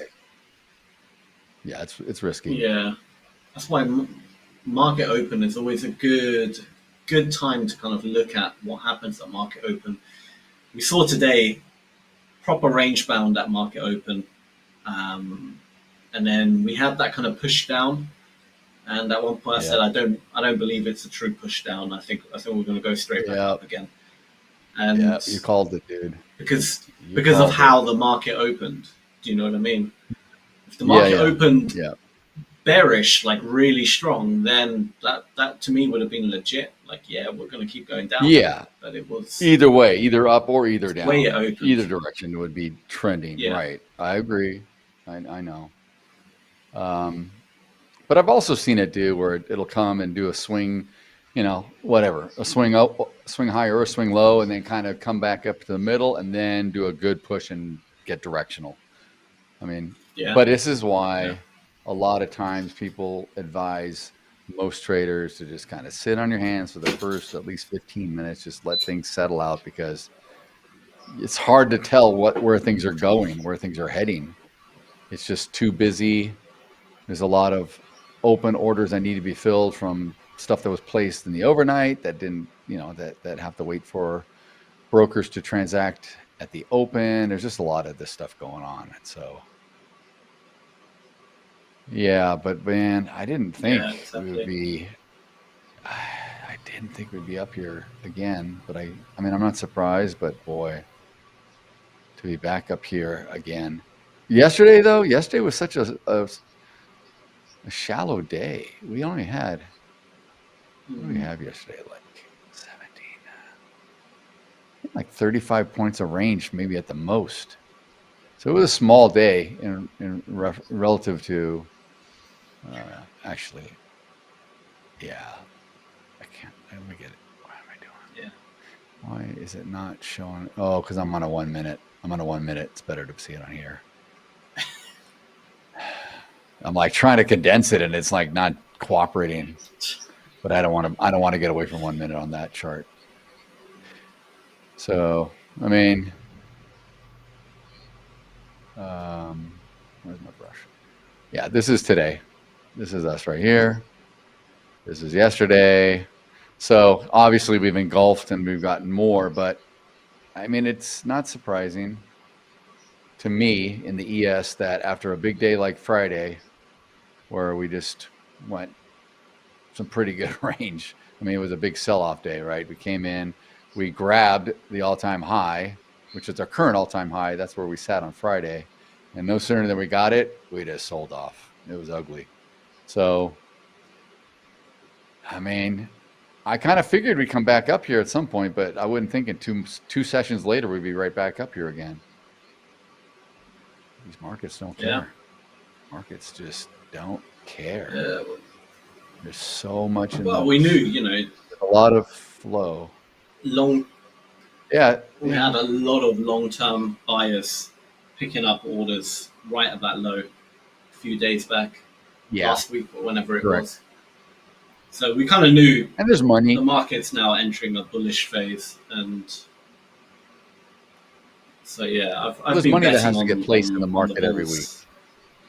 Yes, and Exactly. these, you know, the money managers need to place the money. They need to place all the Social Security, you know, these 401k, these pensions, irregardless of other, you know, let's say expendable income that people want to place in the market. Just the basic stuff that has to get put into the market, you know, that's part of everyone's IRA or pension or what have you. Those need to get placed in the market every week. So money's got to go somewhere. So these guys are obviously keep pouring it in because there's no stop to the flow of money. And I mean, we just keep seeing it. Keep seeing it every day. No, absolutely. Really well. This is. It won't always be like this, though, folks. This is not completely normal, but I'm not complaining. I'll take it. I'll take it and I'll trade it and I'll ride it up if it wants to go up. If it wants to go down, I'll ride it down. I don't care. So that's kind of what today did. I mean, obviously in the ES, we bounced around a bit, came down. We traded all the way down, literally to the tick of yesterday. A little below. I shouldn't say that. A few ticks below. That's how we got the engulfing.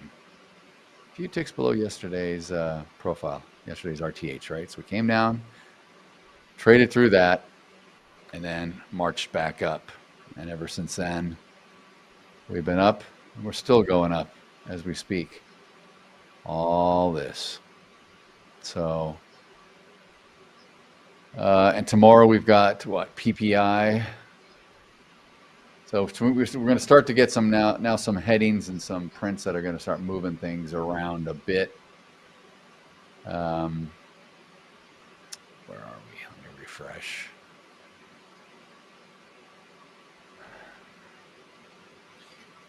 Let's have a look at news.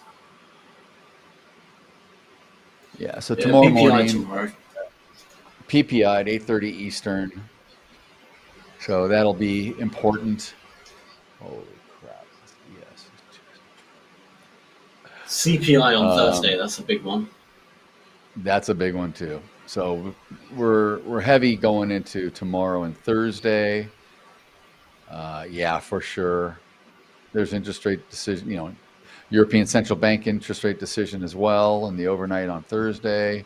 U.S. core inflation rates, initial jobless claims again. So we've got stuff on Thursday, and Friday we have Michigan consumer sentiment, which will just kind of confirm kind of where things are going into next week. And everything's kind of baked in on an interest rate cut. We'll see. I mean, these markets, man. What do we have? Earnings tomorrow?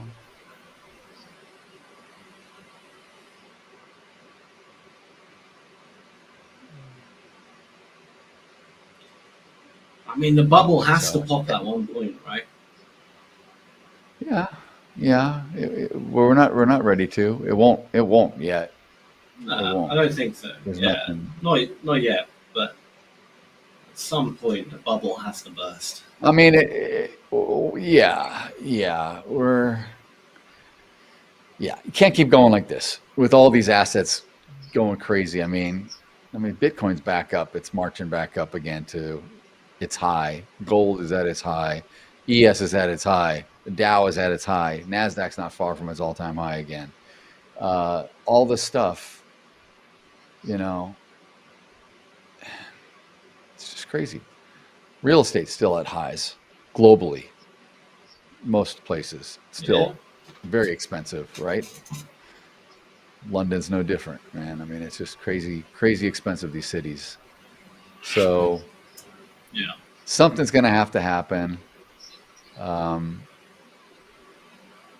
But Troy and I were talking about this a little bit. It'll be something probably inconspicuous or something that people aren't expecting, but something will happen. It'll just be like the spark that starts it all. And when it goes, it may go, but I don't think we're there yet.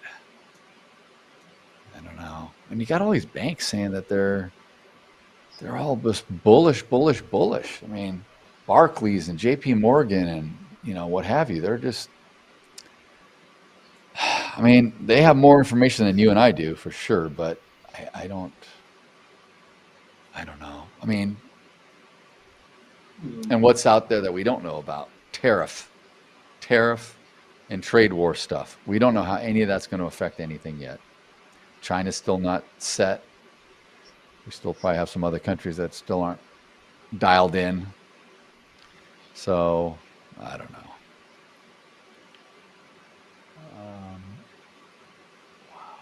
Yeah, it's crazy times in terms of, I don't know.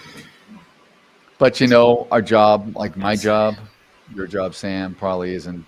I don't really waste a lot of time at night worrying about it and trying to read economic reports that are so far forward leaning because I'm such a small intraday trader, right? I shouldn't say I don't care about it, because I do care about it, because it affects the sentiment of markets. But at the same time, I'm trading like I'm going to wake up tomorrow. I'm going to trade probably how tomorrow's action is based on what happened in the overnight and relative to where things are moving and news, right? So if it's going to go up and make me money, I'll write it up. I really aren't going to argue with it too much. And I think as day traders, that's what we have to do. Because when I was learning, I was always told as well, you got to look at the fundamentals. Fundamentals matter, and of course they matter. Like, I'm not disputing that. But I transitioned into more of a scalper because I didn't. Truth be told, when people talk about the fundamentals and stuff, it goes over my head a lot of the time. It's just yeah. It's No, the most I agree. boring conversation on the planet, you know. So if you're not trading macro, you're not long term. Yeah. Then there's, you know what I mean. It's okay. And I think there's a lot to be said for. It's bad enough that we. All right, it just came back and took me out of my trailing stop, which is fine. I needed to get out anyway. Okay. Sorry. It was going off in my ear. Great trade, by the way. Great trade. Yeah, thank you. Let me just flatten, cancel, make sure I'm out of everything. So, because sometimes there's like an extra position on or something and I get docked. The broker will charge me. So I got to clear all that out. Now I'm good. I mean, look, it takes a lot of energy, as we know, to do this. It takes a lot of mental brain power. It just can be just tiring. The last thing I want to do is get off of trading and start reading, hours of emails and releases and opinion reports and stuff, newsletters. I get some of that, and I do spend, usually like a little bit on Sunday going through some of it, but after a while I can't do it. It's just too much overkill. Yeah. And it's good to also get yourself away from the market, do other things. That's just to me, that's almost as much of an edge as just kind of trying to read up and stay on top of as much as you can 24/7, because you're never gonna know everything anyway. It's just ridiculous. Yeah. No, absolutely. And I gotta say, with these live streams and stuff, it's very difficult a lot of the time to stop yourself from over trading. It is. And I know towards the end of like the back to trading segment, it does get a bit, there's less action. We as coaches, we don't take that many stale. trades. A lot of time, it's pretty stale I don't even take a trade in the back to trading segment. Right.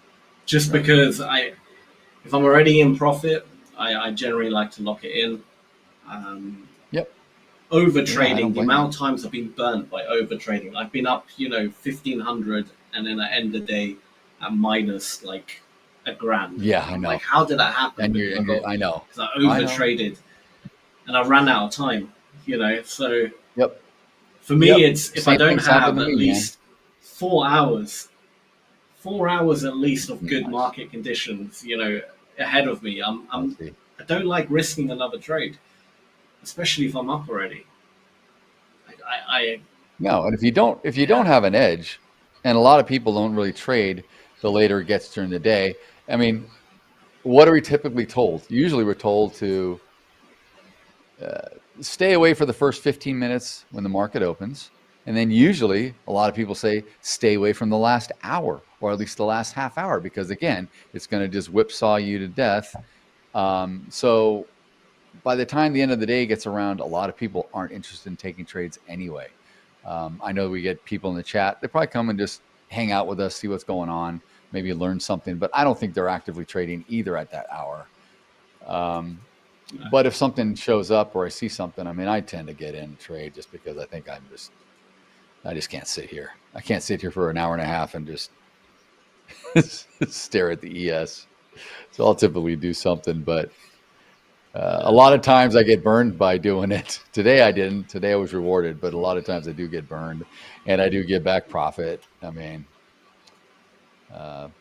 at the same time, it's it's trading, showing people other ways to take trades at different hours, different whatever, what have you. Yeah. So in the chat, Delco says, besides Apple, everyone closed green, even though Apple released a new phone and AirPods 3 Pros. So Apple did release a new phone. But Delco, was it truly a new phone, or is it just the old one? It's the old one. You were gone. Rebranded, but repackaged. You stepped away, Sam, and I was talking about it because I did watch. Yeah, I watched part of the Apple. They had a video. They had a video on YouTube, and they had like Tim Cook talking about, and it was it was really, they had this new AirPod Pro 3 that they just released. They're expensive, and they're supposed to be super fantastic. The speakers and it's like got 4 times the noise canceling of even the second generation Pro. Blah blah blah blah blah. But the cool thing that I was pretty excited about is that they have Apple Intelligence built in to where you can use it for language translations. And so they did this whole, it was a pretty well done video, but they show like this gal traveling, speaking a foreign language. She's like in a marketplace and she's trying to talk to someone else. Well, what you can do is, so let's say she's speaking English and someone's speaking Spanish. She's talking to the lady, the merchant who speaks Spanish to her. It translates in her ears back in English, and you can set whatever language you want translated through the Apple app. And then also, if the lady doesn't speak, like, so if this particular lady, you know, she in the example, she knew English only. So if she wanted to speak Spanish back, it would type, you could type it out on her phone. So she would hold her phone like this to the merchant who would read, you know, what she wants to say back. Or you could put on a speakerphone and it'll just translate it Spanish for her. So like, you know, like how much are the flowers? I want to buy this or that or whatever. It would translate it, which is pretty damn cool. So, but I was talking to Adelina about it and Sam, and Adelina says that there's another company that makes something like this, because I was using the example, like if I was trying to speak Romanian to Adelina, you know, I could use this to go back and forth with her. And she said there's some other company that they sell like 2 sets of, they're not AirPods, they're not Apple, but you know, earbuds. You put, like, I would put a pair here in my ears and I give you a set. Let's say you speak a different language, and then we'd go back and forth, but you would have to put them in yourself. And she says it's kind of clunky. The translation is not exact. It doesn't, like, some of the slang and some of the terminology isn't really, you know, perfect. So, but this may be a better way. I mean, the Apple Intelligence may be. That's what all the politicians and world leaders use, you know, when they're in their big meetings with everyone. They always got these headphones on. I always thought someone translated for them, though. I always thought they like have someone, like maybe a secretary, someone in the back, maybe talking in there. Maybe, I don't know.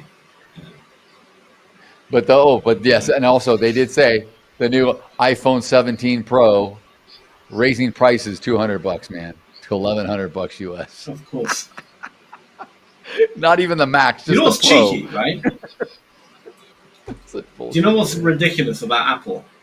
So it's $1,100 in the US, right? Which is probably about £800, right? If you convert it. But when they sell it here, they sell it for £1,100.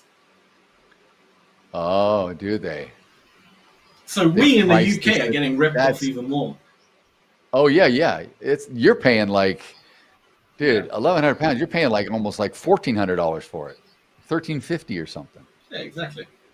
It's crazy.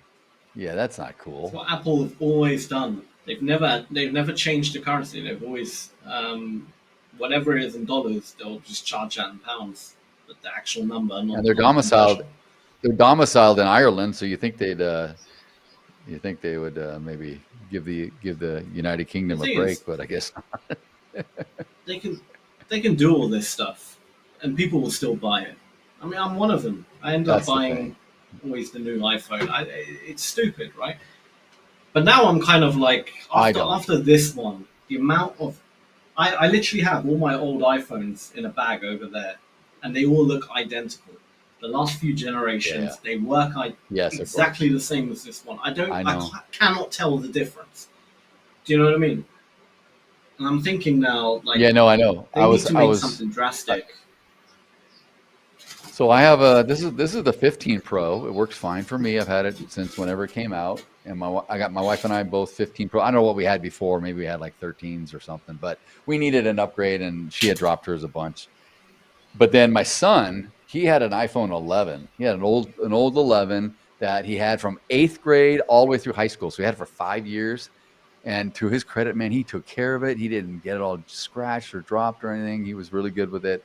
And he wanted to get an upgrade, like, because it was very laggy and it started to get old. Like, so the last year of high school, he was like, kind of want a phone. I'm like, just if you can hang on to it, It does everything you need right now. He's got his MacBook and everything anyway. So, I said, hold on, because when you graduate and go to college, I got to get you a new computer, new MacBook. I get you a new phone. So for graduation, we got him a new, I guess it was like the 16 Pro. The 17 came out, but it was ridiculously expensive for the same damn thing. So I just got him a 16 Pro. And then I had to buy my daughter a phone because she only had an Apple Watch for to track her in school and stuff. She didn't really have a phone. So now I got her a phone. So I had to buy 4, but I didn't really buy 4 all at the same point, but it adds up, man. And I got both kids MacBook Pros. That's like $3,000 right there. It's like just never. And I'm like, I told my daughter, because she was using Chromebooks for school, for middle school.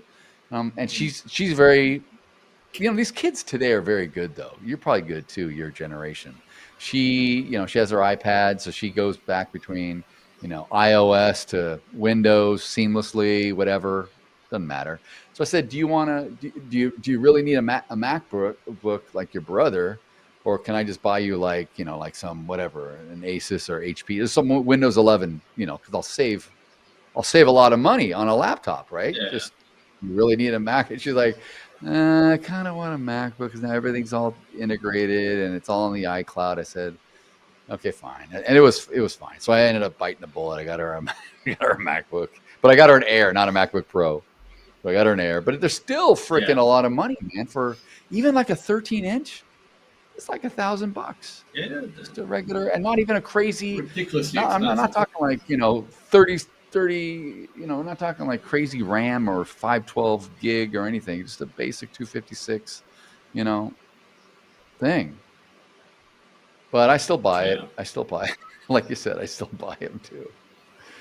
Yeah. And but I feel people are slowly starting to get a bit pissed with Apple and their phones recently. Well, Apple Intelligence, that was meant to be the big thing about this one, right? Apple Intelligence. Right.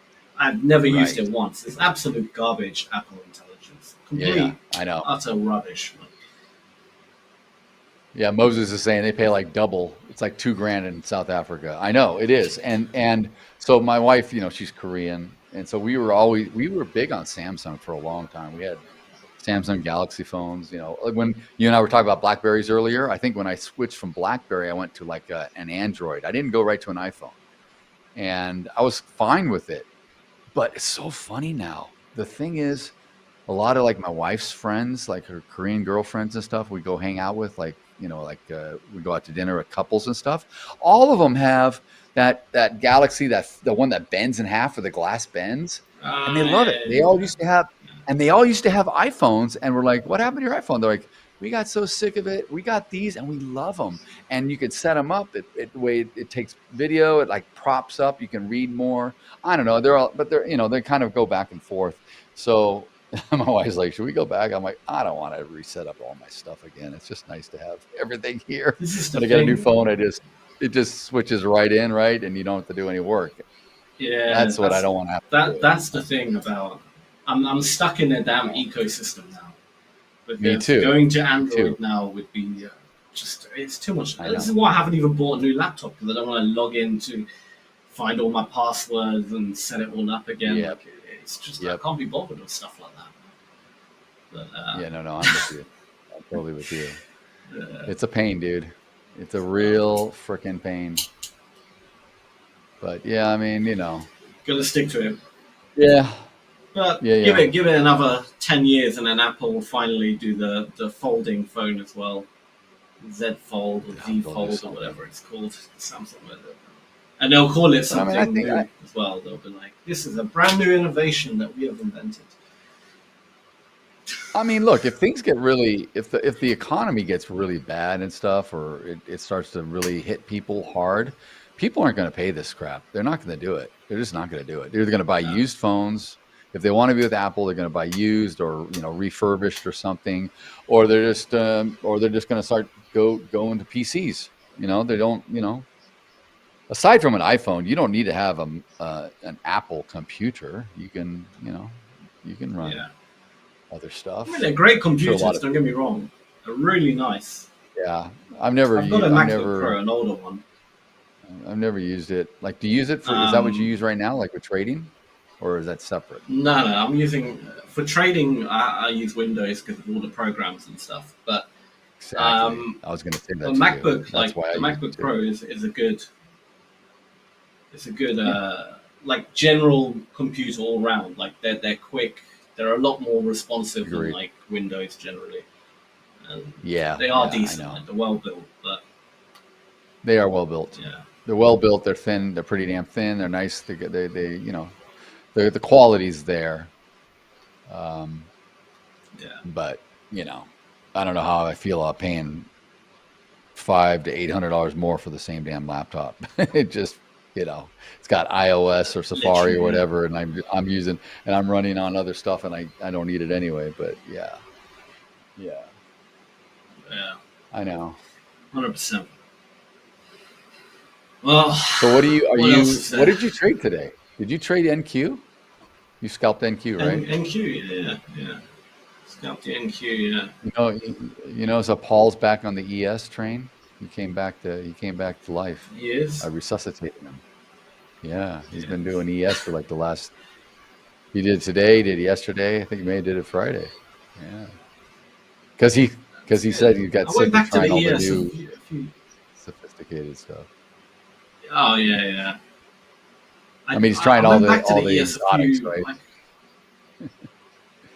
Like 2 weeks ago or something, I traded ES for a little bit, only for like 1 or 2 trades. But then I realized, like very quickly, I was like, nah, the NQ. I prefer the NQ. I think it's just so slow all of a sudden. For you. Yeah, no, and the fact that you're so in and out, do the NQ because it doesn't. You know, you don't have the potential for it to really hurt you because your finger's right on the trigger. You're just right on, you know what I mean? You're just, if you see it not going your way, boom, you're out. You're not even worried about it coming back and hitting the stop or anything. So, and you can capture more of a move in the short time. You can capture much more of a move in NQ than any other product in the short time. So, yeah. I think that's good. I think it's real good. Absolutely. What's the Z fold? Right, let's look in the chat. That's the Samsung fold. Is that the one I'm talking about? Probably that fold one. Yeah. Yeah. Probably what it's called. All right. Well, Daryl, let's wrap it up there. I think we've pretty much covered everything that happened today. Let's call it. Yeah. And I'm done. I'm tired. Yeah. I've got an interview in about an hour. I'm beat. It's only Tuesday. It's only Tuesday evening. Oh, you got an interview? Good. Yeah. And then I'm done. Yeah. All right. Well, have fun tomorrow. Long day. Do whatever you got to do. Yeah, I hear you. Will do. Appreciate it. Well, I'll catch you Thursday. To everyone watching. You got it. Back again tomorrow, same time, same place. Take care, everyone. Back tomorrow morning, everyone. Thank you. Have a good evening. Hola Prime. Trade with transparency.